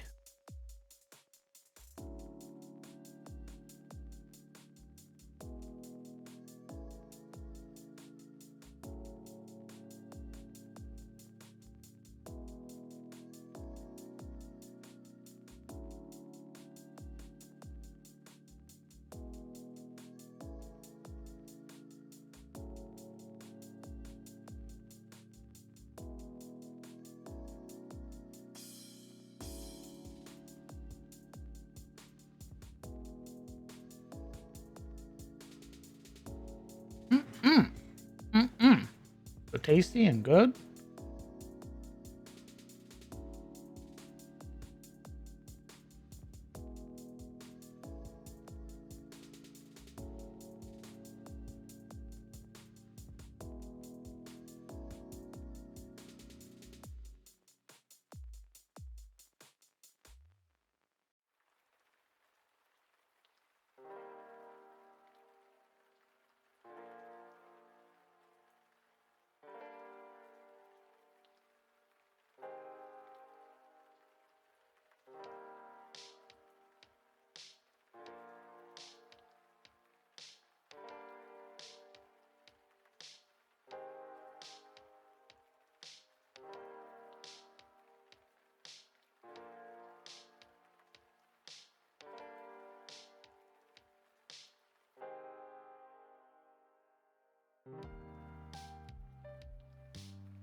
Okay. Mm-mm-mm.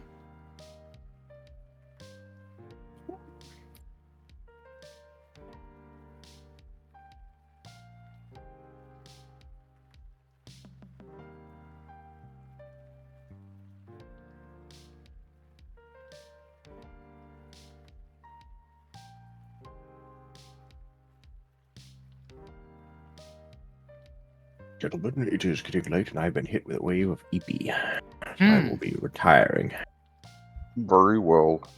Yes. I've ran out of good ideas 2 hours ago. Now I must retire. We cooked too hard with the dwarves.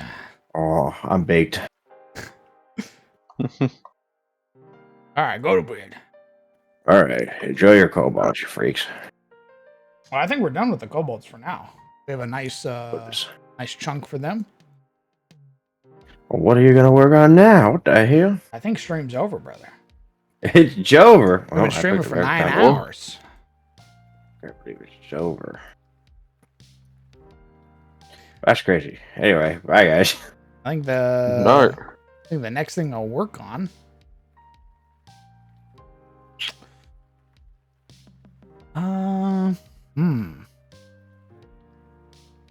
Guess the next thing I'll work on will probably be rewriting Rin Savinsky.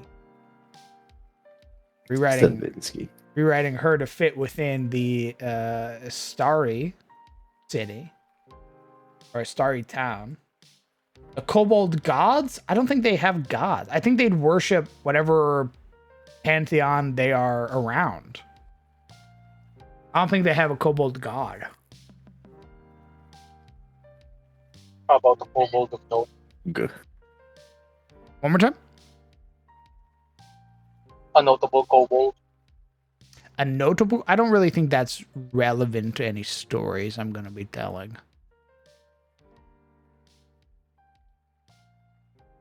I'm sure there are many notable kobolds. Of that, you are correct. I don't know if it's necessary to write them. Because actually what we need to do probably next time is we're going to rewrite...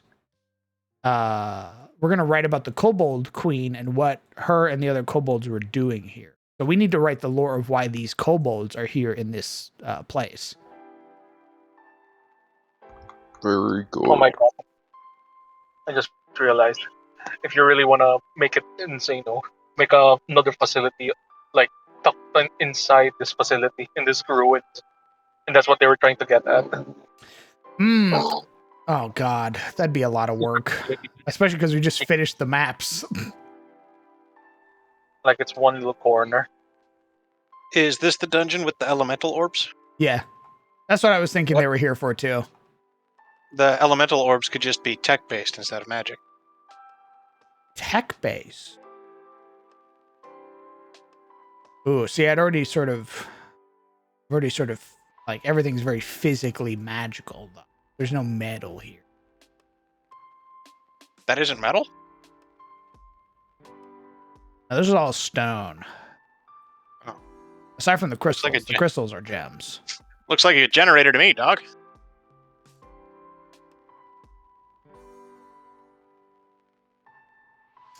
Maybe we can go through and splice a little Archotech in here somewhere.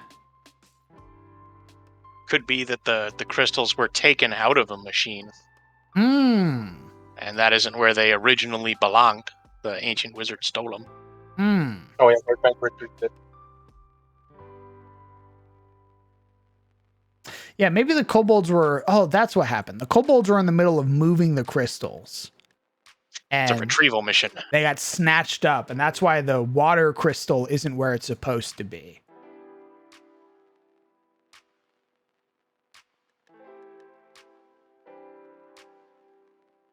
And the kobolds were down here because they'd found this ruin and then found out that it had lingering parts of Archotech that probably belonged to another facility nearby. Attempting to retrieve the crystals is when the Surtmir or the Herngar arrived.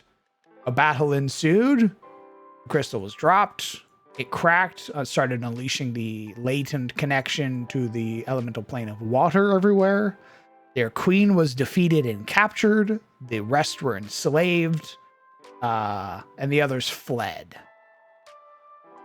They fled looking for allies from the surface. And then before they could get to the surface, some of them were snatched up by the web lurker. So now they're stuck.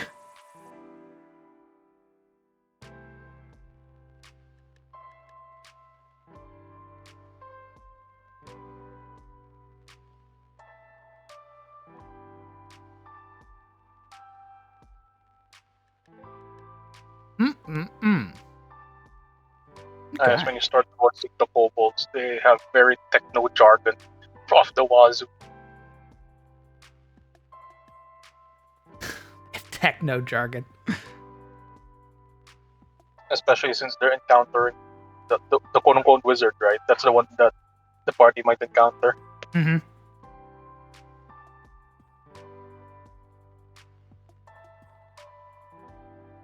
God damn. The kobold staff is a gun. No, I'm not giving him a gun.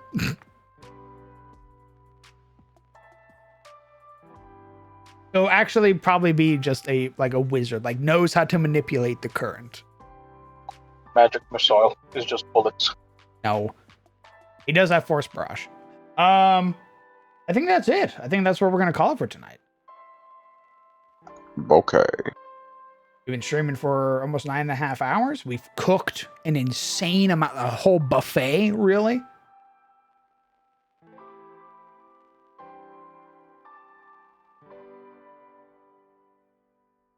All right. Why don't you guys go ahead and say goodbye to chat? Bye, chat. Goodbye, chat. Very well. I probably won't be coming back. I'm probably gonna go lay down after this. Same. Very well. Have a good night. Indeed. I will catch you gamers later. I Bye-bye. might stream after the Vampire the Masquerade game. So who knows?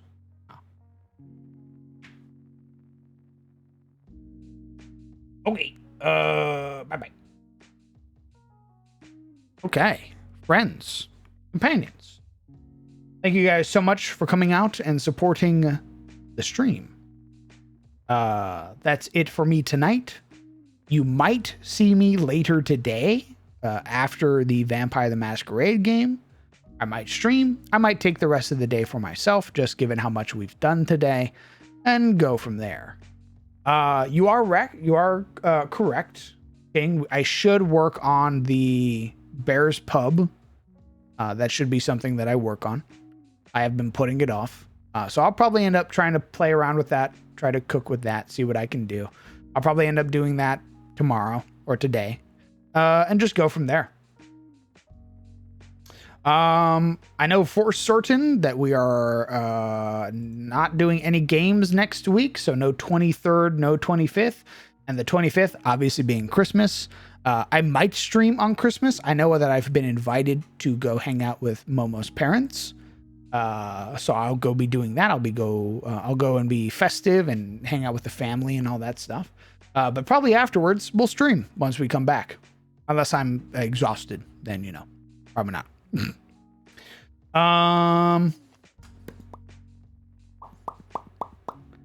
What else? That's it. I'm still waiting on the fixes for my patrons. I'm still waiting on the fixes from Incarnate to be able to export large maps. Once that is done, you guys will be getting the maps that we have been making for this campaign, Chaos in Kalador. So look forward to that once I can actually get this stuff working. And tomorrow, even if I don't stream, I will be putting the Surtmere and Herngar stuff, the Axios, the Axiom, all that stuff. I'll be putting that up on the Kanka. So if you want to look at that, you want to get your hands on it, all that stuff, it'll be over on the Kanka. That is it for me tonight. I hope that you all have a fantastic night. I hope you take care of yourselves. Hug your loved ones. Tell them that you love them. And I will see you guys later as well. Have a happy holidays, everybody. Good night.